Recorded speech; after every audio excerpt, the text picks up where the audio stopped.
Alfred Adler. What life could mean to you. Preface to the collection. King Solomon says in Proverbs that there is nothing new under the sun. For thousands of years, life has been teaching us the same lessons over and over. Through war and peace, through rags and riches, through stories of hope and of despair, through tragedies and failure that end in triumph and success. The lessons are simple, as simple are the values that originate them: courage, perseverance, faith, love, truthfulness, decision, good stewardship, happiness. Also, be extremely careful with what you think and how you think it.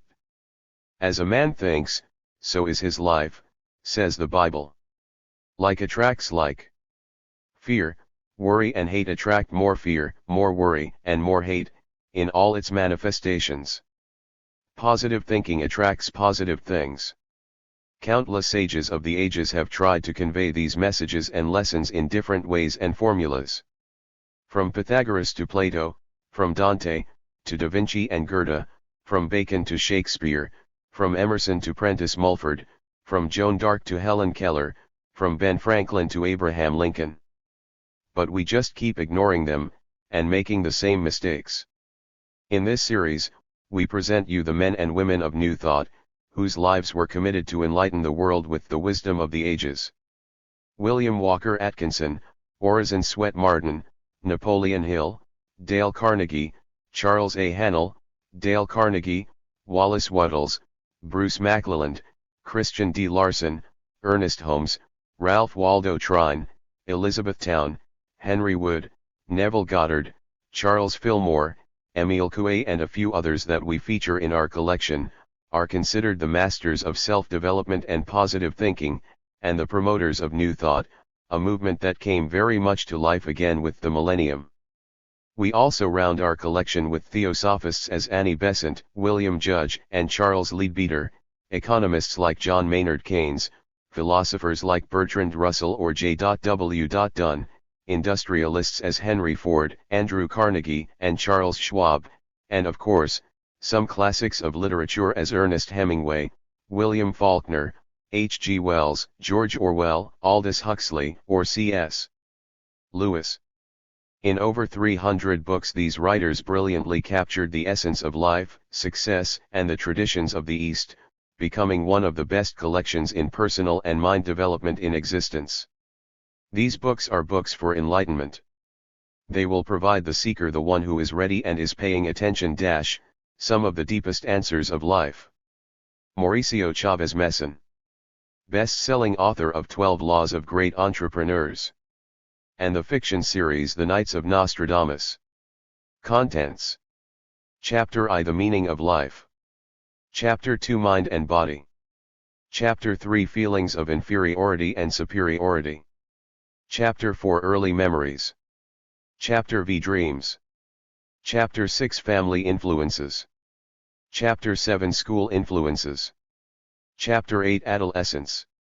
Chapter 9, Crime and its Prevention. Chapter X, Occupation. Chapter 11, Man and Fellow Man. Chapter 12, Love and Marriage. Titles and Authors, Timeless Wisdom Collection. Chapter I. The Meaning of Life. Human beings live in the realm of meanings. We do not experience pure circumstances, we always experience circumstances in their significance for men. Even at its source our experience is qualified by our human purposes. Wood means wood in its relation to mankind, and stone means stone as it can be a factor in human life.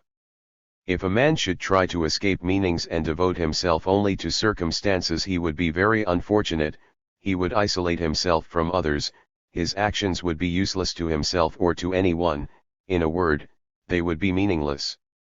But no human being can escape meanings.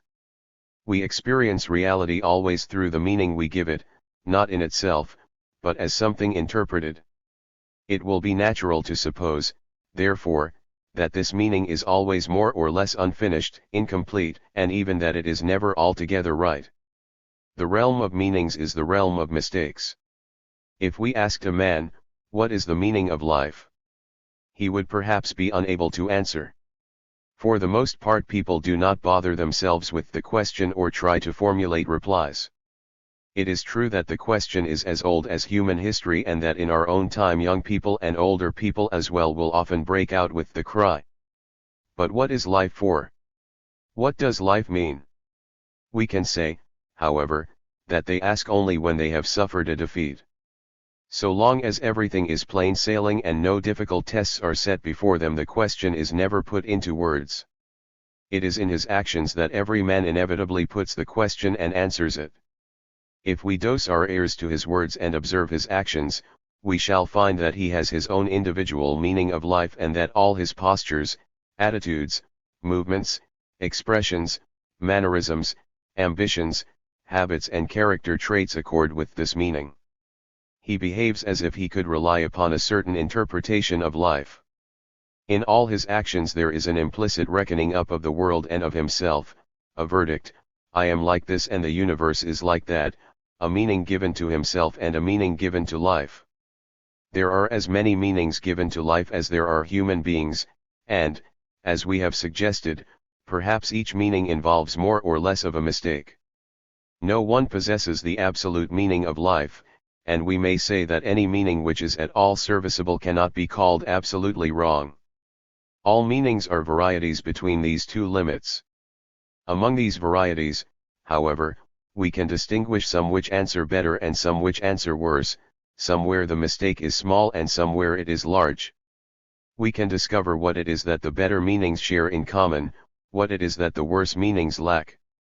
In this way we can obtain a scientific meaning of life, a common measure of true meanings, a meaning which enables us to meet reality in so far as it concerns mankind.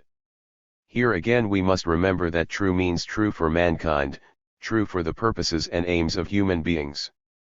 There is no other truth than this, and if another truth existed, it could never concern us, we could never know it, it would be meaningless.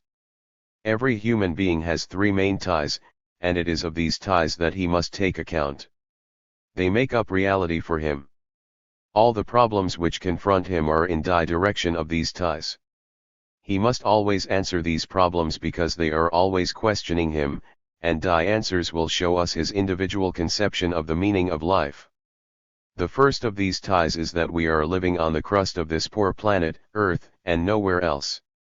We must develop under the restrictions and with the possibilities which our place of habitation sets us. In body and mind alike we must develop so that we can continue our personal lives on Earth and help to ensure the future continuance of mankind. This is one problem which challenges every man for an answer, which no individual can escape. Whatever we do, our actions are our own answer to the situation of human life, they reveal what we think necessary and fitting and possible and desirable. Every answer must be conditioned by the fact that we belong to mankind and that men are beings who inhabit this earth. Now if we take account of the weakness of the human body and the insecurity in which we are placed, we can see that for our own lives and for the welfare of mankind we must take pains to consolidate our answers, to make them far-seeing and coherent. It is as if we stood before a problem in mathematics, we must work to find a solution. We cannot work haphazard or by guesswork, but we must work consistently, using all the means at our disposal. We shall not find an absolutely perfect answer, an answer established once for all, but, nevertheless, we must use all our ability to find an approximate answer. We must struggle always to find a better answer, and the answer must always be directly applicable to the fact that we are tied to the crust of this poor planet, Earth, with all the advantages and disadvantages which our position brings. Here we come to the second tie. We are not the only members of the human race. There are others around us, and we are living in association with them. The weakness and the limits of the individual human being make it impossible for him to ensure his own aims in isolation. If he lived alone and tried to meet his problems by himself, he would perish. He would not be able to continue his own life, he would not be able to continue the life of mankind. He is always tied to other men, and he is tied because of his own weaknesses and insufficiencies and limits. The greatest step for his own welfare and for the welfare of mankind is association. Every answer, Therefore, to the problems of life must take account of this tie. It must be an answer in the light of the fact that we are living in association and that we would perish if we were alone. If we are to survive, even our emotions must be harmonious with this greatest of problems and purposes and goals, to continue our personal life and to continue the life of mankind, on this planet which we inhabit, in cooperation with our fellow men. There is a third tie in which we are bound.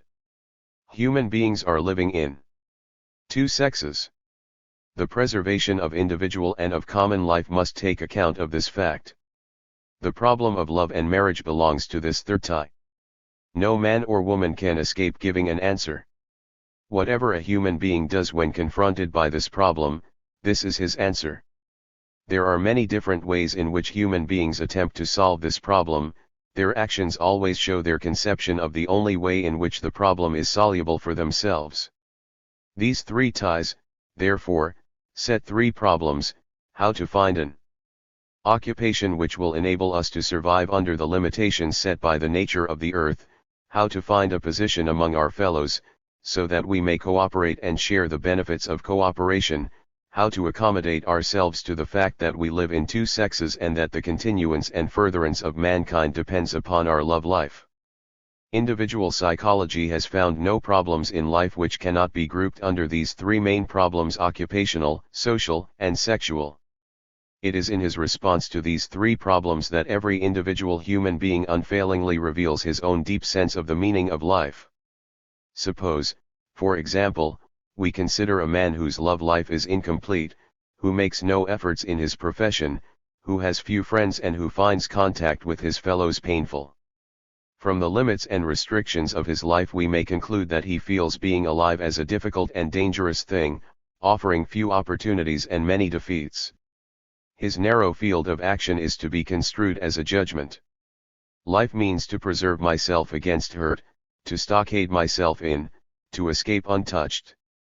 Suppose, on the other hand, we consider a man whose love life is an intimate and many-sided cooperation, whose work results in useful achievements, whose friends are many, and whose contacts with his fellows are wide and fruitful. Of such a man we may conclude that he feels life as a creative task, offering many opportunities and no irrecoverable defeats. His courage in meeting all the problems of life is to be construed as a judgment. Life means to be interested in my fellow men, to be part of the whole, to contribute my share to the welfare of mankind. It is here that we find the common measure of all mistaken meanings of life and the common measure of all true meanings of life. All failures, neurotics, psychotics, criminals, drunkards, problem children, suicides, perverts, and prostitutes are failures because they are lacking in fellow feeling and social interest. They approach the problems of occupation, friendship, and sex without the confidence that they can be solved by cooperation. The meaning they give to life is a private meaning. No one else is benefited by the achievement of their aims, and their interest stops short at their own persons. Their goal of success is a goal of mere fictitious personal superiority, and their triumphs have meaning only to themselves. Murderers have confessed to a feeling of power when they held a bottle of poison in their hands, but clearly they were confirming their importance only to themselves. To the rest of us the possession of a bottle of poison cannot seem to give them superior worth. A private meaning is in fact no meaning at all. Meaning is only possible in communication. A word which meant something to one person only would really be meaningless. It is the same with our aims and actions. Their only meaning is their meaning for others. Every human being strives for significance, but people always make mistakes if they do not see that their whole significance must consist in their contribution to the lives of others.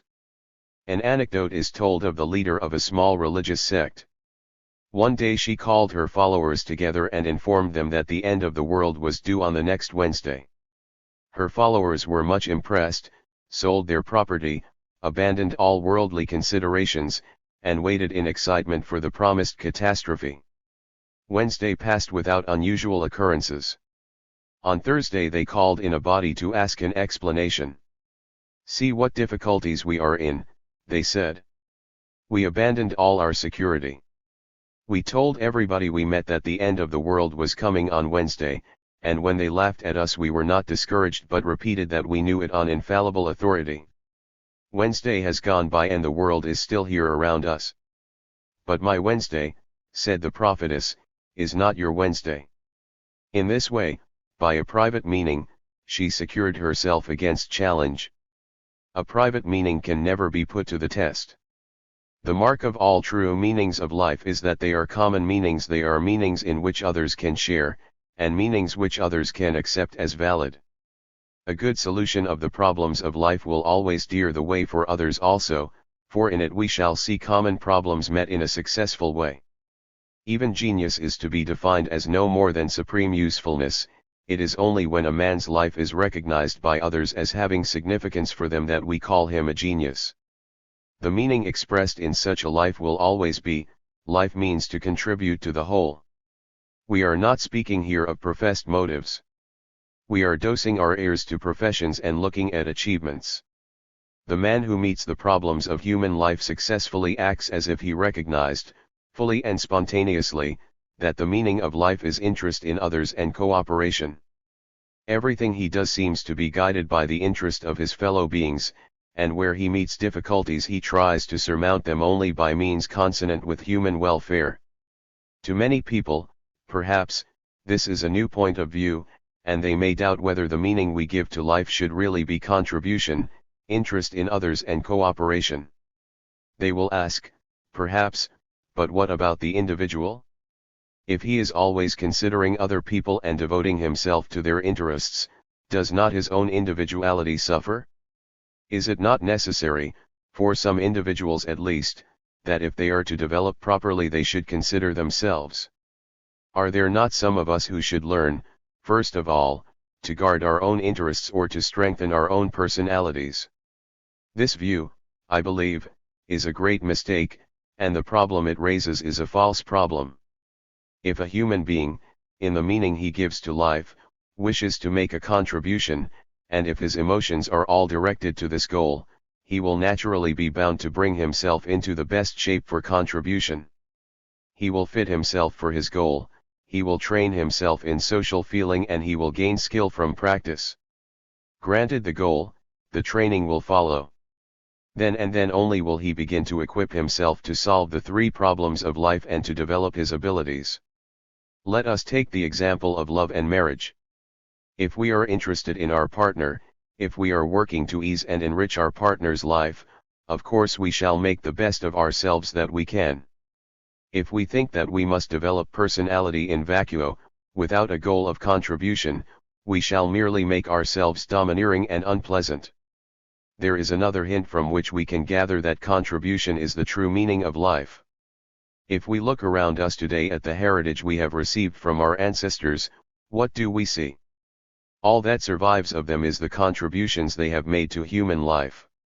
We see cultivated ground, we see roadways and buildings, we see the communicated results of their experience of life, in traditions, in philosophies, in the sciences and the arts, in the technique of dealing with our human situations. These results have all been left by men who contributed to human welfare. What has happened to others? What has happened to those who never cooperated, who gave life a different meaning, who asked only, what can I get out of life? They have left no trace behind them. Not only are they dead, their whole lives were futile. It is as if our earth itself had spoken to them and said, we don't need you. You are not fitted for life. There is no future for your aims and strivings, for the values you held dear, for your minds and souls. Be off with you. You are not wanted. Die out and disappear. The last judgment for people who give any other meaning to life than cooperation is always, you are useless. Nobody wants you. Go. In our present culture, of course, we can find many imperfections. Where we find that it fails we must change it, but the change must always be one which furthers still more the welfare of mankind. There have always been men who understood this fact, who knew that the meaning of life is to be interested in the whole of mankind and who tried to develop social interest and love. In all religions we find this concern for the salvation of man. In all the great movements of the world men have been striving to increase social interest, and religion is one of the greatest strivings in this way.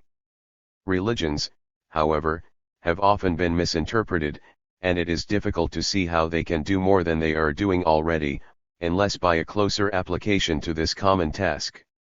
Individual psychology arrives at the same conclusion in a scientific way and proposes a scientific technique. It makes, I believe, a step forward. Perhaps science, by increasing the interest of human beings in their fellow human beings and in the welfare of humankind, will be able to approximate closer to the goal than other movements, political or religious. We approach the problem from a different angle, but the goal is the same: to increase interest in others. Since the meaning given to life works out as if it were the guardian angel or pursuing demon of our careers, it is very dearly of the highest importance that we should understand how these meanings come to be formed, how they differ from one another, and how they can be corrected if they involve big mistakes. This is the province of psychology, as distinct from physiology or biology: the use for human welfare of an understanding of meanings and the way in which they influence human actions and human fortunes. From the first days of childhood we can see dark gropings after this meaning of life. Even a baby is striving to make an estimate of its own powers and its share in the whole life which surrounds it. By the end of the 5th year of life a child has reached a unified and crystallized pattern of behavior, its own style of approach to problems and tasks. It has already fixed its deepest and most lasting conception of what to expect from the world and from itself. From now on, the world is seen through a stable scheme of apperception, experiences are interpreted before they are accepted, and the interpretation always accords with the original meaning given to life. Even if this meaning is very gravely mistaken, even if the approach to our problems and tasks brings us continually into misfortunes and agonies, it is never easily relinquished. Mistakes in the meaning given to life can be corrected only by reconsidering the situation in which the faulty interpretation was made, recognizing the error and revising the scheme of apperception. In rare circumstances, perhaps, an individual may be forced by the consequences of a mistaken approach to revise the meaning he has given to life and may succeed in accomplishing the change by himself.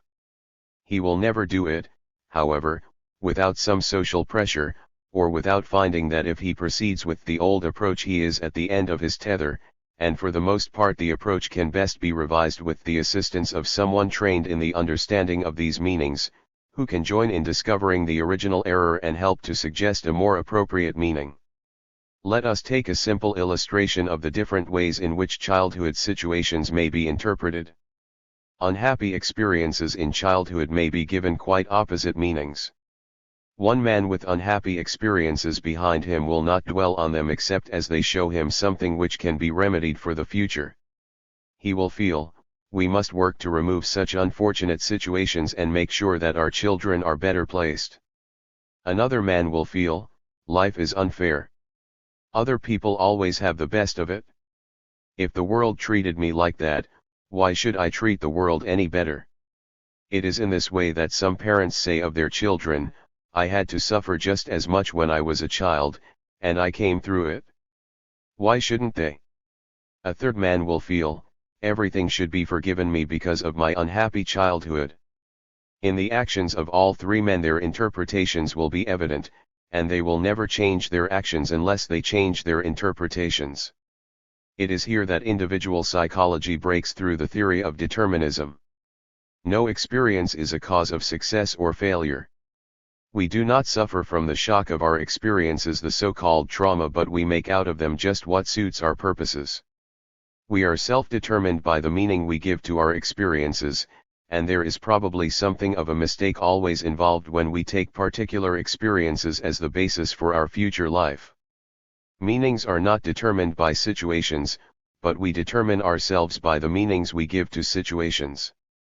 There are, however, certain situations in childhood from which a gravely mistaken meaning is very frequently drawn. It is from children in these situations that the majority of failures come. First, we must take children with imperfect organs, suffering from diseases or infirmities during their infancy. Such children are overburdened, and it will be difficult for them to feel that the meaning of life is contribution. Unless there is someone near them who can draw their attention away from themselves and interest them in others, they are likely to occupy themselves mainly with their own sensations. Later on, they may become discouraged by comparing themselves with those around them, and it may even happen, in our present civilization, that their feelings of inferiority are stressed by the pity, ridicule, or avoidance of their fellows. These are all circumstances in which they may turn in upon themselves, lose hope of playing a useful part in our common life, and consider themselves personally humiliated by the world. I was the first person, I think, to describe the difficulties that confront a child whose organs are imperfect or whose glandular secretions are abnormal.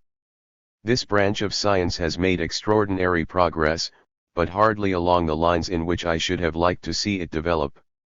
From the beginning I was seeking a method of overcoming these difficulties, and not a ground for throwing the responsibility for failure upon heredity or physical condition.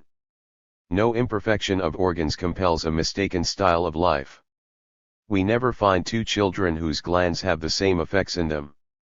We can often see children who overcome these difficulties and who, in overcoming them, develop unusual faculties for usefulness. In this way, individual psychology is not a very good advertisement for schemes of eugenic selection. Many of the most eminent men who made great contributions to our culture, began with imperfect organs, often their health was poor and sometimes they died early. It is mainly from those people who struggled hard against difficulties, in body as in outer circumstances, that advances and new contributions have come. The struggle strengthened them and they went further ahead. From the body we cannot judge whether the development of the mind will be bad or good. Hitherto, however, the greatest part of children who started with imperfect organs and imperfect glands have not been trained in the right direction, their difficulties have not been understood and they have mainly become interested in their own persons. It is for this reason that we find such a great number of failures amongst those children whose early years were burdened with imperfect organs. The second type of situation which often provides the occasion for a mistake in the meaning given to life is the situation of the pampered child. The pampered child is trained to expect that his wishes will be treated as laws. He is granted prominence without working to deserve it, and he will generally come to feel this prominence as a birthright. In consequence, when he comes into circumstances where he is not the center of attention and where other people do not make it their chief aim to consider his feelings, he will be very much at a loss. He will feel that his world has failed him.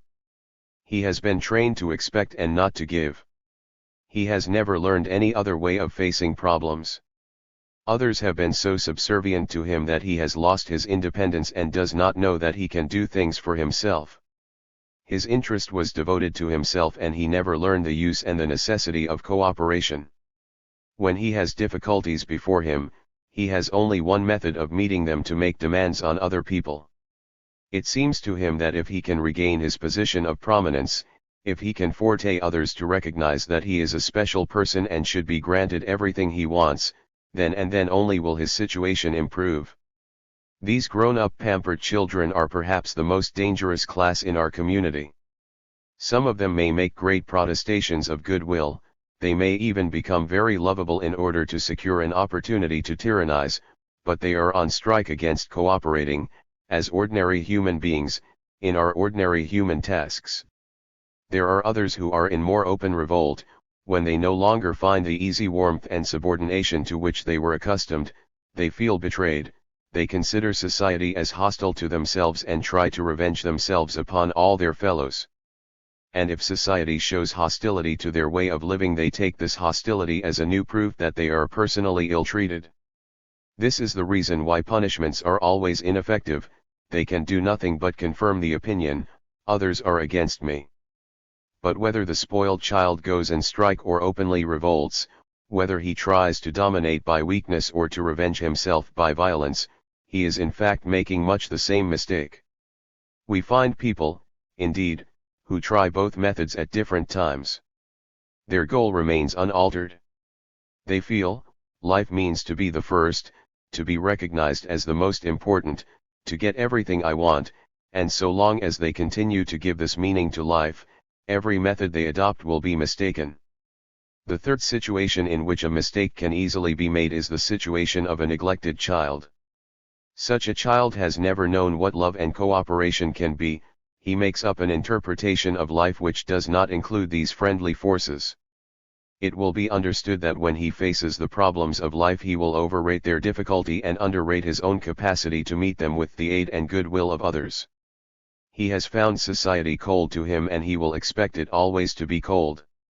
Especially he will not see that he can win affection and esteem by actions which are useful to others. He will thus be suspicious of others and unable to trust himself. There is really no experience which can take the place of disinterested affection. The first task of a mother is to give her child the experience of a trustworthy other person. Later she must widen and enlarge this feeling of trust until it includes the rest of the child's environment. If she has failed in the first task to gain the child's interest, affection, and cooperation, it will be very difficult for the child to develop social interest and comradely feeling towards his fellows. Everybody has the capacity to be interested in others, but this capacity must be trained and exercised or its development will be frustrated. If there were a pure type of neglected or hated or unwanted child, we should probably find that he was just blind to the existence of cooperation, that he was isolated, unable to communicate with others and completely ignorant of everything that would help him to live in association with human beings. But, as we have already seen, an individual in these circumstances would perish. The fact that a child lives through the period of infancy is proof that he has been given some care and attention.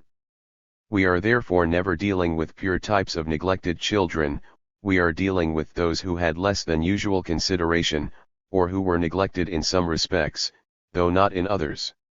In short, we need only say that the neglected child is one who never quite found a trustworthy other person. It is a very sad comment on our civilization that so many failures in life come from those children who were orphans or illegitimate, and that we must group such children, on the whole, amongst the neglected children. These three situations, imperfect organs, pampering, and neglect, are a great challenge to give a mistaken meaning to life, and children from these situations will almost always need help in revising their approach to problems. They must be helped to a better meaning. If we have an eye for such things, which really means, if we have a true interest in them and have trained ourselves in this direction, we shall be able to see their meaning in everything they do. Dreams and associations may prove useful. The personality is the same in dreaming life as in waking life, but in dreams the pressure of social demands is less acute and the personality will be revealed with fewer safeguards and concealments. The greatest of all helps, however, in gaining a quick comprehension of the meaning an individual gives to himself and to life comes through his memories. Every memory, however trivial he may think it, represents to him something memorable. It is memorable because of its bearing in life as he pictures it. It says to him, "This is what you must expect," or "This is what you must avoid," or "Such is life."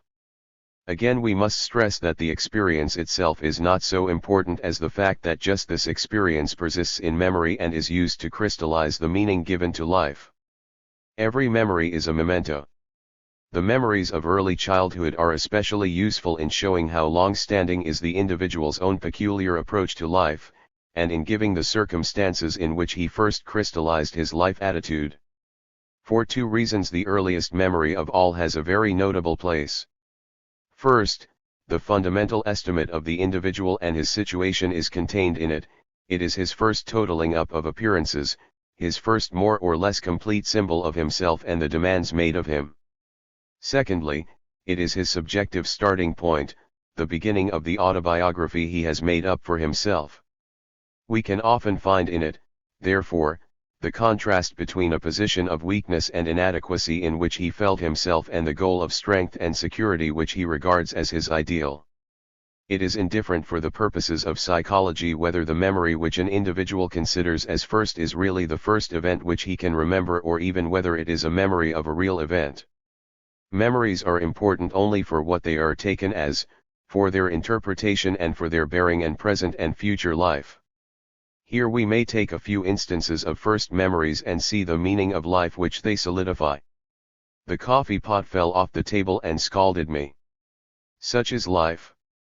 We should not be surprised to find that the girl whose autobiography began in this way was pursued by a feeling of helplessness and overestimated the dangers and difficulties of life. We should not be surprised either, if, in her heart, she reproached other people for not taking sufficient care of her. Somebody had been very careless to leave so small a child exposed to such risks. A similar picture of the world is presented in another first memory. I remember falling out of a baby carriage when I was 3 years old. With this first memory went a recurrent dream: the world is coming to an end and I wake up in the middle of the night to find the sky bright red with fire. The stars all fall and we collide into another planet. But just before the crash I wake up. This student, when asked if he was afraid of anything, answered, "I am afraid that I won't make a success of life," and it is clear that his first memory and his recurrent dream act as discouragements and confirm him in fearing failure and catastrophe. A boy of 12 who was brought to the clinic because of enuresis and continual conflicts with his mother gave as his first memory, "Mother thought I was lost and ran into the street shouting for me and very frightened. All the time I was hidden in a cupboard in the house." In this memory we can read an estimate: life means to gain attention by giving trouble. The way to gain security is through deceitfulness. I am overlooked, but I can fool others. His enuresis, also, was a means well adapted to keeping himself the center of worry and attention, and his mother confirmed him in his interpretation of life by her anxiety and nervousness over him. As in the previous examples, this boy had early gained the impression that life in the outside world was full of dangers and he had concluded that he was only safe if others were apprehensive on his behalf. Only in this way could he reassure himself that they were there to protect him if he needed it. The first memory of a woman of 35 was as follows: when I was 3 years old I went down into the cellar. White I was on the stairs in the dark, a boy cousin, a little older than myself, opened the door and came down after me. I was very frightened of him. It seemed probable from this memory that she had not been accustomed to playing with other children and that she was especially ill at ease with the other sex. A guess that she was an only child proved correct, and she was still, at the age of 35, unmarried. A higher development of social feeling is shown in the following: I remember my mother letting me wheel my baby sister in the perambulator.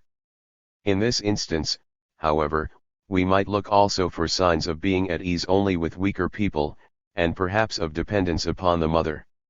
It is always best when a new child is born to gain the cooperation of the older children in taking care of it, to interest them in the newcomer and allow them to share the responsibility for its welfare.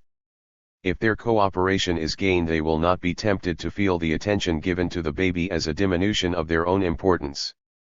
The desire to be in company is not always a proof of a real interest in others. One girl, when asked for her first memory, replied, "I was playing with my elder sister and 2 girlfriends." Here we can certainly see a child training to be sociable, but we obtain a new insight into her striving when she mentions as her greatest fear, "I am afraid of being left alone." We shall look, therefore, for signs of a lack of independence. If once the meaning given to life is found and understood, we have the key to the whole personality. It is sometimes stated that human character is unchangeable, but this position can be held only by those who have never found the right key to the situation.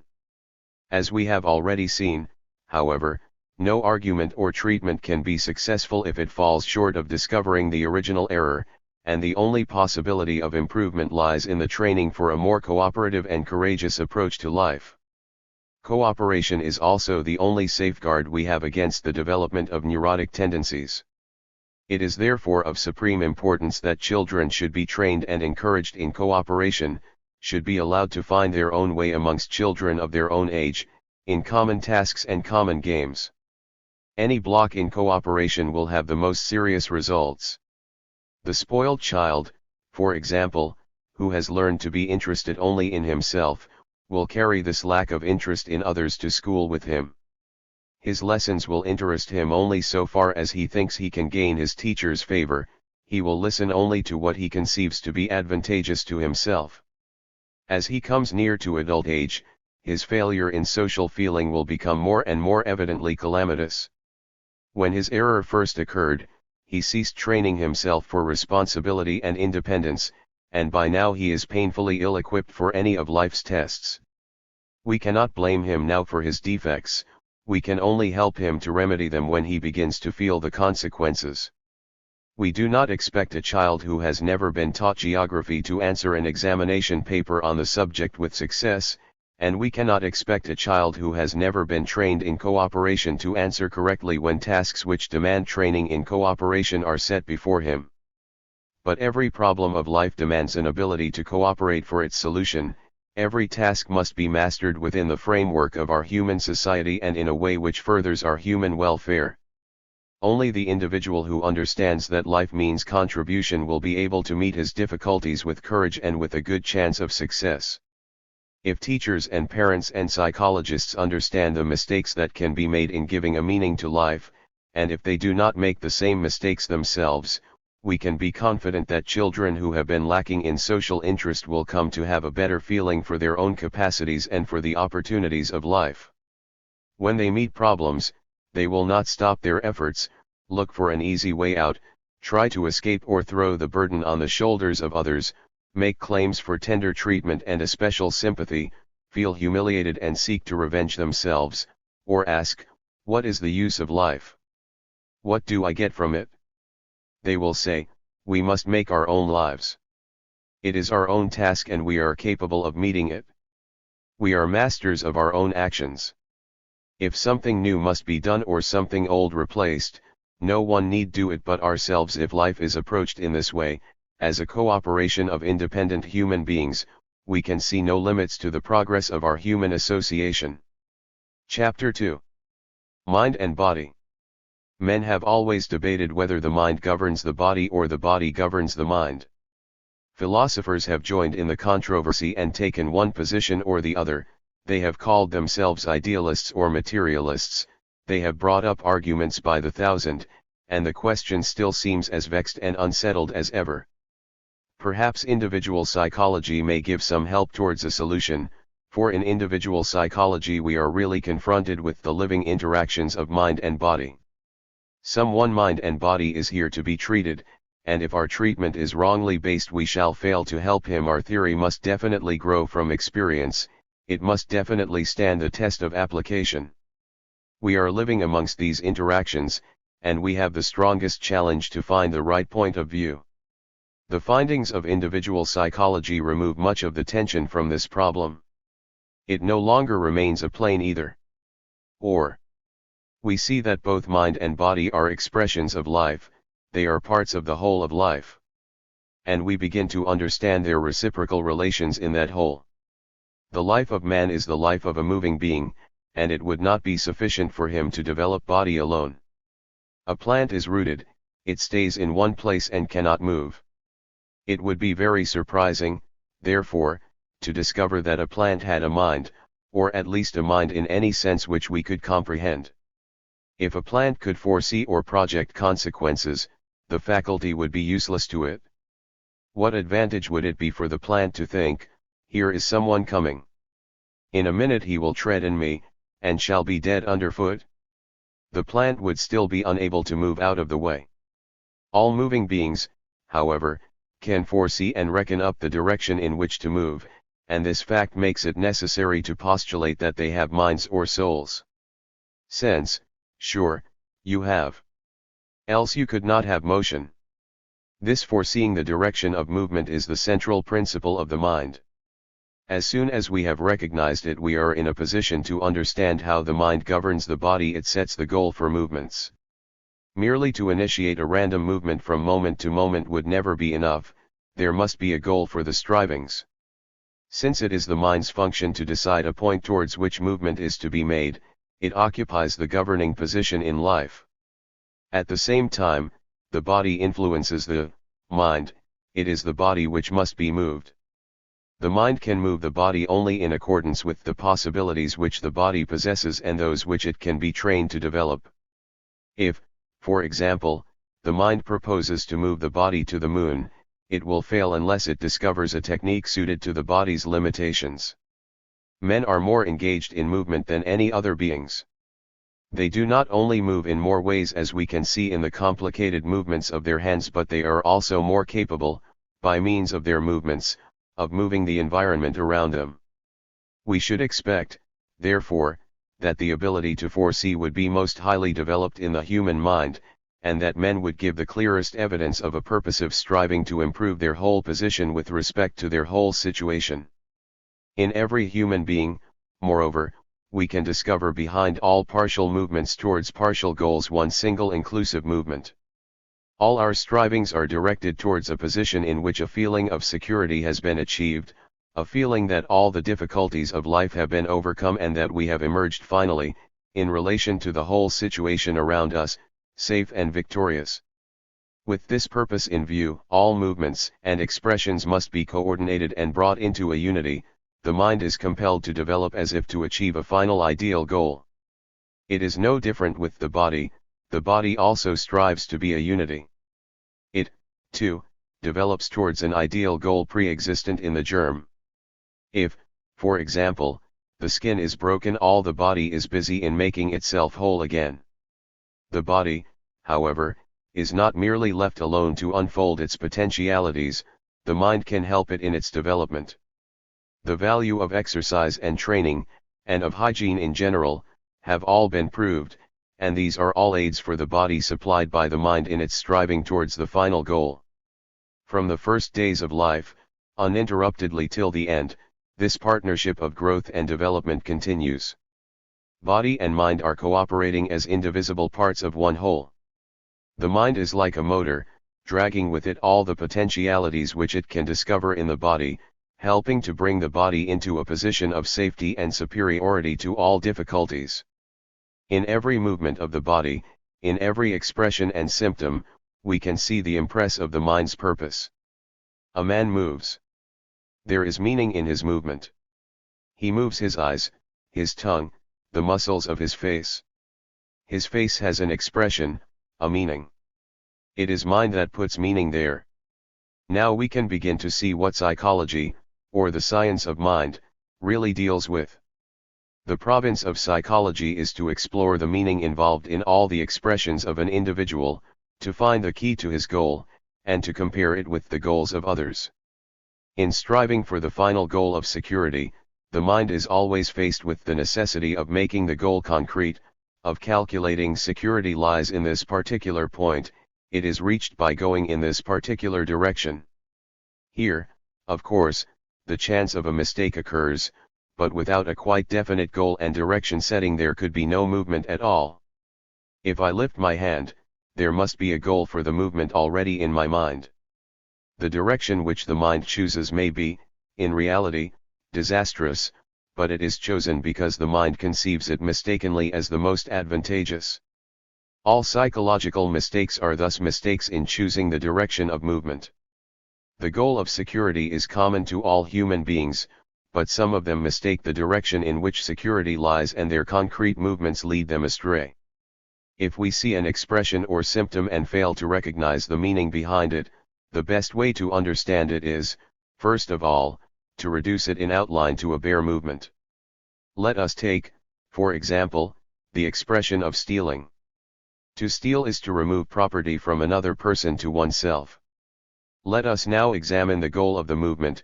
The goal is to enrich oneself, and to feel more secure by possessing more. The point at which the movement sets out is therefore a feeling of being poor and deprived. The next step is to find out in what circumstances the individual is placed and in what conditions he feels deprived.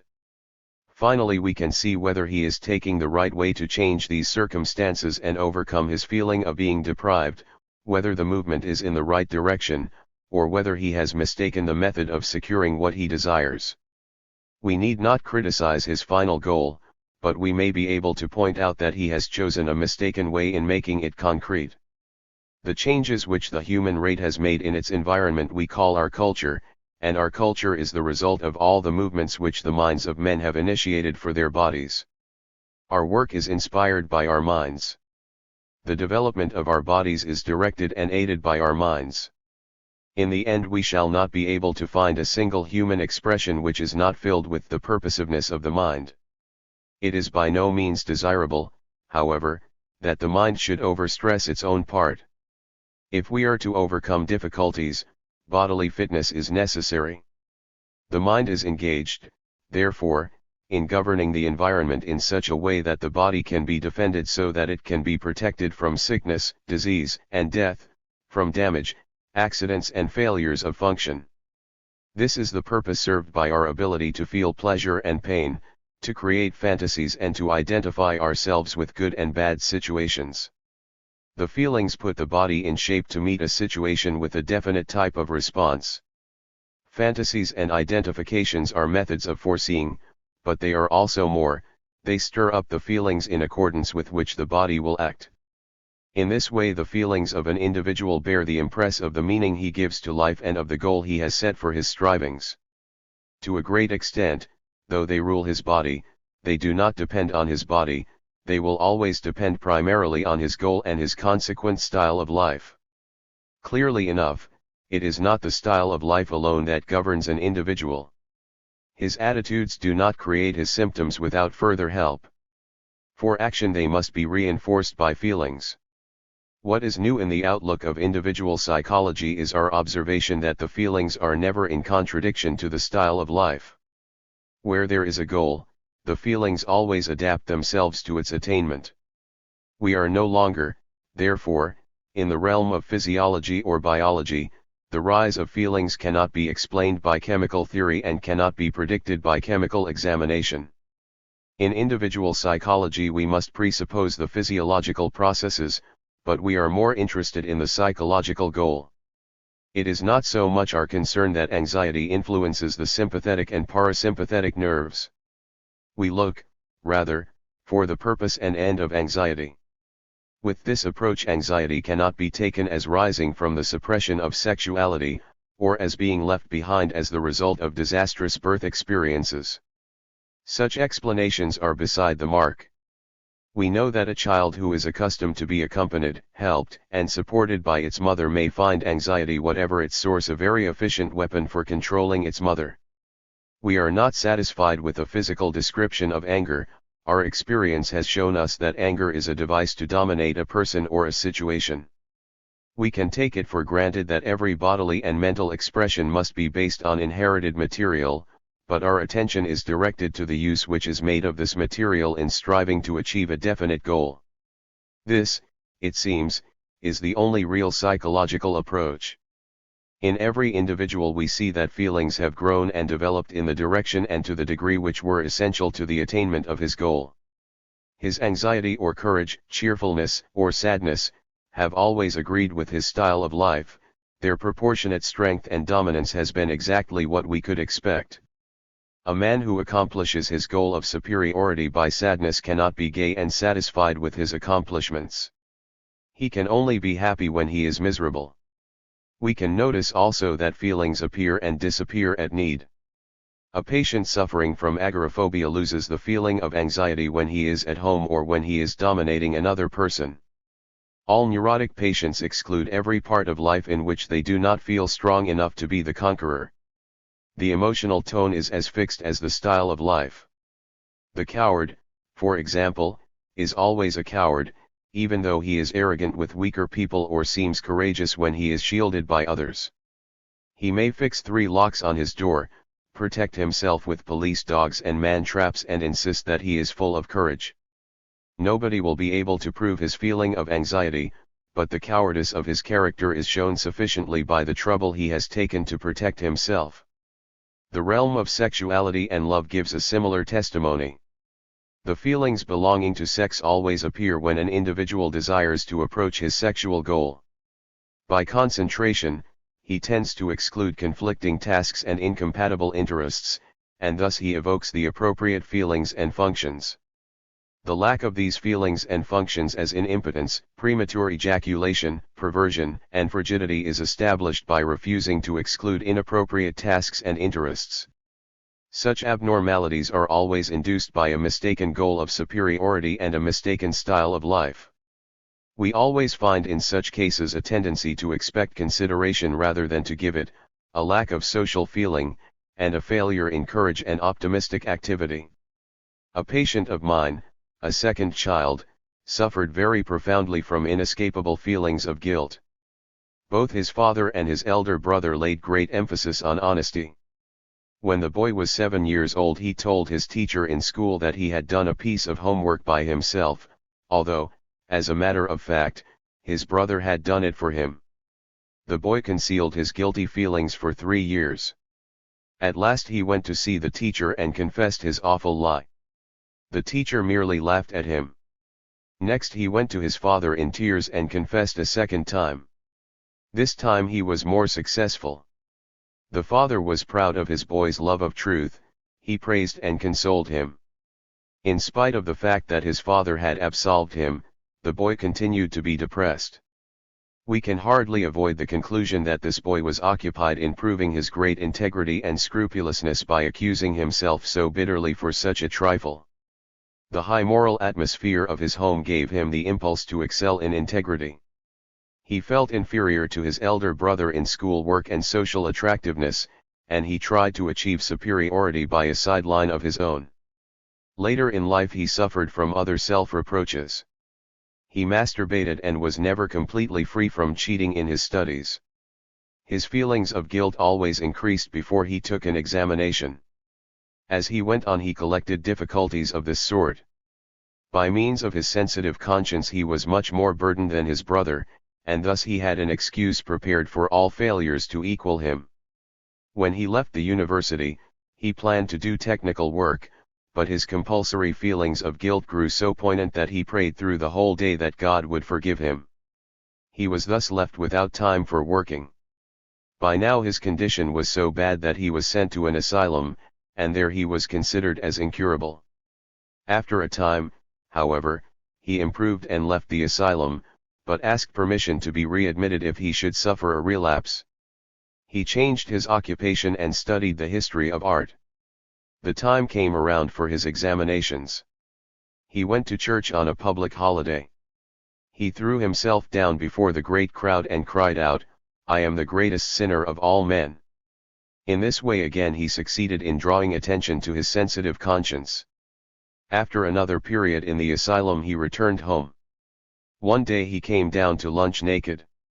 He was a well-built man, and on this point he could compete well with his brother and with other people. His feelings of guilt were means to make him appear more honest than others, and in this way he was struggling to achieve superiority. His struggles, however, were directed towards the useless side of life. His escape from examinations and occupational work gives a sign of cowardice and a heightened feeling of inadequacy, and his whole neurosis was a purposive exclusion of every activity in which he feared a defeat. The same striving for superiority by shabby means is evident in his prostration in church and his sensational entrance into the dining room. His style of life demanded them, and the feelings he induced were entirely appropriate. It is, as we have already seen, in the first 4 or 5 years of life that the individual is establishing the unity of his mind and constructing the relations between mind and body. He is taking his hereditary material and the impressions he receives from the environment and is adapting them to his pursuit of superiority. By the end of the 5th year his personality has crystallized. The meaning he gives to life, the goal he pursues, his style of approach, and his emotional disposition are all fixed. They can be changed later, but they can be changed only if he becomes free from the mistake involved in his childhood crystallization. Just as all his previous expressions were coherent with his interpretation of life, so now, if he is able to correct the mistake, his new expressions will be coherent with his new interpretation. It is by means of his organs that an individual comes into touch with his environment and receives impressions from it. We can see, therefore, from the way he is training his body, the kind of impression he is prepared to receive from his environment and the use he is trying to make of his experience. If we notice the way he looks and listens and what it is that attracts his attention, we have learned much about him. This is the reason why postures have such an importance. They show us the training of the organs and the use which is being made of them to select impressions. Postures are always conditioned by meanings. Now we can add to our definition of psychology. Psychology is the understanding of an individual's attitude towards the impressions of his body. We can also begin to see how the great differences between human minds come to arise. A body which is ill-suited to the environment and has difficulty in fulfilling the demands of the environment will usually be felt by the mind as a burden. For this reason, children who have suffered from imperfect organs meet with greater hindrances than usual for their mental development. It is harder for their minds to influence, move, and govern their bodies towards a position of superiority. A greater effort of mind is needed, and mental concentration must be higher than with others if they are to secure the same object. So the mind becomes overburdened and they become self-centered and egoistic. When a child is always occupied with the imperfection of its organs and the difficulties of movement, it has no attention to spare for what is outside itself. It finds neither the time nor the freedom to interest itself in others, and in consequence grows up with a lesser degree of social feeling and ability to cooperate. Imperfect organs offer many handicaps, but these handicaps are by no means an inescapable fate. If the mind is active on its own part and trains hard to overcome the difficulties, the individual may very well succeed in being as successful as those who were originally less burdened. Indeed, children with imperfect organs very often accomplish, in spite of their obstacles, more than children who start with more normal instruments. The handicap was a stimulus to go further ahead. A boy, for example, may suffer unusual stress through the imperfection of his eyes. He is more occupied in trying to see, he gives more attention to the visible world, he is more interested in distinguishing colors and forms. In the end, he comes to have a much greater experience of the visible world than children who never needed to struggle or to pay attention to small distinctions. Thus an imperfect organ can turn out to be the source of great advantages, but only if the mind has found the right technique for overcoming difficulties. Among painters and poets a great proportion are known to have suffered from imperfections of sight. These imperfections have been governed by well-trained minds, and finally their possessors could use their eyes to more purpose than others who were more nearly normal. The same kind of compensation can be seen, perhaps more easily, among left-handed children who have not been recognized as left-handed. At home, or in the beginning of their school days, they were trained to use their imperfect right hands. Thus they were really not so well equipped for writing, drawing or handicraft. We might expect, if the mind can be used to overcome such difficulties, that often this imperfect right hand would develop a high degree of artistry. This is precisely what happens. In many instances left-handed children learn to have better handwriting than others, more talent for drawing and painting, or more skill in craftsmanship. By finding the right technique, by interest, training, and exercise, they have turned disadvantage into advantage. Only a child who desires to contribute to the whole, whose interest is not centered in himself, can train successfully to compensate for defects. If children desire only to rid themselves of difficulties, they will continue backward. They can keep up their courage only if they have a purpose in view for their efforts and if the achievement of this purpose is more important to them than the obstacles which stand in the way. It is a question of where their interest and attention is directed. If they are striving towards an object external to themselves, they will quite naturally train and equip themselves to achieve it. Difficulties will represent no more than positions which are to be conquered on their way to success. If, on the other hand, their interest lies in stressing their own drawbacks or in fighting these drawbacks with no purpose except to be free from them, they will be able to make no real progress. A clumsy right hand cannot be trained into a skillful right hand by taking thought, by wishing that it were less clumsy, or even by avoiding clumsiness. It can become skillful only by exercise in practical achievements, and the incentive to the achievement must be more deeply felt than the discouragement at the hitherto existent clumsiness. If a child is to draw together his powers and overcome his difficulties, there must be a goal for his movements outside of himself, a goal based on interest in reality, interest in others, and interest in cooperation.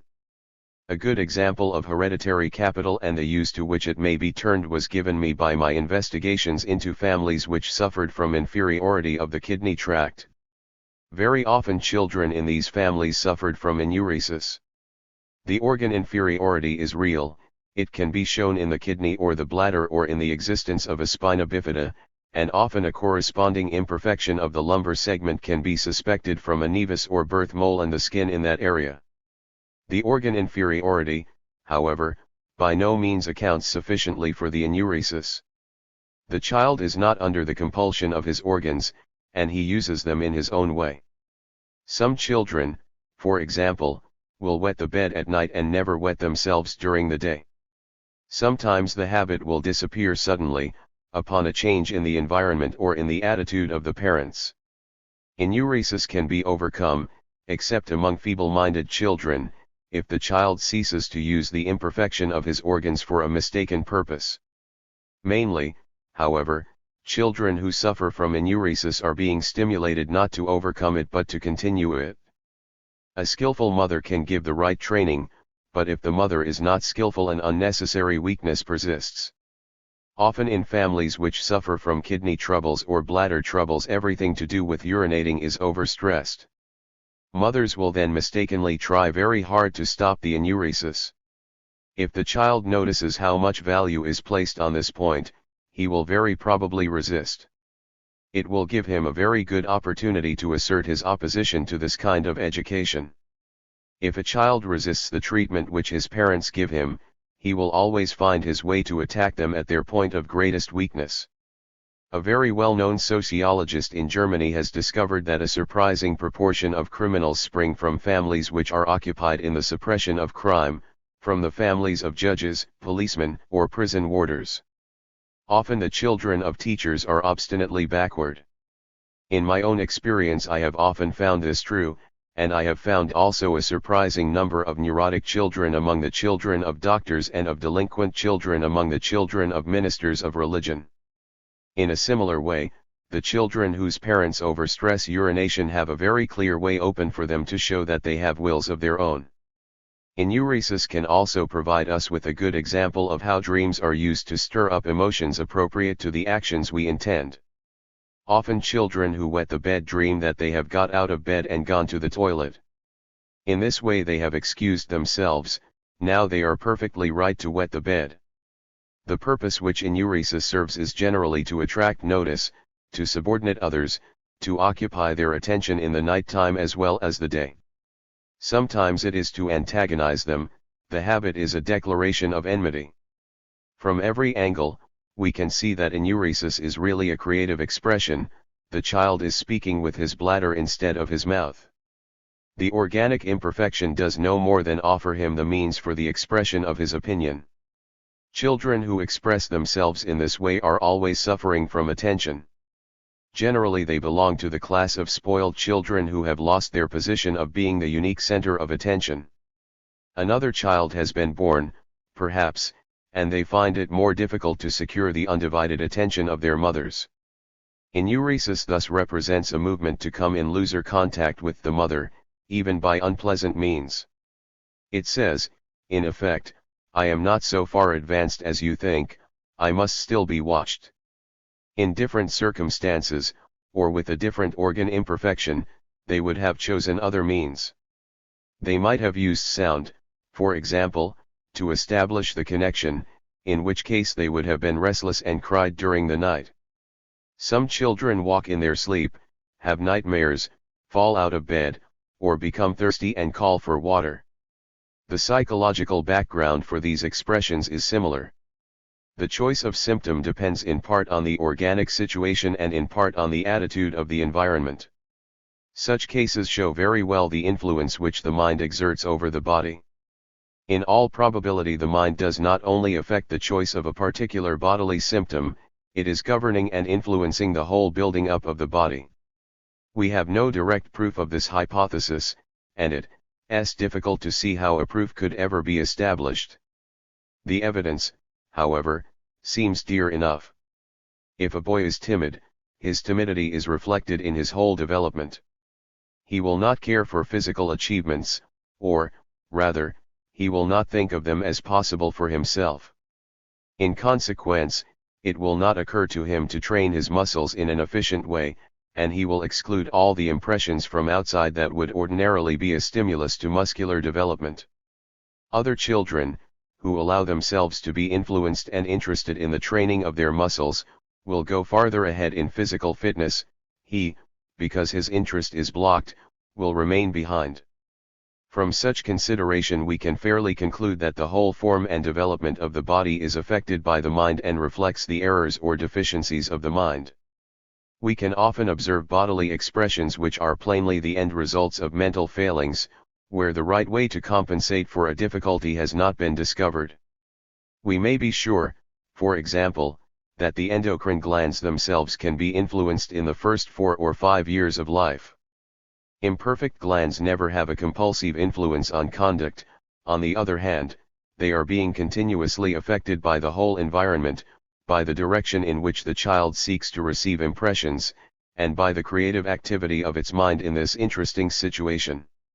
Another piece of evidence would perhaps be more readily understood and accepted, since it is more familiar and leads towards a temporary expression, not towards a fixed disposition of the body. To a certain degree every emotion finds some bodily expression. The individual will show his emotion in some visible form, perhaps in his posture and attitude, perhaps in his face, perhaps in the trembling of his legs and knees. Similar changes could be found in the organs themselves. If he flushes or turns pale, for example, the circulation of the blood is affected. In anger, anxiety, sorrow, or any other emotion, the body always speaks, and each individual's body speaks in a language of its own. When one man is in a situation in which he is afraid, he trembles, the hair of another will start on end, a third will have palpitations of the heart. Still others will sweat or choke, speak in a hoarse voice, or shrink physically and cower away. Sometimes the tonus of the body is affected, the appetite lost, or vomiting induced. With some it is the bladder which is mainly irritated by such emotions, with others the sexual organs. Many children feel stimulated in the sexual organs when taking examinations, and it is well known that criminals will frequently go to a house of prostitution, or to their sweethearts, after they have committed a crime. In the realm of science we find psychologists who claim that sex and anxiety go together and psychologists who claim that they have not the remotest connection. Their point of view depends on their personal experience, with some there is a connection, with others not. All of these responses belong to different types of individuals. They could probably be discovered to be to some extent hereditary, and physical expressions of this kind will often give us hints of the weaknesses and peculiarities of the family tree. Other members of the family may make a very similar bodily response. What is most interesting here, however, is to see how, by means of the emotions, the mind is able to activate the physical conditions. The emotions and their physical expressions tell us how the mind is acting and reacting in a situation which it interprets as favorable or unfavorable. In an outburst of temper, for example, the individual has wished to overcome his imperfections as quickly as possible. The best way has seemed to be to hit, accuse, or attack another individual. The anger, in its turn, influences the organs, mobilizes them for action or lays an additional stress on them. Some people when they are angry have stomach trouble at the same time, or grow red in the face. Their circulation is altered to such a degree that a headache ensues. We shall generally find unadmitted rage or humiliation behind attacks of migraine, or habitual headaches, and with some people anger results in trigeminal neuralgia or fits of an epileptic nature. The means by which the body is influenced have never been completely explored, and we shall probably never have a full account of them. A mental tension affects both the voluntary system and the vegetative nerve system. Where there is tension, there is action in the voluntary system. The individual drums on the table, plucks at his lip or tears up pieces of paper. If he is tense, he has to move in some way. Chewing a pencil or a cigar gives him an outlet for his tension. These movements show us that he feels himself too much confronted by some situation. It is the same whether he blushes when he is among strangers, begins to tremble or exhibits a tic, they are all results of tension. By means of the vegetative system, the tension is communicated to the whole body, and so, with every emotion, the whole body is itself in a tension. The manifestations of this tension, however, are not as clear at every point, and we speak of symptoms only in those points where the results are discoverable. If we examine more closely, we shall find that every part of the body is involved in an emotional expression, and that these physical expressions are the consequences of the action of the mind and the body. It is always necessary to look for these reciprocal actions of the mind on the body, and of the body on the mind, since both of them are parts of the whole with which we are concerned. We may reasonably conclude from such evidence that a style of life and a corresponding emotional disposition exert a continuous influence on the development of the body. If it is true that a child crystallizes its style of life very early, we should be able to discover, if we are experienced enough, the resulting physical expressions in later life.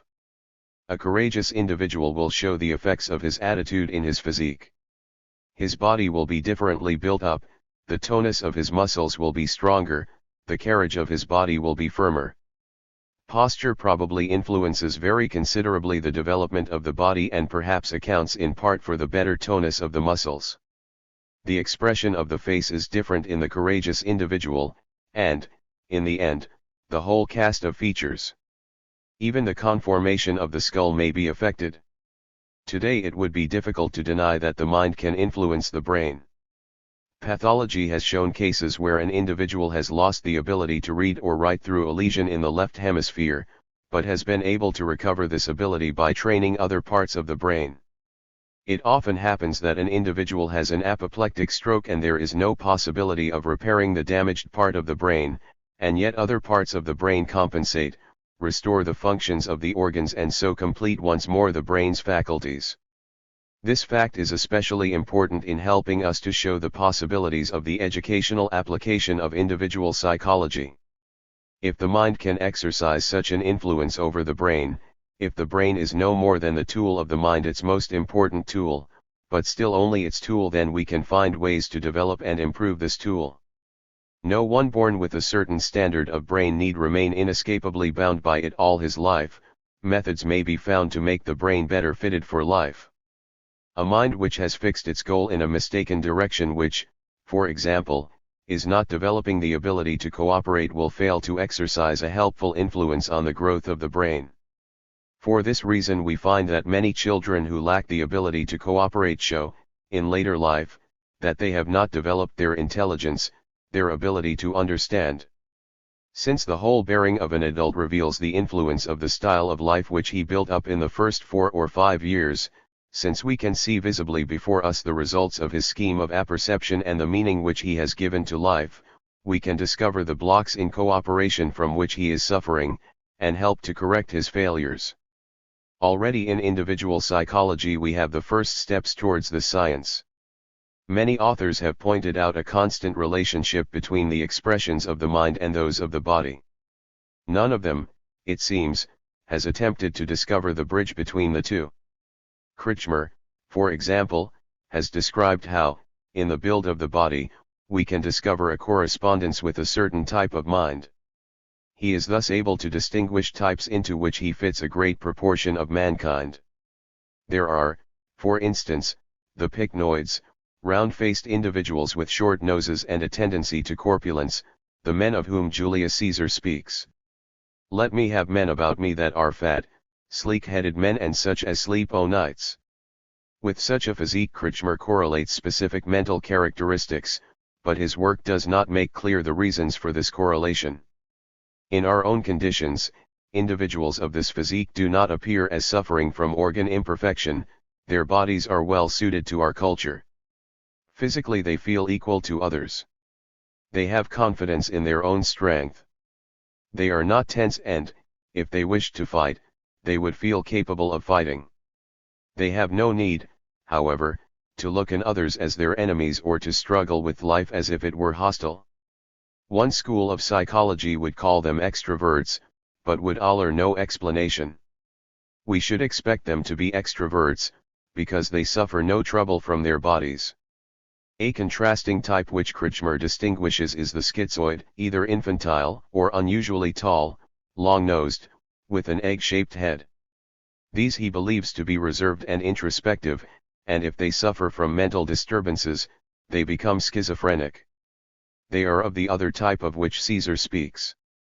Jan Cassius has a lean and hungry look. He thinks too much, such men are dangerous. Julius Caesar, Act I, Scene 2. Perhaps these individuals suffered from imperfect organs and grew up more self-interested, more pessimistic, and more introverted. Perhaps they made more claims for help, and when they found that they were not sufficiently considered, became bitter and suspicious. We can find, however, as Kretschmer admits, many mixed types, and even pycnoid types who have developed with the mental characteristics attributed to schizoids. We could understand this if their circumstances had burdened them in another way, and they had become timid and discouraged. We could probably, by systematic discouragement, make any child into a person who behaved like a schizoid. If we had much experience behind us, we could recognize from all the partial expressions of an individual the degree of his ability to cooperate. Without knowing it, people have always been looking for such signs. The necessity for cooperation is always pressing us, and hints have already been discovered, not scientifically but intuitively, to show us how to orient ourselves better in this chaotic life.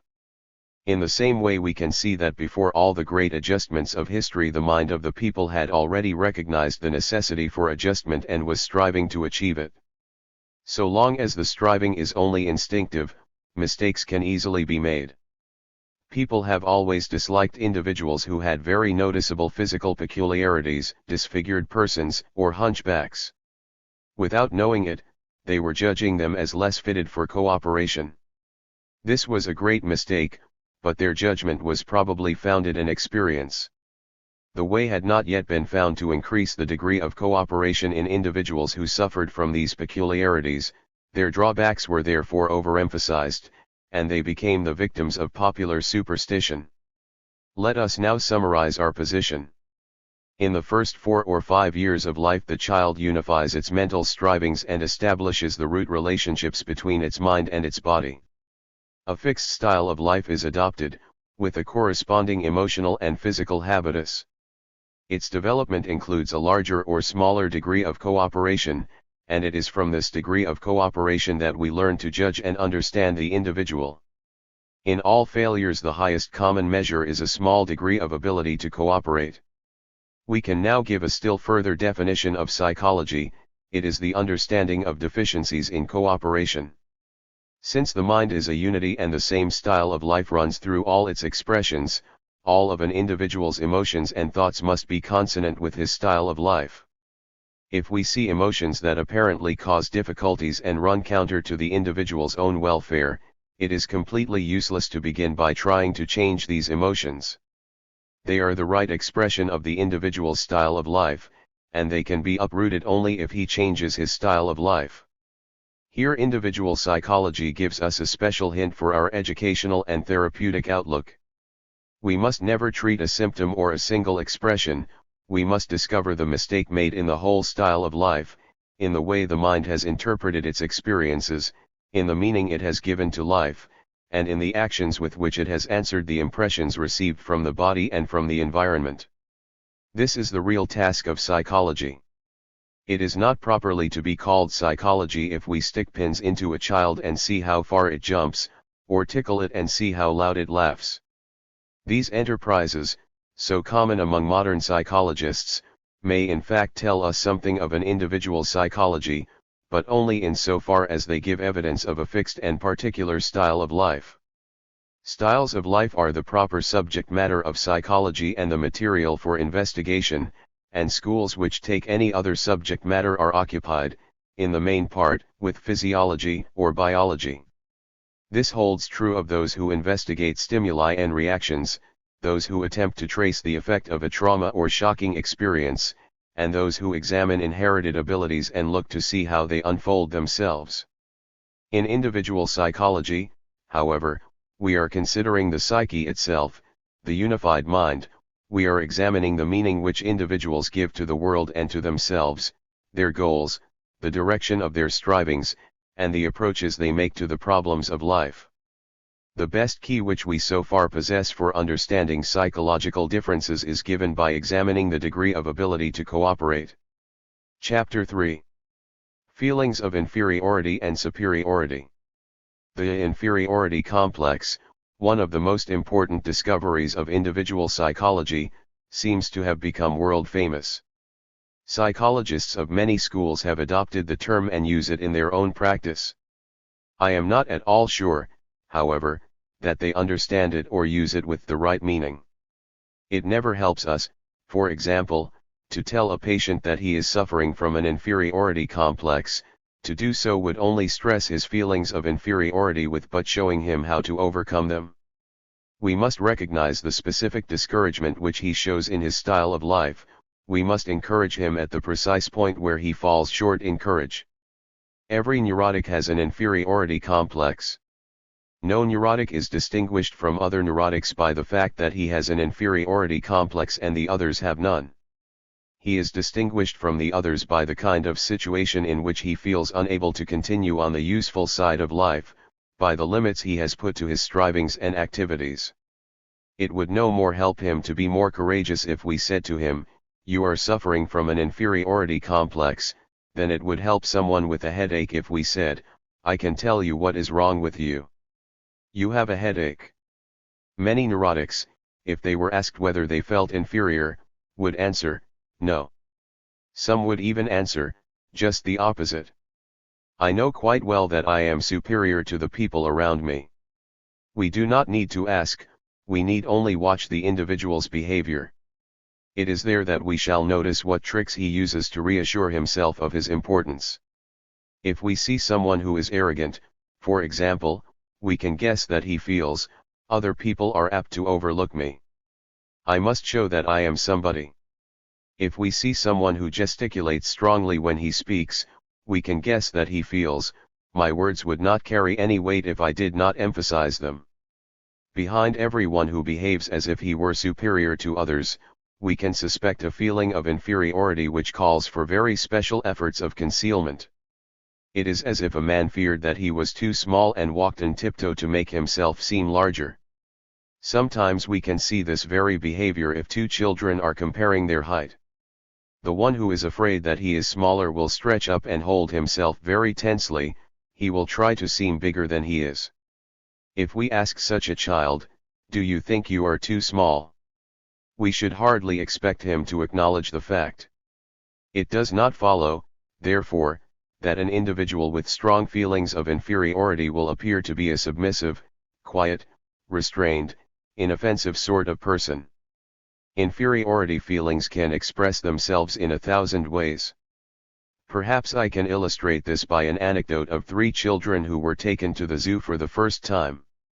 As they stood before the lion's cage, one of them shrank behind his mother's skirts and said, "I want to go home." The second child stood where he was, very pale and trembling, and said, "I'm not a bit frightened." The third glared at the lion fiercely and asked his mother, "Shall I spit at it?" All 3 children really felt inferior, but each expressed his feelings in his own way, consonant with his style of life. Inferiority feelings are in some degree common to all of us, since we all find ourselves in positions which we wish to improve. If we have kept our courage, we shall set about ridding ourselves of these feelings by the only direct, realistic, and satisfactory means by improving the situation.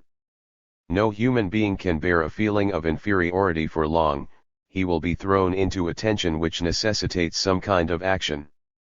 But suppose an individual is discouraged, suppose he cannot conceive that if he makes realistic efforts he will improve the situation. He will still be unable to bear his feelings of inferiority, he will still struggle to get rid of them, but he will try methods which bring him no farther ahead. His goal is still to be superior to difficulties, but instead of overcoming obstacles he will try to hypnotize himself, or auto-intoxicate himself, into feeling superior. Meanwhile his feelings of inferiority will accumulate, because the situation which produces them remains unaltered. The provocation is still there. Every step he takes will lead him farther into self-deception, and all his problems will press in upon him with greater and greater urgency. If we looked at his movements without understanding we should think them aimless. They would not impress us as designed to improve the situation. As soon as we see, however, that he is occupied, like everyone else, in struggling for a feeling of adequacy but has given up hope of altering the objective situation, all his movements begin to fall into coherence. If he feels weak, he moves into circumstances where he can feel strong. He does not train to be stronger, to be more adequate, he trains to appear stronger in his own eyes.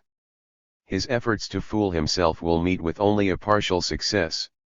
If he feels unequal to the problems of occupation, he may attempt to reassure himself of his importance by being a domestic tyrant.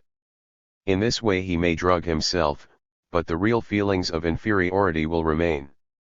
They will be the same old feelings of inferiority provoked by the same old situation.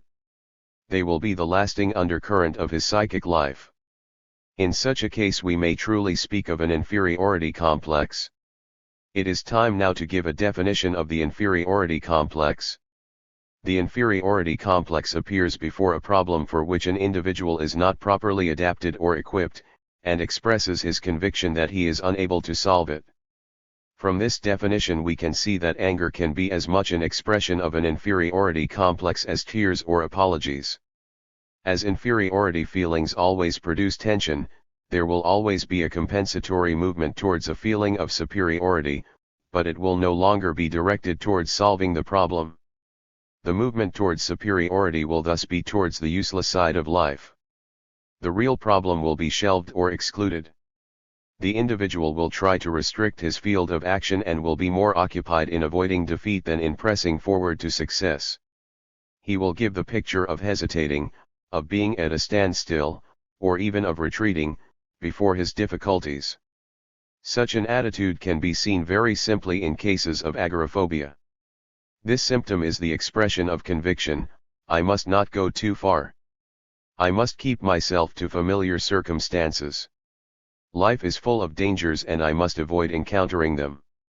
Where this attitude is carried out consistently, the individual will keep himself to one room, or will retire to bed and stay there.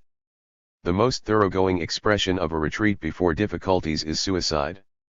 Here the individual gives up before all the problems of life, expresses his conviction that he can do nothing to better his situation.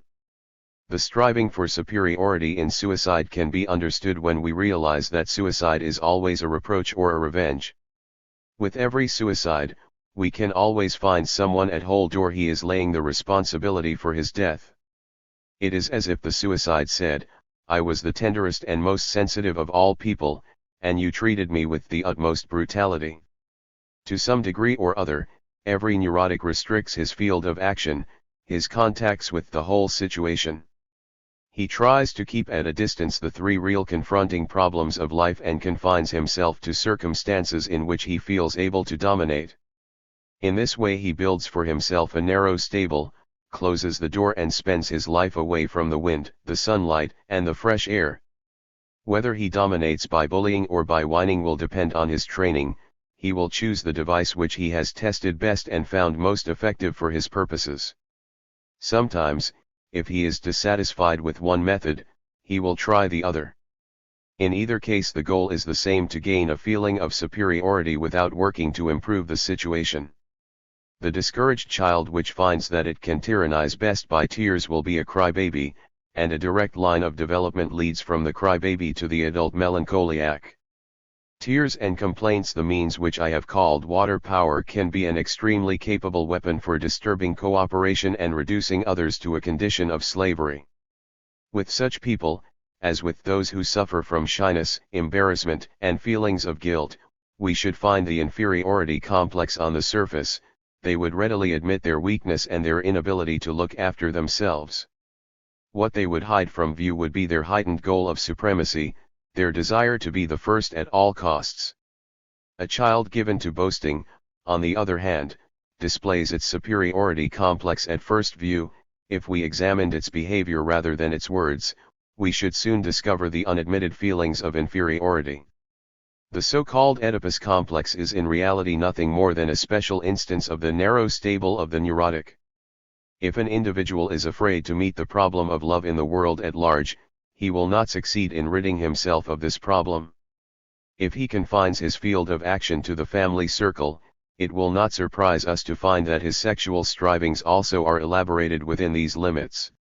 From his feeling of insecurity he has never spread his interest outside the few people with whom he is most familiar. He fears that with others he would not be able to dominate in his accustomed way.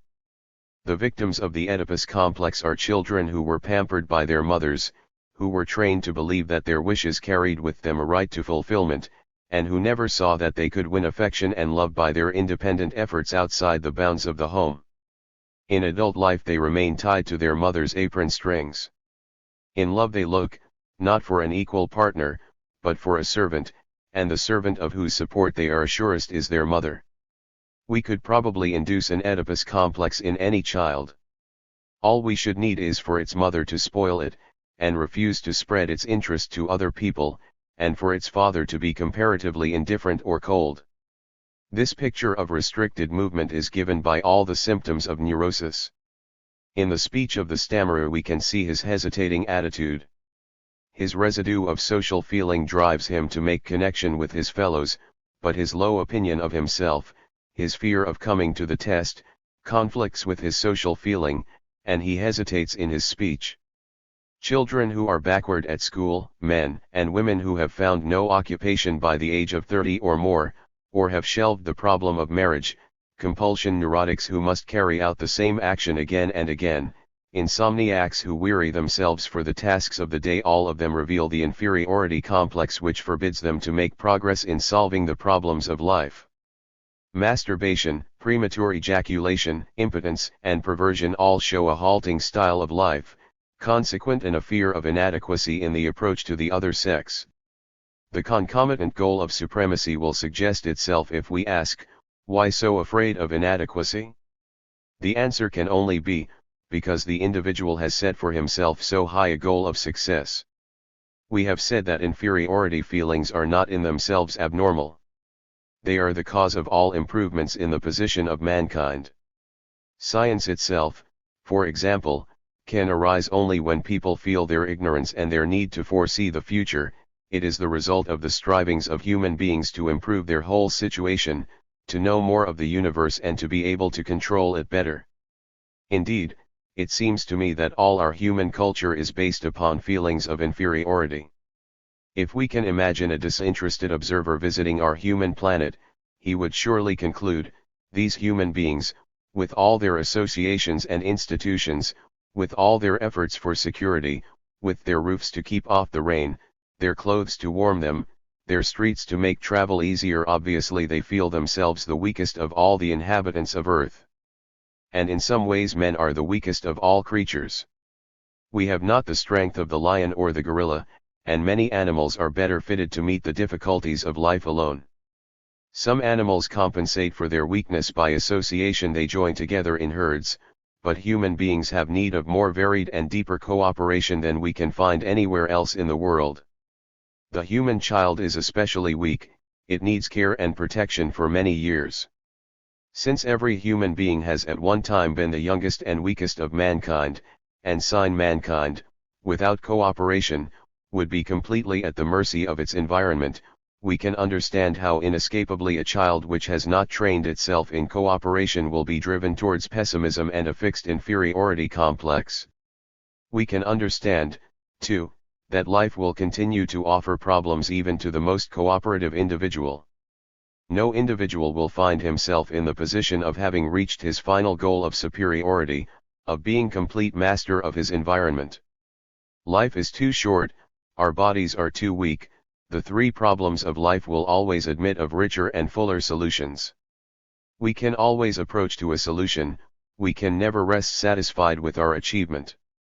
Striving will continue in any case, but with the cooperative individual it will be hopeful and contributory striving, directed towards a real improvement of our common situation. Nobody will worry, I think, over the fact that we cannot finally reach the highest goal of our lives. If we could imagine a single individual, or mankind in the whole, as having reached a position where there were no further difficulties, we should think that life in those circumstances must be very dull. Everything then could be foreseen, everything calculated in advance. Tomorrow would bring no unexpected opportunities, there would be nothing to look forward to in the future. Our interest in life comes mainly from our lack of certainty. If we were all sure, if we knew everything, there would no longer be discussions or discoveries. Science would have come to an end, the universe around us would be nothing but a twice-told tale. Art and religion, which cheer us with the imagination of our unattained goals, would no longer have any meaning. It is our good fortune that life is not so easily exhausted. The strivings of men are continuous and we can always find or invent new problems, and make new opportunities for cooperation and contribution. The neurotic is blocked at the beginning, his solutions remain at a low level and his difficulties are correspondingly great. The more normal individual puts behind himself an increasingly full solution for his problems, he can advance to new difficulties and arrive at new solutions. In this way he is enabled to contribute to others, he does not lag behind and become a liability for his fellow men, he does not need or demand special consideration, but he proceeds with courage and independence to solve his problems in accordance with social feeling. The goal of superiority, with each individual, is personal and unique. It depends upon the meaning he gives to life, and this meaning is not a matter of words. It is built up in his style of life and runs through it like a strange melody of his own creation. In his style of life he does not express his goal so that we can formulate it once for all. He expresses it vaguely, so that we must guess at it from the indications he gives. Understanding a style of life is similar to understanding the work of a poet. A poet must use words, but his meaning is more than the mere words he uses. The greatest part of his meaning must be guessed at, we must read between the lines.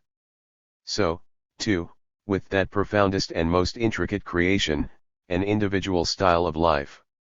The psychologist must learn to read between the lines, he must learn the art of appreciating life meanings. It could not be otherwise. The meaning of life is arrived at in those first 4 or 5 years of life, and it is not arrived at by a mathematical process, but by dark gropings, by feelings not wholly understood, by catching at hints and fumbling for explanations. The goal of superiority, in a similar way, is fixed by groping and guesswork, it is a life striving, a dynamic tendency, not a charted and geographically determined point. Nobody knows his own goal of superiority so that he can describe it in full. Perhaps he knows his professional aims, but these give no more than a small part of his strivings. Even where the goal has been made concrete, there can be 1,000 varieties of striving towards this goal. One man, for example, will want to be a physician, but to be a physician may mean many different things. Not only may he wish to be a specialist in internal medicine or a specialist in pathology, he will show in his activities his own peculiar degree of interest in himself and interest in others. We shall see how far he trains himself to be of help to his fellows and how far he limits his helpfulness. He has made this his aim as a compensation for a specific feeling of inferiority, and we must be able to guess, from his expressions in his profession and elsewhere, the specific feeling for which he is compensating. We very frequently find, for example, that physicians in their childhood made early acquaintance with the fact of death, and death was the aspect of human insecurity which made the greatest impression on them. Perhaps a brother or a parent died, and their later training developed towards finding a way, for themselves and others, to be more secure against death.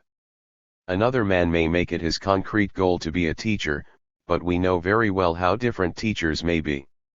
If a teacher has a low degree of social feeling, his goal of superiority in being a teacher may be to rule among his inferiors, he may feel secure only with those who are weaker and less experienced than himself. A teacher with a high degree of social feeling will treat his pupils as his equals, he will really wish to contribute to the welfare of mankind. We need not do more than mention here how different the capacities and interests of teachers may be, and how significant of their goal all these expressions will be found. When a goal is made concrete, the individual's potentialities must be curtailed and limited to fit this goal, but the complete goal, the prototype, will always push and pull at these limits and find a way, under any conditions, to express the meaning given to life and the final ideal striving for superiority. With every individual, Therefore, we must look below the surface. An individual may change the way in which he makes his goal concrete, just as he may change one expression of his concrete goal, his occupation. We must still look for the underlying coherence, for the unity of the personality. This unity is fixed in all its expressions. If we take an irregular triangle and place it in different positions, each position will seem to give us quite a different triangle, but if we look hard we shall discover that the triangle is always the same. So, too, with the prototype, its content is never exhausted by any single expression, but we can recognize it in all its expressions. We can never say to a man, your striving for superiority would be satisfied if you did this or that. The striving for superiority remains flexible, and, indeed, the nearer to health and normality an individual is, the more he can find new openings for his strivings when they are blocked in one particular direction.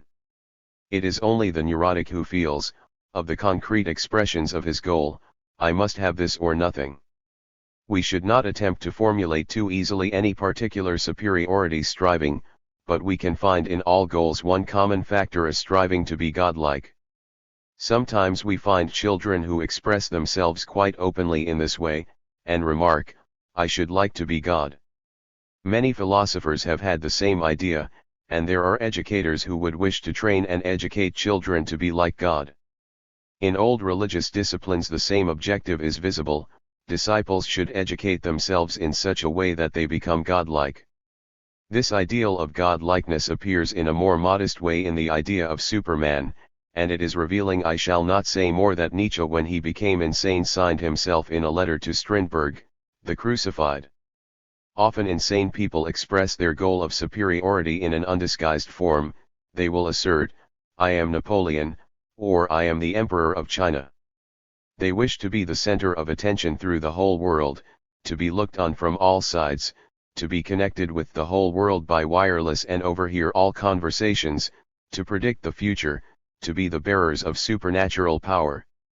In a more reasonable way, perhaps, the same goal of godlikeness comes out in the desire to know everything, to possess universal wisdom, or in the wish to perpetuate our life. Whether it is our earthly life we desire to perpetuate, or we imagine ourselves as coming to earth again and again through many incarnations, or we foresee an immortality in another world, these prospects are all based upon the desire to be like God. In religious teachings it is God who is the immortal being, who survives through all time and eternity. I am not here discussing whether these ideas are right or wrong. They are interpretations of life, they are meanings, and to some degree we are all caught up in this meaning God and godlikeness. Even the atheist wishes to conquer God, to be higher than God, and we can see that this is a peculiarly strong goal of superiority. Once the goal of superiority has been made concrete, there are no mistakes made in the style of life. The habits and symptoms of the individual are precisely right for attaining his concrete goal, they are beyond all criticism. Every problem child, every neurotic, every drunkard, criminal or sexual pervert is making the proper movements to achieve what he takes to be the position of superiority. It is impossible to attack his symptoms by themselves, they are exactly the symptoms he ought to have for such a goal. A boy at one school, the laziest boy in the class, was asked by his teacher, "Why do you get in so badly with your work?" He answered, "If I am the laziest boy here, you will always be occupied with me. You never pay any attention to good boys, who never disturb the class and do all their work properly." So long as it was his aim to attract notice and rule over his teacher, he had found the best way to do it. It would be of no use to try to get rid of his laziness, he needed it for his goal. He was perfectly in the right, and if he changed his behavior he would be a fool. Another boy was very obedient at home, but he seemed to be stupid. He was backward at school and not at all quick-wit at home. He had a brother 2 years older than he, and his brother was quite different in his style of life. He was intelligent and active, but he was always getting into trouble because of his impudence. The younger brother was one day overheard saying to the older brother, "I'd rather be as stupid as I am than as impudent as you are." his stupidity was really quite intelligent if we grant him the goal of escaping trouble. Because of his stupidity less was demanded of him, and if he committed errors he was not blamed for them. Granted his goal, he would have been a fool not to be stupid. Till the present day, the usual treatment has been to attack the symptom. To this attitude individual psychology is entirely opposed, both in medicine and in education. When a child is backward in arithmetic, or has bad school reports, it is useless to concentrate our attention on these points and try to improve him in these special expressions. Perhaps he wants to bother the teacher, or even to escape school altogether by getting himself expelled. If we check him at one point, he will find a new way to reach his goal. It is just the same with the adult neurotic. Suppose he suffers, for example, from migraine. These headaches of his can be very useful to him and they may occur at the precise moment when he has greatest need of them. Through his headaches he may escape solving the problems of society, they may come on whenever he is confronted with the necessity of meeting new people or of making a new decision. At the same time, they may aid him in tyrannizing over his office staff, or over his wife and family. Why should we expect him to give up such a well-tested device? The pain he gives himself, from his present point of view, is no more than a wise investment, it brings him in all the returns he could wish. No doubt we could frighten him out of the symptom by giving him an explanation which shocked him, just as war neurotics were sometimes frightened out of their symptoms by electric shocks or pretended operations. Perhaps medical treatment would relieve him at this point and make it more difficult for him to continue with the particular symptom he has chosen. But, so long as his goal remains the same, if he gives up one symptom he must find another. Cured of his headaches, he will develop insomnia, or some other fresh symptom. So long as his goal remains the same, he must continue to pursue it. Neurotics exist who can drop symptoms with astonishing rapidity and take on new ones without a moment's hesitation. They become virtuosos of neurosis, continually extending their repertory. The reading of a book on psychotherapy will suggest to them only some further nervous troubles which as yet they have not had the opportunity of trying out. What we must always look for is the purpose for which the symptom is adopted and the coherence of this purpose with the general goal of superiority. Suppose in my classroom I sent for a ladder, climbed up it, and perched on top of the blackboard. Anyone seeing me would probably think, Dr. Adler is quite crazy. They would not know what the ladder was for, why I climbed up it, or why I was sitting in such an awkward position. But if they knew, he wants to sit on the blackboard because he feels inferior unless he is physically higher than other people, he only feels secure if he can look down on his class, they would not think I was quite so crazy. I would have taken an excellent way to attain my concrete goal. The ladder would then seem a very sensible device and my efforts to climb up it would appear well planned and executed. Only on one point would I be crazy: my interpretation of superiority. If I could be convinced that my concrete goal was badly chosen, then I could change my activity. But if the goal remains, and my ladder is taken away, I shall try again with a chair, and if the chair is taken away, I shall see what I can do by jumping and clambering and pulling myself up by my muscles. It is the same with every neurotic, nothing is wrong with his choice of means, they are beyond criticism. It is only his concrete goal we can improve. With a change of goal, the mental habits and attitudes will also change. He will no longer need the old habits and attitudes, and new ones, fitted to his new goal, will take their place. Let me give the example of a woman of 30 who came to me suffering from anxiety and inability to make friends. She could make no progress with the problem of occupation and in consequence was still a burden upon her family. She would take small jobs from time to time as a stenographer or secretary, but by a miserable fatality, her employers would always make love to her and scare her so much that she had to leave the office. Once, however, she found a place where her employer was not so much interested in her. She felt so humiliated that she left this job also. She had been psychologically treated for many years, for 8 years, I believe, but her treatment had not succeeded in making her sociable or putting her in a position where she could earn her living. When I saw her, I traced back her style of life to the first years of her childhood. No one can understand the grown-up who does not learn to understand the child. She had been the youngest in her family, very pretty, and spoiled beyond belief. Her parents were very well off at the time, and she had only to express a wish for it to be granted. "Why," I said when I heard her, "you were brought up like a princess." "That's odd," she replied. "Everybody used to call me princess." I asked her for her earliest recollection.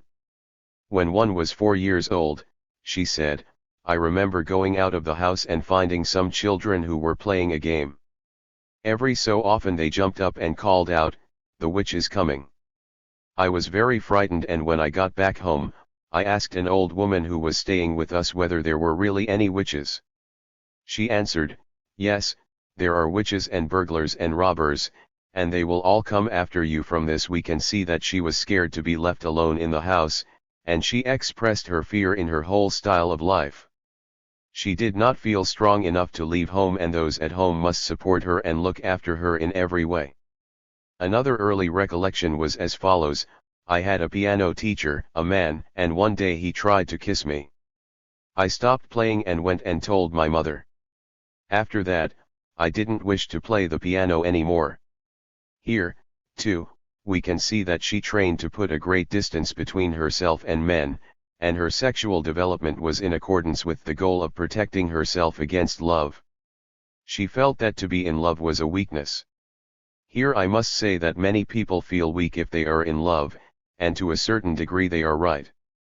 If we are in love we must be tender, and our interest in another human being leaves us open to disturbance.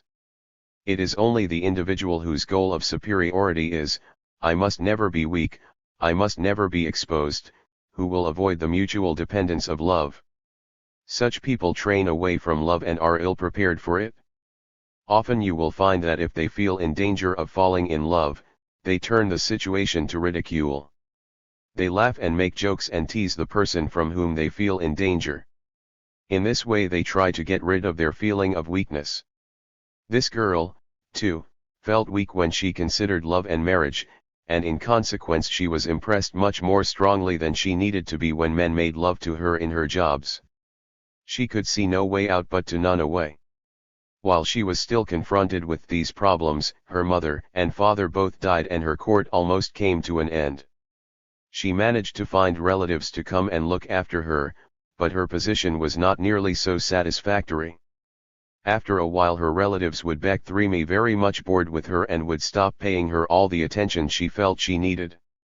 She scolded them and told them how dangerous it was for her to be left alone, and in this way she staved off the tragedy of being left to her own devices. I am convinced that if her family had given up bothering about her altogether, she would have gone mad. The only way to accomplish her goal of superiority was to force her family to support her and allow her to exclude all the problems of life. She kept in her own mind the image, "I do not belong to this planet, but to another planet, where I am a princess. This poor earth does not understand me and acknowledge my importance." One step further would have led her to insanity, but so long as she had some small resources of her own and could still obtain relatives or family friends to take care of her, there was no call for the final step. Here is another case where both the inferiority complex and the superiority complex can be clearly recognized. A girl of 16 was sent to me, who had been stealing since she was 6 or 7 and staying out at night with boys since she was 12. When she was 2 years old her parents had divorced after a long and bitter personal struggle. She was taken by her mother to live with her in her grandmother's home, and her grandmother, as so often happens, gave herself over to pampering the child. She had been born when the struggle between her parents was at its height and her mother had not welcomed her arrival. She had never liked her daughter and attention existed between them. When the girl came to see me I talked with her in a friendly way. She told me, "I don't like taking things or running about with boys, but I've got to show my mother that she can't handle me." "You do it for a revenge?" I asked her. "I suppose so," she answered. She wanted to prove herself stronger than her mother, but she had this goal only because she felt weaker. She felt her mother disliked her and she suffered from an inferiority complex. The only way she could think of to assert her superiority was to cause trouble. When children commit thefts or other delinquencies, it is usually for revenge. A girl of 15 disappeared for 8 days. When she was found, she was taken to the children's court, and there she told a tale of having been kidnapped by a man who had bound her and kept her locked in a room for 8 days. No one believed her. The doctor spoke very intimately with her and urged her to confess the truth. She was so angry with him for not accepting her story that she slapped him in the face. When I saw her, I asked her what she wanted to be, and gave the impression that I was interested only in her own fate and in what I could do to help her. When I asked her for a dream, she laughed and told me the following dream: I was in a speakeasy. When I went out, I met my mother. Soon my father came, and I asked my mother to hide me, so that he should not see me. She was afraid of her father and she was fighting him. He used to punish her, and because she was afraid of punishment she was compelled to lie. If ever we hear of a case of lying, we must look for a severe parent. A lie would have no sense unless the truth were felt as dangerous. On the other hand, we can see that this girl had some cooperation with her mother. She now told me that someone had enticed her to a speakeasy, and she had spent the 8 days there. She was frightened of confessing because of her father, but at the same time her procedure had been dictated by the desire to get the better of him. She felt subjugated by him, and she could feel the conqueror only by hurting him. How may people who have mistaken the way to superiority be helped? It is not so difficult if we recognize that the striving for superiority is common to all men. We can then put ourselves in their position and sympathize with their struggles. The only mistake they make is that their strivings are on the useless side of life. It is the striving for superiority which is behind every human creation, and it is the source of all contributions which are made to our culture. The whole of human life proceeds along this great line of action from below above, from minus to plus, from defeat to victory. The only individuals who can really meet and master the problems of life, however, are those who show in their striving a tendency to enrich all others, who go ahead in such a way that others benefit also. If we approach people in the right way, we shall not find them hard to convince. All human judgments of value and success are founded, in the end, upon cooperation. This is the great shared commonplace of the human race. All that we ask of conduct, of ideals, of goals, of actions, and traits of character, is that they should serve towards our human cooperation. We shall never find a man who is completely devoid of social feeling. The neurotic and the criminal also know this open secret. We can see their knowledge in the pains they take to justify their style of life or to throw responsibility elsewhere. They have lost courage, however, to proceed on the useful side of life. An inferiority complex tells them, success in cooperation is not for you. They have turned away from the real problems of life and are engaged in shadow fighting to reassure themselves of their strength. In our human division of labor there is room for a great variety of concrete goals. Perhaps, as we have seen, every goal may involve some small degree of mistakenness, and we could always find something to criticize. To one child, superiority will seem to lie in mathematical knowledge, to another in art, to a third in physical strength. The child with digestive inferiority may come to think that the problems confronting him are mainly problems of nutrition. His interest may turn towards food, since in this way he conceives that he can better his situation. In consequence he may become an expert cook or a professor of dietetics. In all these special goals we can see, together with the real compensation, some exclusion of possibilities, some training towards self-limitation. We can understand, for example, that a philosopher must really from time to time exile himself from society to think and to write his books. But the mistake involved is never great if a high degree of social feeling is bound up with the goal of superiority. Our cooperation has need of many different excellences. Chapter 4. Early Memories. Since the struggle to reach a position of vantage is the key to the whole personality, we shall meet it at every point of the individual's psychic life. To recognize this fact gives us two great aids in our task of understanding an individual's style of life. First, we can begin wherever we choose. Every expression will lead us in the same direction towards the one motive, the one melody, around which the personality is built. Secondly, we are provided with a vast store of material. Every word, thought, feeling or gesture contributes to our understanding. Any mistake we might make in considering one expression too hastily can be checked and corrected by 1,000 other expressions. We cannot finally decide the meaning of one expression until we can see its part in the whole, but every expression is saying the same thing, every expression is urging us towards the solution. We are like archaeologists who find fragments of earthenware, tools, the ruined walls of buildings, broken monuments, and leaves of papyrus, and from these fragments proceed to infer the life of a whole city which has perished. But we are dealing, not with something which has perished, but with the inter-organized aspects of a human being, a living personality which can set before us continuous new manifestations of its own meaning. It is not an easy task to understand a human being. Individual psychology is perhaps the most difficult of all psychologies to learn and to practice. We must listen always for the whole. We must be skeptical until the key becomes self-evident. We must gather hints from a multitude of small signs, from the way a man enters a room, the way he greets us and shakes hands, the way he smiles, the way he walks. On one point we may go astray, but others are always forthcoming to correct or confirm us. Treatment itself is an exercise in cooperation and a test of cooperation. We can succeed only if we are genuinely interested in the other. We must be able to see with his eyes and listen with his ears. He must contribute his part to our common understanding. We must work out his attitudes and his difficulties together. Even if we felt we had understood him, we should have no witness that we were right unless he also understood. A tactless truth can never be the whole truth, it shows that our understanding was not sufficient. It is perhaps from a miscomprehension of this point that other schools have derived the concept of negative and positive transferences, factors which are never met with in individual psychological treatment. To spoil a patient who is accustomed to be spoiled may be an easy way to gain his affections, but his desire for domination will be apparent underneath.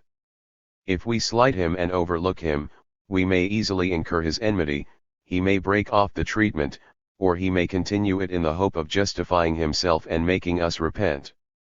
We shall not be able to help him either by spoiling him or by slighting him. We must show him the interest of one man towards a fellow man. No interest could be truer or more objective. We must cooperate with him in finding his mistakes, both for his own benefit and for the welfare of others.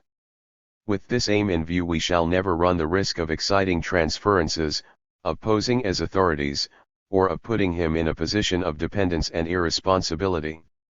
Among all psychic expressions, some of the most revealing are the individual's memories. His memories are the reminders he carries about with him of his own limits and of the meaning of circumstances. There are no chance memories. Out of the incalculable number of impressions which meet an individual, he chooses to remember only those which he feels, however darkly, to have a bearing on his situation. Thus his memories represent his story of my life, a story he repeats to himself to warn him or comfort him, to keep him concentrated on his goal, to prepare him, by means of past experiences, to meet the future with an already tested style of action. The use of memories to stabilize a mood can be plainly seen in everyday behavior. If a man suffers a defeat and is discouraged by it, he recalls previous instances of defeat. If he is melancholy, all his memories are melancholy. When he is cheerful and courageous, he selects quite other memories. The incidents he recalls are pleasant, they confirm his optimism. In the same way, if he feels himself confronted with a problem, he will summon up memories which help to prepare the mood in which he will meet it. Memories thus serve much the same purpose as dreams. Many men, when they have decisions to make, will dream of examinations which they have successfully passed. They see their decision as a test, and try to recreate the mood in which they succeeded before. What holds true of the variations of mood within an individual style of life, holds true also of the structure and balance of his moods in general. A melancholiac could not remain melancholiac if he remembered his good moments and his successes. He must say to himself, "All my life I was unfortunate," and select only those events which he can interpret as instances of his unhappy fate. Memories can never run counter to the style of life. If an individual's goal of superiority demands that he should feel, "Other people always humiliate me," he will choose for remembrance incidents which he can interpret as humiliations. In so far as his style of life alters, his memories also will alter. He will remember different incidents, or he will put a different interpretation on the incidents he remembers. Early recollections have a special significance. To begin with, they show the style of life in its origins and in its simplest expressions. We can judge from them whether the child was pampered or neglected, how far he was training for cooperation with others, with whom he preferred to cooperate, what problems confronted him, and how he struggled against them.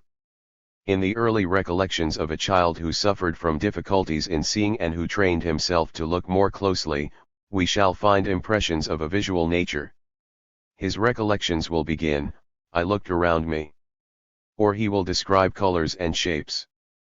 A child who had difficulties of movement, who wanted to walk or run or jump, will show these interests in his recollections. Events remembered from childhood must be very near to the main interest of the individual, and if we know his main interest we know his goal and his style of life. It is this fact which makes early recollections of such value in vocational guidance. We can find, moreover, the child's relations towards his mother, his father, and the other members of the family. It is comparatively indifferent whether the memories are accurate or inaccurate. What is of most value about them is that they represent the individual's judgment. Even in childhood, "I was such and such a person," or, "Even in childhood, I found the world like this." Most illuminating of all is the way he begins his story, the earliest incident he can recall. The first memory will show the individual's fundamental view of life, his first satisfactory crystallization of his attitude. It offers us an opportunity to see at one glance what he has taken as the starting point for his development. I would never investigate a personality without asking for the first memory. Sometimes people do not answer, or profess that they do not know which event came first, but this itself is revealing. We can gather that they do not wish to discuss their fundamental meaning, and that they are not prepared for cooperation. In the main, people are perfectly willing to discuss their first memories. They take them as mere facts, and do not realize the meaning hidden in them. Scarcely anyone understands a first memory, and most people are therefore able to confess their purpose in life, their relationship to others and their view of the environment in a perfectly neutral and unembarrassed manner through their first memories. Another point of interest in first memories is that their compression and simplicity allows us to use them for mass investigations. We can ask a school class to write their earliest recollections, and, if we know how to interpret them, we have an extremely valuable picture of each child. Let me, for the sake of illustration, give a few first memories and attempt to interpret them. I know nothing else of the individuals than the memories they tell, not even whether they are children or adults. The meaning we find in their first memories would have to be checked by other expressions of their personality, but we can use them as they stand for our training, and for sharpening our ability to guess. We shall know what might be true, and we shall be able to compare one memory with an other. In especial, we shall be able to see whether the individual is training towards cooperation or against it, whether he is courageous or discouraged, whether he wishes to be supported and watched, or to be self-reliant and independent, whether he is prepared to give or anxious only to receive. Once since my sister. It is important to notice which people in the environment occur in first memories. When a sister occurs, we can be pretty sure that the individual has felt greatly under her influence. The sister has thrown a shadow over the other child's development.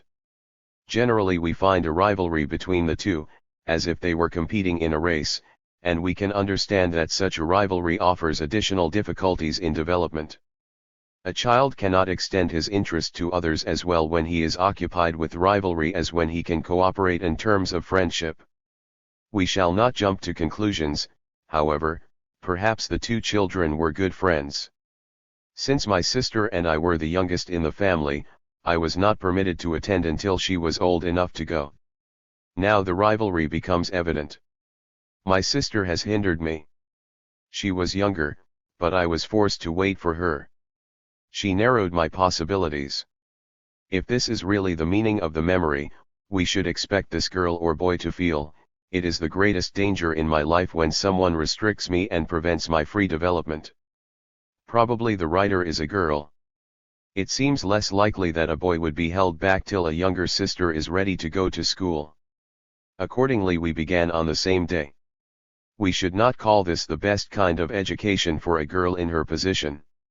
It might well give her the impression that, because she is the older, she must stay behind. In any case, we see that this particular girl has interpreted it in this sense. She feels that she is slighted in favor of her sister. She will accuse someone of this neglect, and probably it will be her mother. We should not be surprised if she leaned more towards her father, and tried to make herself his favorite. I recall distinctly that mother told everyone how lonely she was on our first day at school. She said, "I ran out to the gate many times that afternoon and looked for the girls. I just thought they would never come." Here is a description of the mother, and a description which does not show her behaving very intelligently. It is the girl's portrait of her mother. "Thought we should never come." The mother was obviously affectionate, and the girls knew of her affection, but at the same time she was anxious and tense. If we could speak to this girl, she could tell us more of the mother's preference for the younger sister. Such a preference would not astonish us, for the youngest child is almost always pampered. From the whole of this first memory, I should conclude that the older of the two sisters felt hindered through the rivalry of the younger. In later life we should expect to find marks of jealousy and fear of competition. It would not surprise us to find her disliking women younger than herself. Some people feel too old all through their lives, and many jealous women feel inferior towards members of their own sex who are younger than they. 2. My earliest recollection is of my grandfather's funeral, when I was 3 years of age. This is a girl writing. She is deeply impressed with the fact of death. What does this mean? She has seen death as the greatest insecurity in life, the greatest danger. She drew out of the events that happened to her in her childhood the moral, grandfather can die. We shall probably find that she was a favorite of her grandfather and he spoiled her. Grandparents nearly always spoil their grandchildren. They have less responsibility towards them than parents, and often they wish to attach the children to themselves and show that they can still gain affection. Our culture does not make it any too easy for old people to feel convinced of their worth, and sometimes they seek to be convinced through easy means, through querulousness, for example. Here we are inclined to believe that the grandfather spoiled this girl when she was a baby and that it was his pampering that fixed him so deeply in her memory. When he died, she felt it as a great blow. A subject and ally had been taken away. I remember so vividly seeing him in his coffin, lying there so still and white. I am not sure that it is a good procedure to let a child of 3 years see a dead man. At least it would be better to prepare the child beforehand. Children have often told me that they had been deeply impressed by the sight of someone who had died and could never forget it. This girl has not forgotten it. Such children strive to diminish or overcome the danger of death. Often their ambition is to become a doctor. They feel that a doctor is better trained than others to fight against death. If a doctor is asked for his first memory, it will often include some remembrance of death. Lying in the coffin so white and still, a memory of something visible. Probably this girl is a visual type, interested in looking at the world. Then at the grave, as the casket was lowered, I recall those straps being pulled out from underneath the rough box. Again she tells us what she saw, and we are confirmed in our guess that she is a visual type. This experience seems to have left me with a trembling fear at the mention of any of my relations, friends, or acquaintances who have passed to the other life beyond. Again we can notice that great impression left in her by death. If I had an opportunity of speaking to her, I should ask, "What would you like to be later in life?" And perhaps she would answer, "A doctor." If she made no answer or avoided the question, then I myself would suggest, "Wouldn't you like to be a doctor or a nurse?" When she mentions the other life beyond, we can see one type of compensation for the fear of death. What we have learned from her memory as a whole is that her grandfather was friendly to her, that she is a visual type, and that death plays a great role in her mind. The meaning she has drawn from life is, "We must all die." This is undoubtedly true, but we shall not find everybody with the same chief interest. There are other points that can occupy our attention. 3. When I was 3 years old, my father. Right at the beginning her father occurs. We can suppose that this girl was more interested in her father than her mother. An interest in the father is always a second phase of development. At first a child is more interested in the mother, since in the first year or two the cooperation with the mother is very close. The child needs the mother and is attached to her, all the child's psychic strivings are bound up with the mother. If the child turns to the father, the mother has lost the game. The child is not satisfied with its situation. This is generally the result of the birth of a younger child.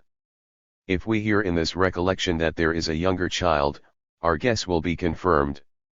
My father purchased for us a pair of ponies. There is more than one child, and we are interested to hear about the other.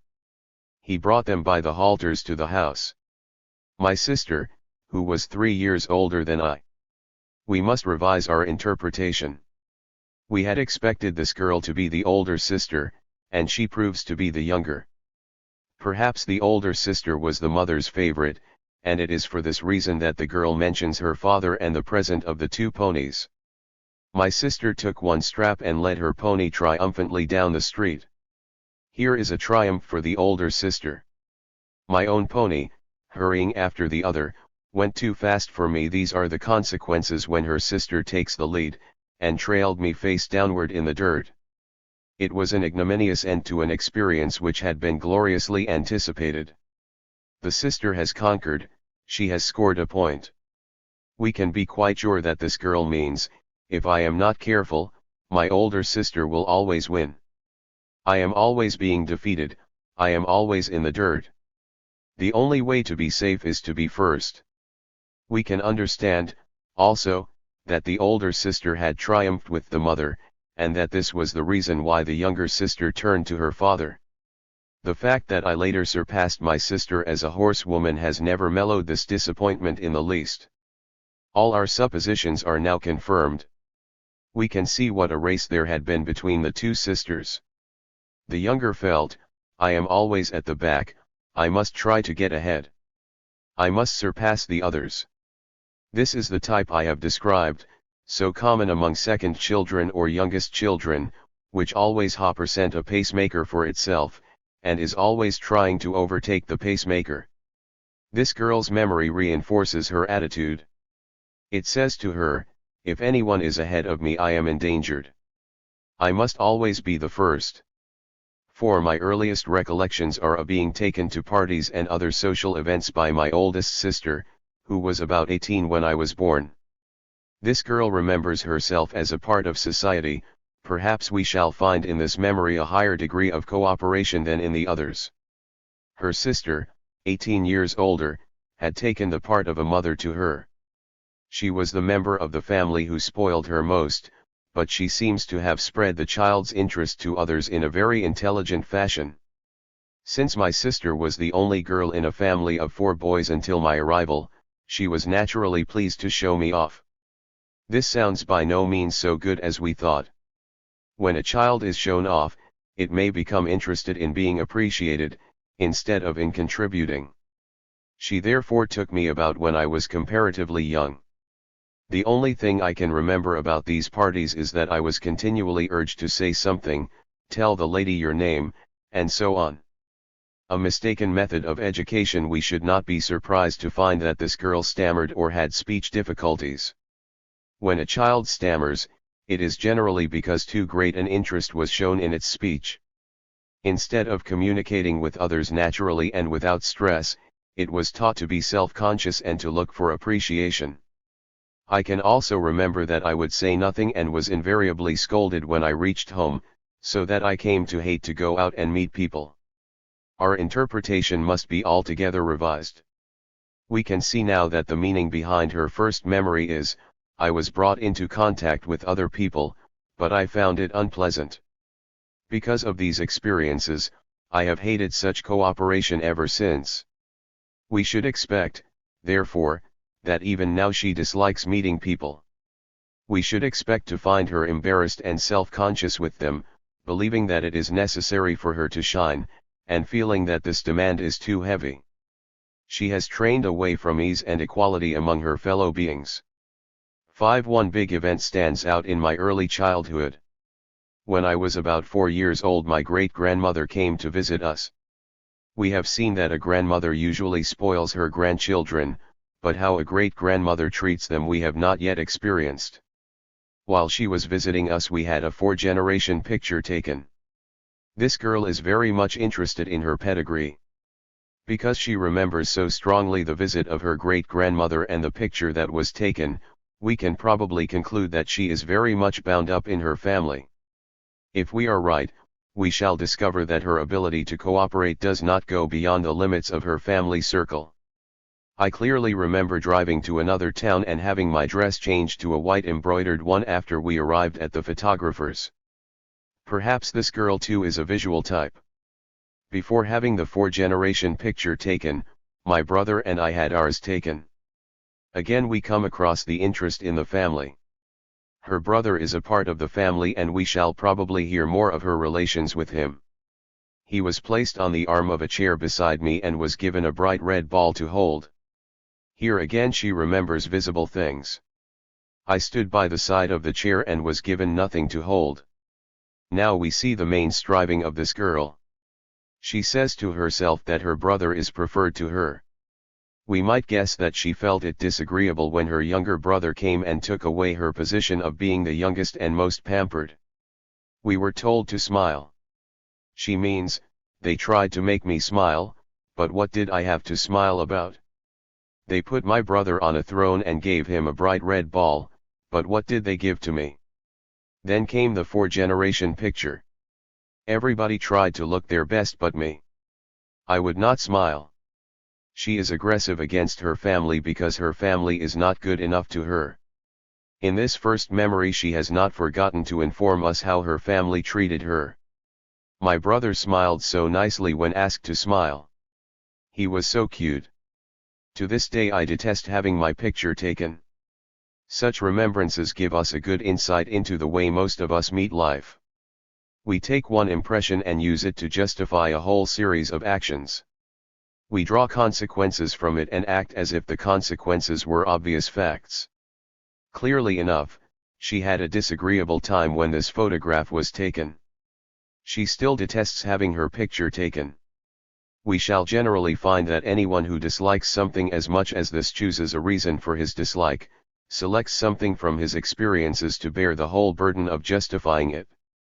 This first memory has given us 2 main clues to the personality of the writer. First, she is a visual type. Second, and still more important, she is bound to her family. The whole action of her first memory is placed within the family circle. She is probably not well adapted for social life. 6. One of my earliest recollections, if not the earliest, is an incident which happened when I was about 3.5 years old. A girl who worked for my parents had taken my cousin and me down in the cellar and given us a taste of cider. We liked it very much. It is an interesting experience to discover that we have cellars with cider in them. This was a journey of exploration. If we had to make our conclusions already, we might guess one of 2 things. Perhaps this girl likes to meet new circumstances and is courageous in her approach to life. Perhaps, on the other hand, she means that there are people with stronger wills who can seduce us and lead us astray.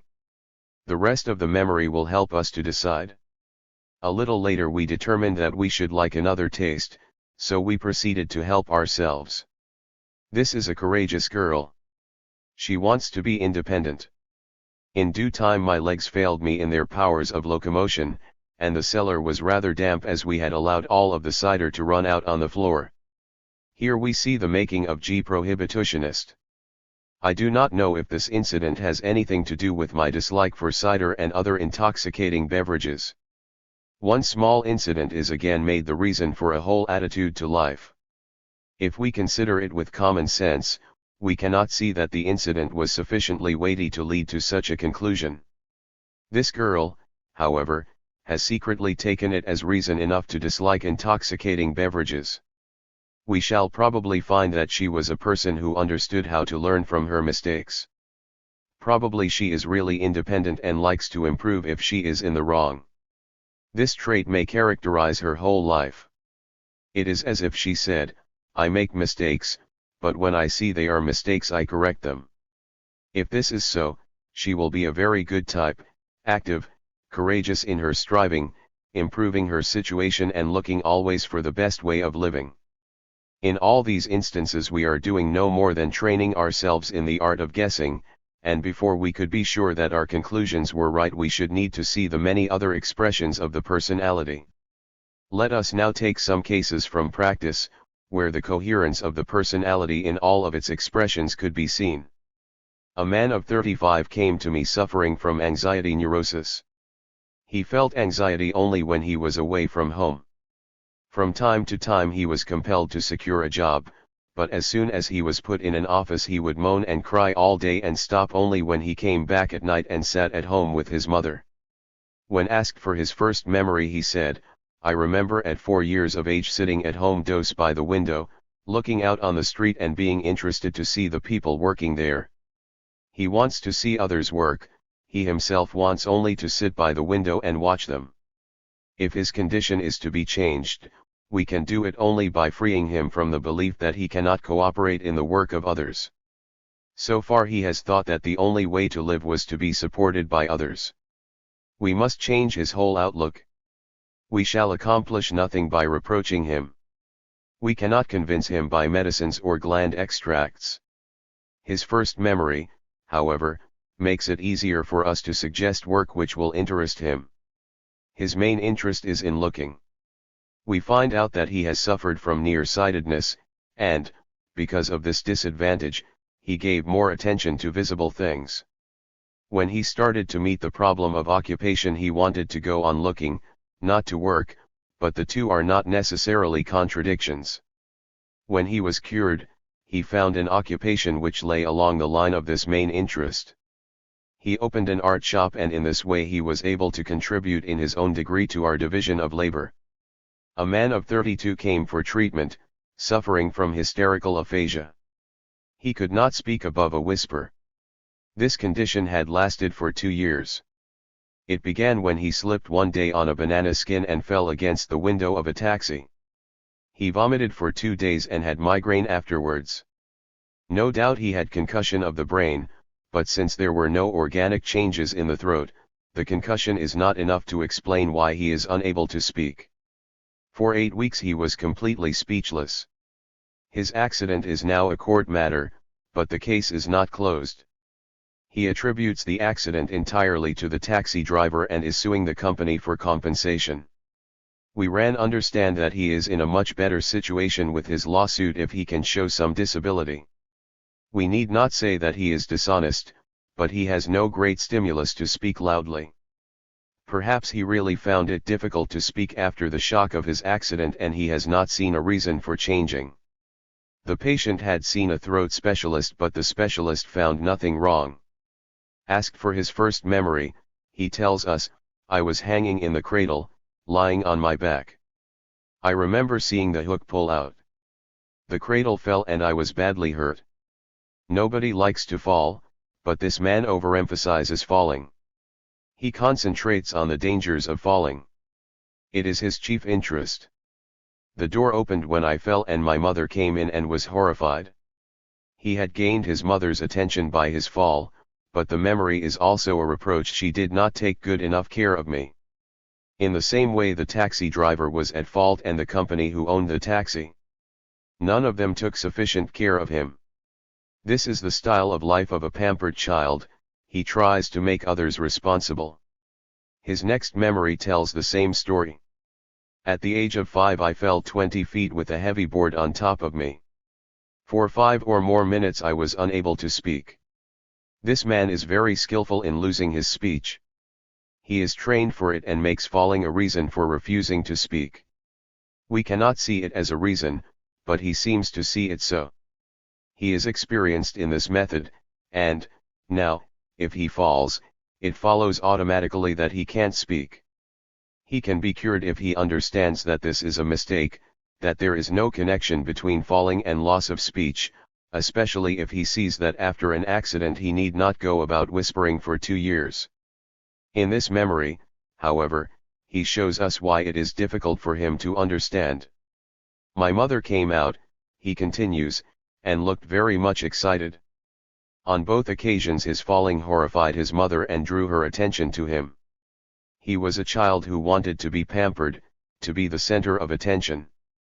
We can understand how he wants to be paid for his misfortunes. Other pampered children might do the same if the same accidents happened. Probably, however, they would not hit in the device of having a speech defect. This is the trademark of our patient, it is part of the style of life he has built up out of his experiences. A man of 26 came to me complaining that he could not find a satisfactory occupation. 8 years ago he had been put in the brokerage business by his father, but he never liked it and he had recently given it up. He had tried to find other work, but he had not been successful. He complained also of sleeplessness and he had had frequent thoughts of suicide. When he threw up his work in the brokerage business, he ran away from home and found a job in another town, but a letter brought news that his mother was ill and he returned to live with the family. From this history we could already suspect that he had been pampered by his mother and that his father had tried to exert authority over him. We should probably find that his life was a revolt against the strictness of his father. When he was asked about his position in the family, he replied that he was the youngest child and the only boy. He had 2 sisters, the older of them always tried to boss him and the younger was not much different. His father continually nagged at him and he felt very deeply that he was dominated by all the family. His mother was his only friend. He went to school until he was 14. Afterwards his father sent him to an agricultural school, so that he should be able to help him on a farm which he was planning to buy. The boy got along fairly well at the school, but decided that he did not wish to be a farmer. It was his father who got him the position in the brokerage firm. It is rather surprising that he stuck the work out for 8 years, but he gives as his reason that he wanted to do as much as possible for his mother. As a child he was untidy and timid, afraid of the dark and of being left alone. When we hear of an untidy child, we must always look for someone who tidies up for him. When we hear of a child who is afraid of the dark and does not like to be left alone, we must always look for someone whose attention he can attract and who will console him. With this youth, it was his mother. He had not found it easy to make friends, but he felt sociable enough among strangers. He had never been in love, he was not interested in love and never wished to get married. He looked on the marriage of his parents as unhappy, and this helps us to understand why he excluded marriage for himself. His father still brings pressure on him to continue in brokerage. He himself would like to go in for advertising, but he is convinced that his family would not give him the money to prepare for this career. At every point we can see that the purpose of his actions is to antagonize his father. While he was in the brokerage firm, it did not occur to him, although he was self-supporting, to use his money to learn advertising. He thinks of it only now, as a new demand on his father. His first memory clearly reveals the protest of a pampered child against a strict father. He remembers how he worked in his father's restaurant. He liked cleaning the dishes and changing them from one table to another. The way he meddled with them angered his father, who slapped him before the customers. He uses his early experience as a proof that his father is an enemy and his whole life has been a fight against him. He has still no real wish to work. He would be completely satisfied if he could hurt his father. His ideas of suicide are easy to explain. Every suicide is a reproach, and by thinking of suicide he is saying, "My father is guilty for everything." His dissatisfaction in his occupation is also directed against his father. Every plan that the father proposes, the son rejects, but he is a pampered child and he cannot be independent in his career. He does not really wish to work, he wishes to play, but he still preserves some cooperation with his mother. But how does his fight with his father help to explain his insomnia? If he is sleepless, next day he is ill-equipped for working. His father is waiting for him to work, but the boy is tired and unable to work. Of course, he could say, "I don't want to work, and I won't be forced." But there is his concern for his mother and the bad financial circumstances of the family. If he just refuses to work, his family will think he is quite hopeless and refuse to support him. He must have an alibi, and this he gains by the apparently uninvited misfortune sleeplessness. At first he says that he never dreams, but later he remembers a dream which often recurs. He dreams that somebody is throwing a ball against the wall and the ball always bounces away. This seems a trivial dream. Can we find a connection between the dream and his style of life? We ask him, "What happened then? What did you feel when the ball bounced away?" He tells us, "Whenever it bounces away I wake up." Now he has revealed the whole structure of his sleeplessness. He uses the dream as an alarm clock to waken him up. He imagines that everybody wishes to push him forward, to drive him and to compel him to do things that he does not wish to do. He dreams that somebody is throwing a ball against the wall. At this point he always wakes up. In consequence he is tired next day, and when he is tired he cannot work. His father is very anxious for him to work, and so, by this roundabout method, he has defeated his father. If we were to look only at his fight with his father, we should think him very intelligent to discover such weapons. His style of life, however, is not very satisfactory, either for him or for others, and we must help him to change it. When I explain his dream, he stops dreaming, but he tells me he still wakes up sometimes in the night. He has no longer the courage to continue with his dream, because he sees its purpose can be found out, but he still tires himself for the next day. What can we do to help him? The only possible way would be to reconcile him with his father. So long as all his interest goes towards irritating and defeating his father, nothing will come right. I begin, as we must always begin, by admitting that there is justification for the patient's attitude. "Your father seems to be completely wrong," I say. "It is very unwise of him to try to use his authority and to boss you the whole time. Perhaps he is a sick man and should be treated. But what can you do? You cannot expect to change him. Suppose it rains, what can you do?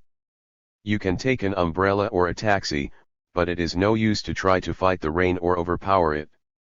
At present you are spending your time fighting the rain. You believe that this is strength. You believe that you are getting the better of it. But your victories damage yourself more than anyone." I show him the coherence of all his expressions, his uncertainty over his career, his thoughts of suicide, his running away from home, his sleeplessness, and I show him how in all of them he is punishing himself to punish his father.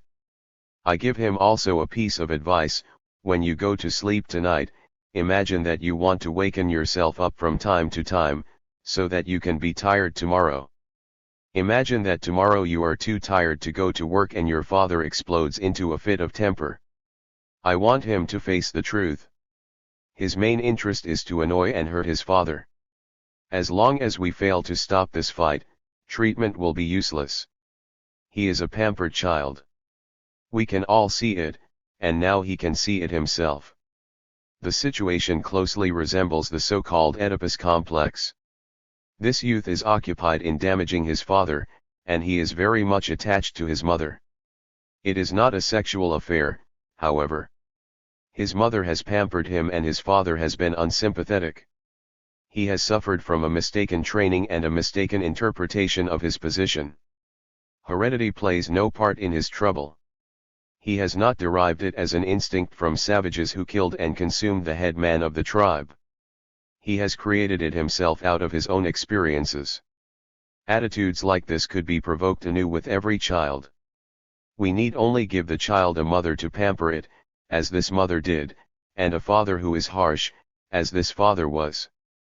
If the child revolts against its father, and fails to proceed independently in solving the problems before it, we can understand how easy it was to adopt such a style of life. Chapter V. Dreams. Almost every human being dreams, but those who understand their dreams are very few. This state of affairs might well seem astonishing.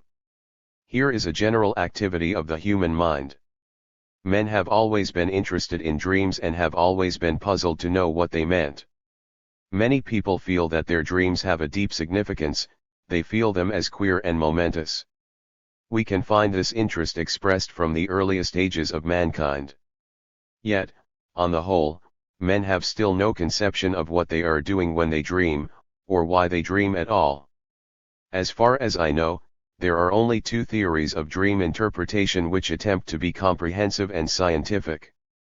The two schools which claim to understand and interpret dreams are the Freudian school of psychoanalysis and the school of individual psychology. Of these two, perhaps only the individual psychologists would claim that their explanation was wholly in agreement with common sense. Previous attempts to understand dreams were not, of course, scientific, but they deserve consideration. At least they will reveal how men have regarded their dreams, what their attitude towards dreaming has been. Since dreams are a part of the mind's creative activity, if we find out what men have expected from dreams, we shall come very close to seeing the purpose of dreams. Right at the beginning of our investigation we found a striking fact. It seems always to have been taken granted that dreams had some bearing on the future. People often felt that in dreams some master spirit, some god or ancestor, would take possession of their minds and influence them. They used their dreams to obtain guidance when they were in difficulties. Ancient dream books offered to explain what a dream meant for the future fortunes of the man who dreamed it. Primitive peoples looked for omens and prophecies in their dreams. The Greeks and the Egyptians went to their temples in the hope of obtaining a sacred dream that would influence their future lives. Such dreams were looked on as curative, as removing physical or mental difficulties. The American Indians, by purification, fasting and sweat baths, took great pains to induce dreams, and based their conduct on the interpretation they gave them. In the Old Testament, dreams are always interpreted as revealing something of future events.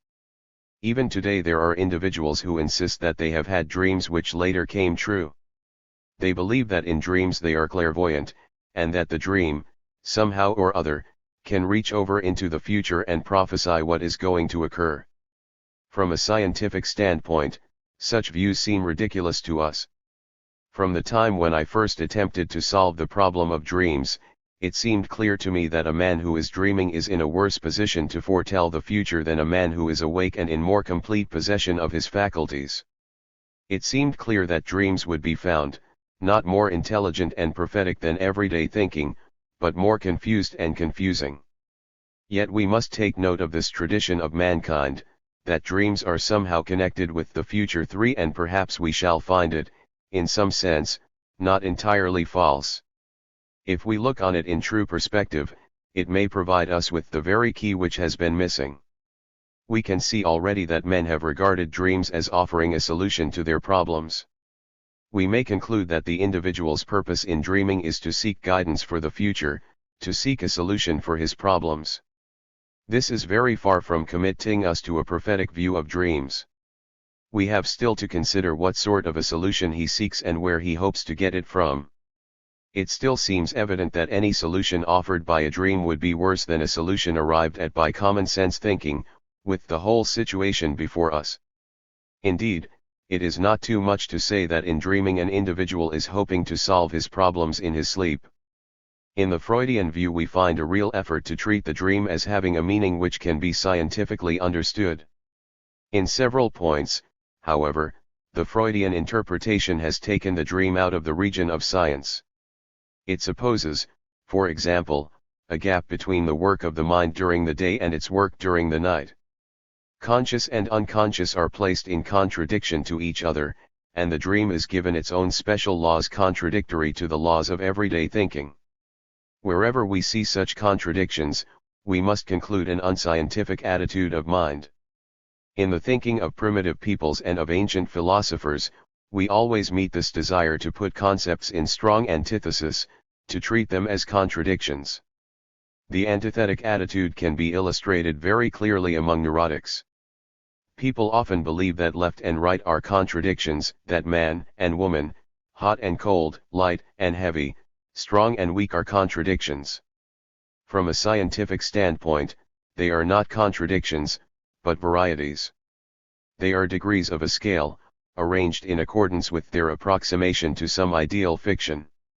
In the same way, good and bad, normal and abnormal, are not contradictions but varieties. Any theory which treats sleep and waking, dream thoughts and day thoughts, as contradictions is bound to be unscientific. Another point of difficulty in the original Freudian view is that dreams were referred to a sexual background. This, too, separated them from the ordinary strivings and activities of men. If it were true, dreams would have a meaning as an expression not of the whole personality, but only of a part of the personality. The Freudians themselves found a sexual interpretation of dreams insufficient, and Freud suggested that we could also see in dreams the expression of an unconscious desire to die. Perhaps we can find a sense in which this is true. Dreams, as we have noticed, are an attempt to reach an easy solution for problems, and they reveal the individual's failure of courage. The Freudian term, however, is highly metaphoric, and it does not bring us any closer to finding how the whole personality is reflected in dreams. Once again, the dream life seems rigorously separated from the daytime life. In the Freudian attempts, we are given many interesting and valuable hints. Especially useful, for example, is the hint that it is not the dream itself which is important, but the underlying thoughts of the dream. In individual psychology we arrive at a somewhat similar conclusion. What is missing from psychoanalysis is the very first requisite for a science of psychology: a recognition of the coherence of the personality and of the unity of the individual in all his expressions. This lack can be observed in the Freudian answer to the crucial question of dream interpretation: what is the purpose of dreams? What do we dream for at all? The psychoanalyst answers, to satisfy the individual's unfulfilled desires. But this view would by no means explain everything. Where is the satisfaction if the dream is lost, if the individual forgets it or cannot understand it? All mankind is dreaming and scarcely anyone understands his dreams. What pleasure can we get from dreaming? If the dream life is separated from the day life, and the satisfaction given by a dream takes place in a life of its own, we can perhaps understand the purpose of dreams for the dreamer. But now we have lost the coherence of the personality. Dreams have now no purpose for the waking man. From a scientific point of view, the dreamer and the waking man are the same individual, and the purpose of dreams must be applicable to this one coherent personality. It is true that in one type of human being, we could connect the striving for wish fulfillment in dreams with the whole personality. This type is the pampered child, the individual who always is asking, how can I get gratification? What does life offer me? Such an individual might look for gratification in his dreams, just as he does in all his other expressions. And, indeed, if we look closely we shall find that the Freudian theory is the consistent psychology of the pampered child, who feels that his instincts must never be denied, who looks on it as unfair that other people should exist, who asks always, why should I love my neighbor? Does my neighbor love me? Psychoanalysis starts with the premises of a pampered child, and works out these premises in the most thoroughgoing detail. But the striving for gratification is only one of the million varieties of the striving for superiority, and we cannot take it as the central motive of all expressions of personality. If we really discover the purpose of dreams, moreover, we must also be helped to see what purpose it serves to forget dreams or not to understand them. This was the most vexing problem before me when I started, some quarter of a century ago, to try to find the meaning of dreams. I could see that the dream is not a contradiction to waking life, it must always be in the same line as other movements and expressions of life. If, during the day, we are occupied with striving towards the goal of superiority, we must be occupied with the same problem at night. Everyone must dream as if he had a task to fulfill in dreaming, as if he had to strive towards superiority also in his dreams. The dream must be a product of the style of life, and it must help to build up and enforce the style of life. One consideration helps immediately to make clear the purpose of dreams. We dream, and in the morning we generally forget our dreams. Nothing is left. But is this true? Is nothing left at all? Something remains. We are left with the feelings our dreams have aroused. None of the pictures persist, no understanding of the dream is left, only the feelings which remain behind. The purpose of dreams must be in the feelings they arouse. The dream is only the means, the instrument, to stir up feelings. The goal of the dream is the feelings it leaves behind. The feelings an individual creates must always be in conformity with his style of life. The difference between dream thought and day thought is not absolute, there is no rigid division between the two. To put the difference in a few words, in dreaming more relations with reality are excluded. There is no break with reality. When we sleep we are still in contact with reality. If we are disturbed with problems, our sleep is disturbed also.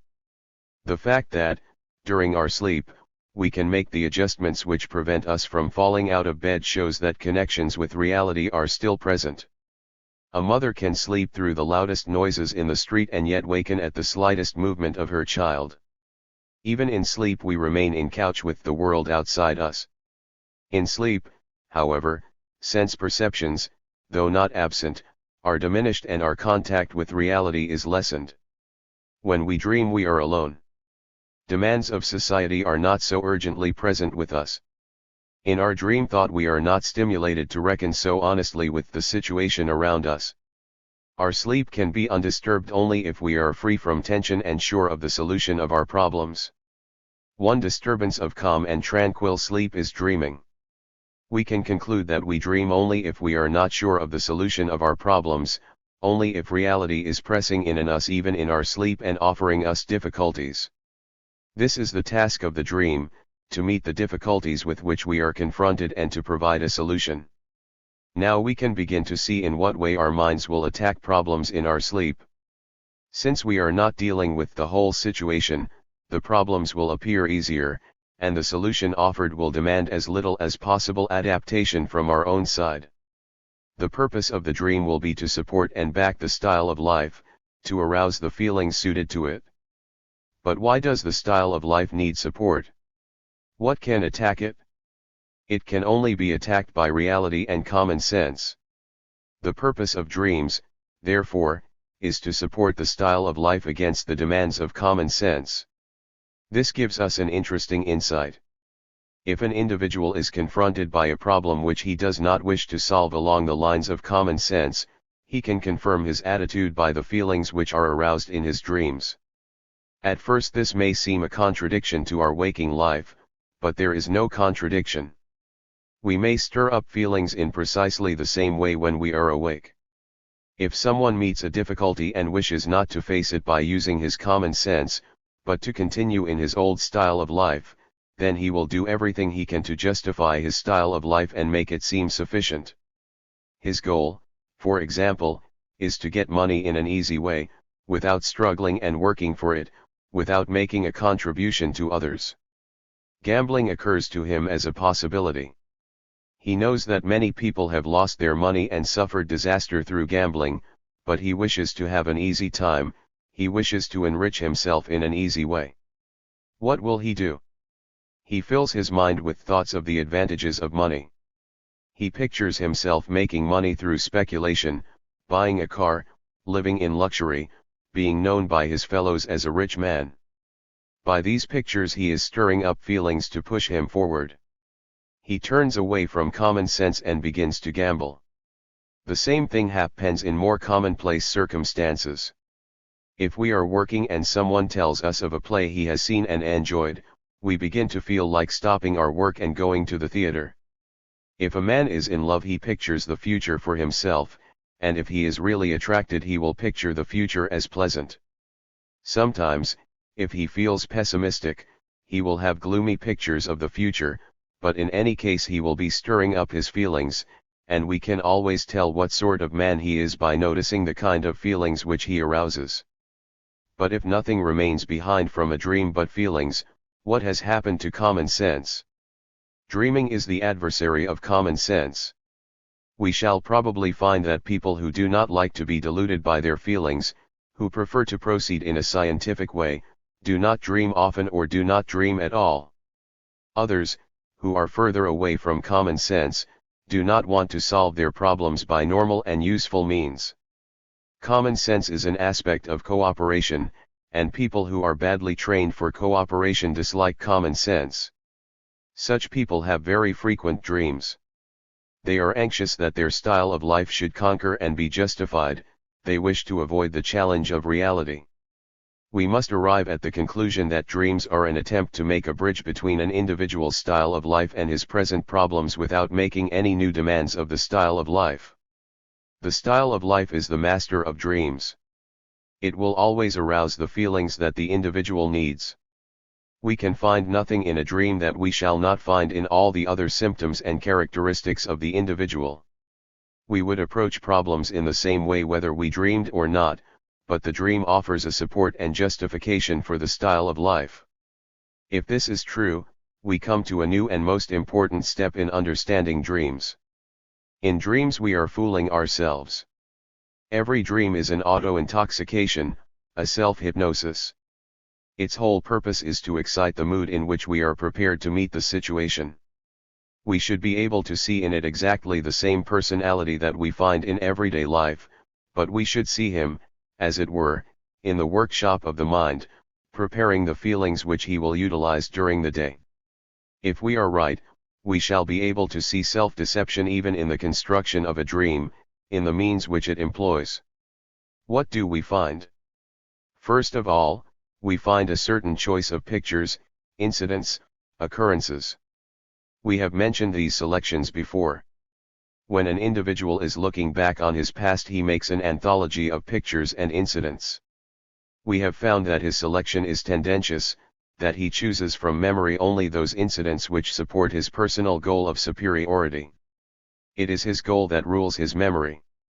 In the same way, in the construction of a dream, we pick out only such incidents as agree with our style of life and express what the style of life demands when confronted by our present problems. The meaning of the selection can be nothing but the meaning of the style of life in relation to the difficulties in which we find ourselves. In a dream, the style of life is demanding its own way. To meet the difficulties realistically would call for common sense, but the style of life refuses to give way. On what other means does a dream draw? From the earliest times it has been observed, and in our own day Freud has especially emphasized, that dreams are mainly built up out of metaphors and symbols. As one psychologist says, we are poets in our dreams. Now, why does dream not speak in simple, straightforward language instead of in poetry and metaphors? If we speak plainly, without metaphors or symbols, we cannot escape common sense. Metaphors and symbols can be abused. They can combine different meanings, they can say two things at the same time, one of which, perhaps, is quite false. Illogical consequences can be drawn from them. They can be employed to stir up feelings.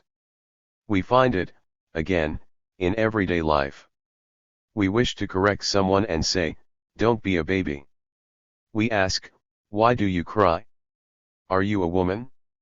Something irrelevant, something addressed merely to the feelings, always creeps in when we use metaphors. Perhaps a large man is angry with a small man and says, "He is a worm. He ought to be trodden on." By his metaphor he is making it easy to support his anger. Metaphors are wonderful instruments of speech, but by them we can always deceive ourselves. When Homer describes the army of the Greeks overrunning the fields like lions, he gives us a magnificent image. Do we believe that he really wished to say exactly how these poor, dirty soldiers crept over the fields? No, he wanted us to think of them as lions. We know that they are not really lions, but if the poet had described how the soldiers breathed heavily and sweated, how they stopped to pluck up courage or to avoid danger, how old their armor was and 1,000 such details, we should not be so much impressed. Metaphors are used for beauty, for imagination, and fantasy. We must insist, however, that the use of metaphors and symbols is always dangerous in the hands of an individual who has a mistaken style of life. A student is faced with an examination. The problem is straightforward and he should approach it with courage and common sense. But if it is his style of life that he wants to run away, he may dream that he is fighting in a war. He pictures this straightforward problem in a heightened metaphor and now he is far more justified in being afraid. Or he dreams that he is standing before an abyss and that he must run back to avoid falling in. He must create feelings to help him to avoid the examination, to escape from it, and he fools himself by identifying the examination with the abyss. In this we can find another means employed very frequently in dreams. It is to take a problem and to curtail it and boil it down until only a part of the original problem is left. The remainder is then expressed in a metaphor and treated as if it were the same as the original problem. Another student, for example, more courageous and looking more towards the future, wishes to complete his task and go through with his examination. He still wishes for support, however, he still wishes to reassure himself his style of life demands it. The night before the examination he dreams that he is standing on top of a mountain. The picture of his situation is very much simplified. Only the smallest part of all the circumstances of his life is represented. The problem is a great one to him, but by excluding many aspects of it and concentrating himself on his prospect of success, he stirs up feelings to help him. Next morning he gets up feeling happy, fresh, and more courageous than before. He has succeeded in minimizing the difficulties he must face. In spite of the fact that he has reassured himself, he has really been fooling himself.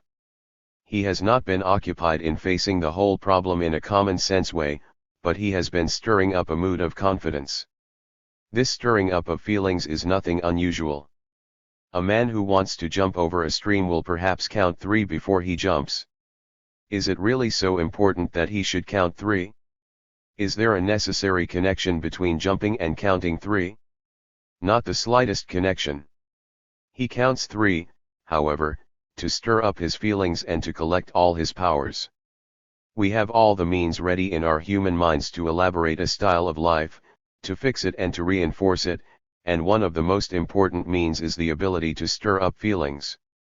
We are engaged in this work every night and every day, but it comes out more clearly, perhaps, in the night.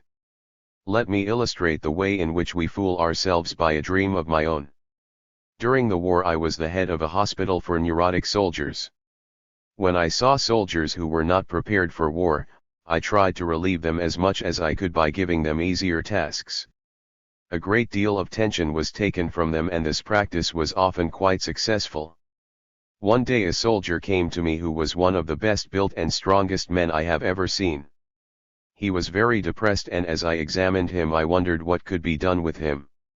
I should have liked, of course, to send home every soldier who came to me, but all my recommendations had to pass before a superior officer and my benevolence had to be kept within bounds. It was not easy to decide in this soldier's case, but when the time came I said, "You are neurotic, but you are very strong and healthy. I will give you easier work to do so that you need not go to the front."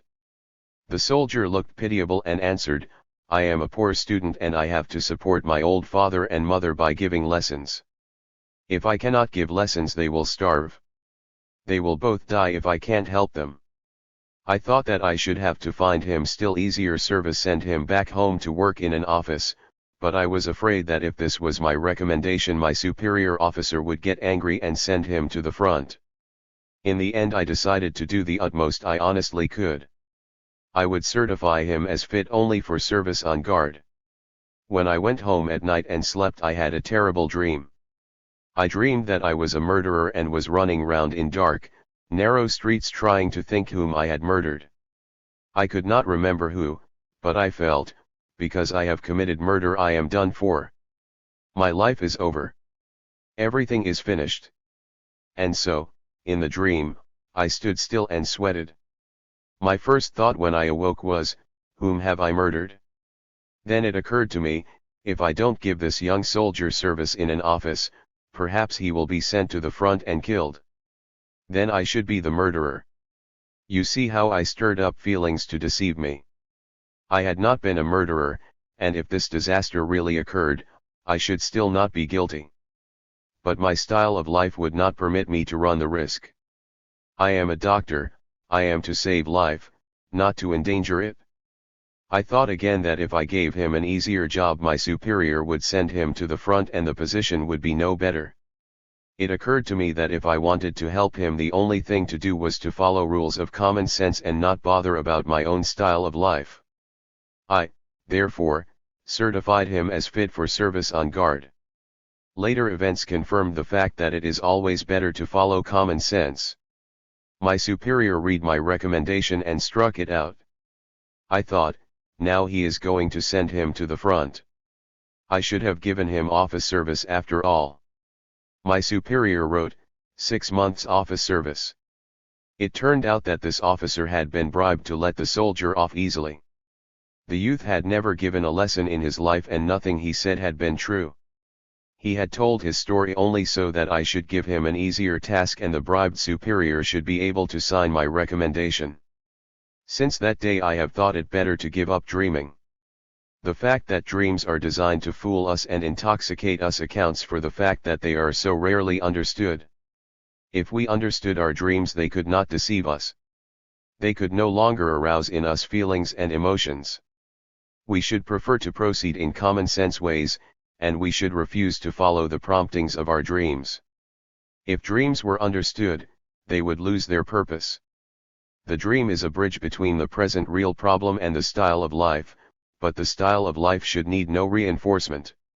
It should be directly in contact with reality. There are many varieties of dreams and every dream reveals where reinforcement of the style of life is felt to be necessary in view of the particular situation which confronts the individual. The interpretation of dreams is therefore always individual. It is impossible to interpret symbols and metaphors by formula, for the dream is a creation of the style of life, drawn from the individual's own interpretation of his own peculiar circumstances. If I describe briefly some of the more typical forms of dreams, I am not doing it to provide a rule of thumb interpretation, but only to help towards understanding dreams and their meaning. Many people have experienced dreams of flying. The key to these dreams, as to others, is in the feelings they arouse. They leave behind them a mood of buoyancy and courage. They lead from below to above. They picture the overcoming of difficulties and the striving for the goal of superiority as easy, and they allow us to infer, therefore, a courageous individual, forward-looking, and ambitious, who cannot get rid of his ambition, even when he is asleep. They involve the problem, should I go on or not? And the answer suggested is, there are no obstacles in my way. There are very few people who have not experienced dreams of falling. This is very remarkable. It shows that the human mind is more often occupied with self-preservation and the fear of defeat than with the striving to overcome difficulties. This becomes comprehensible when we remember that our tradition of education is to warn children and put them on their guard. Children are always admonished, don't get on the chair for leave the scissors alone. Keep away from the fire. They are always being surrounded by fictitious dangers. Of course, there are real dangers too, but to make an individual cowardly will never help him in meeting these dangers. When people dream frequently that they are paralyzed or that they failed to catch a train, the meaning is generally, I should be glad if this problem would pass by without any need for interference on my part. I must make a detour, I must arrive too late, so that I am not confronted. I must let the train go by. Many people dream of examinations. Sometimes they are astonished to find themselves taking an examination so late in life, or having to pass an examination on a subject in which they have already passed long ago. With some individuals the meaning would be, you are not prepared to face the problem before you. With others it would mean, you have passed this examination before and you will pass the test before you at present. One individual's symbols are never the same as another's. What we must consider chiefly in the dream is the mood residue and its coherence with the whole style of life. A neurotic patient, 32 years of age, came for treatment. She was a second child and, like most second children, was very ambitious. She always wished to be the first and to solve all her problems in an irreproachable manner. She came with a nervous breakdown. She had had a love relation with a married man who was older than herself, and her lover had failed in his business. It had been her wish to marry him, but he was unable to get a divorce. She dreamed that a man to whom she had rented her apartment while she was in the country married shortly after he moved in but earned no money. He was not an honest or hard-working man. Because he could not pay the rent for his apartment, she was compelled to evict him. At the first glance we can see that this dream has some connection with her present problem. She was considering whether she should marry a man who has failed in business. Her lover was poor and unable to support her. What especially strengthened the comparison is that he had taken her out to dinner without having enough money to pay for it. The effect of the dream is to stir up feelings against marriage. She is an ambitious woman, and she does not wish to be connected with a poor man. She uses a metaphor and asks herself, if he had rented my apartment and could not pay for it, what could I do with such a tenant? The answer is, he would have to leave. This married man, however, is not her tenant and he cannot properly be identified with him. A husband who cannot support a family is not the same as a tenant who cannot pay the rent. To relieve her problem, however, to follow her style of life with more assurance, she gives herself the feeling, I must not marry him, and by this means she avoids approaching the whole problem in a common-sense way and selects only a small part of it. At the same time she minimizes the whole problem of love and marriage as if it could be sufficiently expressed by the metaphor, a man rents my apartment. If he cannot pay he must be thrown out. As the technique of individual psychological treatment is always directed towards increasing the individual's courage in meeting the problems of life, it is easy to understand that dreams will change in the course of treatment and reveal a more confident attitude.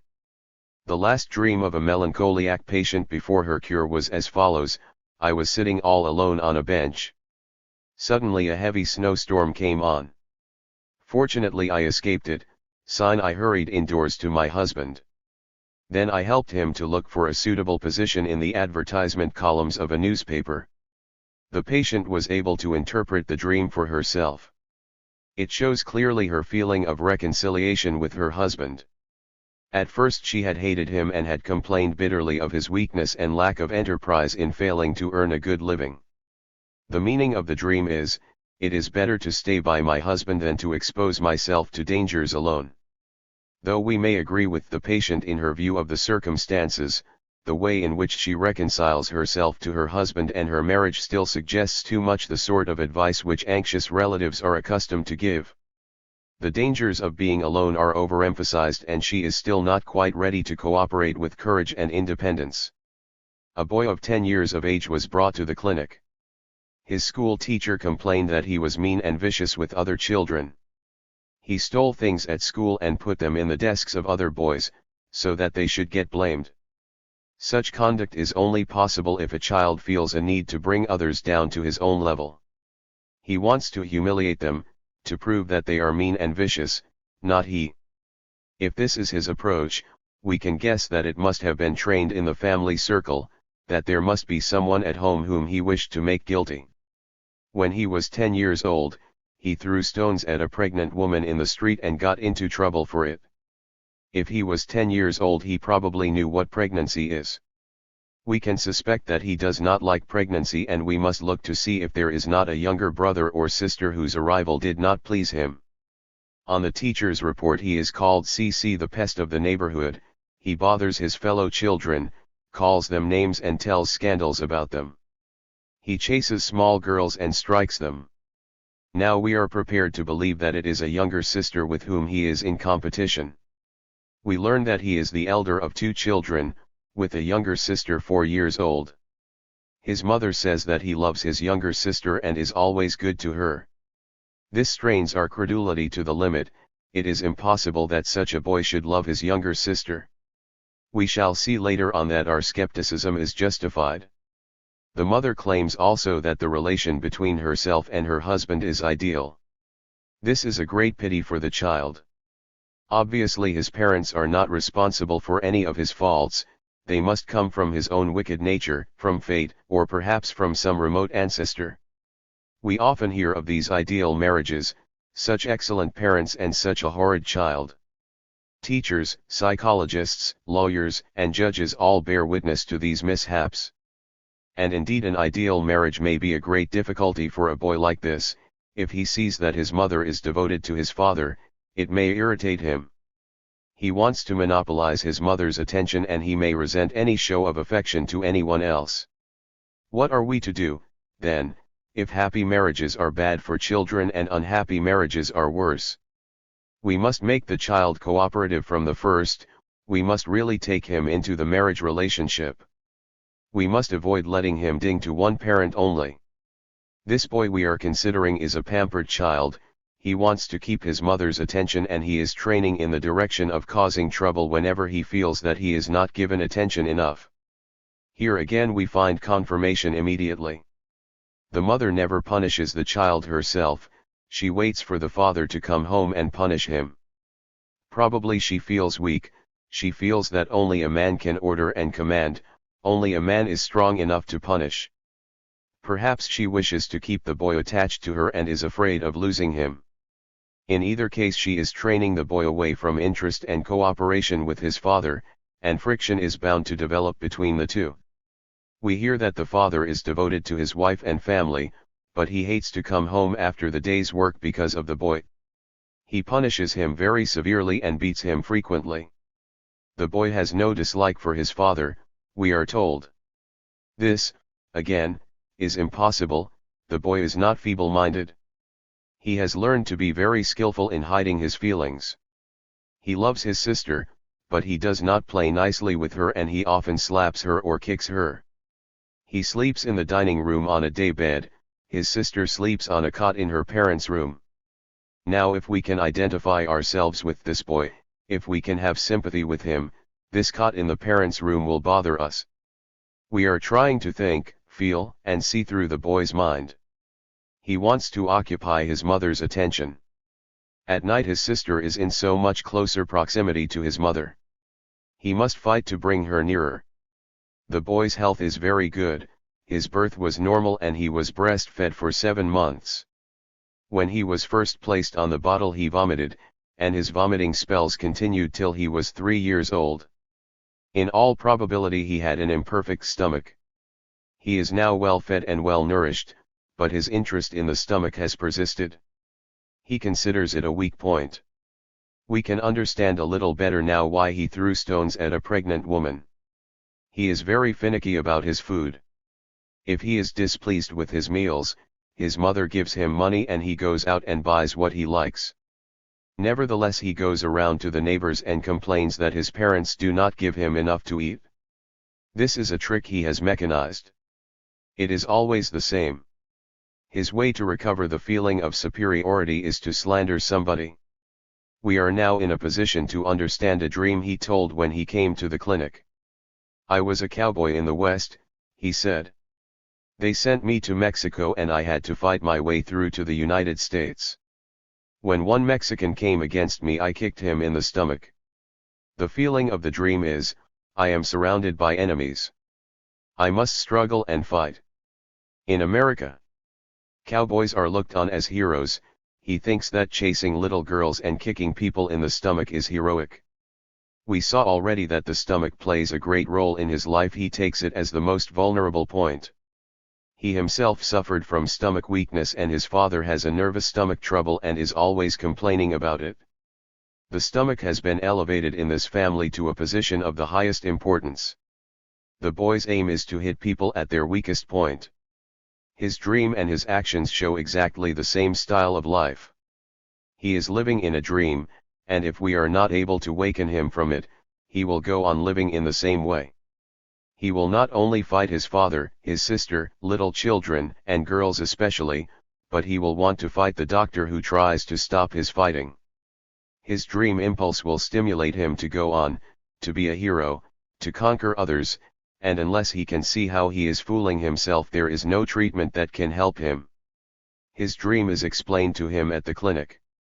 He feels he is living in a hostile country, and everybody who wants to punish him and hold him back is a Mexican. They are all his enemies. Next time he comes to the clinic, we ask him, "What has happened since we saw each other last?" "I've been a bad boy," he answers. "What did you do?" "I chased a little girl." Now this is far more than a confession, it is a boast and an attack. This is a clinic where people are trying to improve him, and he insists that he has been a bad boy. He is saying, "Don't hope for any improvement. I will kick you in the stomach." What are we to do with him? He is still dreaming, he is still playing the hero. We must diminish the satisfaction he gets from his role. "Do you believe," we ask him, "that this hero of yours would really chase a little girl? Isn't that a rather bad imitation of heroism? If you are going to be a hero, you should chase a big, strong girl. Or perhaps you shouldn't chase a girl at all." This is one side of the treatment. We must open his eyes and make him less eager to continue his style of life, spit in his soup, as the proverb says. After this, he will not like the soup of his any longer. The other side is to give him courage to cooperate, to seek significance on the useful side of life. Nobody takes to the useless side of life unless he fears that he will be defeated if he remains on the useful side. A girl of 24 years old, living alone and doing secretarial work, complains that her boss makes life intolerable for her by his bullying manner. She feels that she is not able to make friends and keep them. Experience would lead us to believe that if an individual cannot keep friends, it is because he wishes to dominate others. He is really interested only in himself, and his goal is to show his personal superiority. Probably her boss is the same sort of person. They both wish to rule others. When two such people meet, there are bound to be difficulties. The girl is the youngest of 7 children, the pet of the family. She was nicknamed Tom because she always wanted to be a boy. This increases our suspicion that she has identified her goal of superiority with personal domination. To be masculine, she thinks, is to be the master, to control others and not to be controlled herself. She is pretty, but she thinks that people only like her because of her pleasant face, and she is afraid of being disfigured or hurt. Pretty girls find it easier in our time to impress and control others, and this fact she understands quite well. She wants to be a boy, however, and to dominate in a masculine way. In consequence, she is not elated by her prettiness. Her earliest memory is of being frightened by a man, and she confesses that she is still frightened of being attacked by burglars and maniacs. It might appear odd that a girl who wanted to be masculine should be afraid of burglars and maniacs, but it is not really so strange. It is her feeling of weakness which dictates her goal. She wants to be in circumstances where she can rule and subjugate, and she would like to exclude all other situations. Burglars and maniacs cannot be controlled, and she would like to extinguish them all. She wishes to be masculine in an easy way and to keep extenuating circumstances for herself if she fails. With this very widespread dissatisfaction with the feminine role, the masculine protest, as I have called it, there always go feelings of tension. I am a man fighting against the disadvantage of being a woman. Let us see whether we can trace the same feelings in her dreams. Frequently she dreams of being left alone. She was a spoiled child. Her dream means, I must be watched. It isn't safe to leave me alone. Others could attack and subjugate me. Another dream she frequently experiences is that she has lost her purse. Take care, she is saying, you are in danger of losing something. She does not want to lose anything at all, in especial, she does not want to lose power of controlling others, but she chooses one thing in life, the loss of a purse, to stand for the whole. We have another illustration of how dreams reinforce the style of life by creating feelings. She has not lost her purse, but she dreams she has lost it, and the feeling remains behind. A longer dream helps us still more to see her attitude. I had gone to a swimming pool where there were a lot of people, she says. Somebody noticed that I was standing on the heads of the people there. I felt that someone screamed to see me and I was in great danger of falling down. If I were a sculptor, I should carve her in just this way, standing on the heads of others, using others as her pedestal. This is her style of life, these are the feelings she likes to arouse. She sees her position, however, as precarious, and she thinks that others should realize her danger too. Others should watch her and be careful, so that she can continue to stand on their heads. Swimming in the water, she is not safe. This is the whole story of her life. She has fixed as her goal, to be a man in spite of being a girl. She is very ambitious, as most youngest children are, but she wants to seem superior, rather than to achieve adequacy to her situation, and she is pursued all the time by the fear of defeat. If we are to help her, we must find the way to reconcile her to her feminine role, to take away her fear and overvaluation of the other sex, and to make her feel friendly and equal among her fellow beings. A girl whose younger brother had been killed in an accident when she was 13 gave as her earliest recollection, when my brother was a baby and was learning to walk, he grabbed hold of a chair to pull himself up and the chair fell on him. Here is another accident and we can see that she is deeply impressed by the dangers of the world. My most frequent dream, she related, is very queer. I am usually walking along the streets where there is a hole that I do not see. Walking along, I fall into the hole. It is filled with water, and as I touch the water I wake with a jump, with my heart beating terribly fast. We shall not find the dream as strange as she finds it herself, but if she is to continue to alarm herself with it, she must think it mysterious and fail to understand it. The dream says to her, "Be cautious. There are dangers about that you know nothing of." It tells us more than this, however. You cannot fall if you are down. If she is in danger of falling, she must imagine that she is above the others. As in the last example, she is saying, "I am superior, but I must always take care not to fall." In another case we will see if we can find the same style of life at work in a first memory and a dream. A girl tells us, "I remember being very much interested in seeing an apartment house being built." We can guess that she is cooperative. A small girl cannot be expected to take part in building a house, but she can show her liking to share in the tasks of others by her interest. I was a little tot, and I was standing by a very tall window, and the panes of glass are as clear to me as if it were yesterday. If she notices that it is tall, she must have a contrast in her mind between tall and small. She means, the window was big, and I was little. I should not be surprised to hear that she is undersized, and it is this that interests her so much in comparative sizes. Her mentioning that she remembers it so clearly is a sort of boast. Now let us tell her dream. Several other people were riding with me in a car. She is cooperative, as we thought, she likes to be with others. We drove until we stopped in front of a wood. Everyone got out and ran into the woods. Most of them were larger than I. Again she notices the difference of size. But I managed to arrive in time to get into the elevator, and it went down into a mine working about 10 feet deep. If we stepped out, the air would poison us, we thought. She pictures a danger now. Most people are afraid of some dangers, mankind is not very courageous. We stepped out perfectly safe. You see the optimistic view. If an individual is cooperative, he is always courageous and optimistic. We stayed there a minute, then came up again and ran quickly to the car.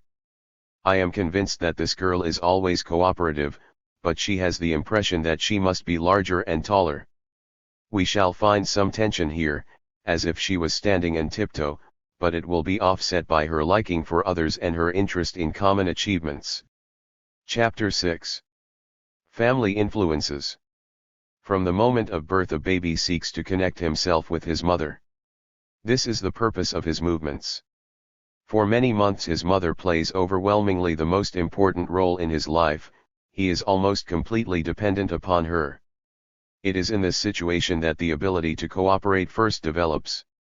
The mother gives her baby the first contact with another human being, the first interest in someone other than himself.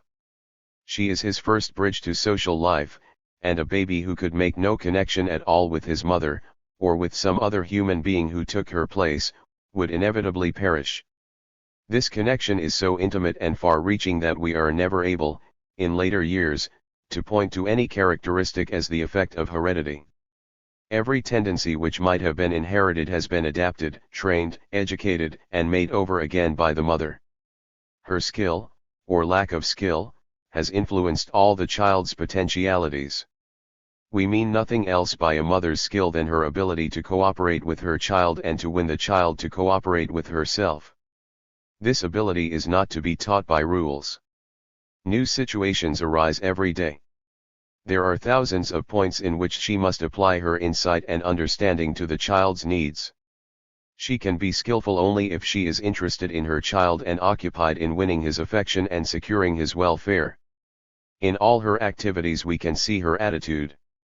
Whenever she takes the baby up, carries him, speaks to him, bathes him, or feeds him, she has opportunities to connect him with herself. If she is not trained in her tasks or not interested in them, she will be clumsy and the baby will resist. If she has never learned how to bathe a child, he will find bathing an unpleasant experience. Instead of making a connection with her, he will try to get rid of her. She must be skillful in the way she puts her baby to bed, in all her movements and in the noises she makes. She must be skillful in watching him or in leaving him alone. She must consider his whole environment: fresh air, the temperature of the room, nutrition, sleeping times, physical habits and cleanliness. On every occasion she is providing an opportunity for the child to like her or dislike her, to cooperate or reject cooperation. There is no mystical power in the skill of motherhood. All skill is the result of long interest and training. The preparation for motherhood begins very early in life. The first steps can be seen in a girl's attitude to younger children, her interest in babies and in her future tasks. It is never advisable to educate boys and girls as if they had precisely the same tasks ahead of them. If we are to have skillful mothers, girls must be educated for motherhood and educated in such a way that they like the prospect of being a mother, consider it a creative activity, and are not disappointed by their role when they face it in later life. Unfortunately, it happens frequently in our culture that the part of a woman in motherhood is regarded as having only a minor value. If boys are preferred to girls, if their role is taken to be superior, it is natural for girls to dislike their future tasks. No one can be content with a subordinate position. When such girls marry and face the prospect of having children of their own, in one way or another they show their resistance. They are not willing and prepared to have children, they do not look forward to it, they do not feel it as a creative and interesting activity. This is perhaps the greatest problem of our society, and little effort is made to meet it. The whole of human society is bound up with the attitude of women to motherhood. Almost everywhere the woman's part in life is undervalued and treated as secondary. Even in childhood we find boys looking at housekeeping as if it were a job for servants, as if their dignity demanded that they should never lift a hand to help in the housework. Housekeeping and homemaking are too often regarded, not as contributions open to women, but as drudgery relegated to them. If a woman can really see housekeeping as an art in which she can be interested and through which she can lighten and enrich the lives of her fellows, she can make it a task equal to any other in the world. If, on the other hand, it is thought of as work too mean for a man, Need we wonder when women resist their tasks, revolt against them, and set out to prove equals what should be obvious from the first, that women are the equals of men and no less entitled to consideration and to the opportunity to develop their capacities? It is true that capacities can be developed only through social feeling, but social feeling will lead them in the right way, without any extraneous limits and restrictions placed on their development. Where the woman's part is undervalued, the whole harmony of married life is destroyed. No woman who considers that to be interested in children is an inferior task can train herself for the skill, care, understanding, and sympathy that are so necessary if children are to be given a favorable position in the beginning of their lives. A woman who is dissatisfied with her role has a goal in life which prevents her from making the best connection with her children. Her goal does not run in the same way as their goals. She is often occupied in proving her personal superiority, and for this purpose the children can be only a bother and distraction. If we trace back the cases of failure in life, we almost always discover that the mother did not fulfill her functions properly, she did not give the child a favorable start. If the mothers fail, if they are dissatisfied with their tasks and lack interest in them, the whole of mankind is endangered. We cannot regard the mother, however, as guilty for failures. These is no guilt. Perhaps the mother herself was not trained for cooperation. Perhaps she is suppressed and unhappy in her married life. She is confused and worried by her circumstances, and sometimes she grows hopeless and despairing. There are many disturbances to the development of a good family life. If the mother is sick, she may wish to cooperate with the children but feel herself too much handicapped. If she goes to work, she is perhaps exhausted when she comes home. If economic conditions are bad, food, clothing and temperature may all be wrong for the child. Moreover, it is not the child's experiences which dictate his actions, it is the conclusions which he draws from his experiences. When we inquire into the story of a problem child, we see difficulties in the relation between himself and his mother, but we can see the same difficulties among other children who have answered them in a better way.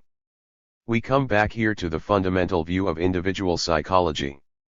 There are no reasons for the development of character, but a child can make use of experiences for his goal and turn them into reasons.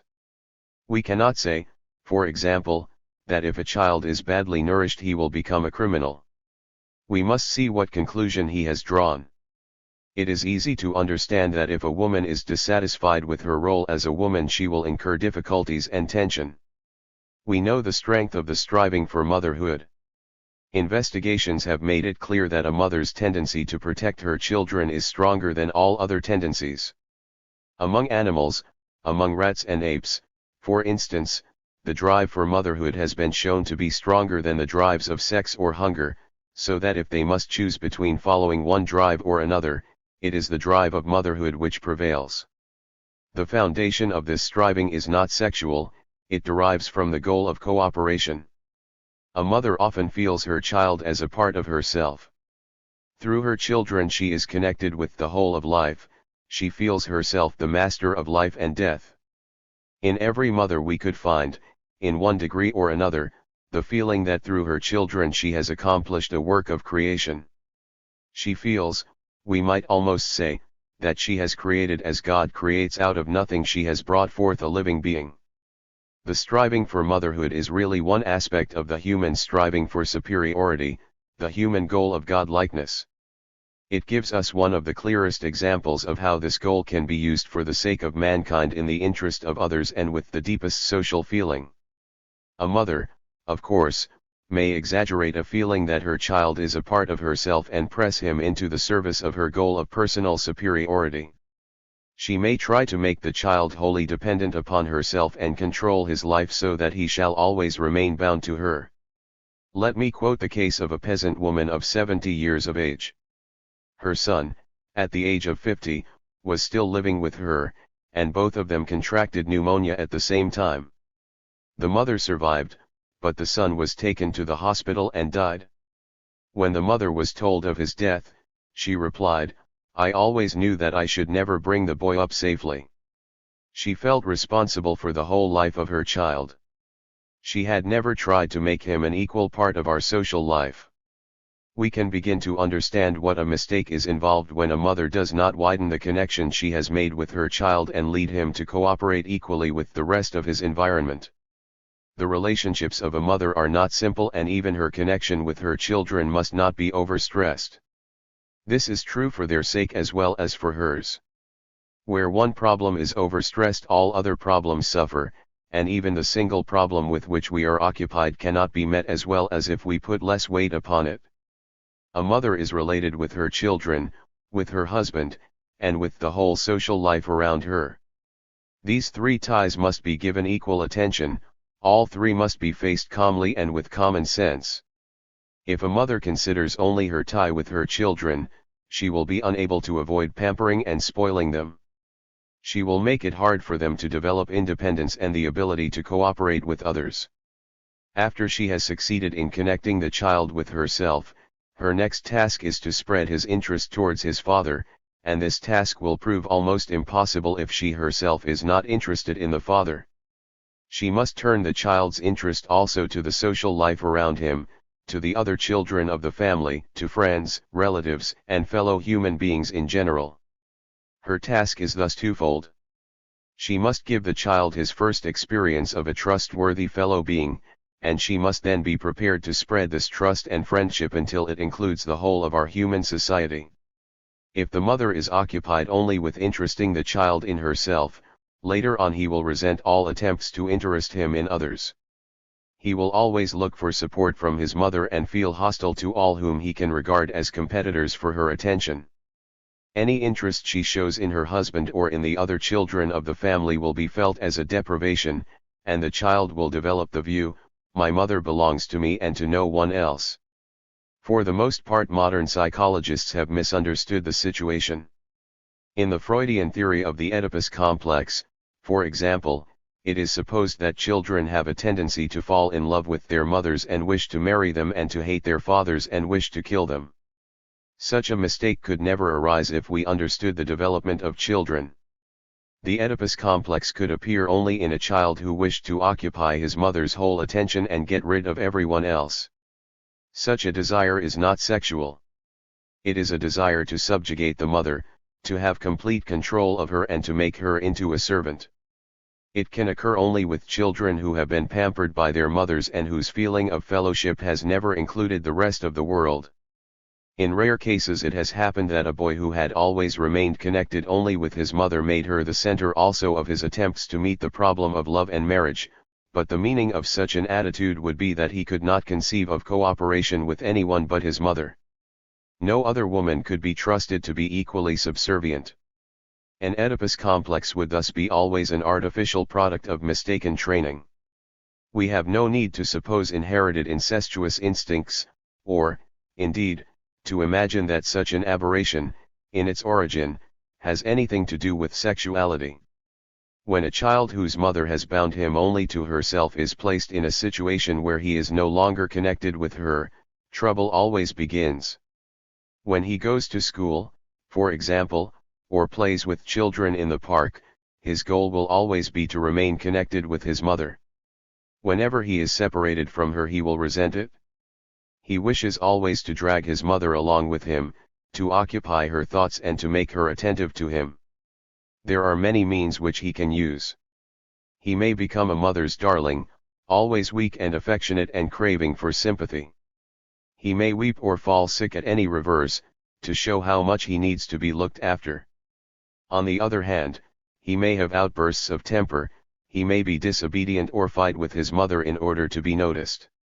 Among problem children we find thousands of varieties of spoiled children, struggling for the attention of their mothers and resisting every demand from their environment. A child quickly becomes experienced in finding out the means by which he can best succeed in occupying attention. Pampered children are often afraid of being left alone, and especially of being left alone in the dark. It is not the dark itself of which they are afraid, but they utilize fear in the attempt to bring their mothers closer to them. One such pampered child always cried in the dark. One night, when his mother came in response to his cries, she asked him, "Why are you afraid?" "Because it is so dark, he answered. But his mother had now seen the purpose of his behavior. And after I have come, she said, is it less dark? The darkness itself is unimportant, and his fear of darkness meant only that he disliked being separated from his mother. If such a child is separated from his mother, all his emotions, all his strength and all his mental powers are engaged in preparing a situation in which his mother has to approach him and be connected with him again. He will strive to bring her near by screaming, by calling out, by being unable to sleep, or by making a nuisance of himself in some other way. One means which has always attracted the attention of educators and psychologists is fear. In individual psychology, we no longer concern ourselves with finding out causes of fear, but rather with identifying its purpose. All pampered children suffer from fear. It is by means of their fears that they can attract attention, and they build up this emotion into their style of life. They make use of it to secure their goal of regaining connection with the mother. A child that is timid is a child that has been pampered and wants to be pampered again. Sometimes these pampered children have nightmares and cry out in their sleep. This is a well-known symptom, but so long as sleep was thought to be a contradiction of waking, it was impossible to understand. This was a mistake. However, sleep and waking are not contradictions but varieties. In his dreams a child behaves in much the same way as during the day. His goal of changing the situation to his advantage influences his whole body and mind, and after some training and experience he finds out the most successful means to approach his goal. Even in his sleep, thoughts, pictures, and memories come into his mind which are appropriate to his purposes. A pampered child, after a few experiences, discovers that if he is to connect himself again with his mother, thoughts which terrify him will be of great service. Even when they grow up, pampered children often keep their anxiety dreams. To be afraid in dreams was a well-tested device for gaining attention, which has now become mechanized into a habit. This use of anxiety is so obvious that we should be very surprised to hear of a pampered child who never made trouble during the night. The repertory of tricks to attract attention is very large. Some children will find the bedclothes uncomfortable or call for glasses of water. Others will be afraid of burglars or wild animals. Some are unable to go to sleep unless their parents sit by their bedsides.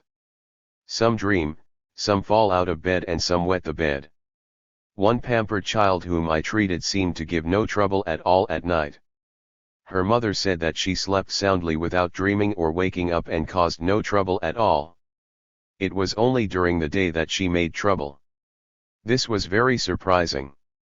I suggested all the symptoms which could nerve to attract the attention of the mother and draw her closer. This girl showed none of them. At last the explanation occurred to me. Where does she sleep? I asked her mother. In my bed, she replied. Sickness is often a refuge for pampered children, for when they are sick they are pampered more than ever. It often happens that such a child begins to show himself a problem child sometime after an illness, and it appears at first that it is the illness that made him a problem child. The fact is, however, that when he is well again he remembers the fuss that was made over him when he was ill. The mother can no longer pamper him as he was pampered then, and he takes his revenge by becoming a problem. Sometimes a child who notices how another child, through being sick, became the center of attention, will wish to fall sick himself and will even kiss the sick child in the hope of catching his disease. One girl had been in a hospital for 4 years and had been very much spoiled by the doctors and nurses. At first, when she returned home, she was spoiled by her parents, but after a few weeks their attention decreased. If ever she was denied something she wanted, she would put her finger in her mouth and say, "I have been in hospital." She reminded others she had been sick, and she tried to continue the favorable situation in which she had found herself. We can find the same behavior in adults, who often like to speak of their diseases or the operations which they have undergone. On the other hand, it sometimes occurs that a child who has been a problem to his parents recovers after an illness and no longer bothers them. We have already seen that imperfect organs are an additional burden to a child, but we have seen also that they are not sufficient to explain bad traits of character. We can doubt, therefore, whether the removal of the organic difficulty has, in itself, anything to do with the change. One boy, the second boy in the family, gave much trouble by lying, stealing, playing truant, and being cruel and disobedient. His teacher did not know what to do with him and urged that he should be put in a reformatory. At this time the boy fell ill. He suffered from tuberculosis of the hip, and for half a year he was lying in plaster of Paris. When he recuperated, he became the best boy of the family. We cannot believe that his illness had had such an effect on him, and it soon came out very clearly that the change was due to a recognition of his previous mistakes. He had always thought that his parents preferred his brother and had always felt himself slighted. During his illness he found himself the center of attention, taken care of and helped by everybody, and he was intelligent enough to get rid of the idea that he was always neglected. It is ridiculous to imagine that the best way to remedy the mistakes that mothers often make would be to take all children from the care of their mothers and hand them over to nurses or to institutions. Whenever we try to find a substitute for a mother, we are looking for someone who will play a mother's part, who will interest the child in herself just as a mother does.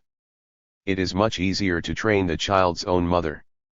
Children who grow up in orphan asylums often show a lack of interest in others.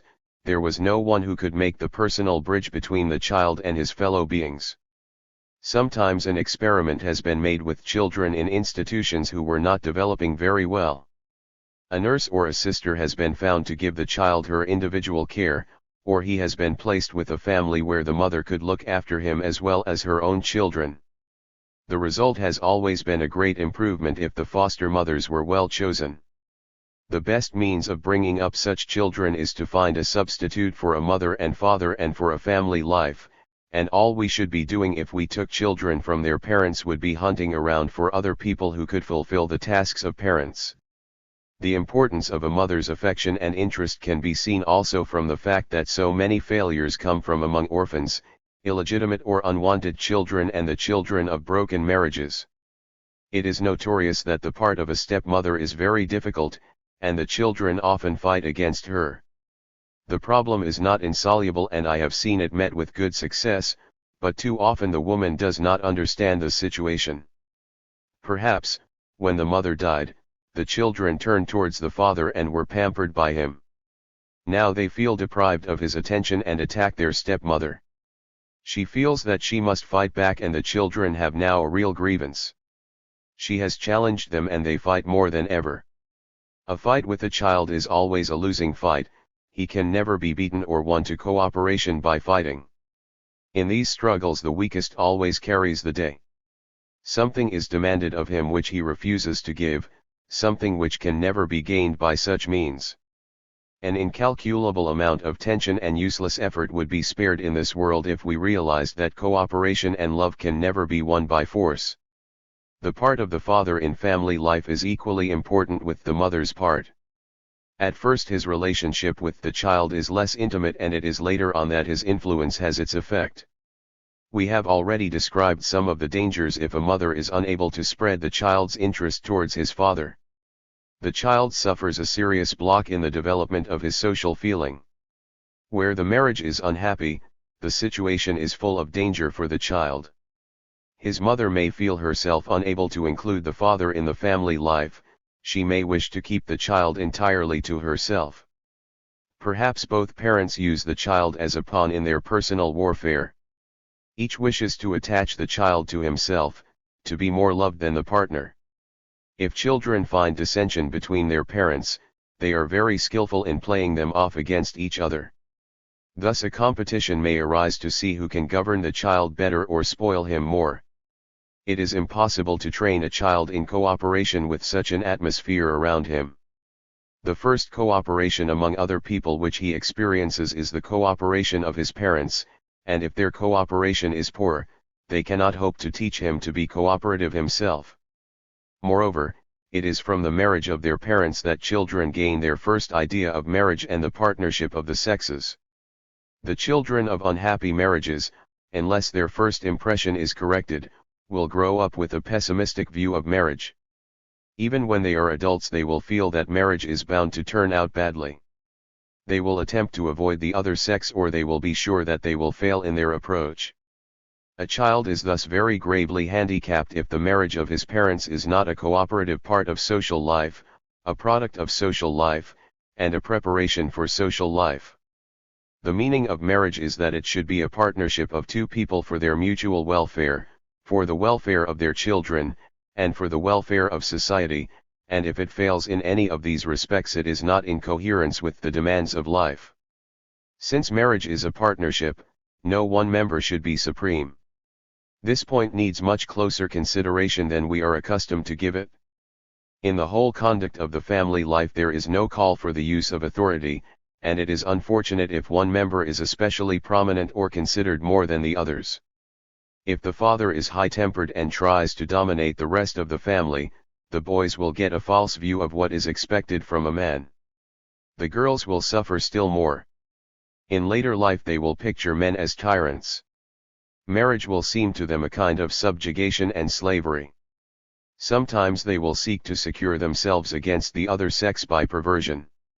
If the mother is dominating and nags the other members, the position is reversed. The girls will probably imitate her and become sharp and critical themselves.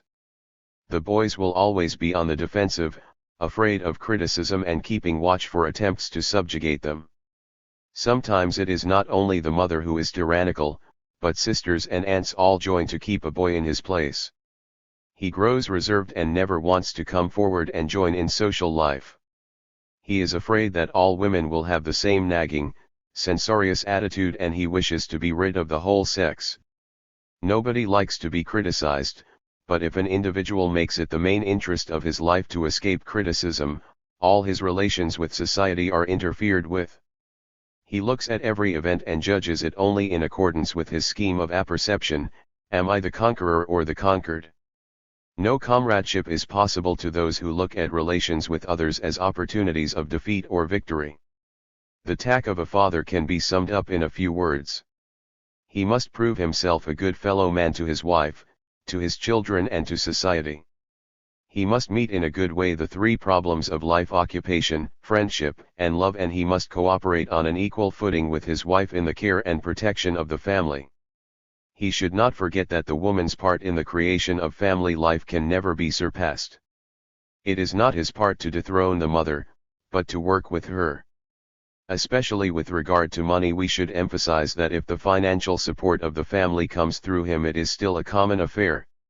He should never make it appear that he gives and the others receive. In a good marriage, the fact that the money comes through him is only a result of the division of labor in the family. Many fathers use their economic position as a means of ruling the household. There should be no ruler in the family, and every occasion for feelings of inequality should be avoided. Every father should be aware of the fact that our culture has overemphasized the privileged position of the man, and that in consequence his wife, when he married her, was probably in some degree afraid of being dominated and put in an inferior position. He should know that his wife is not on a lower level than he merely because she is a woman and does not support the family in the same way as he supports it. Whether or not the wife contributes in money to the support of the family, if the family life is a real cooperation, there will be no question who makes the money and to whom it should belong. The father's influence on his children is so important that many of them look on him, throughout their lives, either as their ideal or as their greatest enemy. Punishment, especially corporal punishment, is always harmful to children. Any teaching which cannot be given in friendship is wrong teaching. It is unfortunately frequent that the father of the family is given the task of punishing the children. There are many reasons why this is unfortunate. First of all, it reveals a conviction on the mother's part that women are not really able to educate their children, that they are really weak creatures who need a strong hand to help them. If a mother tells her children, "You wait till father comes home," she is preparing them to regard men as the final authorities and the real powers in life. Secondly, it disturbs the relation of the children with their father and makes them fear him, instead of feeling him a good friend.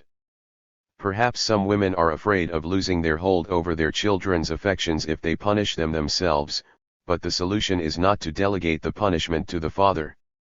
The children will not reproach their mother any the less because she has summoned an executioner to her aid. Many women still use the threat of telling father as a means of compelling their children's obedience. What sort of conclusion will the children draw about the man's part in life?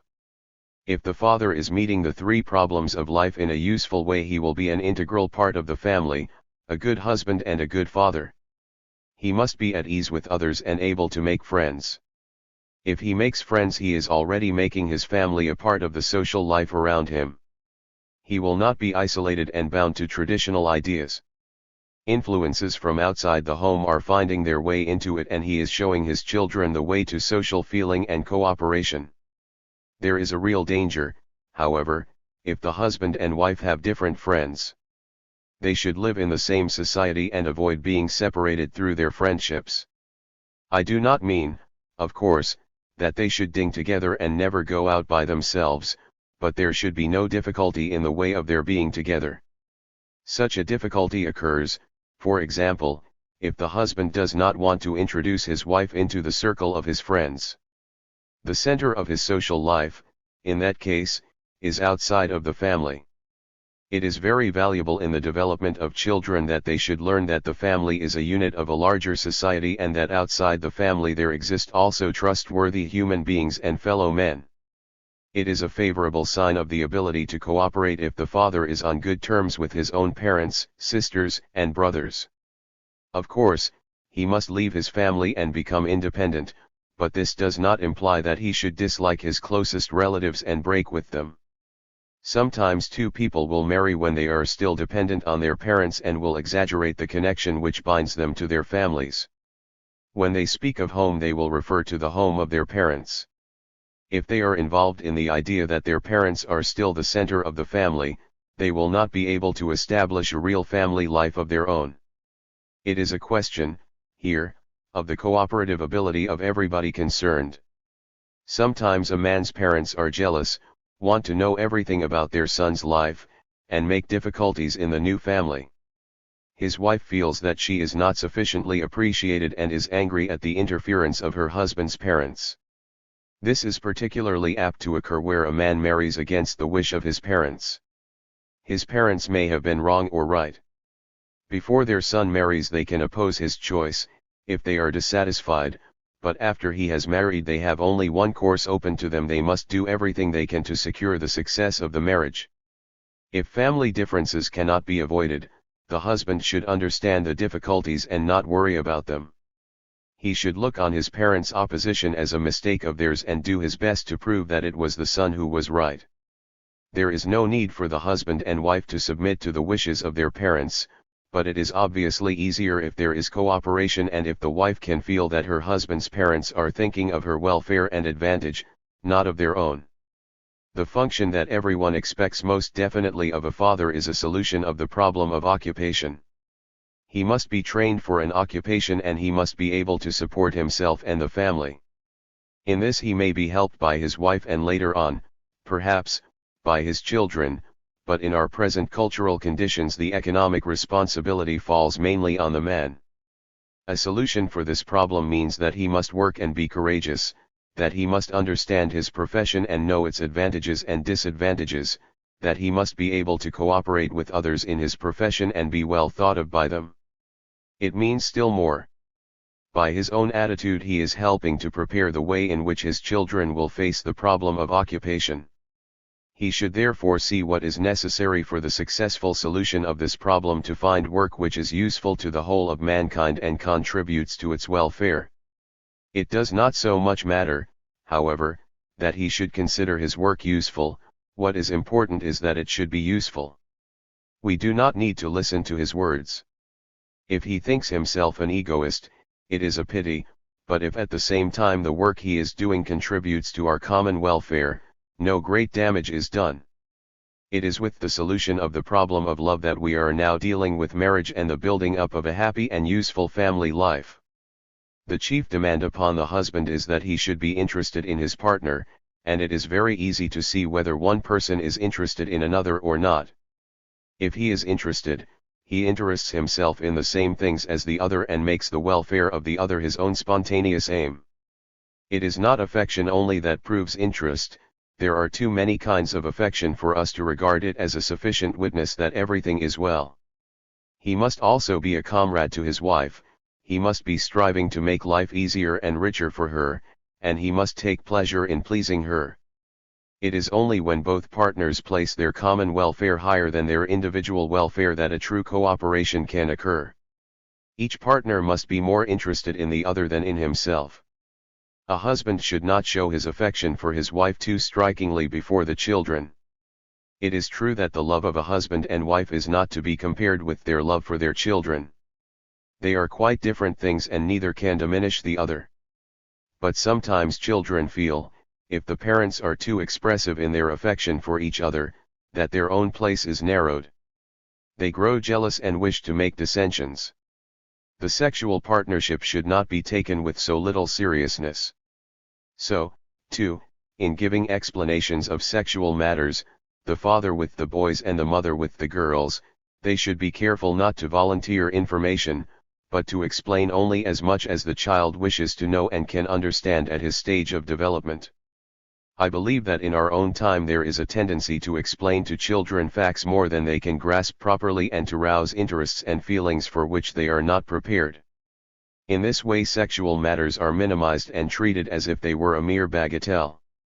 This fashion is not much better than the old fashion of being dishonest with children and concealing all sexual information from them. It is best to understand what the child wishes to know and answer the problem which he himself is considering, not to force on him what, from our own standards, we think should be known by everybody.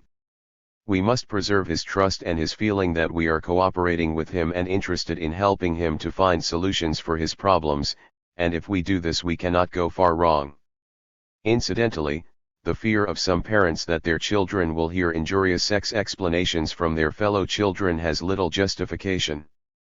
A child whose training in cooperation and independence has been good will never suffer from the talk of his friends, and very often children are more delicate in these matters than their elders. A street explanation never harmed a child who was not already prepared to take a mistaken view. In our present society men are offered fuller opportunities for experience in social life, for knowledge of the systems of society, with their advantages and disadvantages, and of the moral relations in their own countries and in the world at large. Their sphere of activity is unfortunately still broader than the sphere of activity of women. It thus falls to the father's part to be the advisor of his wife and children in these problems. He should never boast of his greater experience and make capital out of it. He is not the family tutor. He should advise them, rather, as one friend advises another, avoiding every resistance and happy if the others can agree with him. If there is resistance on the side of his wife, who is perhaps not very well trained for cooperation, he should not insist on his point of view or try to use authority, but look around for ways to diminish this resistance. He will not succeed by fighting. Money should not be overemphasized or made the subject of quarreling. Women who are not earning money themselves are much more sensitive than their husbands generally believe and feel deeply hurt if they are accused of extravagance. Financial affairs should be settled in a cooperative way, within the financial capacity of the family. There is no excuse for the wife or children if they use their influence to make the father pay more than he can afford, and there should be an agreement and expenses made from the beginning so that no one feels dependent or badly treated. A father should not think that he can assure the future of his children by money alone. I read once an interesting pamphlet written by an American, in which he described how a rich man who had been born in a very poor family wished to secure his descendants for many generations from poverty and restriction. He went to a lawyer and asked him how it could be done. The lawyer asked him how many generations would satisfy him, and he replied that he thought he could manage it till the 10th generation. "Yes, you can do it," said the lawyer. "But do you realize that each member of this 10th generation will have more than 500 ancestors with as much part in him as you have? 500 other families will be able to lay claim to him. Is he your descendant any longer?" We can see here another example of the fact that whatever we do for our own descendants we are doing for the whole community. We cannot escape this tie to our fellow men. If there is no authority in the family, there must be a real cooperation. Father and mother must work together and agree together in everything concerned with the education of their children. It is of the utmost importance that neither the father nor the mother should show any favoritism among their children. The dangers of favoritism can hardly be too dramatically put. Almost every discouragement in childhood springs from the feeling that someone else is preferred. Sometimes the feeling is not at all justified, but where there is real equality there should not be an occasion for it to develop. Where boys are preferred to girls, inferiority complexes amongst the girls are almost inevitable. Children are very sensitive, and even a very good child can take an entirely wrong direction in life through the suspicion that others are preferred. Sometimes one of the children develops quicker, or in a more likable way than the others, and it is difficult not to show more liking for this child. Parents should be experienced enough and skillful enough to avoid showing any such preferences. Otherwise the child which develops better will overshadow and discourage all the other children. They will become envious and doubtful of their own abilities, and their ability to cooperate will be frustrated. It is not enough to say that there is no such preference. Parents must observe whether there is even a suspicion of such a preference in the mind of any of their children. Now we come to an equally important part of the family cooperation, the cooperation of the children among themselves. Unless the children feel equal, mankind will never be well prepared in social interest. Unless girls and boys feel equal, the relations of the two sexes will continue to offer the greatest difficulties. Many people ask, how does it happen that children in the same family often differ so widely? Some scientists have attempted to explain it as the result of differing heredity, but we have seen that this is a superstition. Let us compare the growth of children with the growth of young trees. If a group of trees are growing up together, each one of them is really in a quite different situation.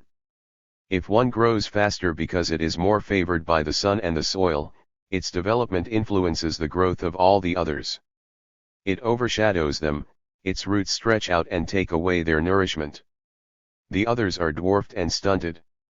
The same is true of a family in which one member is too prominent. We have seen that neither a father nor a mother should assume a dominating position in the family. Often, if the father is very successful or very talented, the children feel that they can never equal his achievements. They grow discouraged, their interest in life is blocked. It is for this reason that the children of famous men and women are sometimes a disappointment to their parents and to the rest of society. The children have seen no way open to excel their father or mother. If a father is very successful in his profession, he should never stress his success in the family or his children's development will be hindered. The same remark holds good among the children themselves. If one child develops especially well, it is quite likely that he will receive most attention and favor. It is a pleasant situation for him, but the other children feel the difference and resent it. It is not possible for a human being to bear, without disgust and irritation, the position of being put on a lower level than someone else. Such a prominent child can damage all the others, and it is not too much to say that the others will all grow up suffering from mental starvation. They will not cease to strive for superiority, for this striving can never cease. Their striving, however, will turn to other directions which may well not be realistic or socially useful.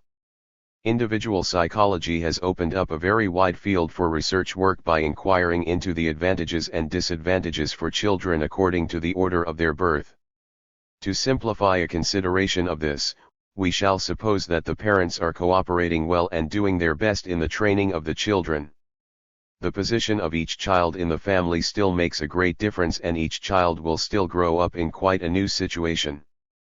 We must insist again that the situation is never the same for two children in a family, and each child will show in his style of life the results of his attempts to adapt himself to his own peculiar circumstances.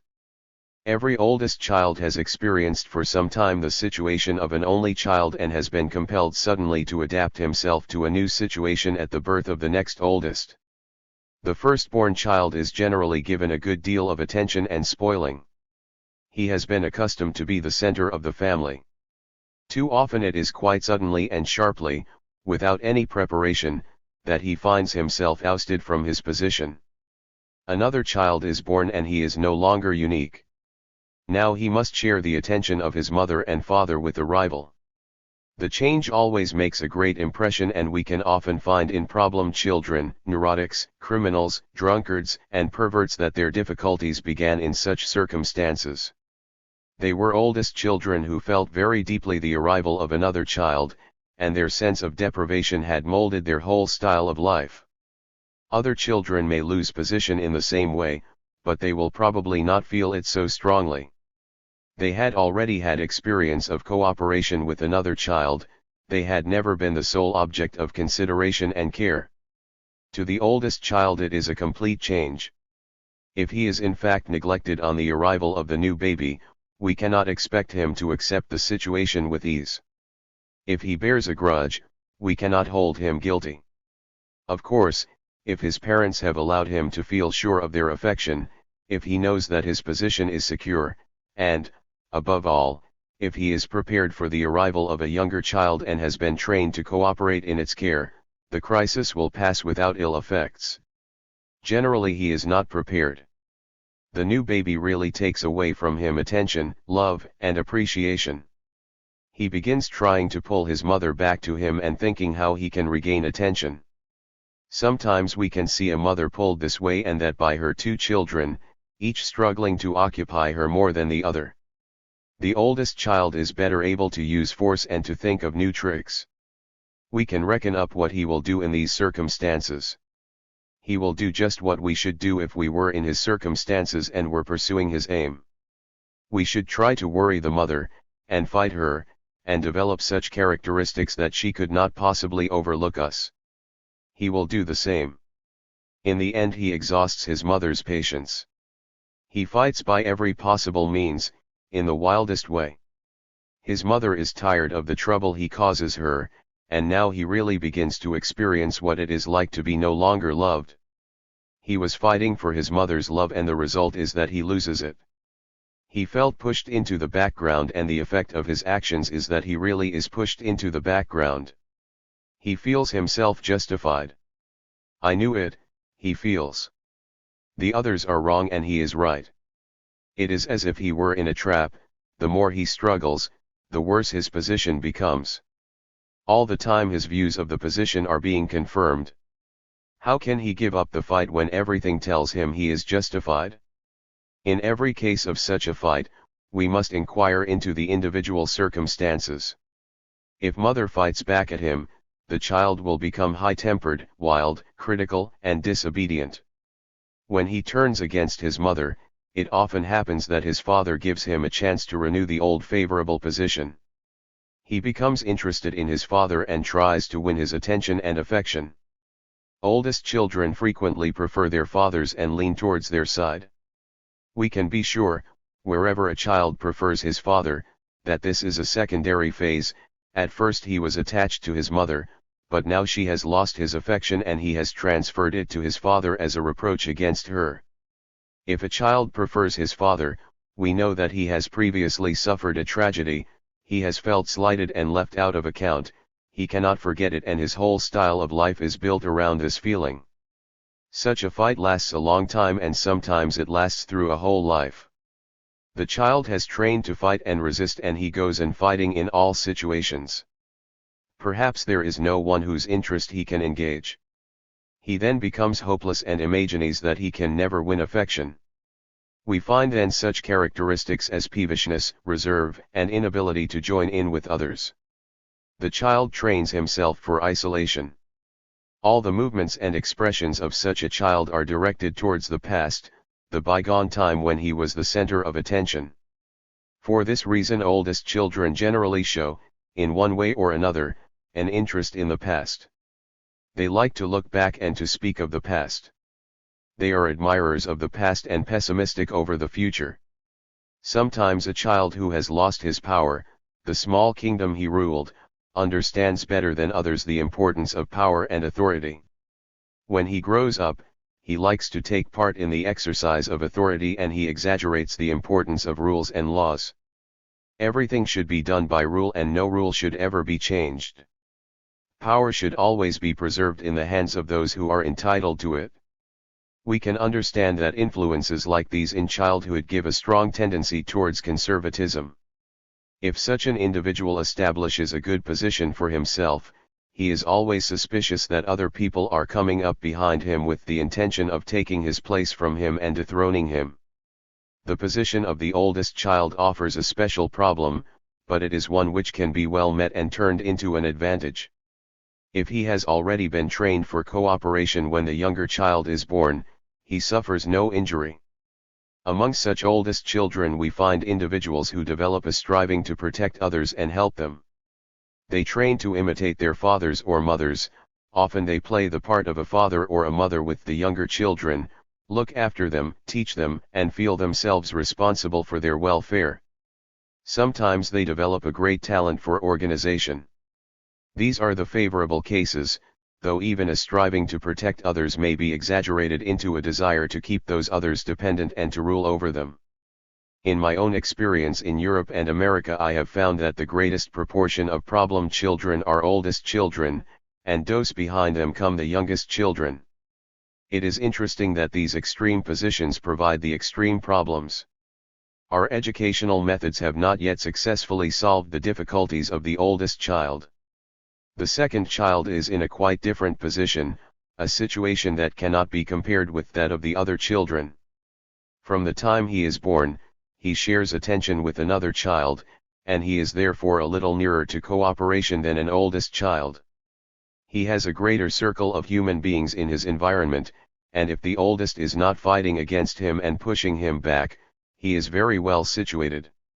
The most significant fact of his position is something different. Throughout his childhood he has a pacemaker. There is always a child ahead of him in age and development and he is stimulated to exert himself and catch up. A typical second child is very easy to recognize. He behaves as if he were in a race, as if someone were a step or two in front and he had to hurry to get ahead of him. He is under full steam all the time. He trains continually to surpass his older brother and conquer him. The Bible gives us many marvelous psychological hints and the typical second child is beautifully portrayed in the story of Jacob. He wished to be the first, to take away Esau's position, to beat Esau and excel him. A second child is irritated by the feeling that he is behind and struggles hard to overtake the others. Often he succeeds. The second child is often more talented and successful than the first. Here we cannot suggest that heredity has any part in this development. If he goes ahead faster, it is because he trained more. Even when he is grown up and outside the family circle, he often makes use of a pacemaker, compares himself with someone whom he thinks more advantageously placed and tries to go beyond him. It is not only in the waking life that we see these characteristics. They leave their marks on all expressions of the personality and they are easily found in dreams. Oldest children, for example, often have dreams of falling. They are on top, but they are not sure that they can keep their superiority. Second children, on the other hand, often picture themselves in races. They run after trains and ride in bicycle races. Sometimes this hurry in his dreams is sufficient by itself to allow us to guess that the individual is a second child. We must say, however, that there are no fixed rules in this way. It is not only an actual oldest child that can behave like an oldest. The situation counts, not the mere order of birth. In a large family a later child is sometimes in the situation of an oldest. Perhaps there were two children born close together, for example, a long time intervened before a third was born, and then two other children followed. The third child may show all the features of an oldest. So, too, with a second child, a typical second child may appear after 4 or 5 children have been born. Always where two children grow up close together and separated from the others they will show the characteristics of an oldest and a second child. Sometimes the oldest is beaten in the race, you will then find that the oldest child offers a problem. Sometimes he can keep his position and push back the younger, it is then the second child that gives trouble. It is a very difficult position for the oldest child when he is a boy and the second is a girl. he runs the risk of being beaten by a girl, which, in our present conditions, he will probably feel as being a serious disgrace. The tension between a boy and a girl is higher than the tension between two boys or two girls.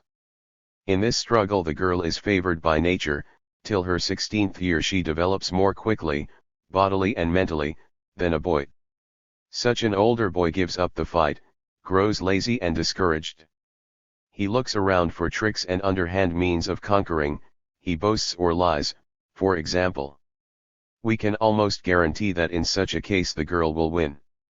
We shall see the boy taking to all kinds of mistaken paths, while the girl solves her problems with ease and progresses astonishingly. Such difficulties can be avoided, but the danger must be known beforehand and steps taken before damage has been done. Bad consequences can be avoided only in a family which is a unity of equal and cooperative members, where there is no sense in rivalry and no ground for a child to think he has enemies and spend his time fighting. All other children have followers, all other children can be dethroned, but the youngest can never be dethroned. He has no followers but he has many pacemakers. He is always the baby of the family and probably he is the most pampered. He faces the difficulties of a pampered child, but, because he is so much stimulated, because he has many chances for competition, it often happens that the youngest child develops in an extraordinary way, runs faster than the other children and overcomes them all. The position of the youngest has not changed in human history. In the oldest stories of mankind we have accounts of how the youngest child excelled its brothers and sisters. In the Bible it is always the youngest who conquers. Joseph was brought up as a youngest. Benjamin came 17 years after Joseph, but Benjamin played no part in his development. Joseph's style of life is exactly typical of the style of life of a youngest. He is always asserting his superiority, even in his dreams. The others must bow down before him, he outshines them all. His brothers understood his dreams very well. It was not hard for them, since they had Joseph with them and his attitude was clear enough. The feelings which Joseph aroused in his dreams they also had felt. They feared him and wanted to get rid of him. From being the last, however, Joseph became the first. In later days he was the pillar and support of the whole family. The youngest child is often the pillar of the whole family and this cannot be accidental. Men have always known it and told stories of the power of the youngest. He is, in fact, in a very favorable situation, helped by his mother, his father, and his brothers, with so much to stimulate his ambition and effort, and with no one to attack him from behind or distract his attention. And yet, as we saw, the second largest proportion of problem children comes from among the youngest. The reason for this generally lies in the way in which all the family spoils them. A spoiled child can never be independent. He loses courage to succeed by his own effort. Youngest children are always ambitious, but the most ambitious children of all are the lazy children. Laziness is a sign of ambition joined with discouragement, ambition so high that the individual sees no hope of realizing it. Sometimes a youngest child will not admit to any single ambition, but this is because he wishes to excel in everything, he wishes to be unlimited and unique. It will be easily understood, also, from what inferiority feelings a youngest child can suffer. Everyone in the environment is older, stronger, and more experienced. The only child has a problem of his own. He has a rival, but his rival is not a brother or sister. His feelings of competition go against his father. An only child is pampered by his mother. She is afraid of losing him and wants to keep him under her attention. He develops what is called a mother complex, he is tied to his mother's apron strings and wishes to push his father out of the family picture. This, too, can only be prevented if the father and mother work together and let the child be interested in both of them, but, for the most part, the father is less occupied with the child than the mother. Oldest children are occasionally very much like only children, they want to conquer the father and they like people who are older than themselves. Often an only child is scared to death lest he should have brothers and sisters following him. Friends of the family say, You ought to have a little brother or sister, and he dislikes the prospect immensely. He wants to be the center of attention all the time. He really feels that it is a right of his, and if his position is challenged he thinks it a great injustice. In later life, where he is no longer the center of attention, he has many difficulties. Another point of danger for his development is that he is born into a timid environment. If, for organic reasons, the parents cannot have more children, we can do nothing but apply ourselves to solving the problems of an only child, but we often find these only children in a family where we could expect more children. The parents are timid and pessimistic. They feel they will not be able to solve the economic problem of having more than one child. The whole atmosphere is full of anxiety and the child suffers badly. If there is a big space of years between the birth of children, each child will have some of the features of an only child. The situation is not very favorable. I am often asked, what do you think would be the best spacing of a family? Should children follow each other very soon, or should there be a longer distance between them? From my experience, I should say that the best distance is about 3 years. At the age of 3 a child can cooperate if a younger child is born. He is intelligent enough to understand that there can be more than one child in a family. If he is only 1.5 or 2, we cannot discuss it with him, he cannot understand our arguments. We shall not be able, therefore, to prepare him rightly for the event. An only boy brought up in a family of girls has a hard time before him. He is in a wholly feminine environment. Most of the day the father is absent. He sees only his mother, his sisters, and the maidservants. Feeling that he is different, he grows up isolated. This is especially true where the womenfolk make a joint attack on him. They think they must all educate him, or they want to prove that he has no reason to be conceited. There is a good deal of antagonism and rivalry. If he is in the middle, he is probably in the worst place of all, attacked from both sides. If he is the oldest, he is in danger of being followed by a girl who is a very keen competitor. If he is the youngest, he is made into a pet. The type of an only boy among girls is one which no one likes very much. The problem can be solved if there is a social life in which the children share and in which he can meet other children. Otherwise, surrounded by girls, he may behave like a girl. A feminine environment is quite different from a mixed environment.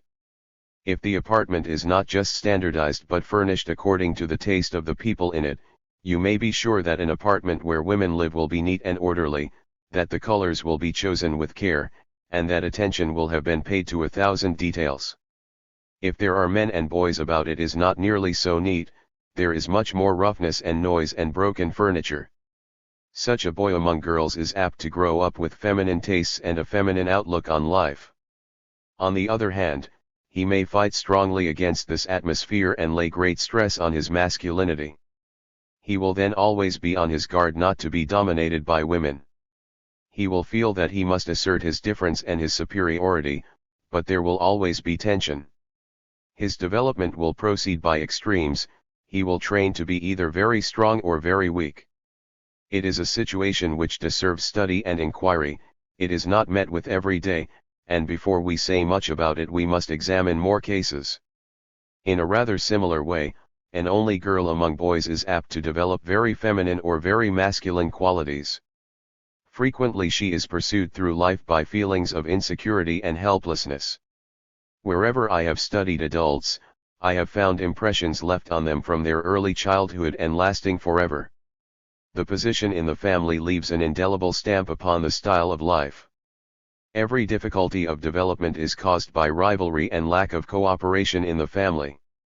If we look around at our social life and ask why rivalry and competition is its most obvious aspect indeed, not only at our social life but at our whole world, then we must recognize that people are everywhere pursuing the goal of being conqueror, of overcoming and surpassing others.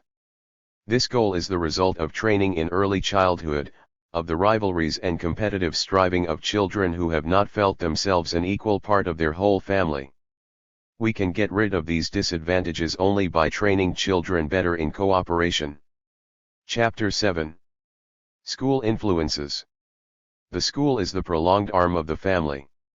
If parents were able to undertake the training of their children and fit them adequately for solving the problems of life, there would be no need for school education. Often in other cultures a child was trained almost completely in the family. A craftsman would bring up his sons in his own craft and teach them the skill he had acquired from his own father and from his practical experience.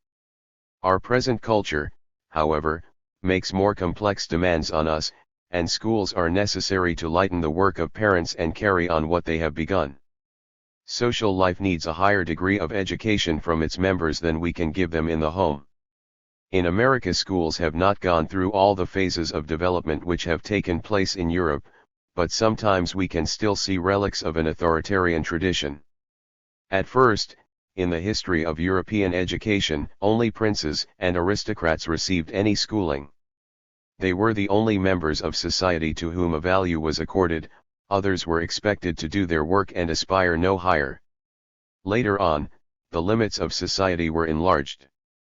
Education was taken over by religious institutions and a few selected individuals could be trained in religion, art, the sciences, and professional disciplines. When industrial technique began to develop, these forms of education were quite insufficient. The struggle for a wider education was long drawn out. The schoolmasters in the villages and towns were often cobblers and tailors. They taught with a stick in their hands and the results were very poor. Only the religious schools and the universities gave instruction in the arts and sciences, and sometimes even emperors did not learn to read or write. Now it became necessary for the workers to read and write, do sums and draw, and the public schools as we know them were founded. These schools, however, were always established in accordance with the ideals of the government, and the governments of the time aimed at having obedient subjects, trained for the benefit of the upper classes and capable of being turned into soldiers. The curriculum of the schools was adapted to this end. I myself can remember a time in Austria when these conditions, in part, survived, when the training for the least privileged classes was to make them obedient and fit them for talks appropriate to their status. More and more the insufficiencies of this type of education were seen. Freedom grew, the working classes became stronger and made higher demands. The public schools adapted themselves to these demands, and now it is the prevailing ideal of education that children should be taught to think for themselves, should be given the opportunity to familiarize themselves with literature, the arts and sciences, and should grow up to share in our whole human culture and contribute to it. We no longer wish to train children only to make money or take a position under the industrial system. We want fellow men. We want equal, independent, and responsible collaborators in the common work of culture. Whether they know it or not, all who propose some school reform are seeking a way to increase the degree of cooperation in social life. This is the purpose, for example, behind the demand for character education, and, if we understood it in this light, it would clearly be the right demand. On the whole, however, the aims and technique of education are not yet thoroughly understood. We must find teachers who can train children not only to earn money but to work in ways beneficial to mankind. They must feel the importance of this task and they must be trained to fulfill it. Character education is still in its trial. We must exclude from consideration the courts. So far there has been no serious and organized attempt at character education there. Even in the schools, however, the results are not very satisfactory. Children come to school who have been failures in family life, and their mistakes are not diminished, in spite of all the lectures and exhortations they get. There is nothing left, therefore, but to train the teachers to understand and help the development of children in the school. This has been a great part of my own work, and I believe that many of the schools in Vienna are ahead of all others. Elsewhere there are psychiatrists to see the children and give advice about them, but, unless the teacher agrees and understands how to carry out the advice, where is the advantage? The psychiatrist sees the child once or twice a week, perhaps even once a day, but he does not really know the influences from the environment, from the family, from outside the family, from the school itself. He writes a note that the child should be better nourished or should have thyroid treatment. Perhaps he gives the teacher hints for the personal treatment of the child. The teacher, however, does not know the purpose of the prescription and is not experienced in avoiding mistakes. He can do nothing unless he himself understands the character of the child. We need the most intimate cooperation between the psychiatrist and the teacher. The teacher must know everything the psychiatrist knows, so that after discussing the child's problem he can proceed on his own, without further help. If any unexpected problem turns up, he should understand what to do, just as the psychiatrist would if he were present.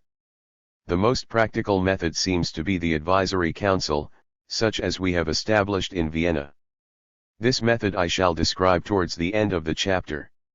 When the child first goes to school, he is facing a new test in social life, and this test will reveal any mistakes in his development.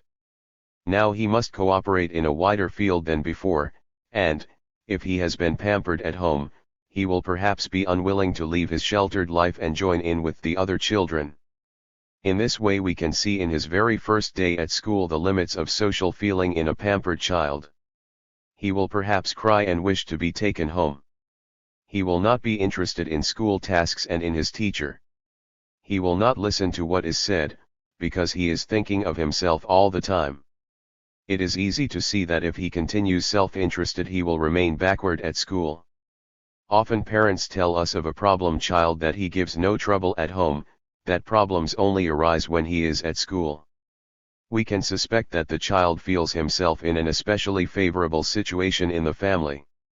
No tests are set him there, the mistakes in his development are not manifest. At school, however, he is no longer pampered and he feels the situation as a defeat. One child, from his first day at school, did nothing but laugh at every remark of the teacher. He showed no interest in any of the school work and it was thought that he must be feeble-minded.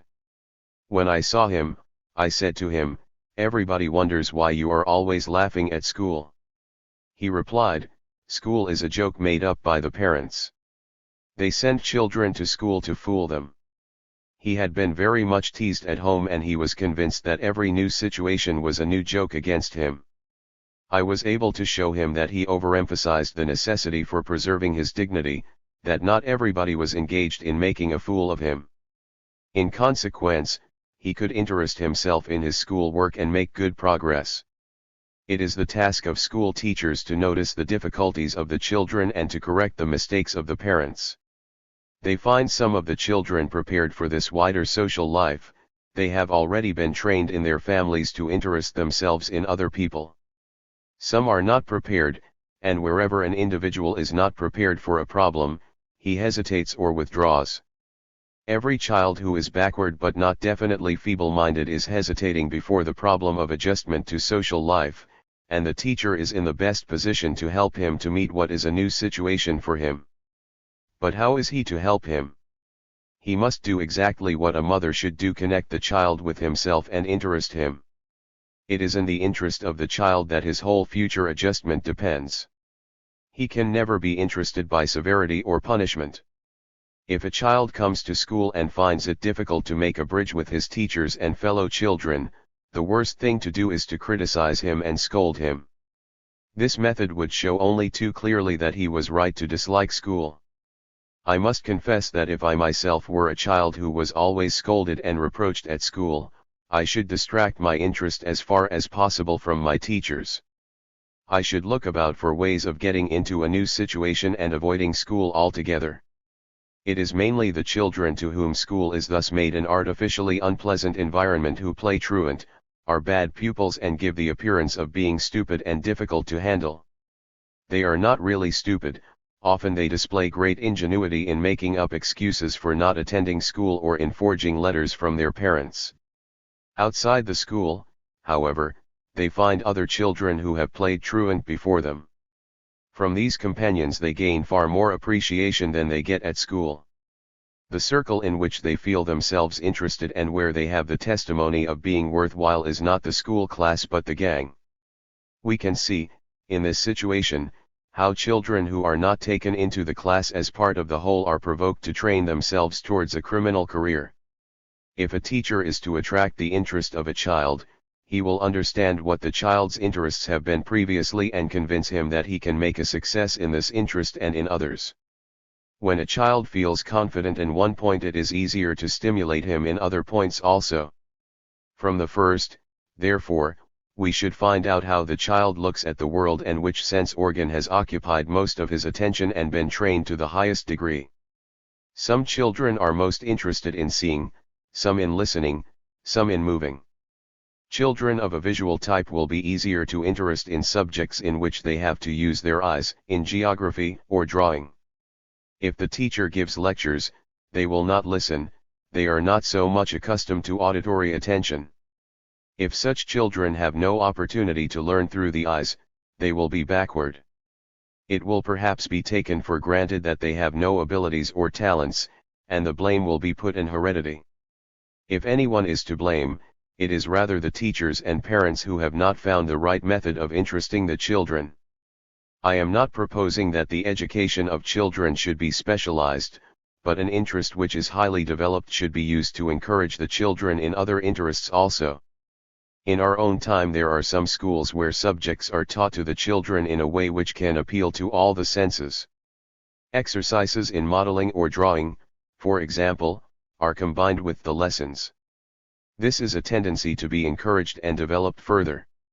The best way to teach subjects is in coherence with the rest of life, so that the children can see the purpose of the instruction and the practical value of what they are learning. A question is often raised whether it is better to teach children subjects or teach them to think for themselves. It seems to me that too severe an antithesis is made in this question. Both methods can be combined. It is a great advantage, for example, to teach a child mathematics in connection with the building of houses, and let him find out how much wood is needed, how many people will live there, and so forth.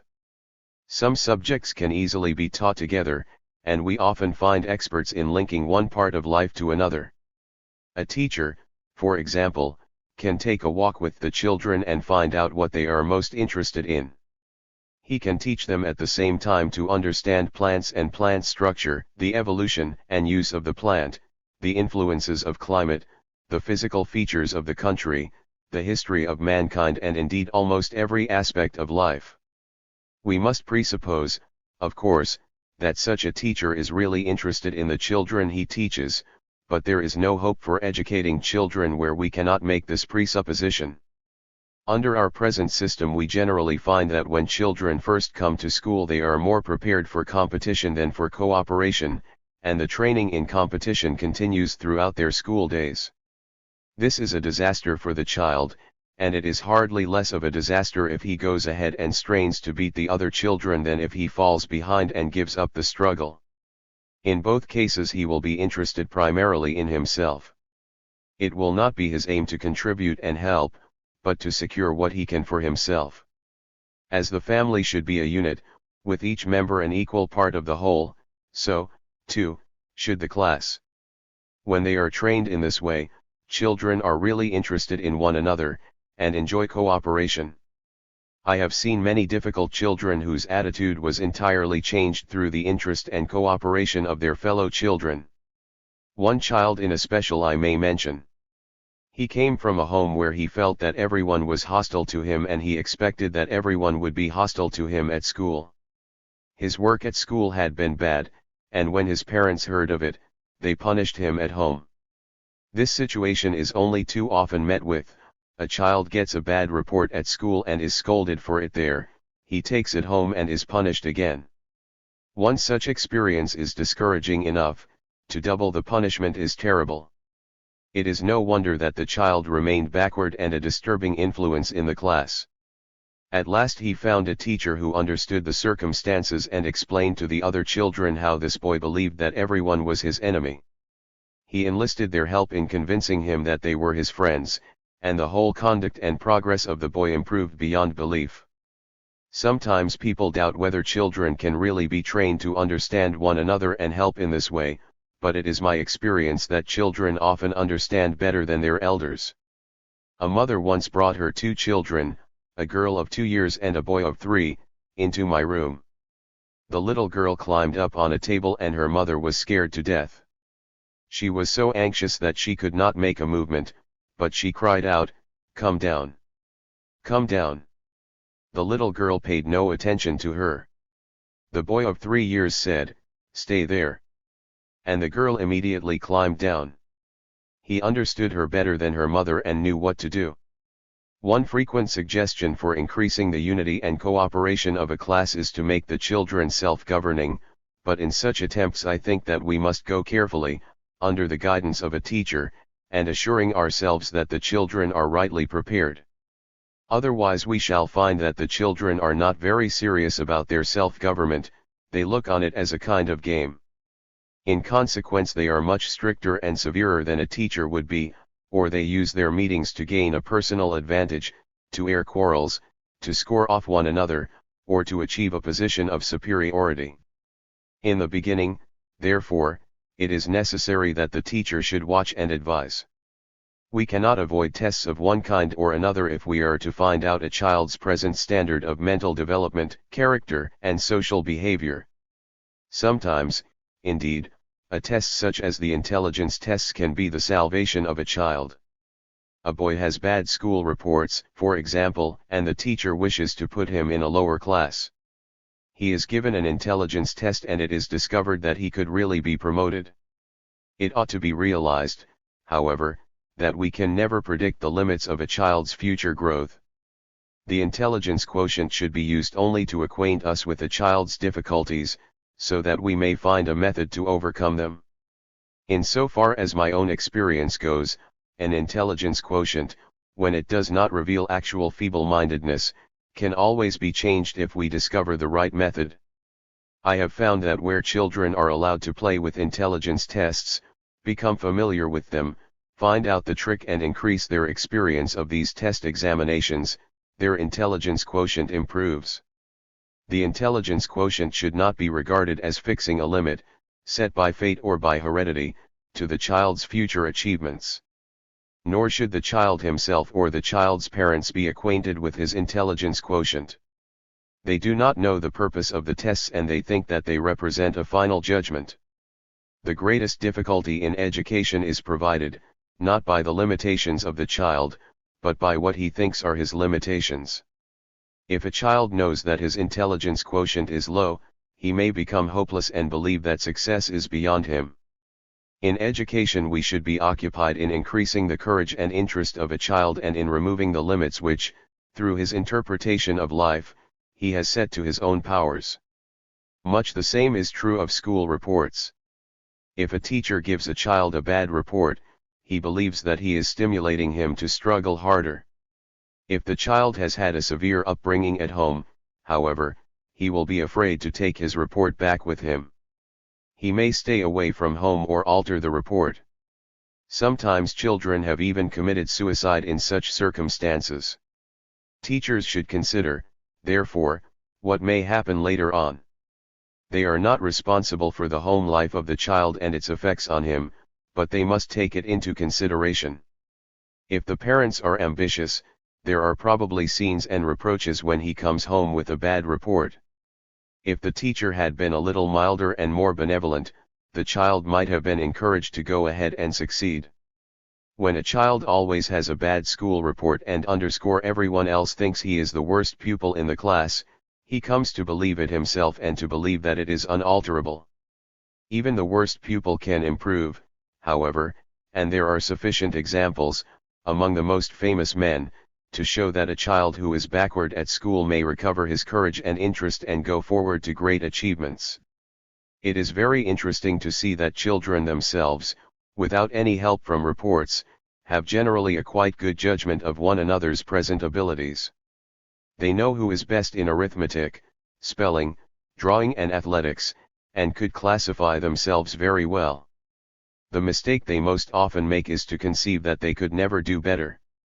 They see others ahead of them and believe that they could never catch up. If a child is very firmly fixed in this opinion, he will transfer it to the circumstances of his later life. Even in adult life he will calculate his position relative to others and think that he must always remain behind at this point. The great majority of children at school occupy more or less the same position in all the classes through which they go. They are always among the first, in the middle or at the bottom. We should not look on this fact as if it showed that they were more or less gifted by birth. It shows the limits which they have set for themselves, the degree of their optimism and the field of their activity. It is by no means unknown that a child who has been at the bottom of his class should change and begin to make surprising progress. Children should understand the mistake involved in this self-limitation, and both teachers and children should get rid of the superstition that the progress of a child of normal intelligence can be related to his heredity. Of all mistakes made in education, the belief in hereditary limits to development is the worst. It gives teachers and parents an opportunity to explain away their errors and diminish their efforts. They can be freed from the responsibility of their influence over the children.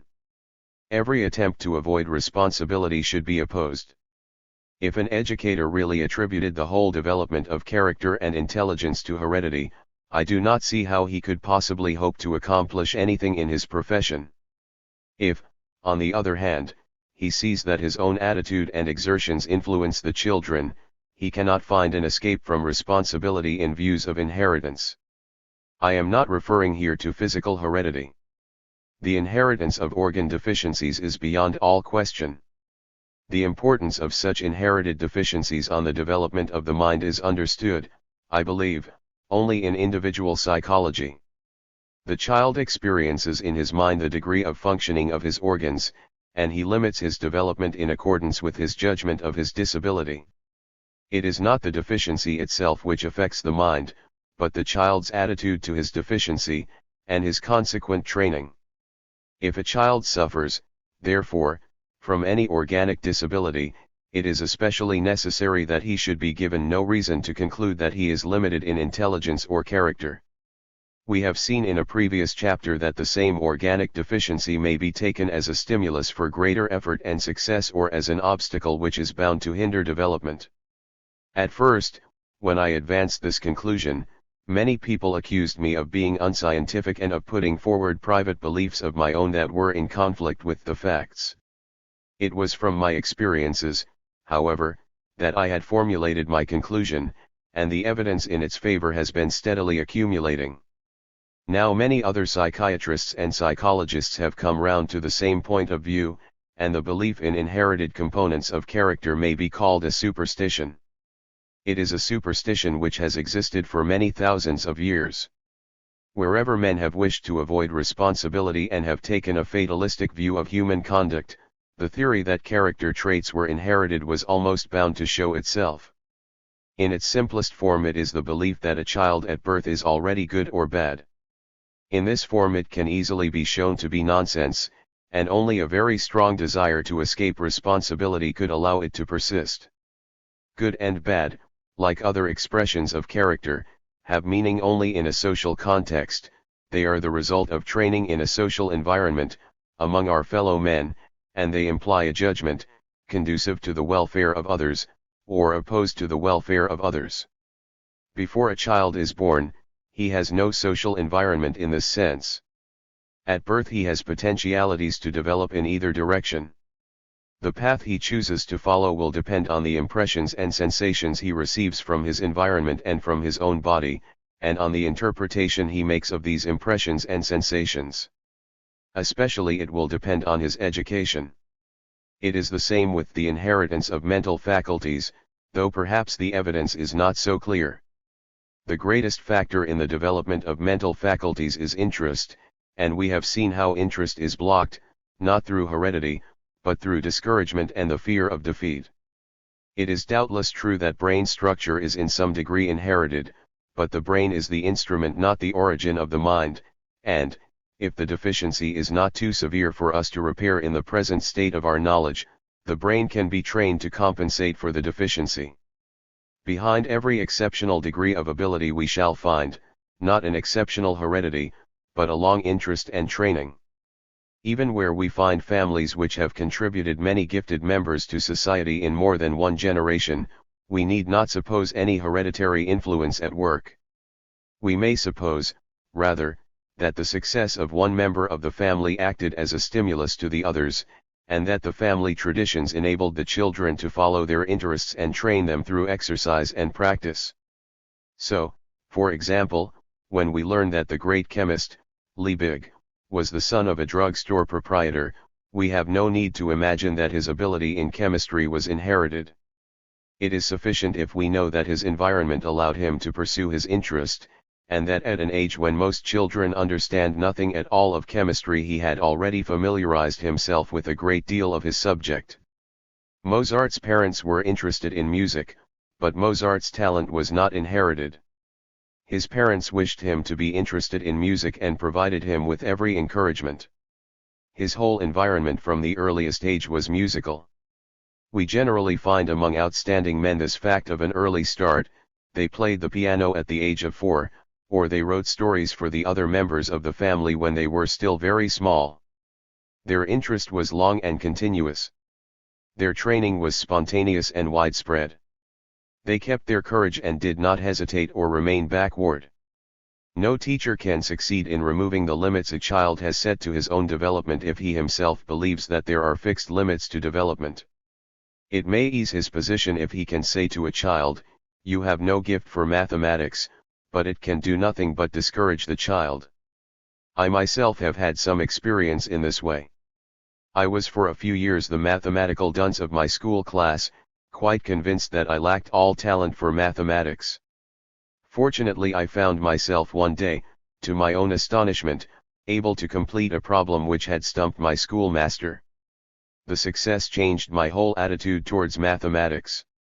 Where previously I had withdrawn my interest from the whole subject, now I began to enjoy it and use every opportunity for increasing my ability. In consequence, I became one of the best mathematicians in my school. The experience helped me, think, to see the fallacy of theories of special talents or inborn capacities. Even in a crowded class we can observe the differences between the children, and we can handle them better if we understand their characters than if they remain an undistinguished mass. Crowded classes, however, are certainly a disadvantage. The problems of some of the children are concealed and it is difficult to treat them rightly. A teacher should know all of his pupils intimately, or he will not be able to establish interest and cooperation. I think that it is a great help if the children have the same teacher for several years. In some schools the teacher changes every 6 months or so. No teacher is given much opportunity to live with the children, to see their problems and follow their development. If a teacher stayed with the same children for 3 or 4 years, he could more easily find out and remedy mistakes in a child's style of life, and it would be easier, also, to create from the class a cooperative social unit. It is not often an advantage for a child to skip a class; he is generally burdened with expectations which he does not fulfill. Perhaps promoting a child to a higher class should be considered if he is too old for his classmates or if he develops quicker than the other children in his class.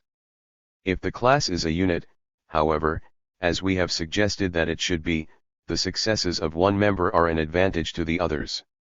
Where there are brilliant children in a class, the progress of the whole class can be accelerated and heightened, and it is unfair to the other members to deprive them of such a stimulus. I should rather recommend that an unusually quick pupil should be given other activities and interests, painting, for example, in addition to the ordinary tasks of the class. His successes in these activities would also widen the interests of the other children and encourage them to go forward. It is still more unfortunate if children repeat their classes. Every school teacher will agree that children who repeat classes are generally a problem in school and at home. It is not always so; a small minority can repeat a class without giving us any problem at all. The great majority of children who repeat classes, however, always remain backward and problematic. They are not well thought of by their fellow children and they have a pessimistic view of their own capacities. This is a difficult question, and in our present school routine we cannot easily escape from letting children repeat classes. Some teachers have managed to make it unnecessary for backward children to repeat classes by making use of the vacation to train the children to recognize the mistakes in their style of life. When the mistakes have been recognized, the children could proceed through the next class with every success.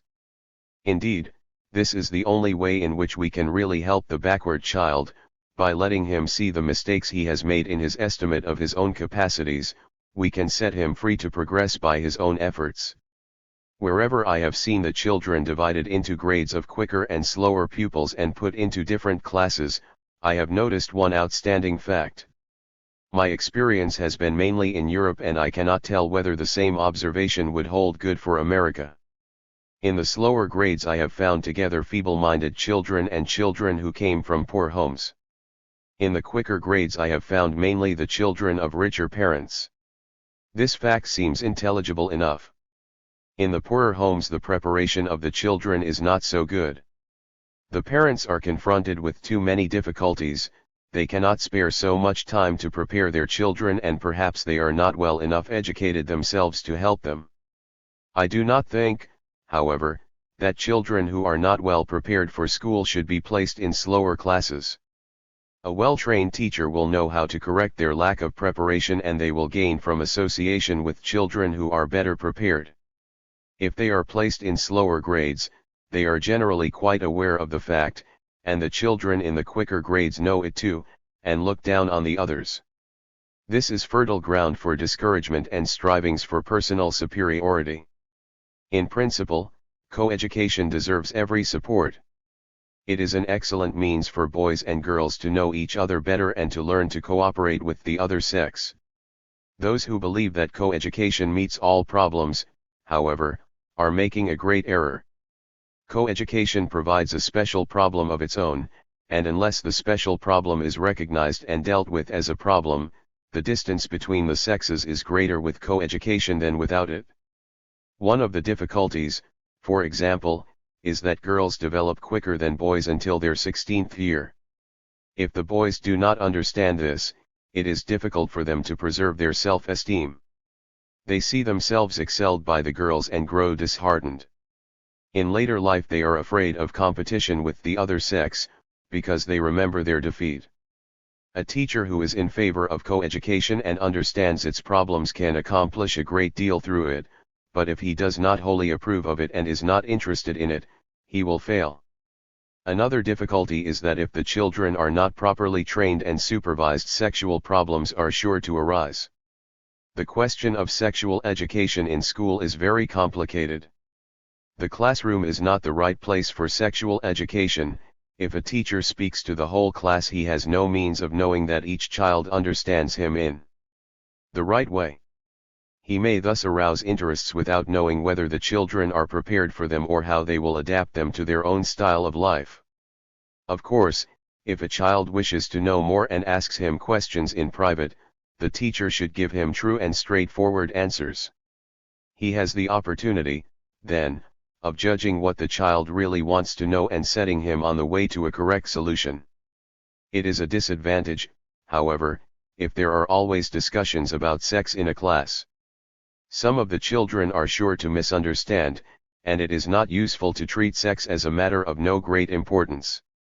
For anyone who is trained in the understanding of children, it is easy to distinguish different types and styles of life. The child's degree of cooperation can be seen in his posture, in the way he looks and listens, in the distance he keeps from other children, in the ease with which he makes friends, in his capacity for attention and concentration. If he forgets his tasks or loses his school books, we can gather that he is not interested in his work. We must find the reason why school is distasteful to him. If he does not join in the games of the other children, we can recognize his feeling of isolation and his interest in himself. If he always wishes to be helped in his work, we can see his lack of independence and his desire to be supported by others. Some children work only if they are praised and appreciated. Many pampered children succeed very well in their school work so long as they can gain the attention of their teachers. If they lose this position of special consideration, trouble begins. They cannot proceed unless they have an audience. If there is no one to watch them, their interest stops.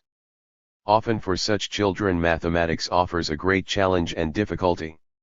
While they are only asked to memorize a few rules or sentences, they acquit themselves admirably, but as soon as they must solve a problem by themselves they are quite at a loss. This may seem a small fault, but it is the child who is always claiming the support and the attention of others who represents the greatest danger to our common life. If the attitude remains unchanged, he will continue in adult life always to need and demand the support of others. Whenever a problem confronts him, he will respond by an action designed to force others to solve it for him. He will go through life making no contribution to the welfare of others but being, as far as he can, a permanent liability to his fellows. Another type of child who desires to be the center of attention, if the position is not accorded him, will try to gain it by mischief making, by disturbing the whole class, by corrupting the other children, and by being a general nuisance to everybody. Reproaches and punishments will not alter him, he revels in them. He would rather be thrashed than overlooked, and the pains that ensue on his conduct are no more than the price that he pays for his pleasure. Many children are only challenged to continue in their style of life by punishment. They regard it as a contest or game to see who can hold out longest, and they can always win, because the issue is in their own hands. So children who are fighting with their parents or teachers will sometimes train themselves to laugh when they are punished, instead of crying. A lazy child, unless his laziness is a direct attack on his parents and teachers, is almost always an ambitious child who is afraid of defeat. Success is a word differently understood by everybody, and it is sometimes astonishing to find out what a child regards as a defeat. There are many people who think themselves defeated if they are not ahead of all others. Even if they are successful, they consider it a defeat if someone has done still better. A lazy child never experiences the real feeling of defeat because he never faces a test. He excludes the problem before him and postpones the decision whether he could compete with others. Everybody else is more or less sure that if he were less lazy he could meet his difficulties. He takes refuge in that blissful country, if only I tried, I could accomplish anything. Whenever he fails, he can diminish the importance of his failure and keep his self-esteem. He can say to himself, it is only laziness, not lack of capacity. Sometimes teachers will say to a lazy pupil, if you would work harder, you could be the most brilliant pupil in the class. If he can gain such a reputation by doing nothing, why should he risk losing it by working? Perhaps if he stopped being lazy, his reputation for hidden brilliance would come to an end. He would be judged on his accomplishments, not on what he might have achieved. Another personal advantage for the lazy child is that if he does the least bit of work, he is praised for it. Everyone sees a hint of reformation in his activity and is eager to stimulate him further. The same piece of work from an industrious child would never even have been noticed. In this way a lazy child lives on the expectations of other people. He, too, is a pampered child who has trained himself from babyhood to expect everything to come from the efforts of others. Another type of child, always present and easy to recognize, is the child who takes the lead amongst his fellow children. Mankind has real need of leaders, but only of men who lead in the interests of all others, and such leadership we do not often find. Most children who take the lead are interested only in situations where they can rule and dominate others and will join in with their fellows only on these conditions. Such a type, therefore, is not a type with favorable auspices. Difficulties are bound to occur in later life, and where it is not tragic, it is comic to see the meeting, in marriage, in business, or in social relations of two such leaders. Each is looking for an opportunity of dominating the other and establishing his own superiority. Sometimes the older members of a family enjoy seeing a pampered child try to boss them and tyrannize over them. They laugh at him and urge him on. Teachers, however, can soon see that it is not a character development which is advantageous for social life. There will always be varieties among children, and it is not in the slightest degree our aim to cut them all to pattern or make so many blocks of wood out of them. We wish, however, to prevent the developments which obviously lead towards defeat and difficulty, and these developments are comparatively easy to correct or prevent in childhood. Where they have not been corrected, the social consequences in adult life are severe and damaging.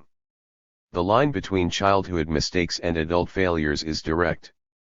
The child who has not learned to cooperate is the neurotic, the drunkard, the criminal or the suicide of later years. The anxiety neurotic was terrified of the dark, or of strange people, or of new situations. The melancholiac was a crybaby. We cannot, in our present society, hope to reach all the parents and help them to avoid mistakes. The parents who most need advice are the parents who never come for it. We can hope, however, to reach all the teachers and through them to reach all the children, to correct the mistakes which have already been made and to train the children for an independent, courageous, and cooperative life. In this work, it seems to me, lies the greatest promise for the future welfare of mankind. It was with this aim in view that I started to develop, some 15 years ago, the advisory councils in individual psychology which have proved so valuable in Vienna and in many other cities of Europe. It is well enough to have high ideals and great hopes, but if a method is not found, the ideals all prove worthless. After the experiences of these 15 years, I think I may say that these advisory councils have proved a complete success and offer us the best instrument we possess for dealing with the problems of childhood and educating children to be responsible fellow men. Naturally, I am convinced that advisory councils will succeed best if they are grounded in individual psychology, but I can see no reason why they should not cooperate with psychologists of other schools. Indeed, I have always advocated that advisory councils should be established in connection with each different school of psychology, and a comparison made of the results obtained by each school. In the method of the advisory council, a well-trained psychologist who is experienced in the difficulties of teachers, parents, and children joins with the teachers of a school and discusses with them the problems that have arisen in their work. When he visits the school, one or other of the teachers describes the case of a child and the problem he offers. The child is lazy, perhaps, or quarrelsome, plays truant, steals or is backward in his work. The psychologist contributes his own experiences and a discussion follows. The family life and character and development of the child are described. The circumstances in which the problem first occurred are mentioned. The teachers and the psychologist inquire what the reasons for the problem may be and how it should be dealt with. Since they are experienced, they soon come to a common conclusion. On the day of the visit, both mother and child are in attendance. After they have decided how it is best to speak to the mother and how they can influence her and show her the reason for the child's failure, the mother is called in. The mother has more information to contribute, and a discussion begins between the psychologist and the mother, in which he suggests what can be done to help the child. Generally, the mother is very glad of the opportunity for consultation and is prepared to cooperate.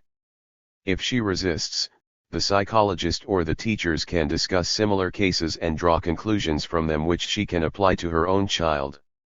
The child then enters the room and the psychologist speaks to him, not about his own mistakes, but about the problems before him. He looks for the opinions and judgments which prevented the child from developing well, for his belief that he is slighted and other children preferred, and so on. He does not reproach the child, but carries on a friendly conversation with him which will give him another point of view. If he mentions the actual mistake, he puts it as a hypothetical case and invites the child's opinion. To anyone who is not experienced in this work, it is surprising to see how well the child understands and how quickly his whole attitude can change. All the teachers whom I have trained in this work are happy in it and would not give it up on any consideration. It makes their whole contact with their school work more interesting and increases the success of all their efforts. None of them feels it as an added burden, for often, in half an hour or less, they can get rid of a difficulty which would have pursued them and worried them for years. The spirit of cooperation in the whole school is heightened and, after a short time, there are no more grave problems and only small mistakes need to be handled. The teachers themselves are really psychologists. They learn to understand the unity of personality and the coherence of all its expressions. And if any problem comes up in the course of the day, they can settle it themselves.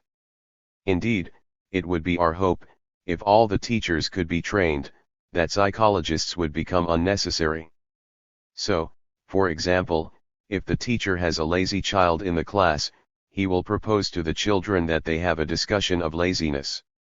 He leads the discussion by asking, What does laziness come from? What is its purpose? Why doesn't a lazy child change? What is it that should be changed? The children will speak and reach a conclusion. The lazy child himself does not know that he is the origin of the discussion, but the problem is his own. He is interested in it, and he learns a great deal from the discussion. If he is attacked, he will learn nothing, but if he can overhear, he will consider and perhaps change his opinion. No one can know the minds of children so well as a teacher who lives with them and works with them. He sees so many types of children and, if he is skillful, establishes a connection with each one of them. It rests with him whether the mistakes a child has made in family life shall continue or be corrected. Like the mother, he is the guardian of the future of mankind, and the service he can render is incalculable. Chapter 8. Adolescence. There are whole libraries of books on adolescence, and almost all of them deal with the subject as if it were a dangerous crisis at which the whole character of an individual could change. There are many dangers in adolescence, but it is not true that it can change character. It provides the growing child with new situations and new tests. He feels that he is nearing the front of life. Mistakes in his style of life may reveal themselves that were hitherto unobserved. They were present, however, and a practiced eye could always have seen them. Now they develop importance and cannot be overlooked.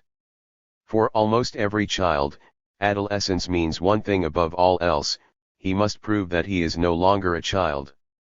We might, perhaps, persuade him that he can take it for granted, and, if we could do it, a great deal of tension would be drawn from the situation. But if he feels he must prove it, naturally enough he will overstress his point.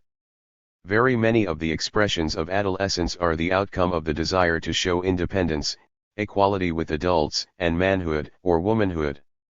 The direction of these expressions will depend on the meaning which the child has attributed to being grown up.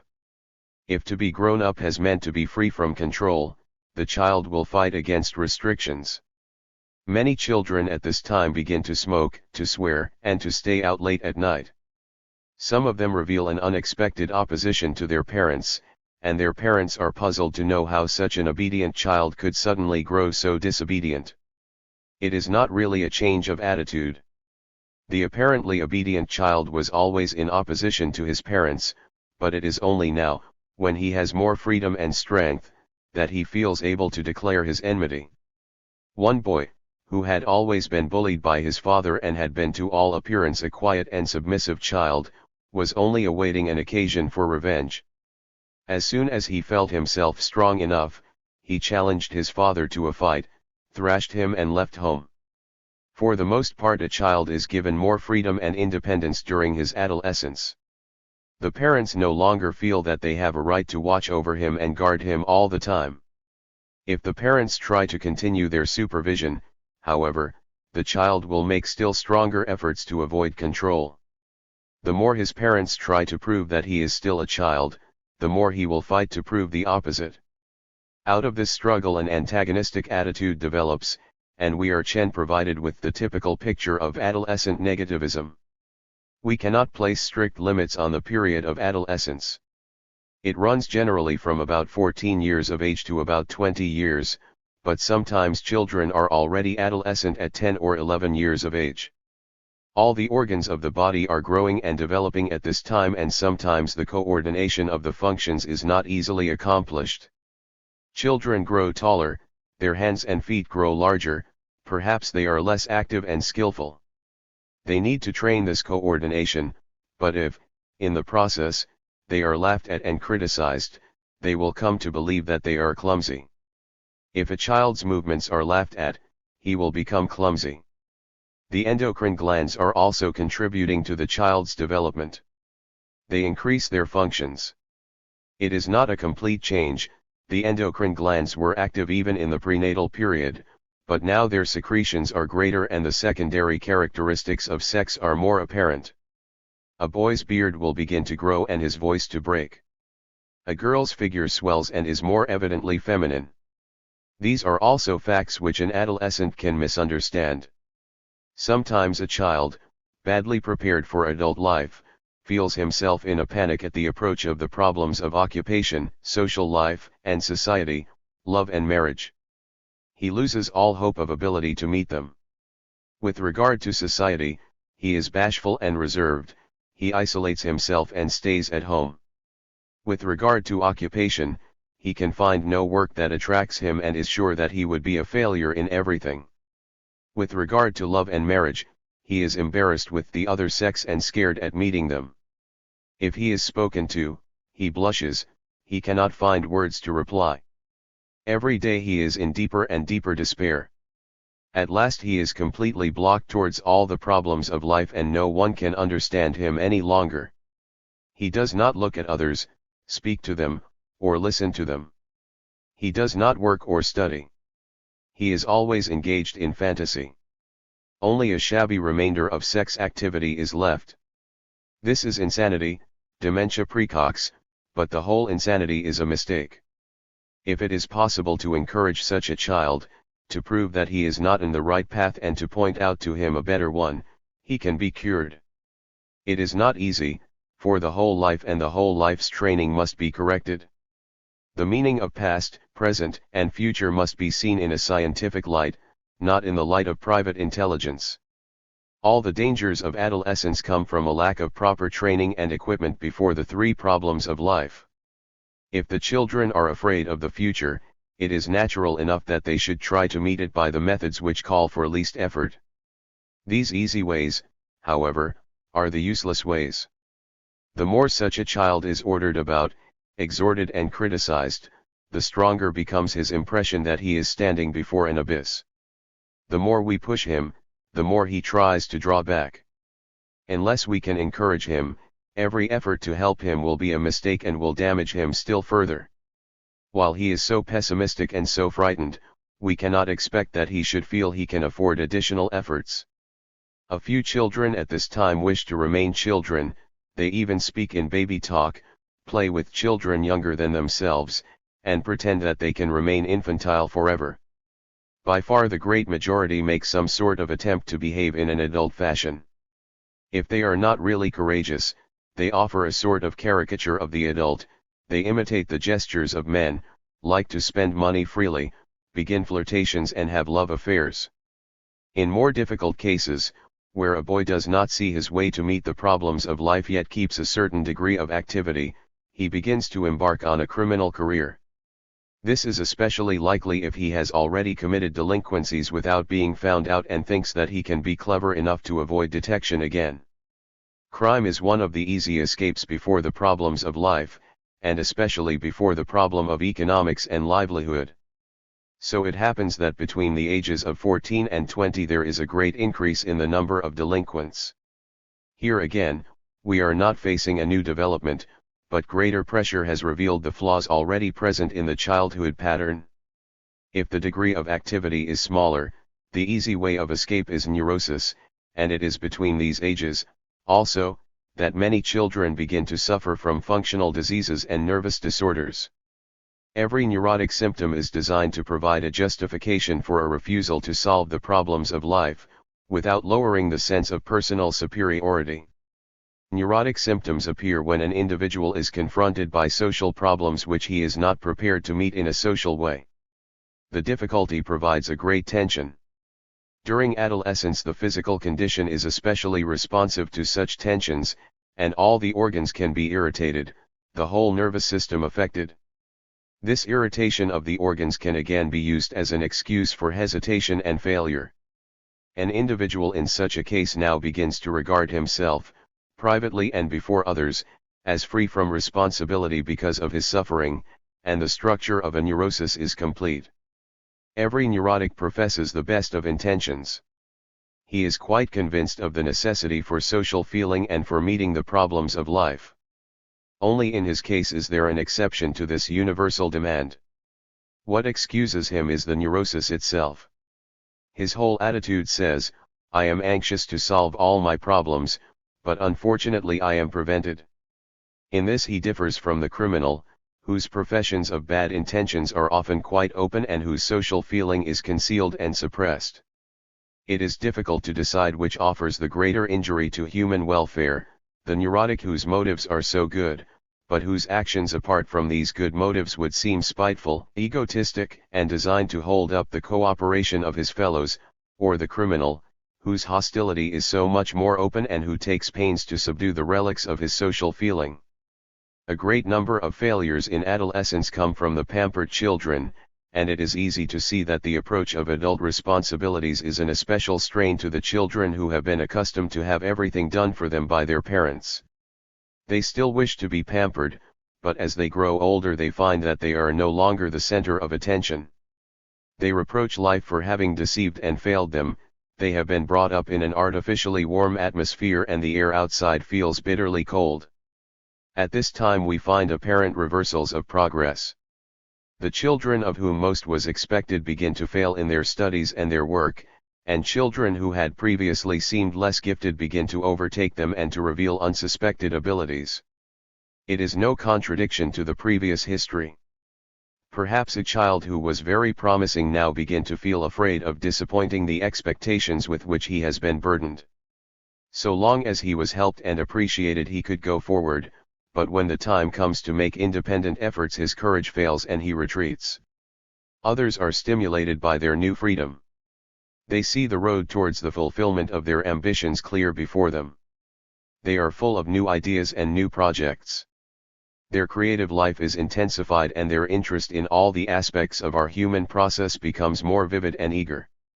These are the children who have kept their courage, and to whom independence means, not difficulty and the risk of defeat, but wider opportunity to make achievements and contributions.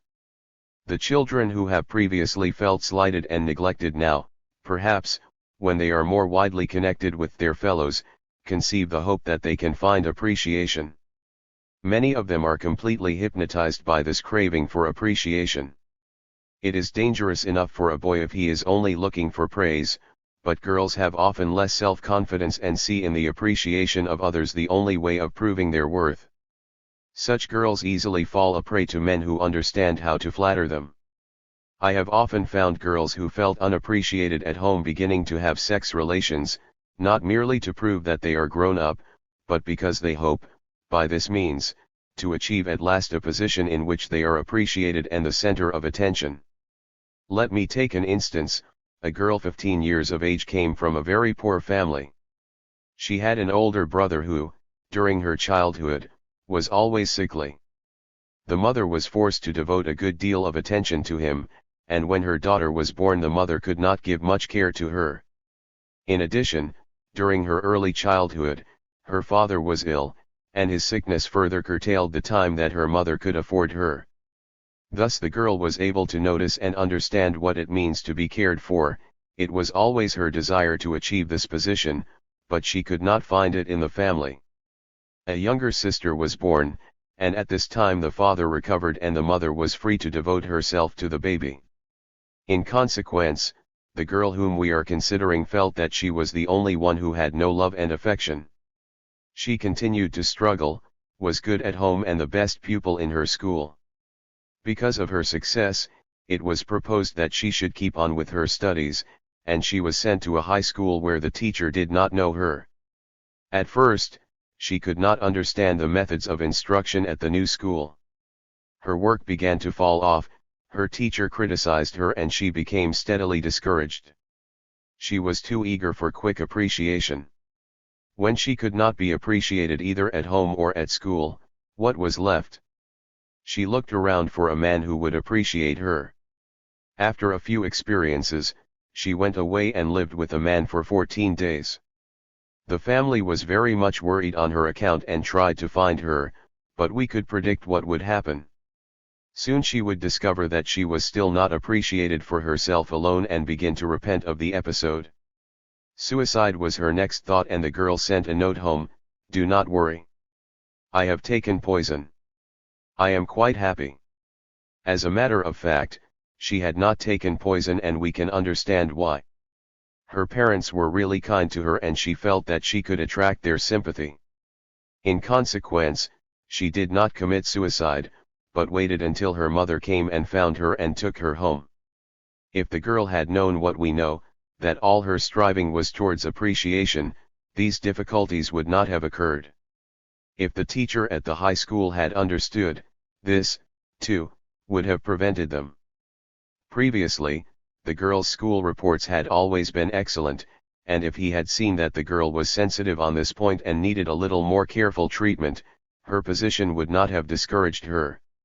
In another case, a girl was born into a family where both father and mother were weak in character. The mother had always wanted boys and was disappointed at the arrival of a girl. She undervalued the part of women and her daughter was bound to feel it. More than once she overheard her mother say to her father, "The girl is not at all attractive. No one will like her when she grows up," or, "Whatever shall we do with her when she is older?" After she had been 10 years in this poisonous atmosphere, she found a letter from one of her mother's friends, consoling her for having had a daughter and saying that since she was still young she was still able to have a son. We can imagine how the girl felt. A few months later she went to the country to visit an uncle. While she was there she met a country boy of a low degree of intelligence and became his sweetheart. He left her but she continued in the same direction. When I saw her, she had already amassed a great collection of lovers, but in none of her affairs had she felt properly appreciated. She came to me because she was now suffering from anxiety neurosis and could not go out by herself. Dissatisfied by one way of gaining appreciation, she had tried another. She began to worry the family with her pains and sufferings. No one could do anything unless she gave her permission. She wept, threatened to commit suicide, and tyrannized over the whole house. It was hard work to make the girl see her position and to convince her that in her adolescence she had overemphasized the necessity of finding a way to escape the feeling of not being appreciated. Both girls and boys often overvalue and exaggerate sexual relations in their adolescence. They wish to prove that they are grown up, and they go too far. If a girl, for example, is fighting with her mother and always believes that she is being suppressed, she will frequently, as a protest, have sexual relations with any man she meets. She does not care if the mother knows or not, indeed, she is completely happy if she can worry her. So I have often found that a girl, after a quarrel with her mother, and perhaps with her father too, runs out into the street and has relations with the first man she finds. These were girls that were always supposed to be good girls, well brought up, the last people of whom such conduct would be expected. We can understand that the girls are not really guilty. They are wrongly prepared, they have felt themselves in an inferior situation, and this is the only way by which they could conceive that they could achieve a stronger position. Many girls who have been pampered find it difficult to adjust themselves to their feminine role. There is always the impression in our culture that men are superior to women, and in consequence they dislike the thought of being women. Now they reveal what I have called the masculine protest. The masculine protest can express itself in many varieties of behavior. Sometimes we see only a dislike and avoidance of men. Sometimes they like men well enough but are embarrassed with them and cannot speak to them, do not want to join in gatherings where men are present, and feel generally ill at ease before the sexual problem. Often they insist that they are eager to marry when they are older, but they make no approach to members of the other sex and form no friendships with them. Sometimes we find a dislike of the feminine role expressed more actively in adolescence. Girls will behave more boyishly than before. They will wish to imitate boys and will find it easier to imitate them in their vices, in smoking, drinking, swearing, joining gangs and displaying their sexual freedom. Often they explain that boys would not be interested in them if they behaved in any other way. Where the dislike of the feminine role is still further developed, we find the appearance of homosexuality or other perversions and of prostitution. From their early life all prostitutes have had the firm conviction that nobody likes them. They believe that they were born for a lower role and that they could never win the real affection or interest of any man. We can understand in these circumstances how they are inclined to throw themselves away, to depreciate their sexual role and to regard it only as a means for making money. This dislike of the feminine role does not arise during adolescence. We could always find that the girl, from her first childhood, had disliked being a girl, but in her childhood she had not the same need or opportunities for expressing her dislike. It is not girls only who suffer from a masculine protest, but all children who overvalue the importance of being masculine see masculinity as an ideal and are dubious whether they are strong enough to achieve it. In this way, the stress put upon masculinity in our culture can be as difficult for boys as for girls, especially if they are not entirely convinced of their sexual role. Many children grow up to be quite old with the half-belief that sometime or other their sex can be changed, and it is important that from the age of 2 that children should know quite definitely whether they are boys or girls. Often a boy who has a rather girlish appearance has a particularly difficult time. Strangers will sometimes mistake his sex, and even friends of the family will say to him, "You ought really to have been a girl." Such a child is very likely to take his appearance as a sign of insufficiency and to regard the problem of love and marriage as a test too severe for him. Boys who are not sure that they can acquit themselves well in their sexual role often, during adolescence, tend to imitate girls, to become effeminate and to take on the vices of girls who have been pampered, show themselves coquettish, pose, and cultivate a temperament. Even the preparation for the attitude to the other sex has its roots set in the first 4 or 5 years of life. The sex drive is evident in the first weeks of babyhood, but nothing should be done which can stimulate it before it can be given an appropriate expression. If it is not stimulated, its appearances will be natural and need cause us no alarm. We should not be afraid, for example, when we see in a baby's first year of life some signs of local irritation, but we should use our influence to cooperate with the child and interest it less in its own person and more in its environment. It is another case if these attempts at self-gratification cannot be stopped.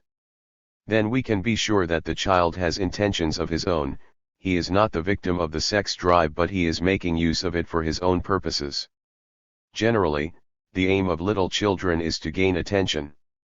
They feel that their parents are afraid and horrified, and they know how to play on their feelings. If their habits no longer serve their purpose of attracting attention, they will give them up. I have remarked that children should not be physically stimulated. Often parents are very affectionate with their children and their children affectionate with them. To increase the affection of the children, they are always hugging them and kissing them. They know that this is not the right way.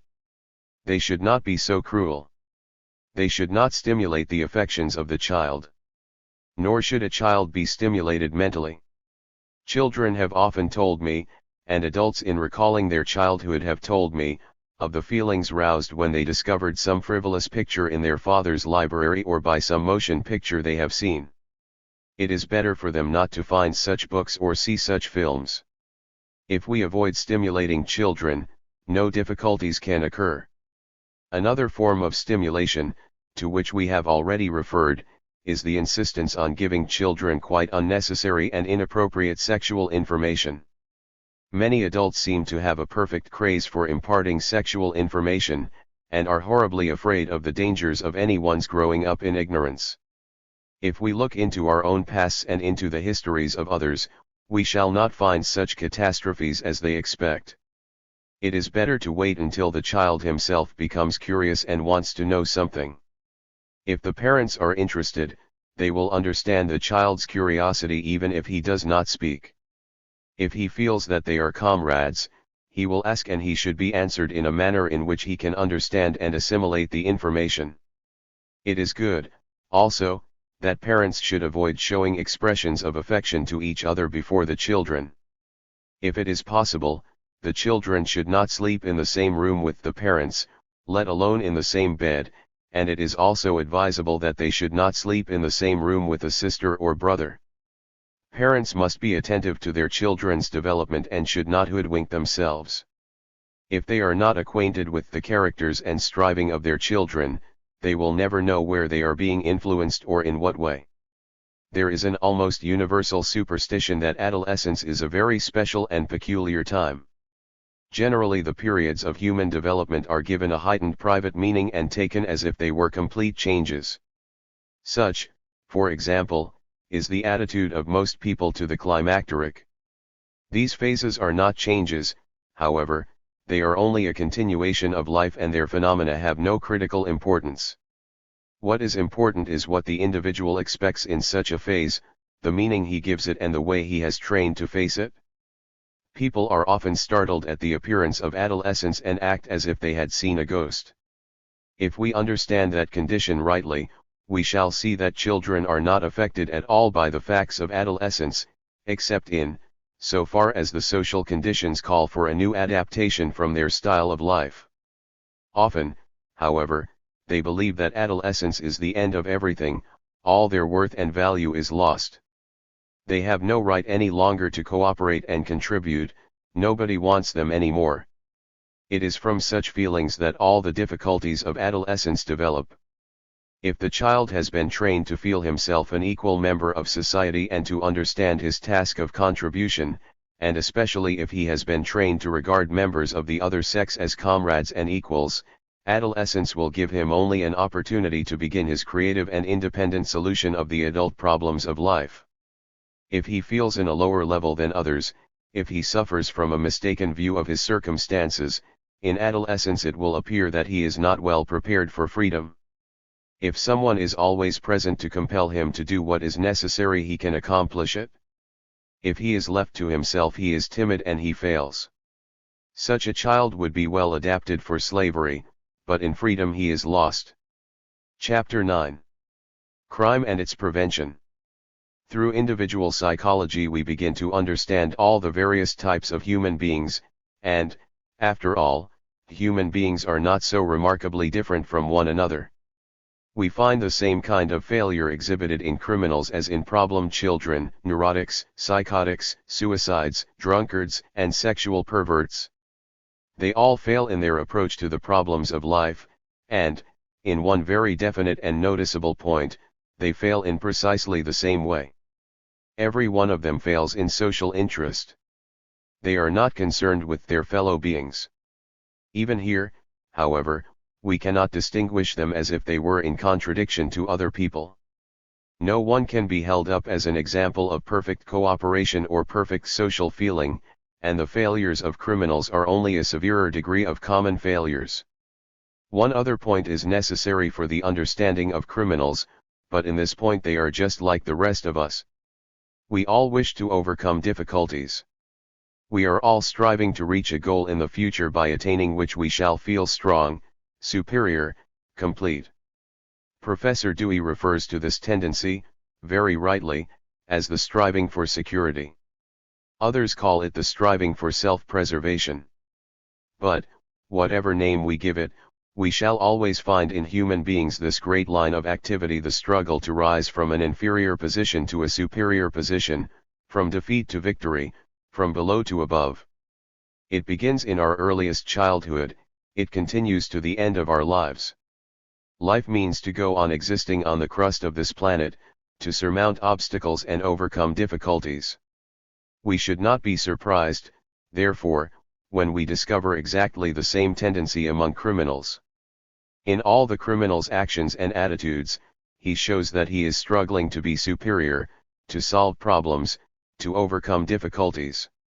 What distinguishes him is not the fact that he is striving in this fashion, it is rather the direction his striving takes.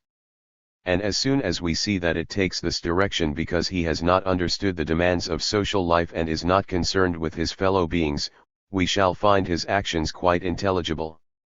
I want to stress this point very strongly, because there are people who think otherwise. They regard criminals as exceptions to the human race, not like ordinary people at all. Some scientists, for example, assert that all criminals are feeble-minded. Others put great emphasis on heredity, they believe that a criminal is born wrong and cannot help committing crimes. Still others hold that crime is something unalterably fixed by the environment, once a criminal always a criminal. Now much evidence can be brought against all these opinions, and we should realize, also, that if we accepted them we should be deprived of the hope of handling the problem of crime. In our own days we want to get rid of this human disaster. We know from the whole of history that crime has always been a disaster, but now we are anxious to do something about it, and we can never be content to shelve the problem by saying, it is all heredity, and nothing much can be done. There is no compulsion either in environment or in heredity. Children of the same family and the same environment can develop in different ways. Sometimes a criminal springs from a family of irreproachable record. Sometimes in a family of very bad record, with frequent experiences of prisons and reformatories, we find children of good character and behavior. It happens, too, that some criminals improve in later life, and the psychologists of crime have often been puzzled to explain how a burglar, after he has reached the age of 30, may settle down and become a good citizen. If crime is an inborn defect, or if it is unalterably built in by the environment, this fact is quite beyond understanding.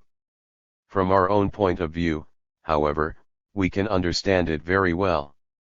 The individual is in a more favorable situation, perhaps, there are fewer demands on him, and the mistakes in his style of living are no longer brought to the surface.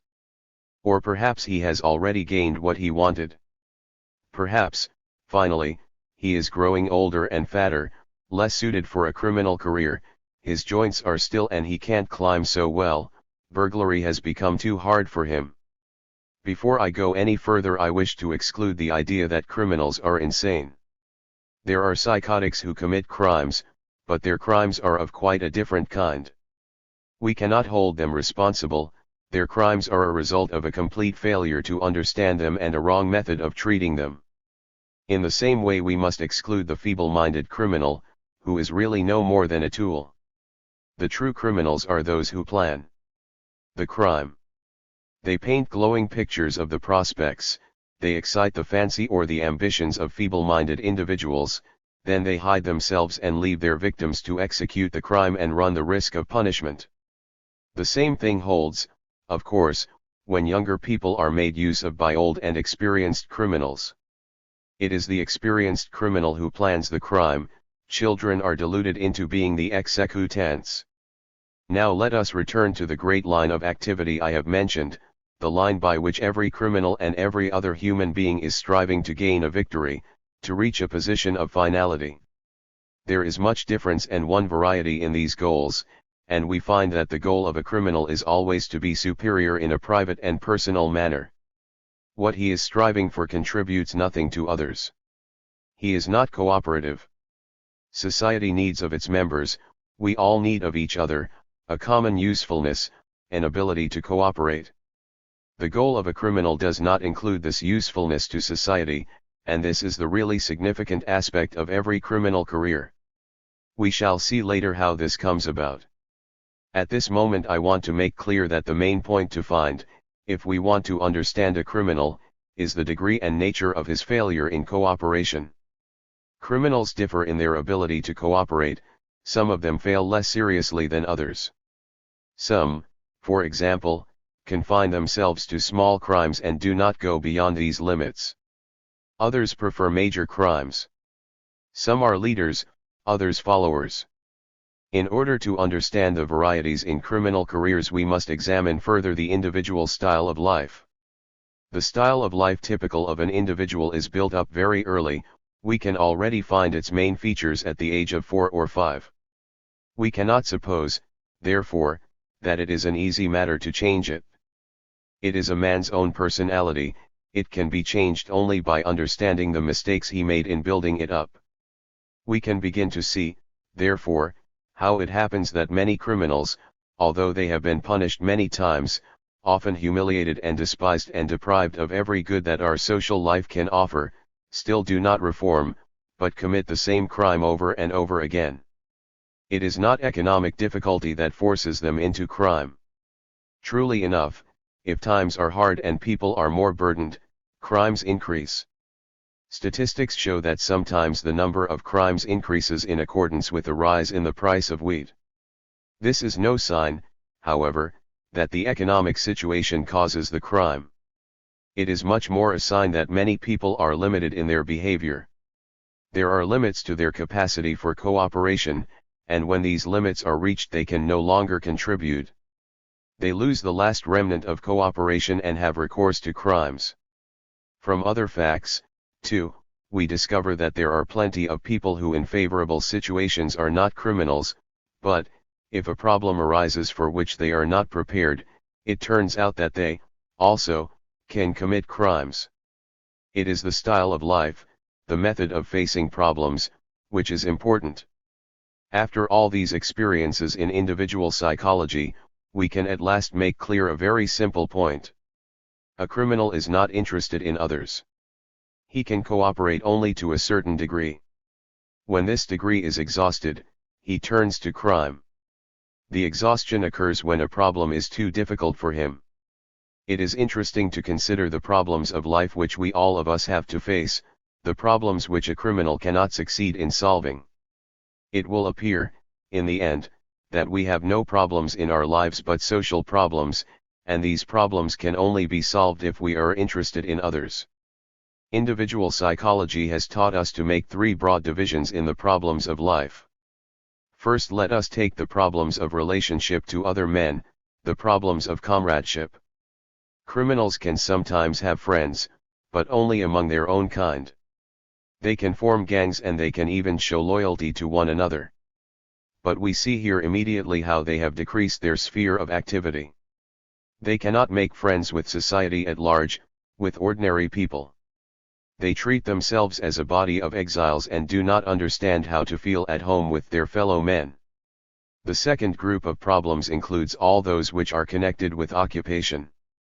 A great number of criminals, if they are questioned about these problems, reply, "You don't know the terrible conditions of labor." They find work terrible. They are not inclined, as others are, to struggle with these difficulties. A useful occupation implies an interest in other people and a contribution to their welfare, but this is exactly what we miss in the criminal personality. This lack of the spirit of cooperation appears early, and most criminals, therefore, are ill-prepared to meet the problems of occupation. The great majority of criminals are untrained and unskilled workers. If you trace back their history, you will find that at school and even before school there was a block here, a stoppage of interest. They never learned to cooperate. Now cooperation must be taught and trained, and these criminals were not trained in cooperation. If they fail before the problems of occupation, therefore, we cannot hold them guilty. We must look on it in nearly the same way as if we were testing a person in geography who had never learned geography. He would either give a wrong answer or no answer at all. The third group includes all the problems of love. A good and fruitful love life calls equally for interest in the other person and for cooperation. It is revealing to observe that half the criminals who are sent to reformatories are suffering from venereal diseases on their entrance. This would tend to show that they wanted an easy way out for the problems of love. They regard the partner in love merely as a piece of property, and very often we find them thinking that love can be bought. Sex life is to such people a matter of conquest and acquisition. It is something they ought to possess, not a partnership in life. What is the use of life, many criminals say, if I am not given everything I want? We can see, now, where we should begin in our treatment of criminals. We must train them to be cooperative. Nothing much is done if we just stick them in reformatories. Leaving them free is a danger to society, and under present conditions it cannot be discussed. Society must be saved from criminals, but that is by no means all. We must think also, they are not prepared for social life, what shall we do with them? This lack of cooperation in all the problems of life is no small deficiency. We need cooperation at every moment of the day, and the degree of our ability to cooperate shows itself in the way we look and speak and listen. If I am right in my observations, criminals look and speak and listen in a different way from other people. They have a different language, and we can understand that the development of their intelligence is handicapped by this difference. When we speak, we intend that everybody should understand us. Understanding itself is a social factor. We give words a common interpretation. We understand in the same way that anyone else might understand. With criminals it is different. They have a private logic, a private intelligence. We can observe this in the way they explain their crimes. They are not stupid or feeble-minded. For the most part they conclude quite rightly, if we grant them their goal of a fictitious personal superiority. A criminal will say, I saw a man who had nice trousers, and I hadn't, so I had to kill him. Now if we grant him that his desires are all important, and that there is no call for him to make a living in a useful way, his conclusion is intelligent enough, but it is not common sense. There has recently been a court case in Hungary. A number of women had committed many murders by poison. When one of them was sent to prison, she said, "My boy was sick and a loafer and I had to poison him." If she excludes cooperation, what is left for her to do? She is intelligent, but she has a different way of looking at things, a different scheme of apperception. We can understand, then, how criminals, if they see attractive things and want to obtain them in an easy way, conclude that they must take them from this hostile world, in which they are not at all interested. They are suffering from a wrong outlook upon the world, a wrong estimate of their own importance and the importance of other people. But this is not the most noteworthy point in considering their lack of cooperation. All criminals are cowards. They are evading problems they do not feel strong enough to solve. We can see their cowardice apart from their crimes, in the way in which they face life. We can see their cowardice, also, in the crimes they commit. They guard themselves by darkness and isolation, they surprise somebody and draw their weapons before he can defend himself. Criminals think they are being courageous, but we should not be fooled in the same way. Crime is a coward's imitation of heroism. They are striving for a fictitious goal of personal superiority and they like to believe that they are heroes, but this is again a mistaken scheme of apperception, a failure of common sense. We know that they are cowards, and if they were sure we knew it, it would be a big shock to them. It swells their vanity and pride to think of themselves as overcoming the police, and often they think, "I can never be found out." Unfortunately, a very careful investigation of the career of every criminal would reveal, one believe, that he had committed crimes without being found out, and this fact is a very great nuisance. When they are found out, they think, "This time I wasn't quite clever enough, but next time I shall outwit them." And if they do get away with it, they feel they have obtained their goal, they feel superior, they are admired and appreciated by their comrades. We must disturb this common estimate of the criminal's courage and cleverness, but when are we to disturb it? We can do it in the family, in the school, and in reformatories.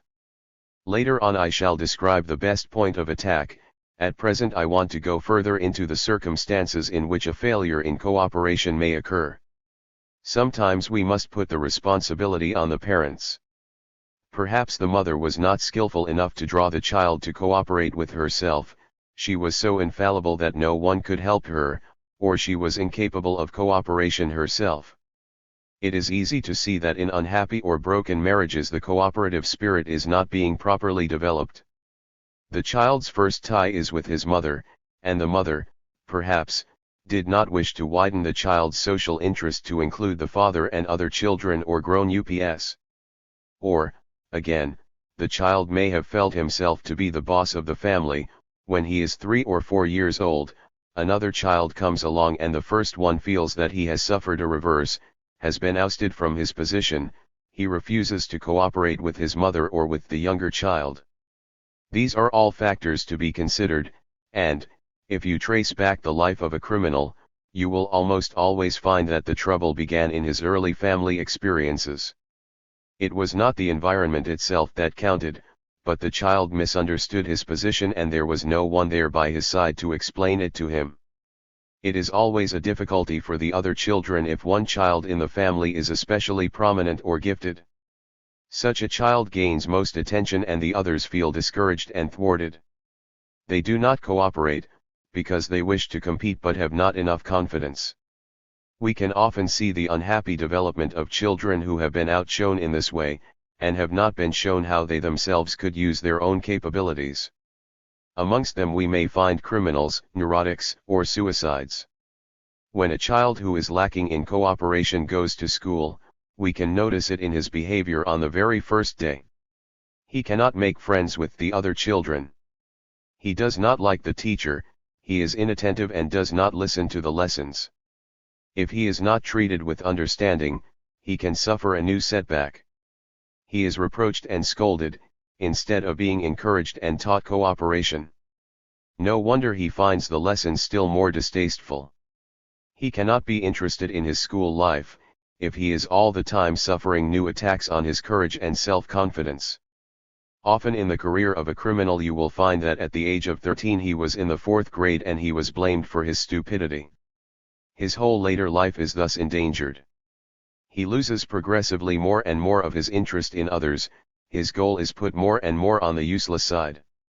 Poverty, also, offers opportunities for a mistaken interpretation of life.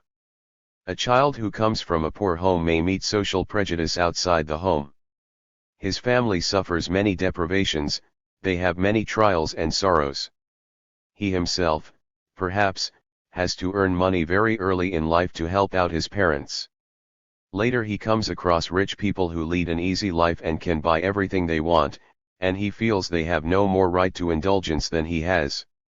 It is not hard to understand why the number of criminals is so high in the big cities, where there are very noticeable extremes of poverty and luxury.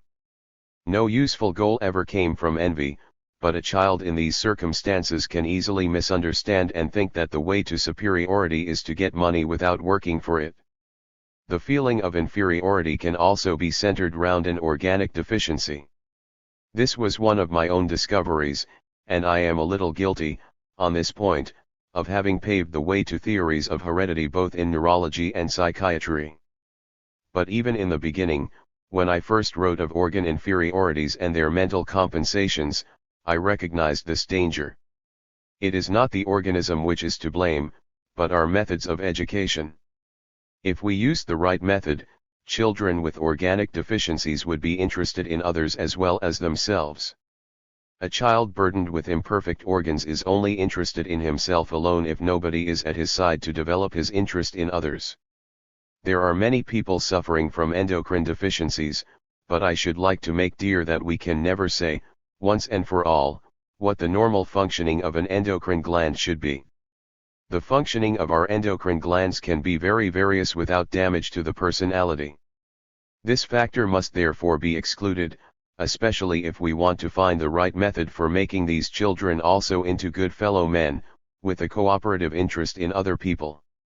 Among criminals there is a large proportion of orphans, and it seems to me a disgrace to our culture that we could not establish the spirit of cooperation in these orphans. In a similar way there are many illegitimate children no one was present who could win their affection and transfer it to their fellow beings. Unwanted children often take to criminal practices, especially if they know and feel that nobody wanted them. Among criminals, also, we often find ugly persons, and this fact has been used as evidence of the importance of heredity. But think what it feels like to be an ugly child.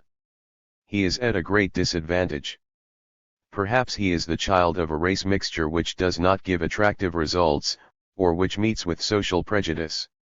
If such a child is ugly, his whole life is overburdened, he does not possess what we all like so much, the charm and freshness of childhood. But all these children, if they were treated in the right way, would develop social interest. It is interesting to observe, moreover, that we sometimes find among criminals boys and men who are unusually handsome. While the first type might be considered as victims of bad hereditary traits, transferred together with physical stigmata, deformed hands, for example, or cleft palate, what are we to say of these handsome criminals? In reality, they, too, have grown up in a situation where it was difficult to develop social interest, they were pampered children. You will find that criminals are divided into two types. There are those who do not know that there is fellow feeling in the world and have never experienced it. Such a criminal has a hostile attitude to other people, his look is hostile and he regards everybody as an enemy, he has never been able to find appreciation. The other type is the pampered child, and I have frequently noticed, in the complaints of prisoners, that they assert, "The reason for my criminal career was that my mother pampered me too much." On this point we should say much more, but I mention it here just to emphasize that, in various ways, criminals have not been trained and taught into the right degree of cooperation. The parents may have wanted to make their child into a good fellow man, but they did not know how. If they were dictatorial and severe, they had no chance of succeeding. If they pampered him and let him take the center of the stage, he was taught to consider himself important through the mere fact of his existence, without making any creative effort to deserve the good opinion of his fellows. Such children, therefore, lose the ability to struggle. They want always to have notice taken of them and are always expecting something. If they do not find an easy way to satisfaction, they blame the environment for it. Now let us turn to some cases and see whether we can discover these points, in spite of the fact that the descriptions were not written for this purpose. The first case I shall give is from 500 Criminal Careers by Sheldon and Eleanor T. Glueck, the case of Hard-Boiled John. This boy explains the genesis of his criminal career. I never thought I would let myself go. Up to 15 or 16 I was about like other kids. I liked athletics and took part in them. I read books from the library, kept good hours, and all that. My parents took me out of school and put me to work and took all of my wages except 50 cents each week. Here he is making an accusation. If we questioned him about his relation to his parents, and if we could see his whole family situation, we could find out what he really experienced. At present we must regard it only as an affirmation that his parents were not cooperative. I worked about a year, then I began going with a girl and she liked a good time. We find this often in the careers of criminals. They attach themselves to a girl who wants a good time. Recall what we mentioned before. This is a problem and tests the degree of cooperation. He goes with a girl who wants a good time and he has only 50 cents a week. We should not call this a true solution for the problem of love. There are other girls, for example. He is not on the right track. In these circumstances I should say, if she wants a good time she is not the girl for me. These are different estimates of what is important in life. You can't give a girl a good time these days, even on 50 cents a week. The old man wouldn't give me any more. I was sore and had it on my mind, how could I make more money? Common sense would say, perhaps you could look around and earn more, but he wants it easy, and if he wishes to have a girl it is for his own pleasure and nothing more. One day along came a fellow I got acquainted with. When a stranger comes along, it is another test for him.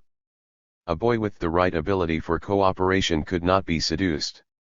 This boy is in a path which makes it possible for him to be seduced. He was a right guy. We put through a lot of jobs in N and got away with it, and I have been at it ever since. We hear that the parents own their own home. The father is foreman in a factory and the family is only just able to make ends meet. This boy is one of 3 children, and up to the time of his misconduct no member of the family had been known to be delinquent. I should be curious to hear a scientist believing in heredity explain this case. He admits having first had heterosexual experience at the age of 15. I am sure some people would say that he is oversexed. But this boy has no interest in other people and only wants pleasure. Anybody can oversex himself. There is no difficulty in it. He is searching for appreciation in this respect. He wants to be a sexual hero. At 16 he was arrested with a companion for breaking and entering and larceny. Other points of interest follow and confirm what we have said. He wants to be a conqueror in appearances, to attract the attention of girls, to win them by paying for them. He wears a wide-brimmed hat, red bandana handkerchief, and a belt with a revolver in it. He assumes the name of a Western outlaw. He is a vain boy, he wants to appear a hero and has no other way. He admits having done whatever he was accused of, and a lot more. He has no scruples about property rights. I do not think that life is worth living. For humanity in general I have nothing but the utmost contempt. All these conscious thoughts are really unconscious. He does not understand them, he does not know what they mean in their coherence. He feels that life is a burden, but he does not understand why he is discouraged. I have learned not to trust people. They say thieves won't do each other, but they will. I was with a fellow once, treated him white, and he did me dirt. If I had all the money I wanted, I would be just as honest as anybody.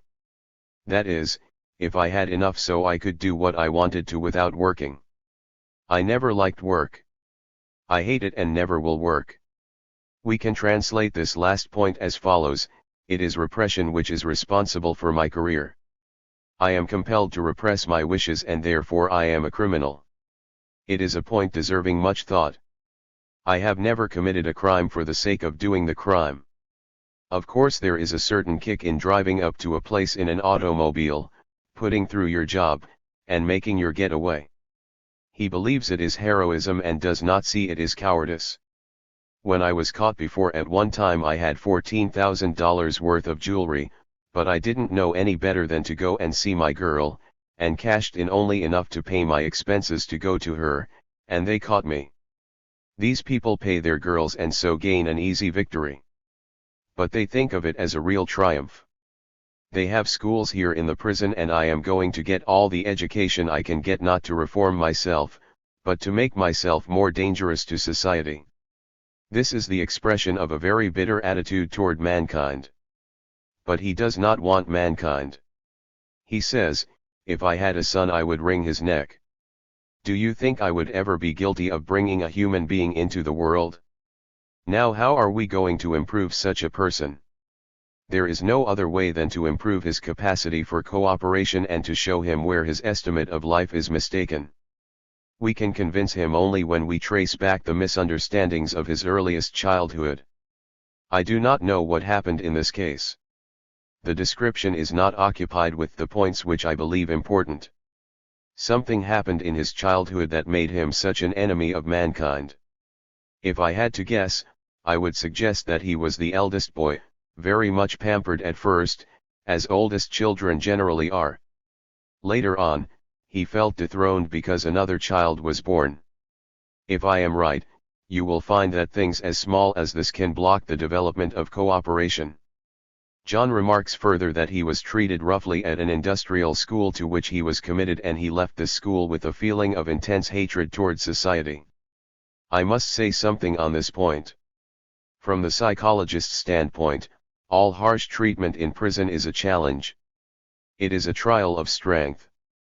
In the same way, when criminals continually hear, "We must put an end to this crime wave," they take it as a challenge. They want to be heroes, and they are pleased to have the gauge thrown down to them. They take it as a sport, they feel that society is daring them and continue all the more stubbornly. If a man thinks he is fighting the whole world, what could give him a bigger kick than to be challenged? In the education of problem children, too, it is one of the worst errors to challenge them. We'll see who is stronger. We'll see who can hold out longest. These children, like criminals, are intoxicated with the idea of being strong, and they know they can get away with it if they are clever enough. In reformatories they sometimes challenge the criminals, and this is a very mischievous policy. Now let me give you the diary of a murderer who was hanged for his crime. He cruelly murdered 2 people, and before he did it he wrote down his intentions. This will afford me an opportunity of describing the kind of planning which goes on in the criminal's mind. No one can commit a crime without planning it, and into the planning there always enters a justification of the deed. In all the literature of such confessions I have never found an instance where the crime was described quite simply and distinctly, and I have never found an instance where the criminal did not try to justify himself. Here we see the importance of social feeling. Even the criminal must try to reconcile himself with social feeling. At the same time he must prepare himself to kill his social feeling, to break through the wall of social interest, before he can commit the crime. So in Dostoevsky's story, Raskolnikov lies in bed 2 months, considering whether he shall commit a crime.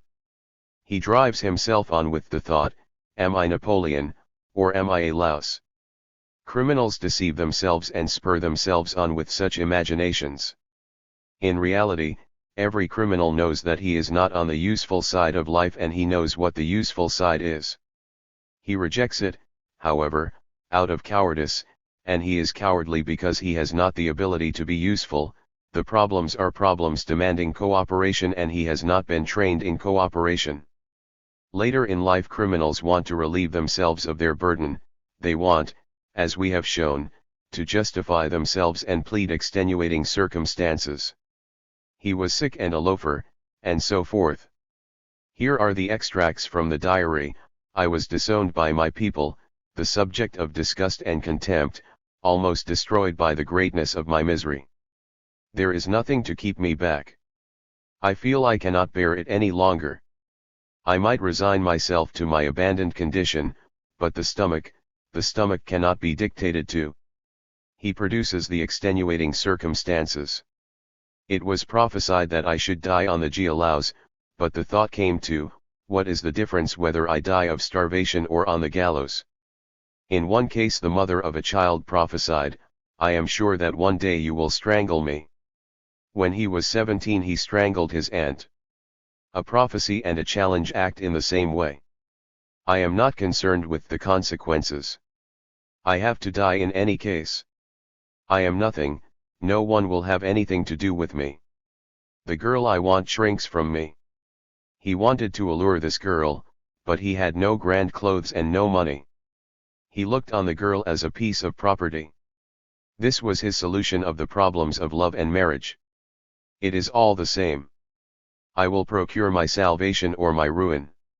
I will say here, though I wish I had more space for an explanation, that all these people like violent contradiction or antitheses. They are like children.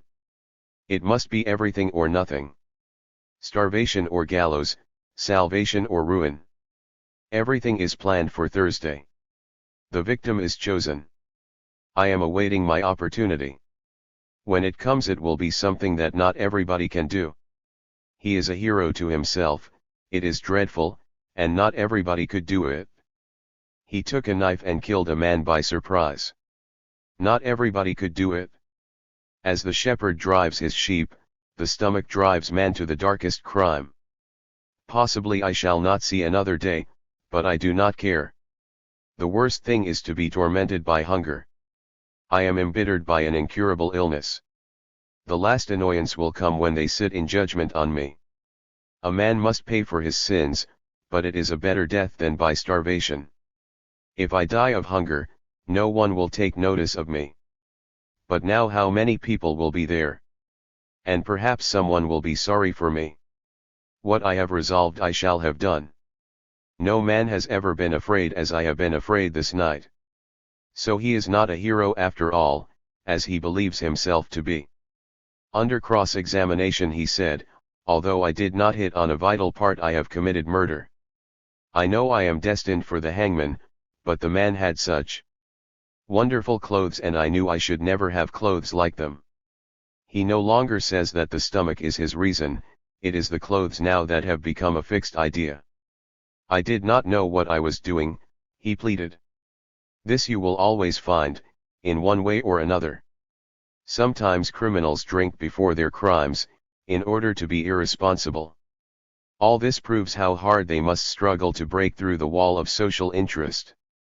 In every description of a criminal career I believe I could show all the points I have brought out. We are now really faced with the problem, what shall we do? What shall we do if I am right? And we can always find in the criminal career the striving for a fictitious personal superiority in an individual who is lacking in social interest and has not been trained in cooperation. With the criminal, as with the neurotic, we can do absolutely nothing, unless we can succeed in winning him for cooperation. I cannot stress this point too strongly, everything is secured if we can win the interest of the criminal for human welfare, if we can win his interest for other human beings, if we can train him for cooperation, if we can set him on the way towards solving the problems of life by cooperative means.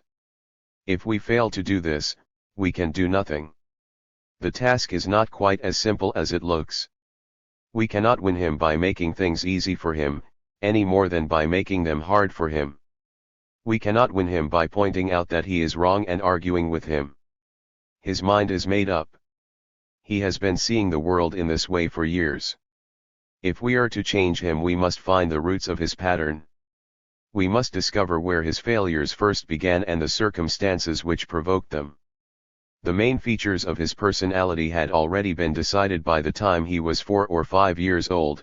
By that time he had already made those mistakes in his estimate of himself and of the world which we see displayed in his criminal career, and it is these primitive mistakes which we must understand and correct. We must look for the first development of his attitude. Later on, he turns everything which he experiences into a justification for his attitude, and if his experiences do not quite fit into his scheme he broods on them and licks them into shape until they are more amenable. If a man has the attitude, other people misuse me and humiliate me, he will find plenty of evidence to confirm him. He will be looking for such evidence, and evidence on the other side will not be noticed. The criminal is interested only in himself and his own point of view. He has his own way of looking and listening, and we can often see that he pays no attention to things which do not agree with his own interpretation of life. We cannot convince him, therefore, unless we can get behind all his interpretations, all his training in his own point of view, and discover the way in which his attitude first began. This is one reason why corporal punishment is ineffective. The criminal sees it as a confirmation that society is hostile and impossible to cooperate with. Something of the same sort happened to him, perhaps, at school. He was not trained to cooperate, and so he did his work badly, or misbehaved in class. He was reproached and punished. Now is that going to encourage him in cooperation? He feels only that the situation is still more hopeless. He feels that people are against him. Which of us would cultivate a liking for a place where we expected to be reproached and punished? The child loses his remainder of confidence. He is not interested in school tasks, or in his teachers, or in his schoolmates. He begins to play truant and to hide himself away where he cannot be discovered. In these places he finds other boys who have had the same experience and have taken the same road. They understand him, they do not reproach him, on the contrary they flatter him, play on his ambitions, and give him the hope of making his mark on the useless side of life. Of course, since he is not interested in the social demands of life, he takes them for his friends and society in general for his enemies. These people like him and he feels better among them. It is in this way that thousands of children join criminal gangs, and if in later life we treat them in the same fashion, they will find only new testimony that we are their enemies and only criminals are their friends. There is no cause at all why such a child should be defeated by the tasks of life. We should never allow him to lose hope, and we could stop it very easily if we organized our schools so that such children were given confidence and courage. We shall deal more fully with this proposal later. We are using this example at present to show how a criminal will interpret punishment only as a sign that society is against him, as he always thought. Corporal punishment is ineffective for other reasons, also. Many criminals are not very fond of their lives. Some of them at certain moments of their lives are very near suicide. Corporal punishment does not terrify them. They can be so intoxicated by their desire to outdo the police that it does not even hurt them. This is part of their whole response to what they regard as a challenge. If attendants are harsh, or if they are severely treated, they are put on their mettle to resist. This increases again their feeling of being cleverer than the police. As we have seen, they interpret everything in this fashion. They see their contact with society as a sort of continuous warfare, in which they are trying to gain the victory, and if we take it in the same way ourselves we are only playing into their hands. Even the electric chair can act as a challenge in this sense. The criminal conceives himself as playing against odds, and the higher the penalty, the greater is his desire to show his superior cunning. It is easy to prove that many criminals think of their crimes only in this way. A criminal who is condemned to be electrocuted will often spend his time considering how he might have avoided detection, if only I had not left my spectacles behind. Our only remedy is to find out the block to cooperation which the criminal suffered in childhood. Here individual psychology has opened up for us the whole dark territory. We can see much clearer. By the age of 5 years a child's psyche is a unit, the threads of his personality have been drawn together. Heredity and environment contribute something to his development, but we are not so much concerned with what a child brings into the world, or with the experiences he encounters, as with the way he utilizes them, how he turns them to account and what he effects with them. It is all the more necessary that we should understand this point, since we really do not know anything of inherited abilities or disabilities. All we need consider is the possibilities of his situation, and the degree in which he has made full use of them. The extenuating circumstance for all criminals is that they have a certain degree of cooperation, but not sufficient for the demands of our social life, and in this point the first responsibility rests with the mother. She must understand how to enlarge the bonds of this interest, how to spread the interest in herself until it becomes an interest in other people. She must behave in such a way that the child can be interested in the whole of mankind and his own whole future life. But perhaps the mother does not want the child to be interested in anyone else. Perhaps she is unhappy in her marriage, the two parents do not agree, they are considering divorce, or they are jealous of each other. Perhaps, therefore, the mother wishes to keep the child all to herself, spoils him and pampers him and will not let him be independent of her. It is quite obvious how limited the development of cooperation will be in such circumstances. Interest in other children is also very important for the development of social interest. Sometimes if one child is the mother's favorite, the other children are not very much inclined to include him in their friendship and interest. When this circumstance is misunderstood, it can serve as the starting point of a criminal career. If there is one boy of outstanding gifts in a family, the boy next to him is often a problem child.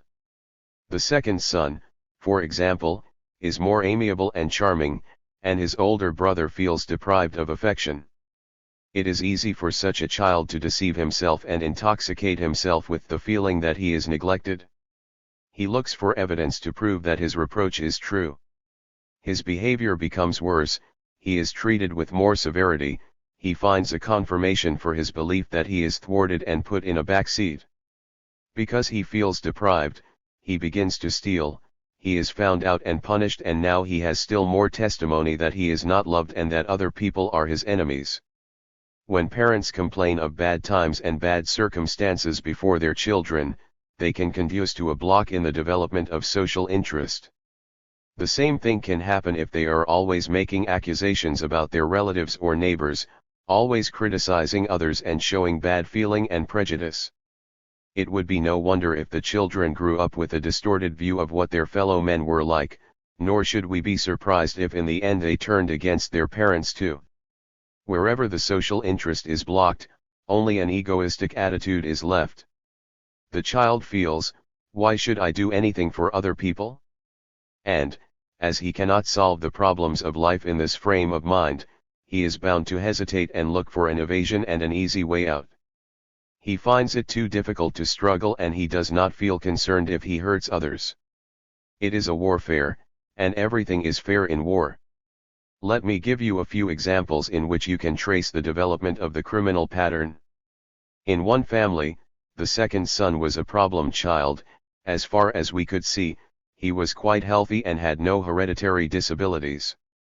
The oldest boy was the favorite, and the younger brother was always trying to catch him up in his achievements, as if he were running a race and trying to beat his pacemaker. His social interest was not developed, he depended very much on his mother and he wanted to get all he could out of her. He had a difficult task in trying to rival his older brother.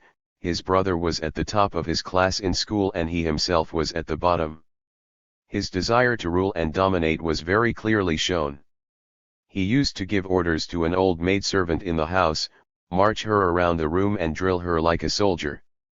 The maidservant was fond of him and she let him play at being a general even when he was 20 years of age.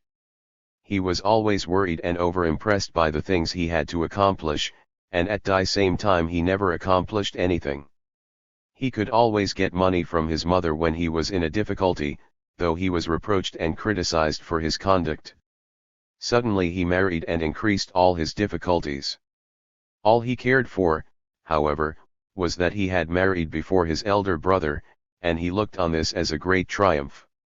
This is witness that his estimate of himself was really very low. He wanted to be a conqueror in such ridiculous things. He was not at all well prepared for marriage, and he and his wife always quarreled. When his mother could no longer afford to help him as much as she had done before, he ordered pianos and sold them without paying for them. This was what brought him to prison. In this history we can observe the roots in early childhood of his later career. He grew up overshadowed by an older brother, like a little tree overshadowed by a bigger one. He gathered the impression that he was slighted and neglected in comparison with his good-natured older brother. Another example I will give is of a girl of 12, very ambitious and spoiled by both her parents. She had a younger sister of whom she was very jealous, and her rivalry showed itself both at home and at school.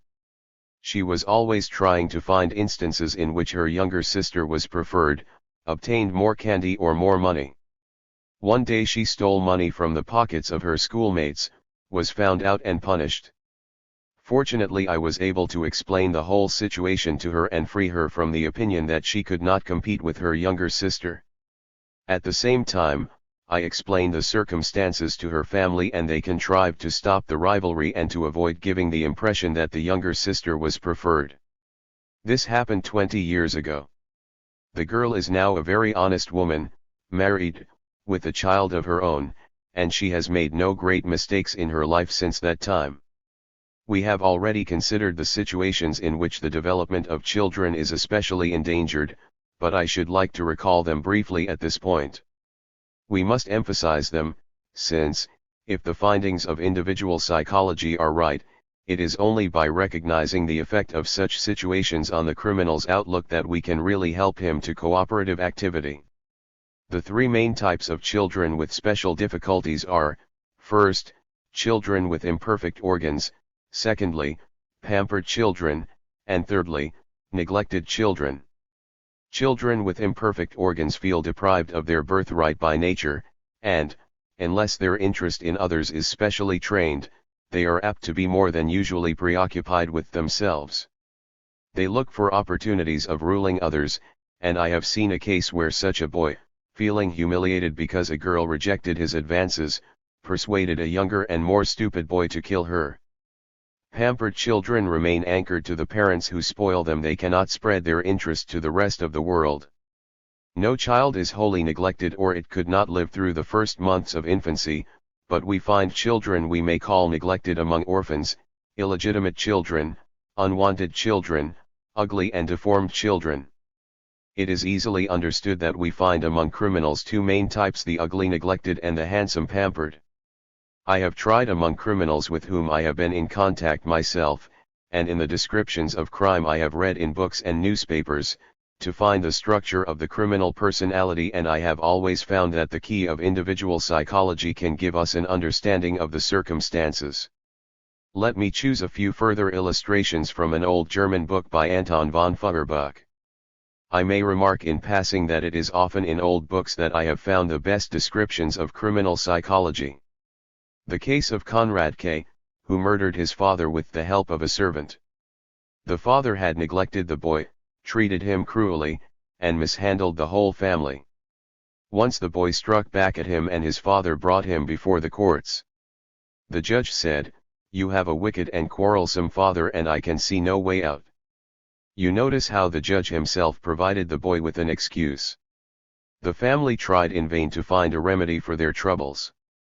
They were confronted with a difficult problem, and in despair. The father took a woman of bad reputation to live with him and drove his son out of the house. The boy made the acquaintance of a day laborer who had a passion for putting out hen's eyes. The laborer counseled him to kill his father. He hesitated because of his mother, but the situation went from bad to worse. After long deliberations, the son agreed, and killed his father with the aid of the laborer. Here we see how the son was not able to spread his social interest even to a father. He was still deeply related to his mother and esteemed her highly. Before he could pierce through the remainder of his social interest, he needed to have extenuating circumstances suggested. It was only when he gained support from the day laborer, with his passion for cruelty, that he could intoxicate himself into committing the crime. Margaret Zwanziger, called the famous poison murderess. She was a charity child, in appearance small and deformed, therefore, as individual psychologists would say, stimulated to be vain and anxious to attract attention. She was grovelingly polite. After many adventures, which brought her nearly to despair, she tried 3 times to poison women in the hope of securing their husbands for herself. She felt deprived and could not think of any other way to get her own back. She pretended pregnancy and attempted suicide in order to secure these men. In her autobiography she writes, giving unconscious testimony to the views of individual psychology, but unable to understand her statement, "Whenever I did anything wicked, I thought, no one is ever sorry for me, why should I worry if I make others sorry?" In these words we can see how she works up to the crime, drives herself on, and provides extenuating circumstances. It is a remark I often hear when I propose cooperation and interest in others but others don't show any interest in me. My answer is always, somebody has to begin. If the others are not cooperative, it is not your affair. My advice is that you should begin and not care whether the others are cooperative. NL, oldest son, badly brought up, lame in one foot, takes the place of father to his younger brother. We can recognize this tie, too, as a goal of superiority, till now probably on the useful side. Perhaps, however, it was pride and a desire to show off. Later on, he drove his mother out of the house to beg, saying, "Be off with you, you beast." We can be sorry for this boy, he is not interested even in his mother. If we had known him as a child we could have seen how he was developing towards a criminal career. For a long time he was out of work. He had no money. He contracted a sexual disease. One day, on his way home from a futile search for work, he killed his younger brother in order to gain control of his small income. Here we see the limits of his cooperation: no work, no money, a sexual disease. There are always these limits, beyond which the individual feels incapable of proceeding. A child who was early orphaned was given over to a foster mother who spoiled him beyond belief. In this way he is a pampered child. He develops badly in later years, is very clever at business, constantly tries to impress everybody, always wants to be in front. His foster mother encourages him and falls in love with him. He turns into a liar and a swindler and gets money wherever he can. His foster parents belong to the lesser nobility, he puts on aristocratic airs, squanders all their money and drives them out of their house. Bad training and pampering have spoiled him for honest work. He sees his task in life as if he must overcome by lying and cheating. This makes everyone an enemy to be outwitted. His foster mother preferred him to her own children and to her husband. This treatment gave him the feeling that he had a right to everything, but his low estimate of himself is shown in the fact that he does not feel able to succeed by normal means. We have pointed out already that there is no reason why any child should suffer from this discouragement, this deep inferiority feeling that it is useless to cooperate. No man need be defeated before the problems of life. The criminal has chosen the wrong means, we must show him where he has chosen them and why, and we must train him in the courage to be interested in others and to cooperate. If it were fully recognized everywhere that crime is cowardice and not courage, I believe that the greatest self-justification would be taken away from criminals and no child would choose to train himself for crime in the future. In all criminal cases, whether they are correctly described or not, we can see the influence of a mistaken childhood style of life, a style showing a lack of the ability to cooperate. I should like to say that this ability to cooperate must be trained. There is no question of its being hereditary. There is a potentiality for cooperation, and this potentiality must be regarded as inborn, but it is common to every human being, and to be developed it must be trained and exercised. All other points of view about crime seem to me unnecessary, unless we can produce persons who were trained in cooperation and yet became criminals. I have never met such a person, and I have never heard of anybody who had met one. The right protection against crime would be the right degree of cooperation. So long as this is not recognized, we cannot hope to avoid the disaster of crime. Cooperation can be taught in the same way that geography can be taught, for it is a truth and we can always teach the truth. If a child, or an adult, is tested in geography and he is not prepared, then he fails. If a child, or an adult, is tested in situations which need a knowledge of cooperation and he is not prepared, then he fails. All our problems need a knowledge of cooperation. We have come to the end of our scientific investigations of the problem of crime, and now we must be courageous enough to face the truth. After thousands and thousands of years, mankind has still not found the right method of coping with this problem. The means that have been applied seem all to have been useless, and this disaster is still with us. Our investigation has told us why the right steps have never been taken to change the criminal style of life and to prevent the development of mistaken styles of life. Short of this, no measures can be really effective. Let us recall our results. We have found that the criminal is not an exception to the human race. He is much like other people and his behavior is a comprehensible variety of human behavior. This is a very important conclusion, if we understand that crime is not an isolated thing in itself but the symptom of an attitude to life, and if we can see how this attitude arises, then, instead of having an insoluble problem before us, we can set to work with the confidence that we can accomplish a change. The criminal, we discovered, has trained himself for a long time in non-cooperative thoughts and actions, and the roots of this lack of cooperation go back to his early childhood, the first 4 or 5 years of his life. During those years a block occurred in the development of his interest in others. We have described how this block is connected with his relation to his mother, his father, and his fellow children, with the social prejudices around him, with the difficulties of his environment and with other such factors. We have found that the greatest common denominator among all the greatest varieties of criminals and among all failures of every kind is this lack of cooperation, lack of interest in other people and in the welfare of mankind, and, if we are to do anything at all, this ability to cooperate must be trained and taught. There is no other way of accomplishing a result. Everything depends from this single factor, the ability to cooperate. The criminal differs from other failures in one point. Through his old and continuous training against cooperation he has lost, as the others have also lost, the hope of achieving success in the normal tasks of life. He retains, however, a certain activity, and he throws this remainder of activity on the useless side of life. He behaves actively enough on the useless side, and to a certain extent he can cooperate there with those whom he sees as like himself, with his own type, with other criminals. Here he differs from the neurotic, the suicide or the drunkard. He is very much limited, however, in his sphere of activity. Sometimes nothing is left but the possibility of crime, and not even the whole territory of crime, but just one kind of crime, which he commits over and over again. This is the size of his world of action.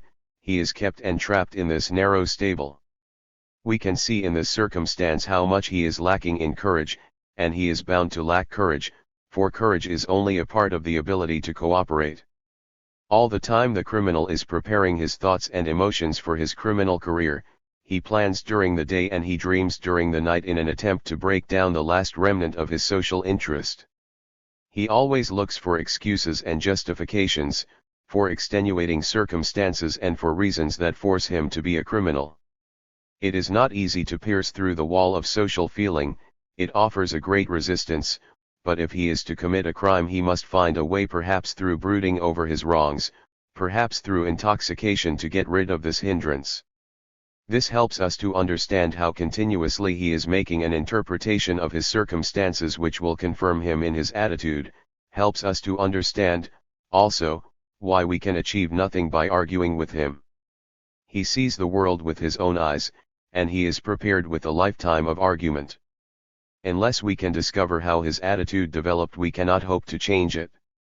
There is one advantage we possess, however, in which he cannot compete.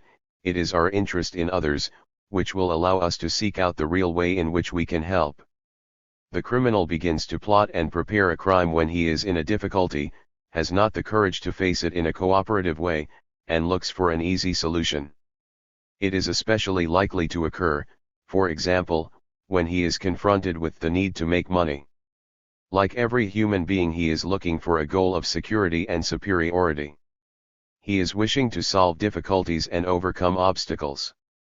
His striving, however, is outside of the framework of society. His goal is a goal of imaginary personal superiority, and he will try to achieve it by feeling himself the conqueror of the police, of our laws, of the organization of society. It is a kind of game he is playing with himself to break the laws and escape detection, to be so cunning that no one finds him out. He will believe, for example, that it is a great personal victory to use a bottle of poison, and he will fool and intoxicate himself all the time. He has generally some success before he is convicted for the first time, and his only thought when he is discovered is, if I had been cleverer, I should have escaped. In all this we can see his inferiority complex. He is running away from the conditions of labor and from the tasks of life in association. He feels himself incapable of normal success.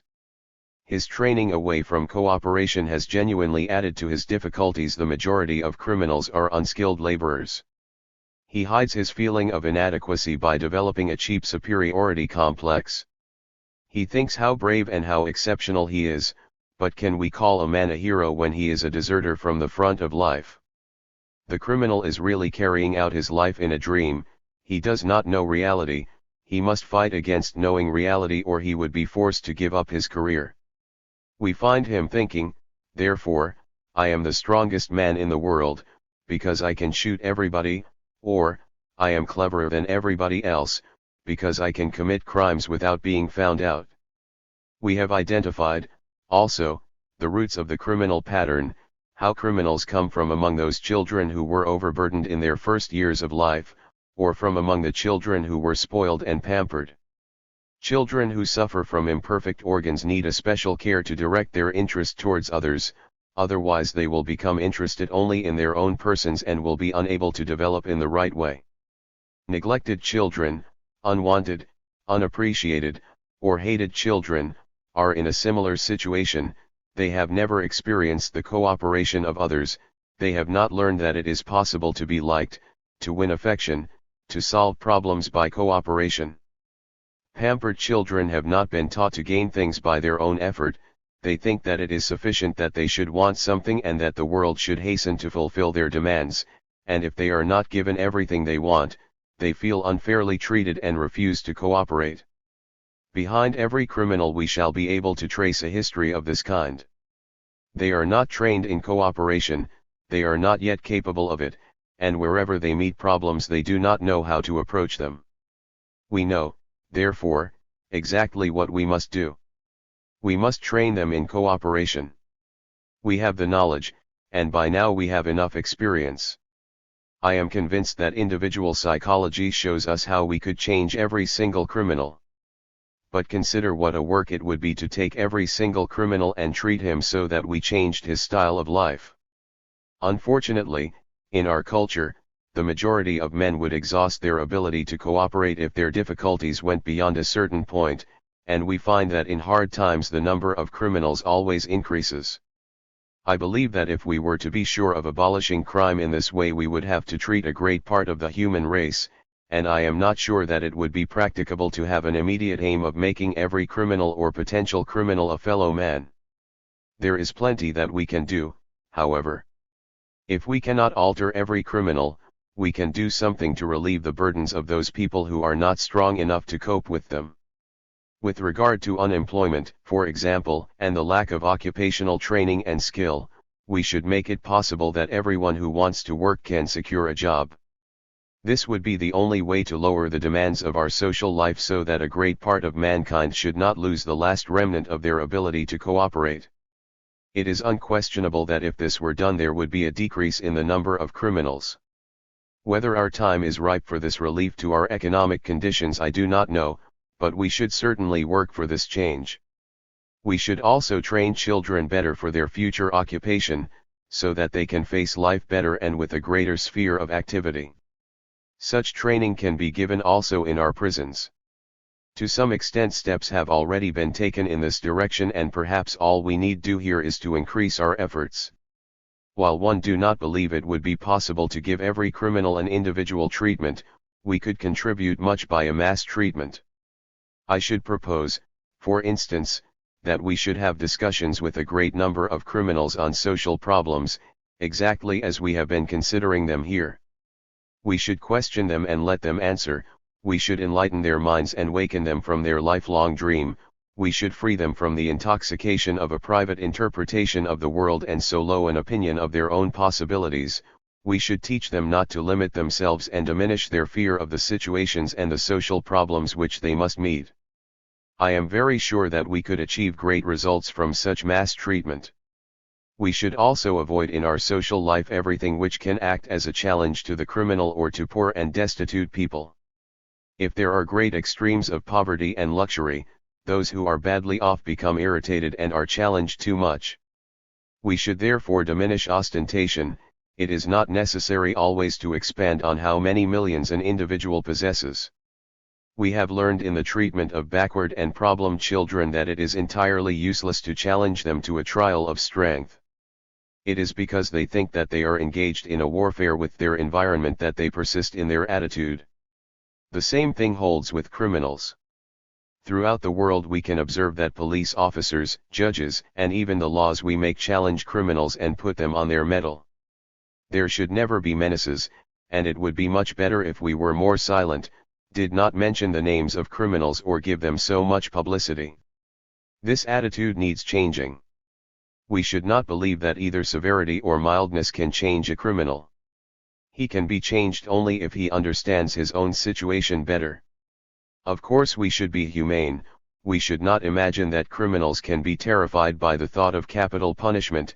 As we have seen, capital punishment sometimes only adds to the excitement of the game, and even when criminals are electrocuted they will think only of the mistake they made through which they were caught.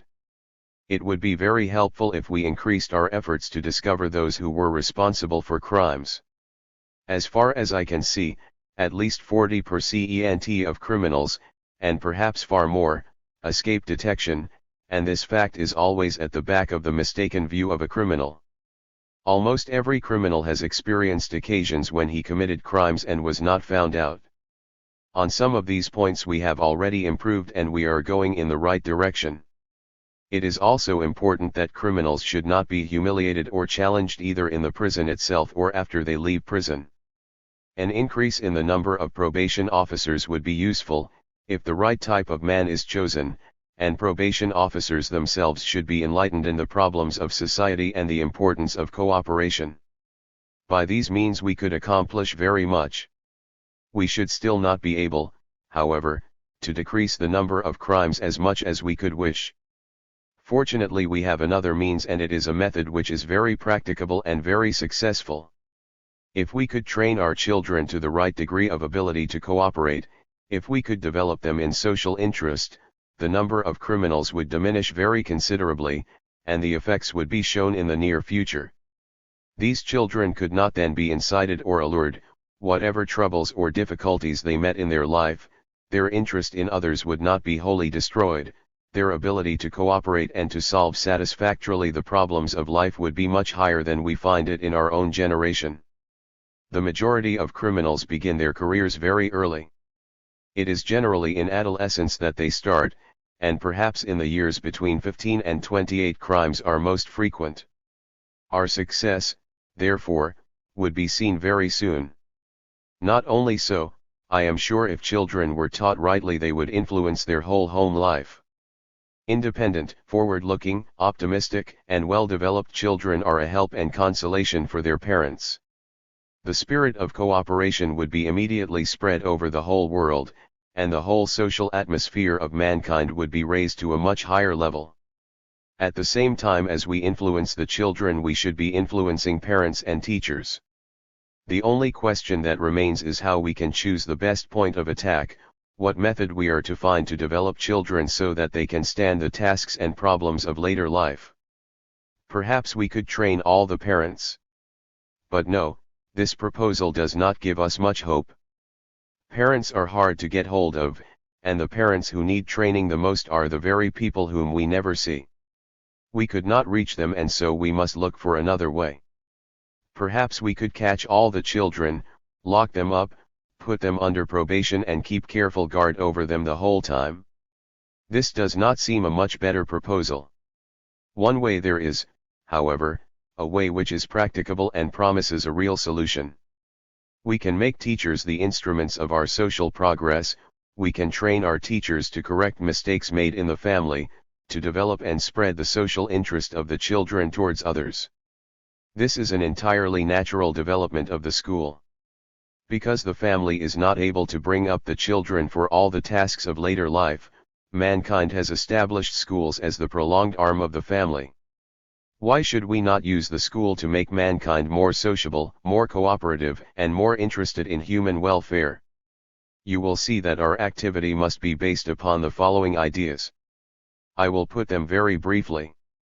All the advantages which we enjoy in our present culture have been made possible by the efforts of people who have contributed. If individuals have not been cooperative, have not been interested in others, have made no contribution to the whole, their whole life has been futile, they have disappeared and left no trace behind them. Only the work of those men who have contributed survived. Their spirit continues, and their spirit is eternal. If we make this the basis for our teaching of children, they will grow in a natural liking for cooperative work. If they are confronted with difficulties, they will not weaken, but they will be strong enough to face even the most difficult problems and solve them to the common benefit. Chapter X. Occupation. The three ties in which human beings are bound set the three problems of life, but none of these problems can be solved separately. Each of them demands a successful approach to the other two. The first tie sets the problem of occupation. We are living on the surface of this planet, with only the resources of this planet, with the fertility of its soil, with its mineral wealth, and with its climate and atmosphere. It has always been the task of mankind to find the right answer to the problem these conditions set us, and even today we cannot think that we have found a sufficient answer. In every age mankind had arrived at a certain level of solution, but it was always necessary to strive for improvement and further accomplishments. The best means of solving this problem which we possess comes from the solution of the second problem. The second tie in which men are bound is that they belong to the human race and are living in association with others of their kind. The attitude and behavior of a human being would be altogether different if he were the only one of his kind alive on earth. We have always to reckon with others, to adapt ourselves to others, and to interest ourselves in them. This problem is best solved by friendship, social feeling, and cooperation. With the solution of this problem we have an incalculable advance towards the solution of the first.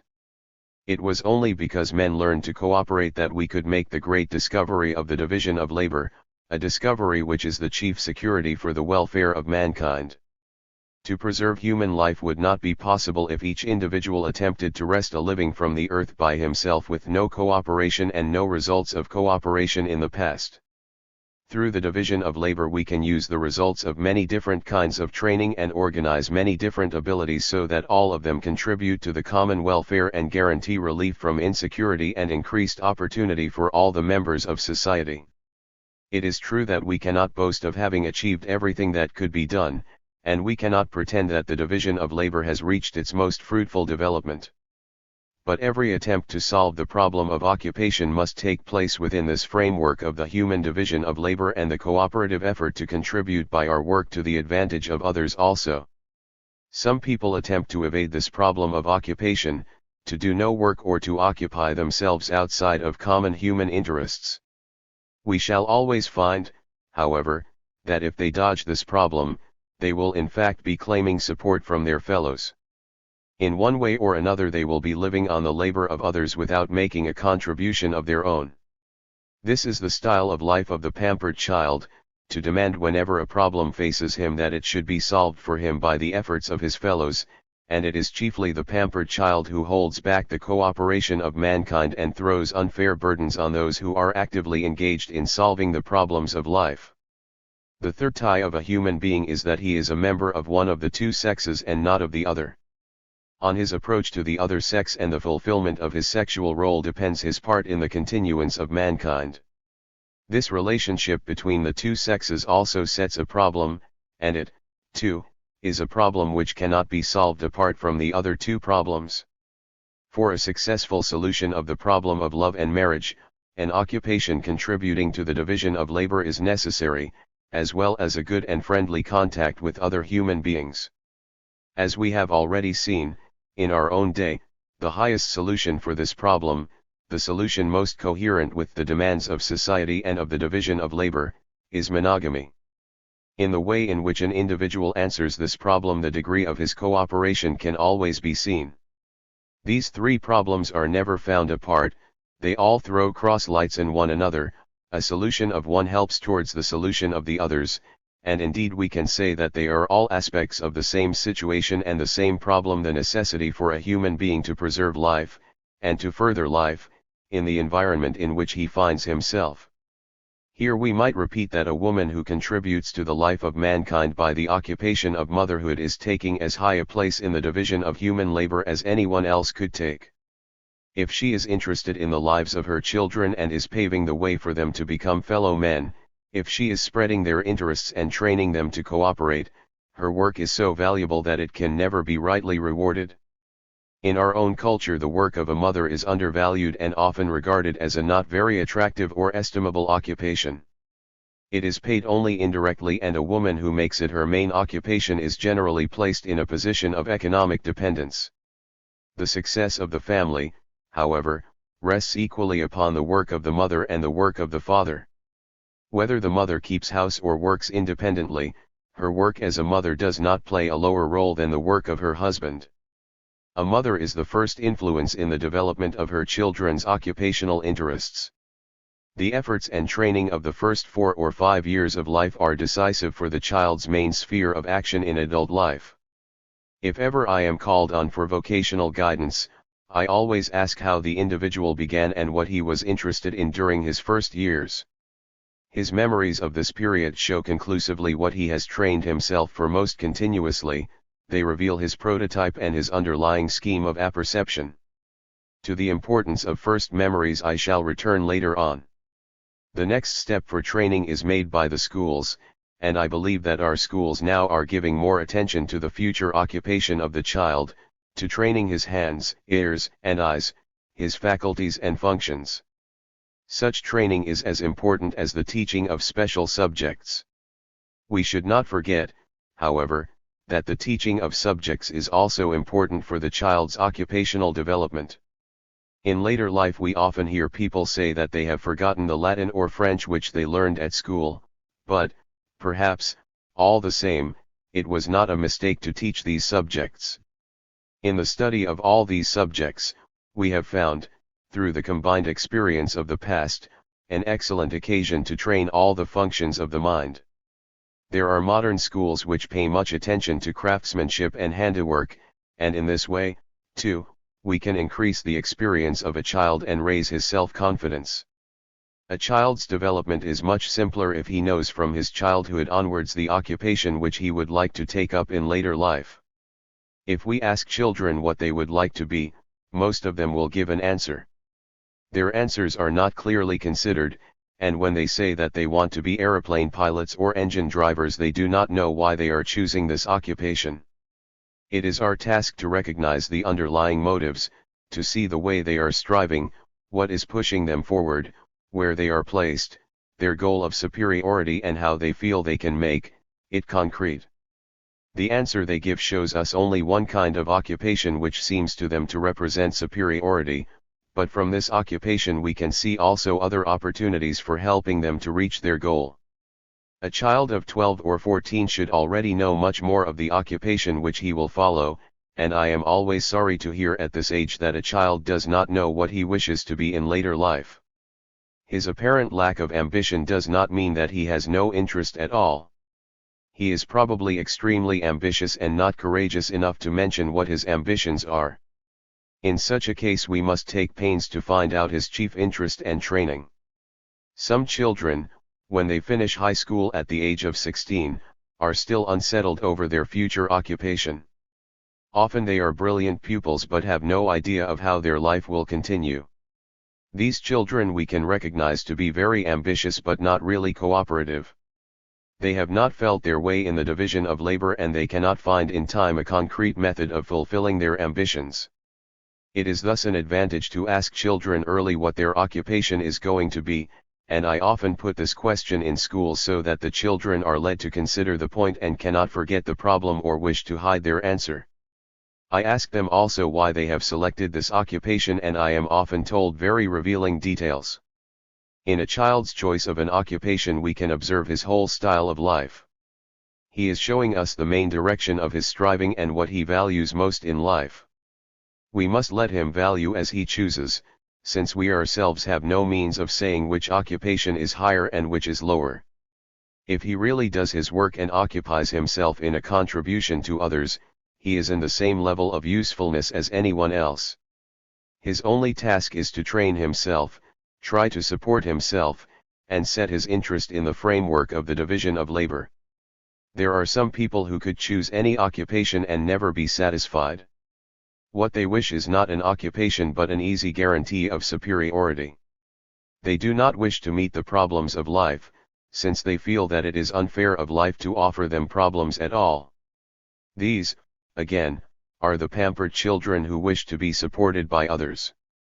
Perhaps a great majority of men and women are really interested in the direction in which they have trained themselves in the first 4 or 5 years and cannot forget these interests, but they have felt compelled by economic considerations or by the pressure of their parents to take a different direction and engage in an occupation which does not interest them. This is another sign of the importance of childhood training. If in a child's first memories we see an interest in visual things, we can conclude that he will be more apt for an occupation in which he can use his eyes. In vocational guidance, first memories should be considered very important. A child mentions impressions of someone talking to him, of the sound of the wind or of a bell ringing. We know that he is an acoustic type and we can guess that he might be suited for some profession connected with music. In other recollections we can see impressions of movement. These are individuals who demand more activity, perhaps they would be interested in occupation which demanded outside labor or travel. One of the most frequent strivings is the attempt to excel other members of the family, and especially to go farther than the father or mother. This can be a very valuable striving. We are glad to see an advancement on the position of older generations and, to a certain degree, if a child wishes to surpass the achievements of his father in his own occupation, his father's experience can provide him with an excellent start. Often a child born into a family where the father was a policeman has the ambition of being a lawyer or a judge. If his father is employed in the office of a doctor, the child wants to be a doctor himself. If the father is a teacher, the child wants to be a professor at a university. By watching children we can often see them training for an occupation in adult life. Sometimes, for example, a child wishes to be a teacher, and we can notice how he brings younger children together and plays school with them. The games of children can give us a hint of their interests. A girl who looks forward to being a mother will play with dolls and train herself to a greater interest in babies. This interest in training to take the role of a mother should be encouraged and we need not be afraid of giving little girls dolls to play with. Some people feel that if we give them dolls we are distracting them from reality, but in fact they are training themselves in identification and in fulfilling the tasks of a mother. It is valuable that they should begin so early in life, since if they came to train when it was too late, their interests would already have crystallized. Many children show great mechanical and technical interest, and this, too, is a promise of a fruitful occupation in later life if they can accomplish what they wish. There are still other children who never wish to be placed in a leading position. Their chief interest is to find a leader to look up to, another child or adult to whom they can subordinate themselves. This is not a very favorable development and I should be pleased if we could decrease such submissive tendencies. If we cannot stop them, such children will be unable to take a leading position in later life and of their own accord will choose positions where they have the tasks of a minor official, where their work is routine work and where everything which they should do is prescribed for them. Children who meet the problem of sickness or death without preparation always remain with a great interest in these facts. They wish to be doctors, nurses or chemists. Their strivings, I believe, should be encouraged, since I have always found that children with such interests who became doctors began their training very early and had a great liking for their profession. Sometimes an experience of death can be compensated in another way. The child will have the ambition to survive death through artistic or literary creation, or he may become devoutly religious. The mistaken training of avoiding an occupation, being distracted or lazy, also begins early in life. When we see such a child heading for difficulties in later life, we must find out the reasons for his mistake in a scientific way and try to correct him by scientific means. If we lived on a planet which offered us everything we needed without work, it would perhaps be a virtue to be lazy and a vice to be industrious. As far as we can understand from our relation to our own planet, Earth, the logical answer to the problem of occupation, the only answer in accordance with common sense, is that we should work, cooperate, and contribute. This has always been felt in the intuitions of mankind. We can see its necessity, now, from the scientific angle. The training from early childhood has always been evident in geniuses, and I believe that the question of genius can throw light on the whole subject. Mankind only calls those individuals geniuses who have contributed much to the common welfare. We cannot imagine a genius who has left no advantage to mankind behind him. The arts are the product of the most cooperative of all individuals, and the great geniuses of mankind have raised the whole level of our culture. Homer in his poems makes mention of only 3 colors, and these 3 had to serve for all discriminations. Doubtless at the time, people could notice more differences, but it was not necessary to name them, since the differences seemed so slight. Who has taught us to distinguish all the colors which we can now name? We must say that it is the work of artists and painters. Composers have refined our hearing to an extraordinary degree. If we speak now in harmonious tones instead of in the rough tones of primitive mankind, it is the musicians who have taught us, it is they who have enriched our minds and taught us to train our functions. Who increased the depths of our feelings and taught us to speak better and to understand better. These were the poets. It is they who have enriched our language, made it more flexible and adapted it to all the purposes of life. There can be no question but that geniuses have been the most cooperative of all human beings. In some aspects of their behavior and their attitude we could perhaps not see their cooperative ability, but we can see it in the whole picture of their lives.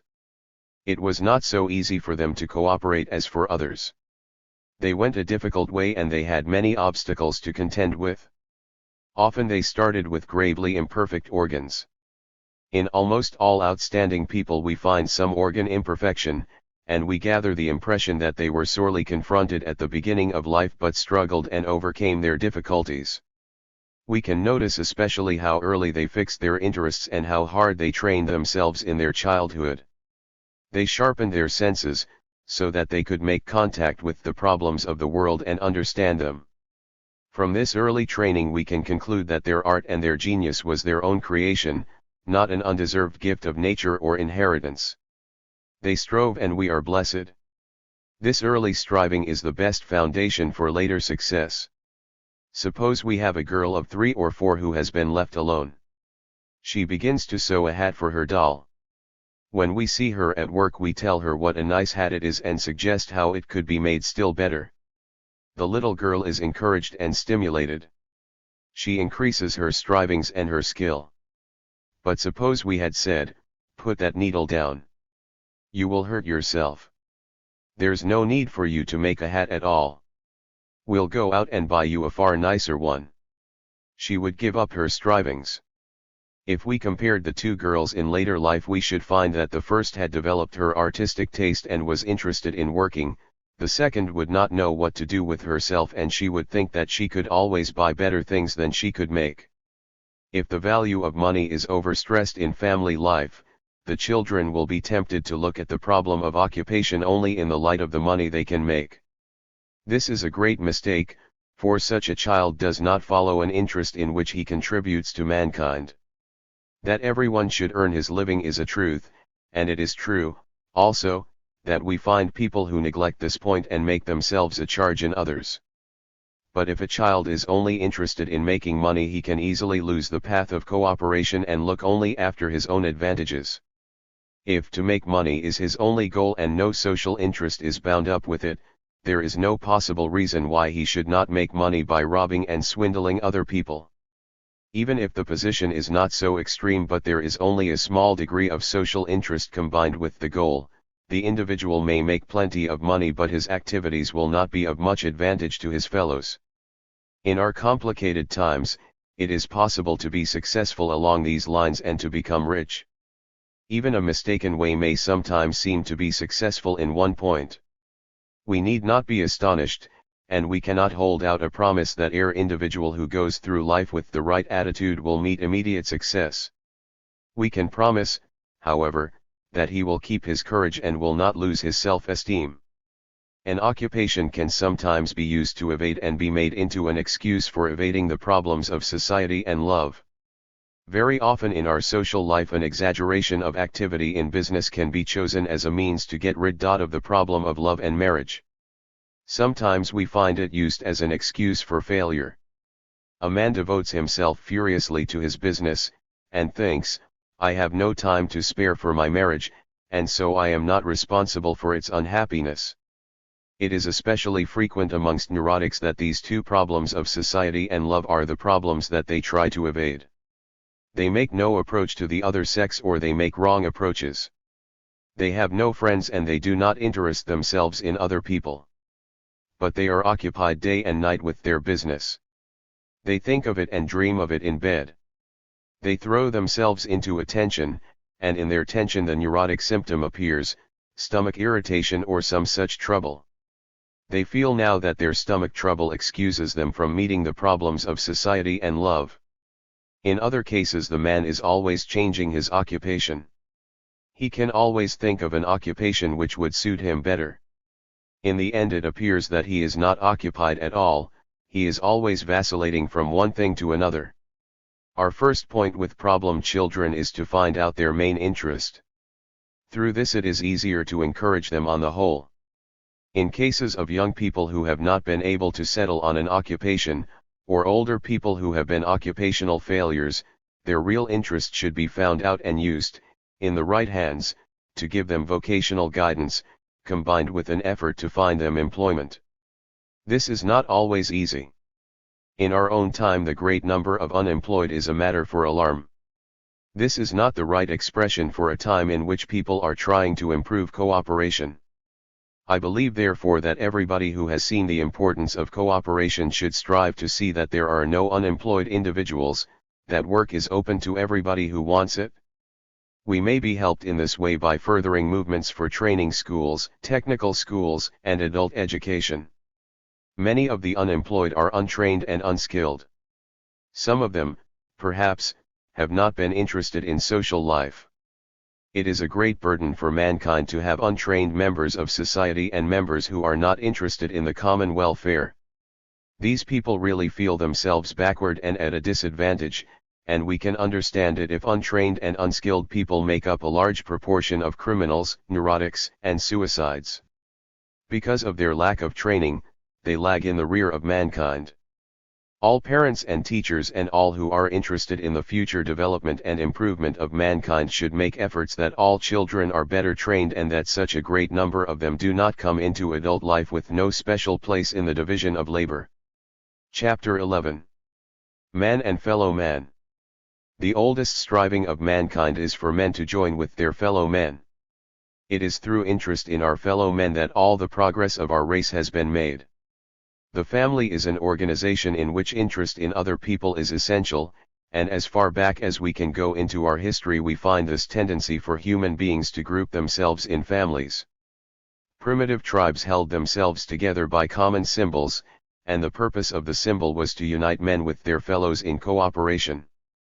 The simplest primitive religion is the worship of a totem. One group would worship a lizard, another a bull or serpent. Those who worshipped the same totem lived together and cooperated, and each member of the group felt himself a brother of the other members. These primitive customs were one of the greatest steps of mankind in fixing and stabilizing cooperation. On the festival of these primitive religions, every man who worshipped the lizard would join his fellows, and they would discuss together questions of the harvest, and of how they could defend themselves against animals and the powers of the air. This was the meaning of the festival. Marriage was regarded as an affair in which the interests of the whole group were involved. Each brother who worshipped the same totem had to find his partner outside of his group, in accordance with social restrictions. It should still be realized that love and marriage are not private affairs, but common tasks in which the whole of mankind should take part in mind and spirit. There is a certain responsibility in marrying, since it is a task expected by the whole of society, and the whole of society is interested that healthy children should be born and that they should be brought up in the spirit of cooperation. All mankind should, therefore, be willing to cooperate in every marriage. The means of primitive societies, their totems, and their elaborate systems to control marriage, may now seem to us ridiculous, but their importance in their time can hardly be overrated, and their real end was to increase human cooperation. The most important task imposed by religion has always been, love thy neighbor. Here again, in another form, we have the same striving to increase interest in our fellow men. It is interesting, too, that now from a scientific standpoint we can confirm the value of this striving. The pampered child asks us, why should I love my neighbor? Does my neighbor love me? And so reveals his lack of training in cooperation and his interest in himself. It is the individual who is not interested in his fellow men who has the greatest difficulties in life and provides the greatest injury to others. It is from among such individuals that all human failures spring. There are many religions and confessions which try in their own way to increase cooperation, and I, for my own part, would agree with every human effort which recognized cooperation as the final goal. There is no need to fight, criticize, and undervalue. We are not blessed with the possession of the absolute truth, and there are several ways leading towards the final goal of cooperation. In politics we know that the best means can be abused, but nobody could accomplish anything by politics if he did not create cooperation. Every politician must have as his final goal the improvement of mankind, and the improvement of mankind means always a higher degree of cooperation. Often we are not very well equipped for judging which politician or which political party can really lead towards improvement. Each individual judges in accordance with his own style of life. But if a political party creates fellow men in its own circle, we have no cause to resent the activity. So, too, with national movements, if it is the aim of those engaged in such movements to bring up the children as real fellow men and to increase social feeling, they may proceed along their own traditions, worship their own nationality, and attempt to influence and change the laws as they think best. We should not disagree with their effort. Class movement, also, is group movement and cooperation, and, if its goal is the improvement of mankind, we should avoid prejudice. So all movements should be judged only in accordance with their ability to further interest in our fellow men, and we shall find that there are many ways to help in increasing cooperation. Perhaps there are better and worse ways, but, if the goal of cooperation is granted, it is useless to attack one method because it may not be the best. What we must disagree with is the view of life in which people are looking only for what is given them, looking only for a personal advantage. This is the greatest conceivable obstacle to individual and common progress. It is only through our interest in our fellows that any of our human capacities develop. To speak, to read, and write all presuppose a bridge with other men. Language itself is a common creation of mankind, the result of social interest. Understanding is a common matter, not a private function.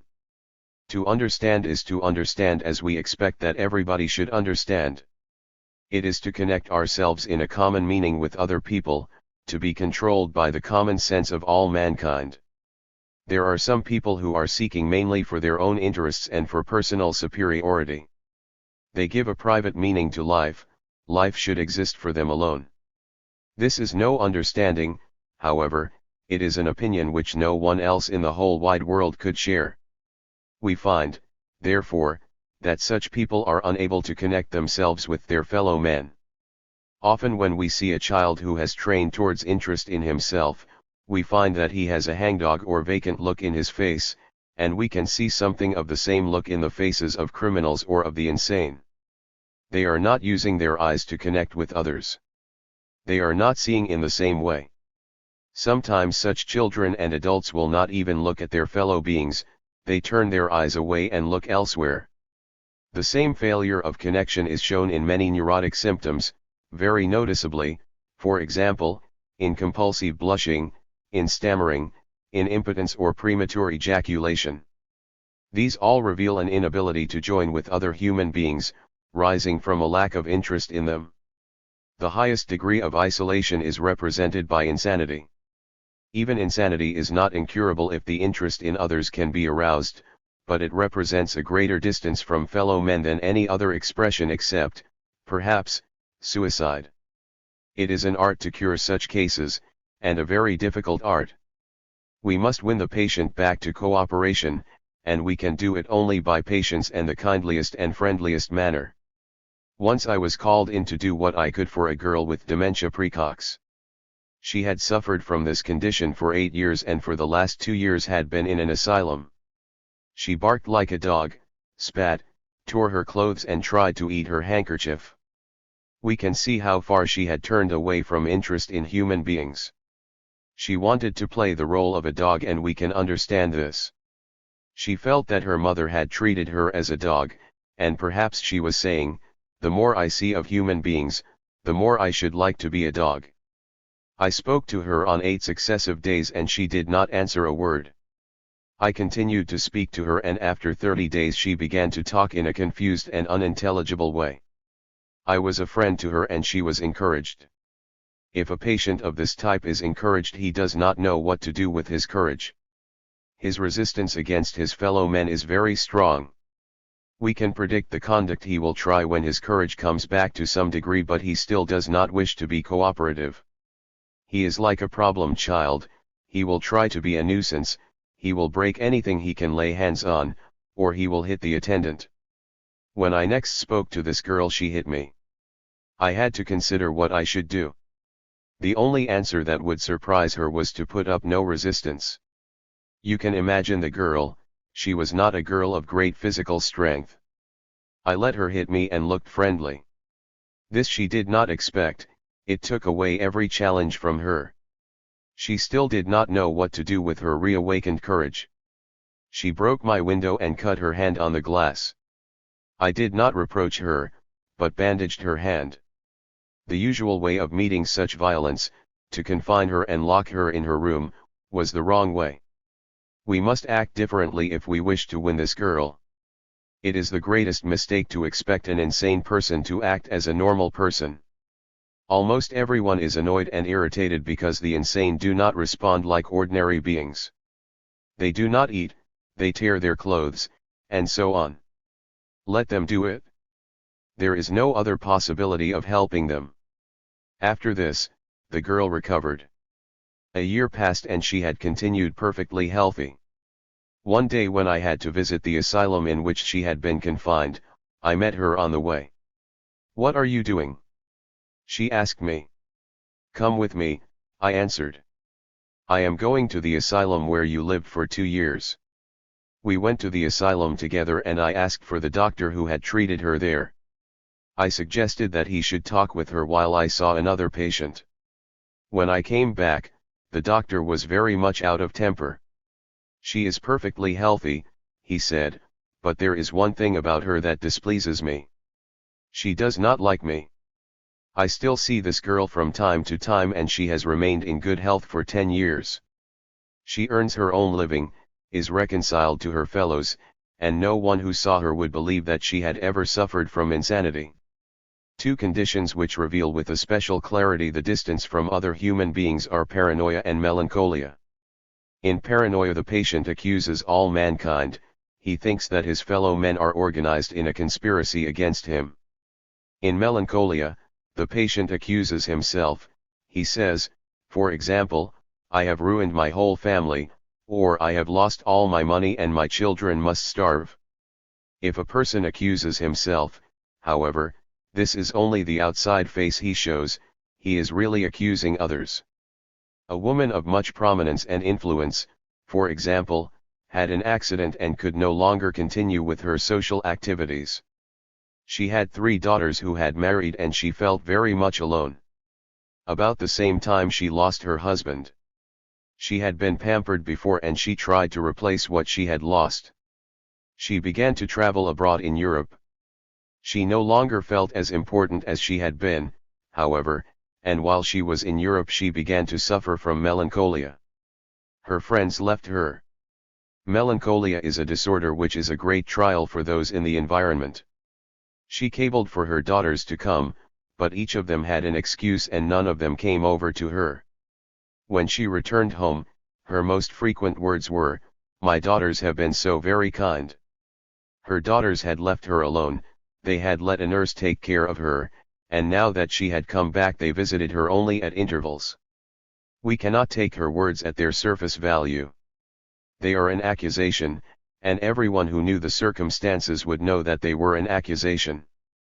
Melancholia is like a long-continued rage and reproach against others, though for the purpose of gaining care, sympathy, and support, the patient seems only to be dejected about his own guilt. A melancholiac's first memory is generally something like this: "I remember I wanted to lie on the couch, but my brother was lying there. I cried so much that he had to leave." Melancholiacs are often inclined to revenge themselves by committing suicide, and the doctor's first care is to avoid giving them an excuse for suicide. I myself try to relieve the whole tension by proposing to them, as the first rule in treatment, never do anything you don't like. This seems to be very modest, but I believe that it goes to the root of the whole trouble. If a melancholiac is able to do anything he wants, whom can he accuse? What has he got to revenge himself for? If you want to go to the theater, I tell him, or to go on a holiday, do it. If you find on the way that you don't want to, stop it. It is the best situation anyone could be in. It gives a satisfaction to his striving for superiority. He is like God and can do what he pleases. On the other hand, it does not fit very easily into his style of life. He wants to dominate and accuse others, and if they agree with him there is no way of dominating them. This rule is a great relief, and I have never had a suicide among my patients. It is understood, of course, that it is best to have someone to watch such a patient, and some of my patients have not been watched as closely as I should have liked. So long as there is an observer, there is no danger. Generally the patient replies, "But there is nothing I like doing." I have prepared for this answer, because I have heard it so often. Then refrain from doing anything you dislike, I say.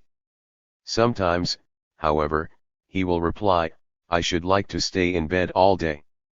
I know that, if I allow it, he will no longer want to do it. I know that, if I hinder him, he will start a war. I always agree. This is one rule. Another attacks their style of life still more directly. I tell them, you can be cured in 14 days if you follow this prescription.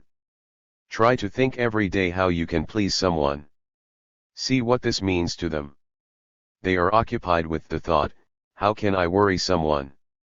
The answers are very interesting. Some say, this will be very easy for me. I have done it all my life. They have never done it. I ask them to think it over. They do not think it over.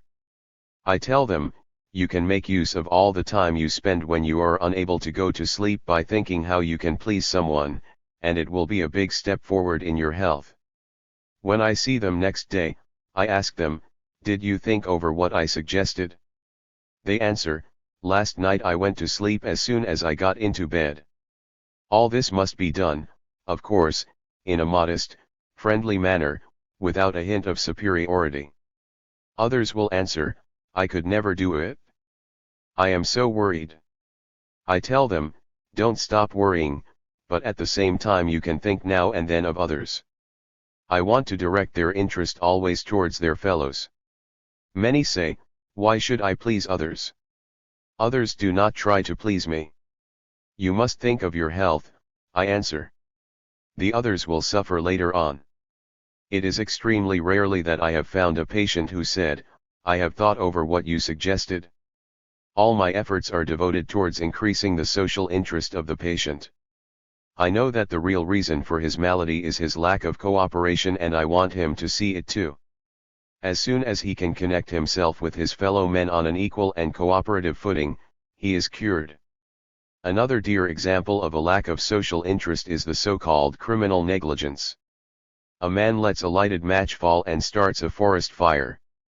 Or, as in a recent case, a worker leaves a cable stretched across a road when he goes home for the day, an automobile runs into it and the occupants are killed. In neither case did the individual mean any harm. He does not seem to be guilty in a moral sense for the actual disaster. But he has not been trained in thinking of other people, he does not spontaneously take precautions to secure their safety. It is a higher degree of the same lack of cooperation that we see in untidy children and in people who stand on other people's toes, break dishes and plates, or knock ornaments off the mantel shelf. Interest in our fellow men is trained in the home and the school, and we have seen already what hindrances may be put in the way of a child's development. Social feeling is not, perhaps, an inherited instinct, but the potentiality for social feeling is inherited. This potentiality is developed in accordance with the mother's skill and her interest in the child, and in accordance with the child's own judgment of his environment. If he feels that other people are hostile, if he feels that he is surrounded by enemies and has his back against the wall, we cannot expect him to make friends and to be a good friend himself. If he feels that others should be his slaves, he will wish, not to contribute to others, but to rule them. If he is interested in his own sensations and in his physical irritations and discomforts, he will shut himself off from society. We have seen how it is best for a child to feel himself an equal part of his family and to take an interest in all the other members. We have seen that the parents should themselves be good friends to each other and should have good and intimate friendships in the outer world. In this way their children come to feel that trustworthy human beings exist outside the family, also. We have seen how, in the school, the child should feel himself a part of the class, a friend to the other children and able to rely on their friendship. Life in the family and life at school are preparations for a larger whole.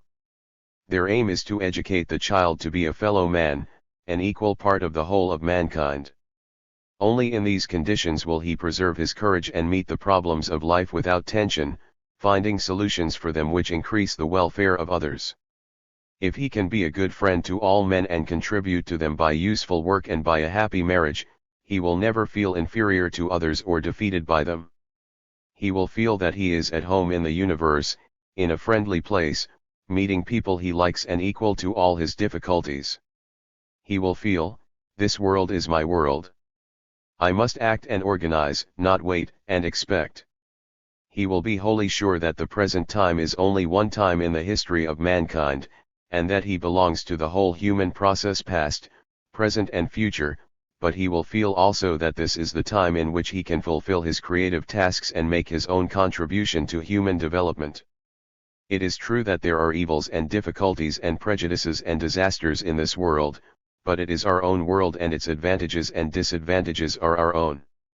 It is our world to work in and improve, and we can hope that if anyone takes up his tasks in the right way he can do his part in improving it. To take up his tasks means to assume responsibility for solving the three problems of life in a cooperative way. All that we demand of a human being, and the highest praise that we can give him, is that he should be a good fellow worker, a friend to all other men, and a true partner in love and marriage. If we are to put it in a word, we may say that he should prove himself a fellow man. Chapter 12. Love and Marriage. In a certain district of Germany there is an old custom for testing whether an engaged couple are suited for married life together.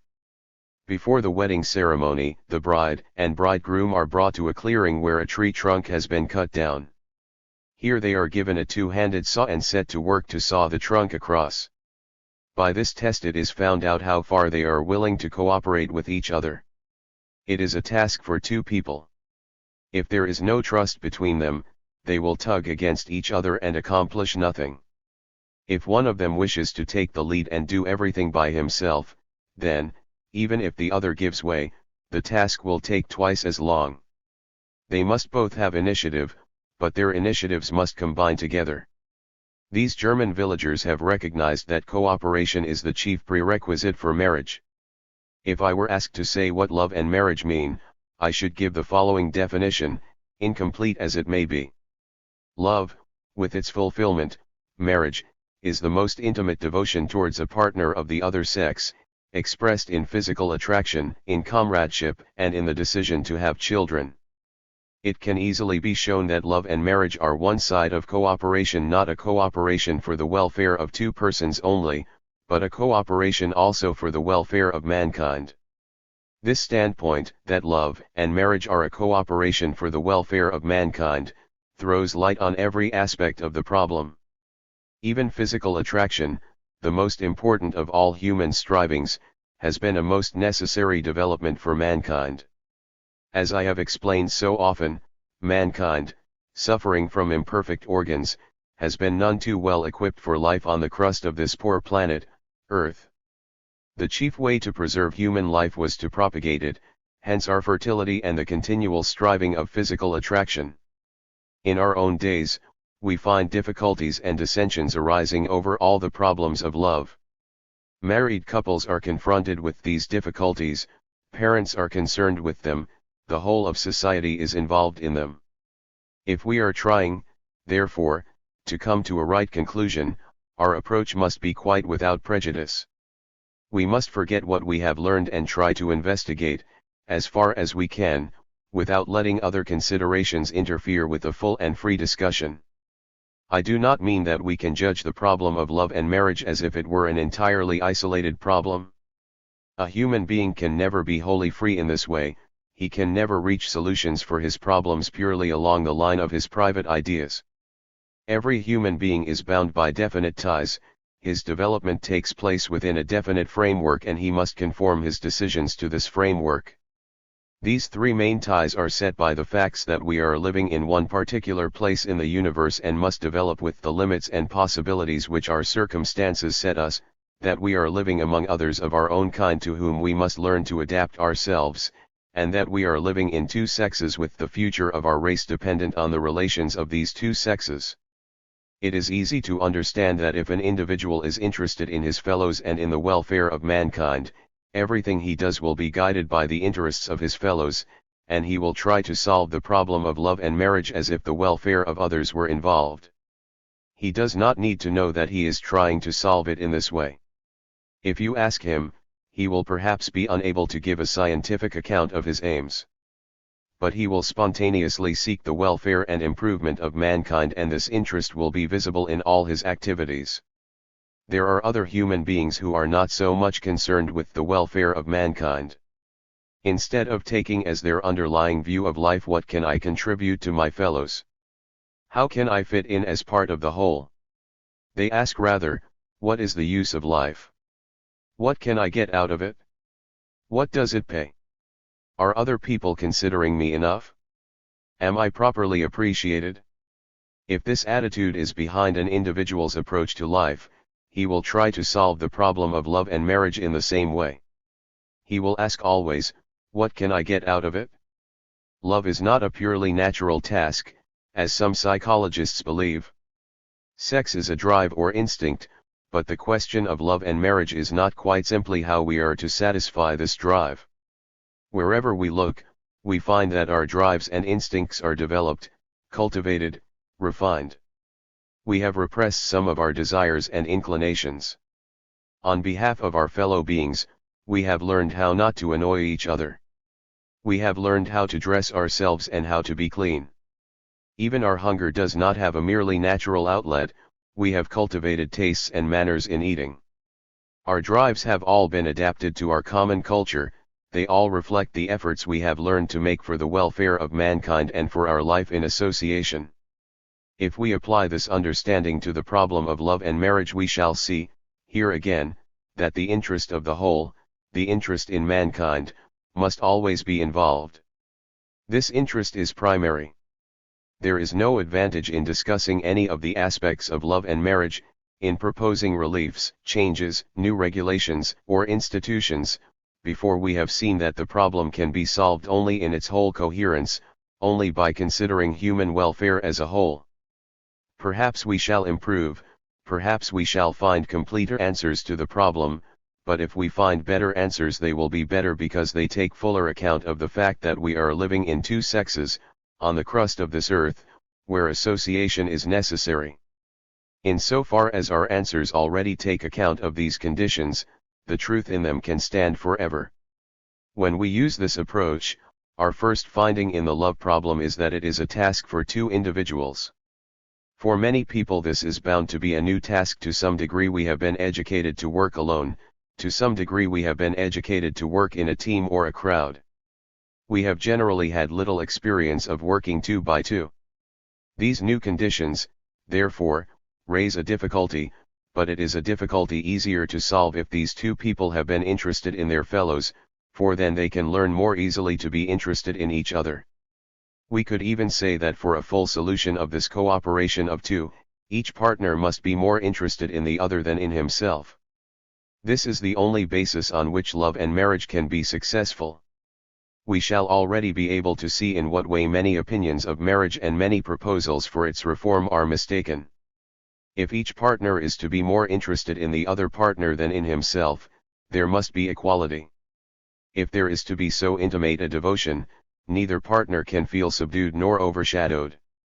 Equality is only possible if both partners have this attitude. It should be the effort of each to ease and enrich the life of the other. In this way each is safe. Each feels that he is worthwhile, each feels that he is needed. Here we find the fundamental guarantee of marriage, the fundamental meaning of happiness in this relation. It is the feeling that you are worthwhile, that you cannot be replaced, that your partner needs you, that you are acting well, that you are a fellow man and a true friend. It is not possible for a partner in a cooperative task to accept a position of subservience. Two people cannot live together fruitfully if one wishes to rule and force the other to obey. In our present conditions many men and, indeed, many women are convinced that it is the man's part to rule and dictate, to play the leading role, to be the master. This is the reason why we have so many unhappy marriages. Nobody can bear a position of inferiority without anger and disgust. Comrades must be equal, and when people are equal, they will always find a way to settle their difficulties. They will agree, for example, in questions of having children. They know that a decision for sterility involves their own part in giving a pledge for the future of mankind. They will agree in underscore questions of education, and they will be stimulated to solve their problems as they occur, because they know that the children of unhappy marriages are penalized and cannot develop well. In our present-day civilization people are not often well prepared for cooperation. Our training has been too much towards individual success, towards considering what we can get out of life rather than what we can give to it. It will be easily understood that where we get two people living together in the intimate way which marriage demands, any failure in cooperation, in the ability to be interested in somebody else, will have the gravest results. Most people are experiencing this dose relationship for the first time. They are unaccustomed to consulting another human being's interests and aims, desires, hopes and ambitions. They are not prepared for the problems of a common task. We need not be surprised at the many mistakes which we see around us, but we can examine the facts and learn how to avoid mistakes in the future. No crisis of adult life is met without previous training. We always respond in conformity with our style of living. The preparation for marriage is not overnight. In a child's characteristic behavior, in his attitudes, thoughts, and actions, we can see how he is training himself for adult situations. In its main features his approach to love is already established by the 5th or 6th year. Early in the development of a child we can see that he is already forming his outlook in love and marriage.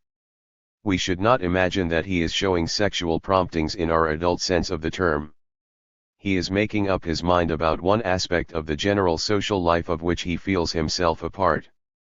Love and marriage are factors of his environment, they enter into his conception of his own future. He must have some comprehension of them, take up some stand about these problems.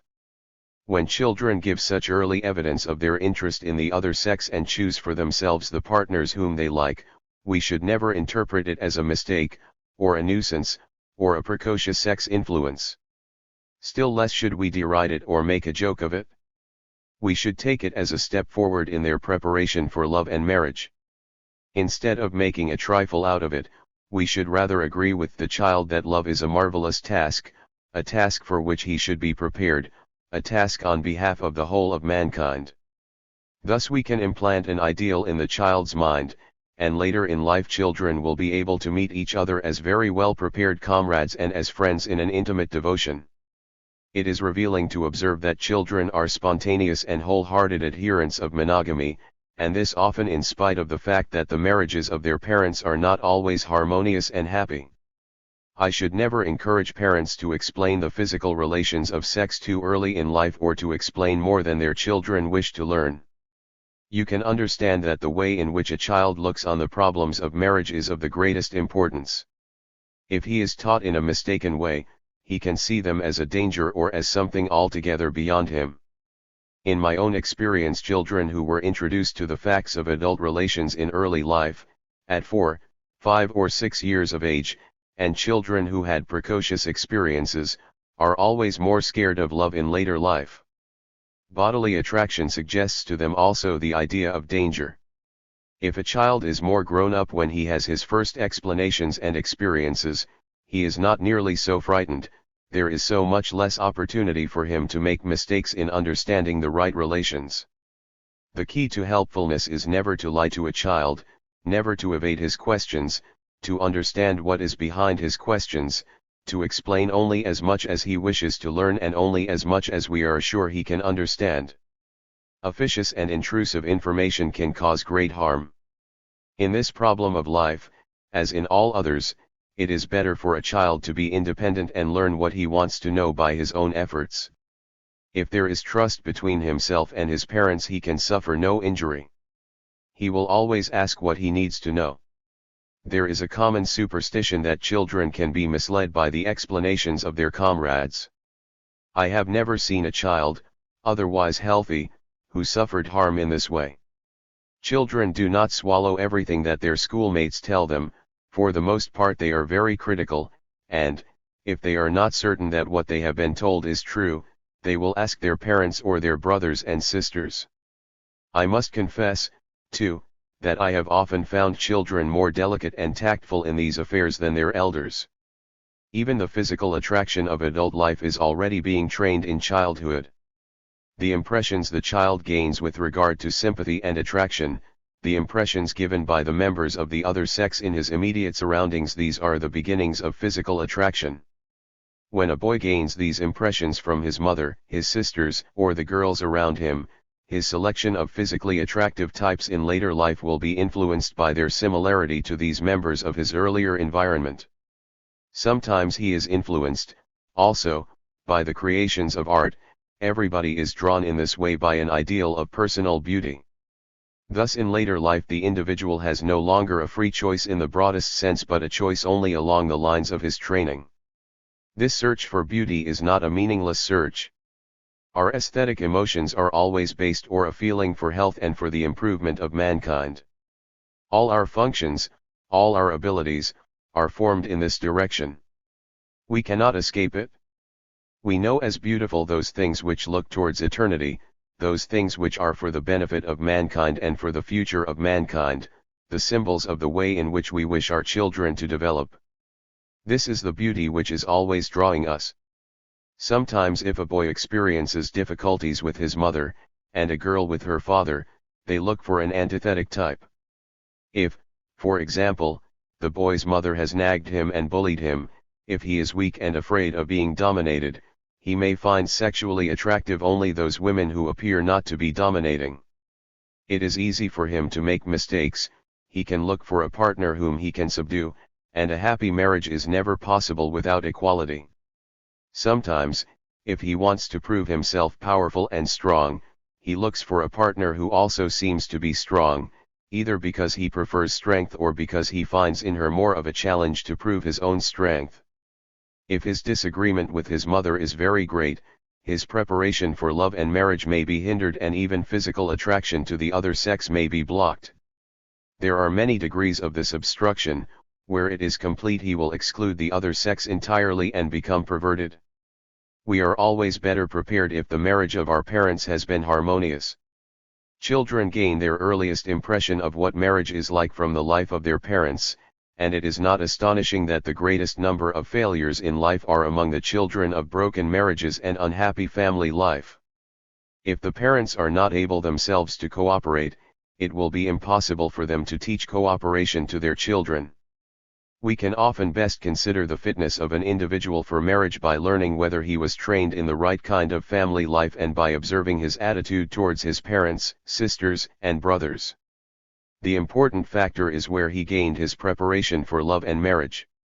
We must be careful on this point, however. We know that a man is not determined by his environment but by the estimate he makes of his environment. His estimate can be useful.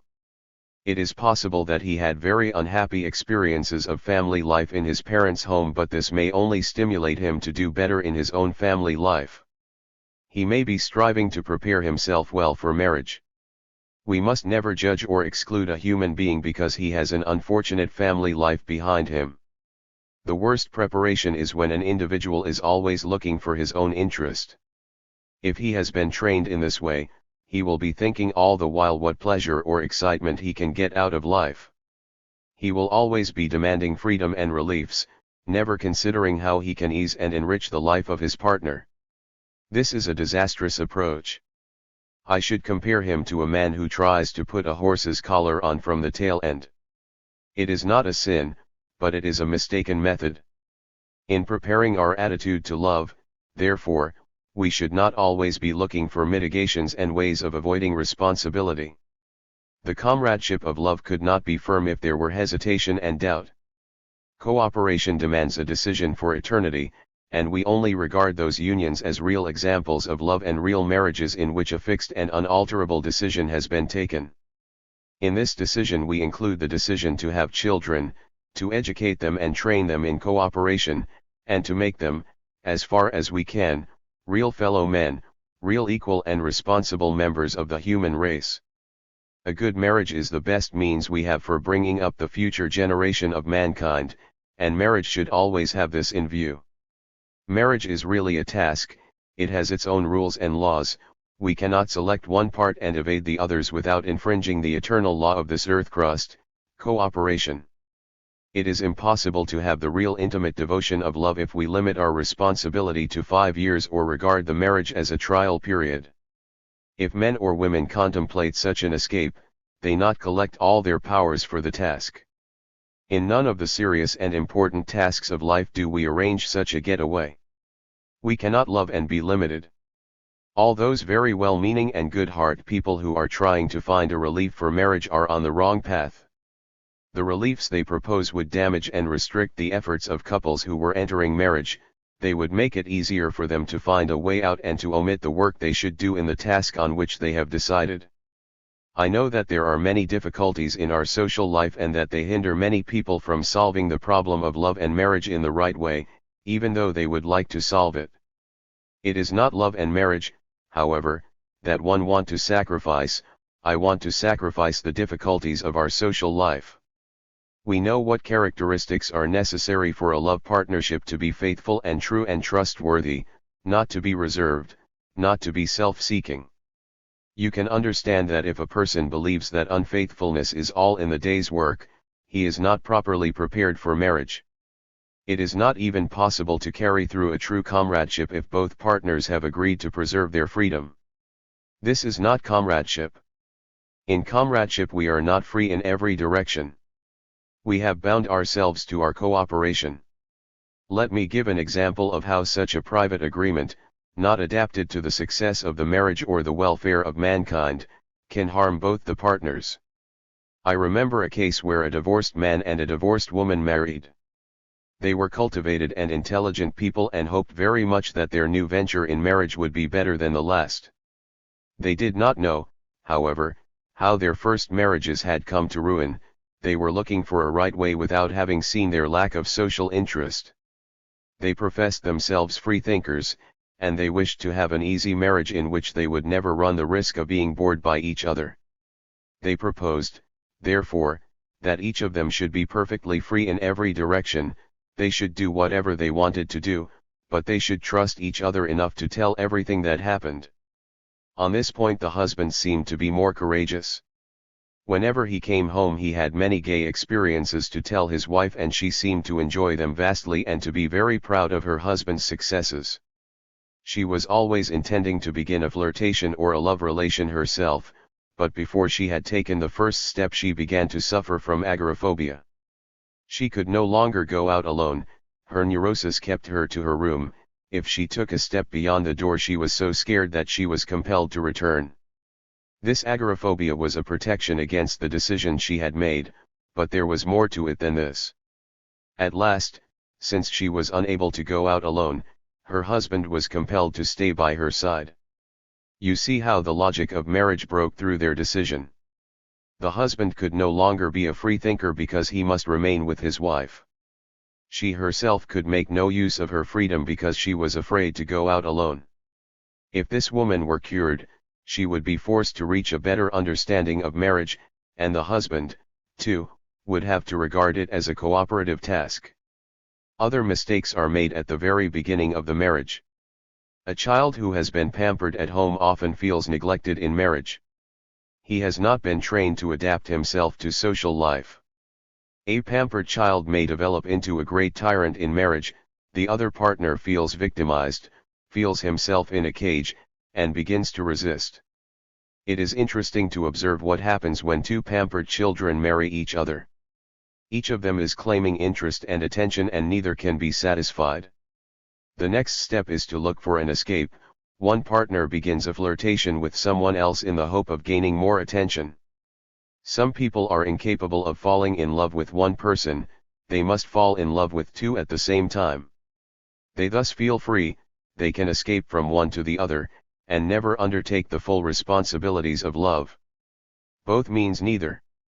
There are other people who invent a romantic, ideal, or unattainable love. They can thus luxuriate in their feelings without the necessity of approaching a partner in reality. A high ideal of love can also be used to exclude all possibilities, because no one will be found who can live up to it.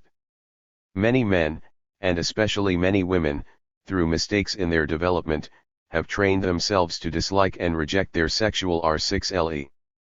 They have hindered their natural functions and are physically not capable, without treatment, of accomplishing a successful marriage. This is what I have called the masculine protest, and it is very much provoked by the overvaluation of men in our present culture. If children are left in doubt of their sexual role, they are very apt to feel insecure. So long as the masculine role is taken to be the dominant role, it is natural that they should feel, whether they are boys or girls, that the masculine R6LE is enviable. They will doubt their own ability to fulfill this role, will overstress the importance of being manly, and will try to avoid being put to the test. This dissatisfaction with the sexual role is very frequent in our culture. We can suspect it in all cases of frigidity in women and psychic impotence in men. In these cases there is a resistance to love and marriage and a resistance in the right place. It is impossible to avoid these failures unless we truly have the feeling that men and women are equal, and so long as one half of the human race has reason to be dissatisfied with the position accorded to it, we shall have a very great obstacle to the success of marriage. The remedy here is training for equality, and we should never permit children to remain ambiguous about their own future role. I believe that the intimate devotion of love and marriage is best secured if there have not been sexual relations before the marriage. I have found that secretly most men do not really like it if their sweetheart is able to give herself before marriage. Sometimes they regard it as a sign of easy virtue and are shocked by it. Moreover, in this state of our culture, if there are intimate relations before marriage, the burden is heavier for the girl. It is also a great mistake if a marriage is contracted out of fear and not out of courage. We can understand that courage is one side of cooperation, and if men and women choose their partners out of fear, it is a sign that they do not wish for a real cooperation. This also holds good when they choose partners who are drunkards or very far below them in social status or in education. They are afraid of love and marriage and wish to establish a situation in which their partner will look up to them. One of the ways in which social interest can be trained is through friendship. We learn in friendship to look with the eyes of another person, to listen with his ears and to feel with his heart. If a child is frustrated, if he is always watched and guarded, if he grows up isolated, without comrades and friends, he does not develop this ability to identify himself with another person. He always thinks himself the most important being in the world and is always anxious to secure his own welfare. Training in friendship is a preparation for marriage. Garns might be useful if they were regarded as a training in cooperation, but in children's games we find too often competition and the desire to excel. It is very useful to establish situations in which two children work together, study together, and learn together. I believe that we should not undervalue dancing. Dancing is a type of activity in which two people have to accomplish a common task, and I think it is good for children to be trained in dancing. I do not exactly mean the dancing we have today, where we have more of a show than of a common task. If, however, we had simple and easy dances for children, it would be a great help for their development. Another problem which also helps to show us the preparation for marriage is the problem of occupation. Today the solution of this problem is put before the solution of love and marriage. One partner, or both, must be occupied so that they can earn their living and support a family, and we can understand that the right preparation for marriage includes also the right preparation for work. We can always find the degree of courage and the degree of capacity to cooperate in the approach to the other sex. Every individual has his characteristic approach, his characteristic gait and temperament in wooing, and this is always congruous with his style of life. In this amative temperament we can see whether he says yes to the future of mankind, is confident and cooperative, or is interested only in his own person, suffers from stage fright, and tortures himself with the question, "What sort of a show am I making? What do they think of me?" A man may be slow and cautious in wooing, or rash and precipitate. In any case, his amative temperament fits in with his goal and his style of life, and is only one expression of it. We cannot judge a man's fitness for marriage entirely by his courtship, for there he has a direct goal before him, and in other ways he may be indecisive. Nevertheless, we can gather from it sure indications of his personality. In our own cultural conditions it is generally expected that the man should be the first to express attraction, that the man should make the first approach. So long as this cultural demand exists, therefore, it is necessary to train boys in the masculine attitude to take the initiative, not to hesitate or look for an escape. They can be trained, however, only if they feel themselves to be a part of the whole social life and accept its advantages and disadvantages as their own. Of course, girls and women are also engaged in wooing, they also take the initiative, but in our prevailing cultural conditions, they feel obliged to be more reserved, and their wooing is expressed in their whole gait and person, in the way they dress, the way they look, speak, and listen. A man's approach, therefore, may be called simpler and shallower, a woman's deeper and more complicated. We can now advance a step farther. The sexual attraction towards the other partner is necessary, but it should always be molded along the line of a desire for human welfare. If the partners are really interested in each other, there will never be the difficulty of sexual attraction coming to an end. This stop implies always a lack of interest. It tells us that the individual no longer feels equal, friendly, and cooperative towards his partner, no longer wishes to enrich the life of his partner. People may think, sometimes, that the interest continues but the attraction has ceased. This is never true. Sometimes the mouth lies or the head does not understand, but the functions of the body always speak the truth. If the functions are deficient, it follows that there is no true agreement between these two people. They have lost interest in each other. One of them, at least, no longer wishes to solve the task of love and marriage but is looking for an evasion and escape. In one other way, the sex drive in human beings is different from the sex drive among other beings. It is continuous. This is another way in which the welfare and continuance of mankind is guaranteed. It is a way by which mankind can increase, become numerous, and secure its welfare and survival by the greatness of its numbers. In other creatures, life has taken other means to ensure this survival. In many, for example, we find the females produce a very great number of eggs which never come to maturity. Many of them get lost or destroyed, but the great number secures that some of them always survive.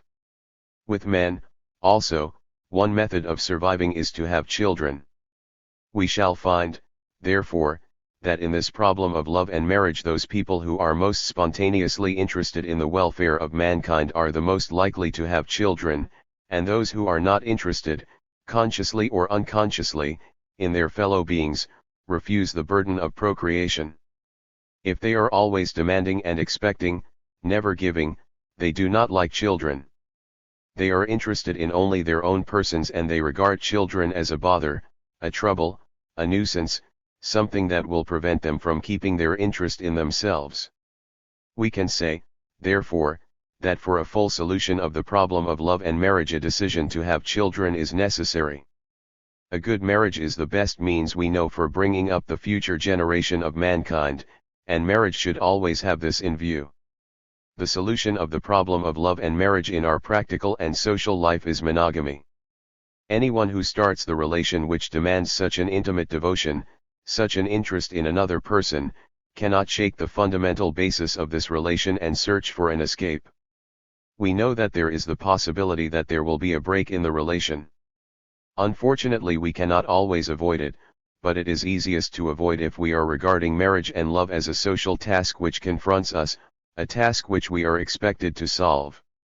We shall then try every means to solve the problem.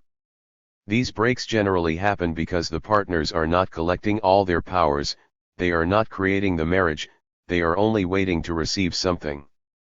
If they face the problem in this way, of course they will fail before it. It is a mistake to regard love and marriage as if they were a paradise, and it is a mistake, too, to regard marriage as if it were the end of a story. It is when two people are married that the possibilities of their relationship begin.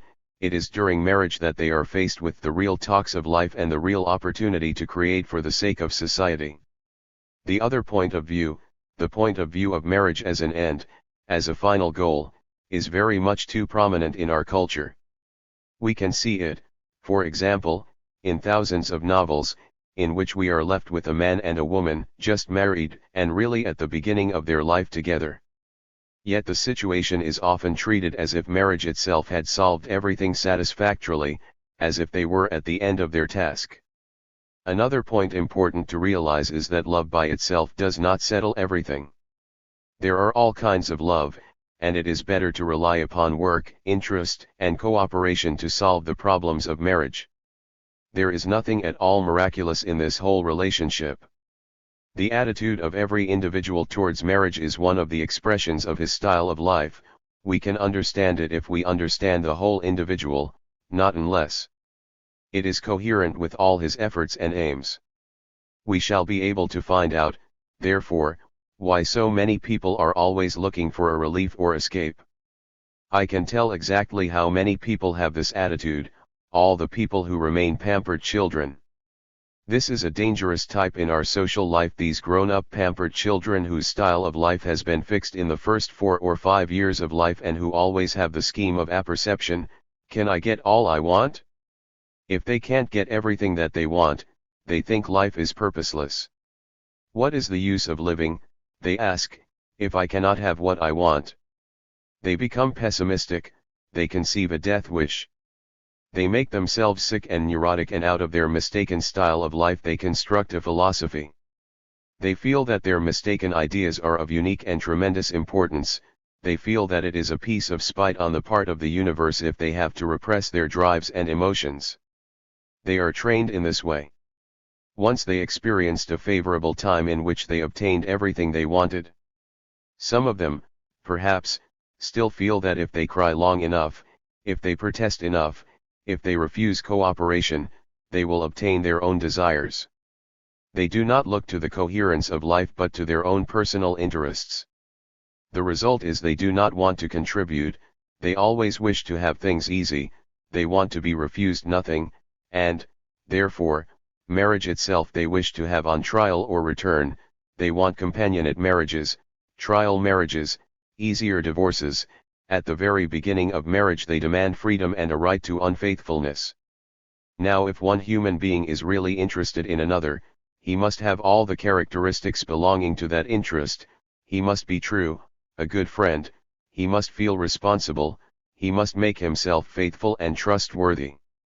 I believe that at the least a human being who has not succeeded in accomplishing such a love life or such a marriage should understand that on this point his life has been a mistake. It is necessary, too, to be interested in the welfare of the children, and if a marriage is based upon different outlooks from the one I have supported, there are great difficulties for the bringing up of children. If the parents quarrel and look on their marriage as a trifle, if they do not see it as if its problems could be solved and the relationship could be continued successfully, it is not a very favorable situation for helping the children to be sociable.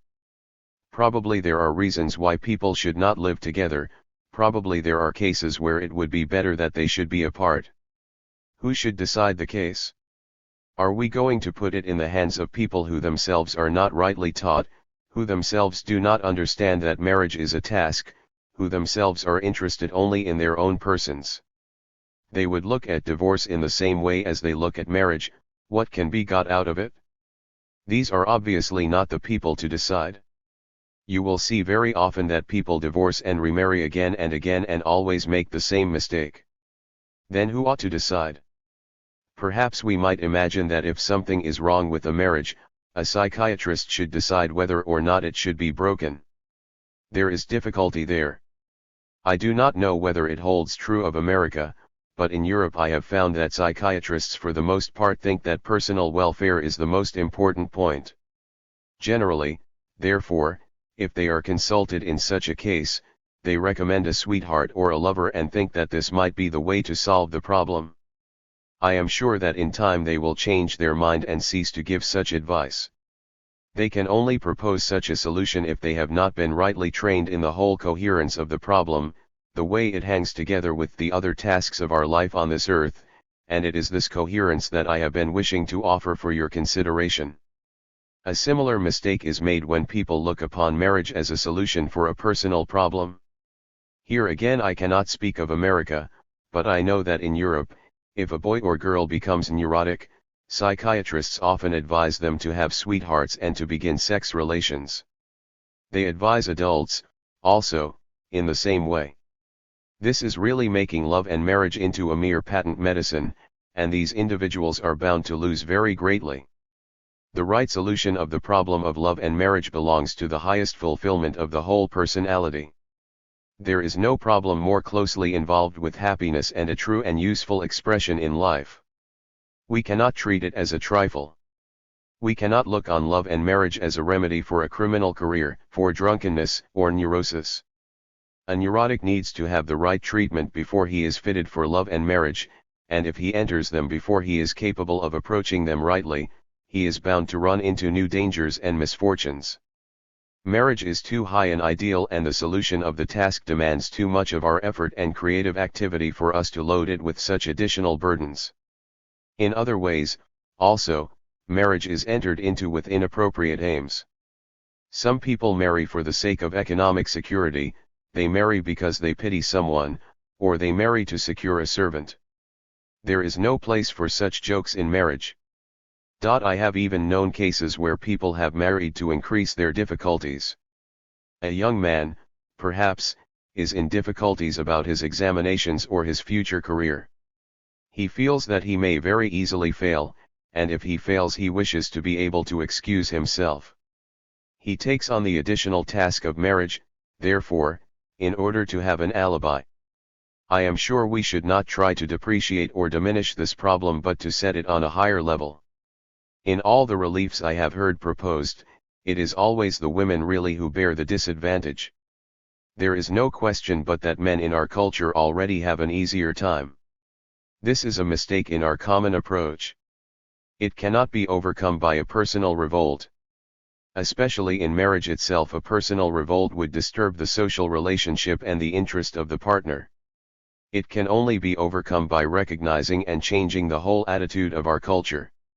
A pupil of mine, Professor Razy of Detroit, made an examination and found that 42% of the girls she questioned would like to have been boys.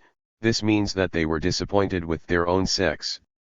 Can it be easy to solve the problems of love and marriage while half of mankind is disappointed and discouraged, does not agree with its position and objects to the greater freedom of the other half? Can it be easy to solve them if women are always expecting to be slighted and believe themselves to be only sexual objects for men, or believe it is natural for men to be polygamous and unfaithful? From all we have said we can draw a simple, obvious, and helpful conclusion. Human beings are neither polygamous nor monogamous. The fact that we live on this planet, in association with human beings equal to ourselves, and divided into two sexes, and the fact that we must solve the three problems of life which our circumstances set us in a sufficient way, will help us to see that the fullest and highest development of the individual in those and marriage can best be secured by monogamy.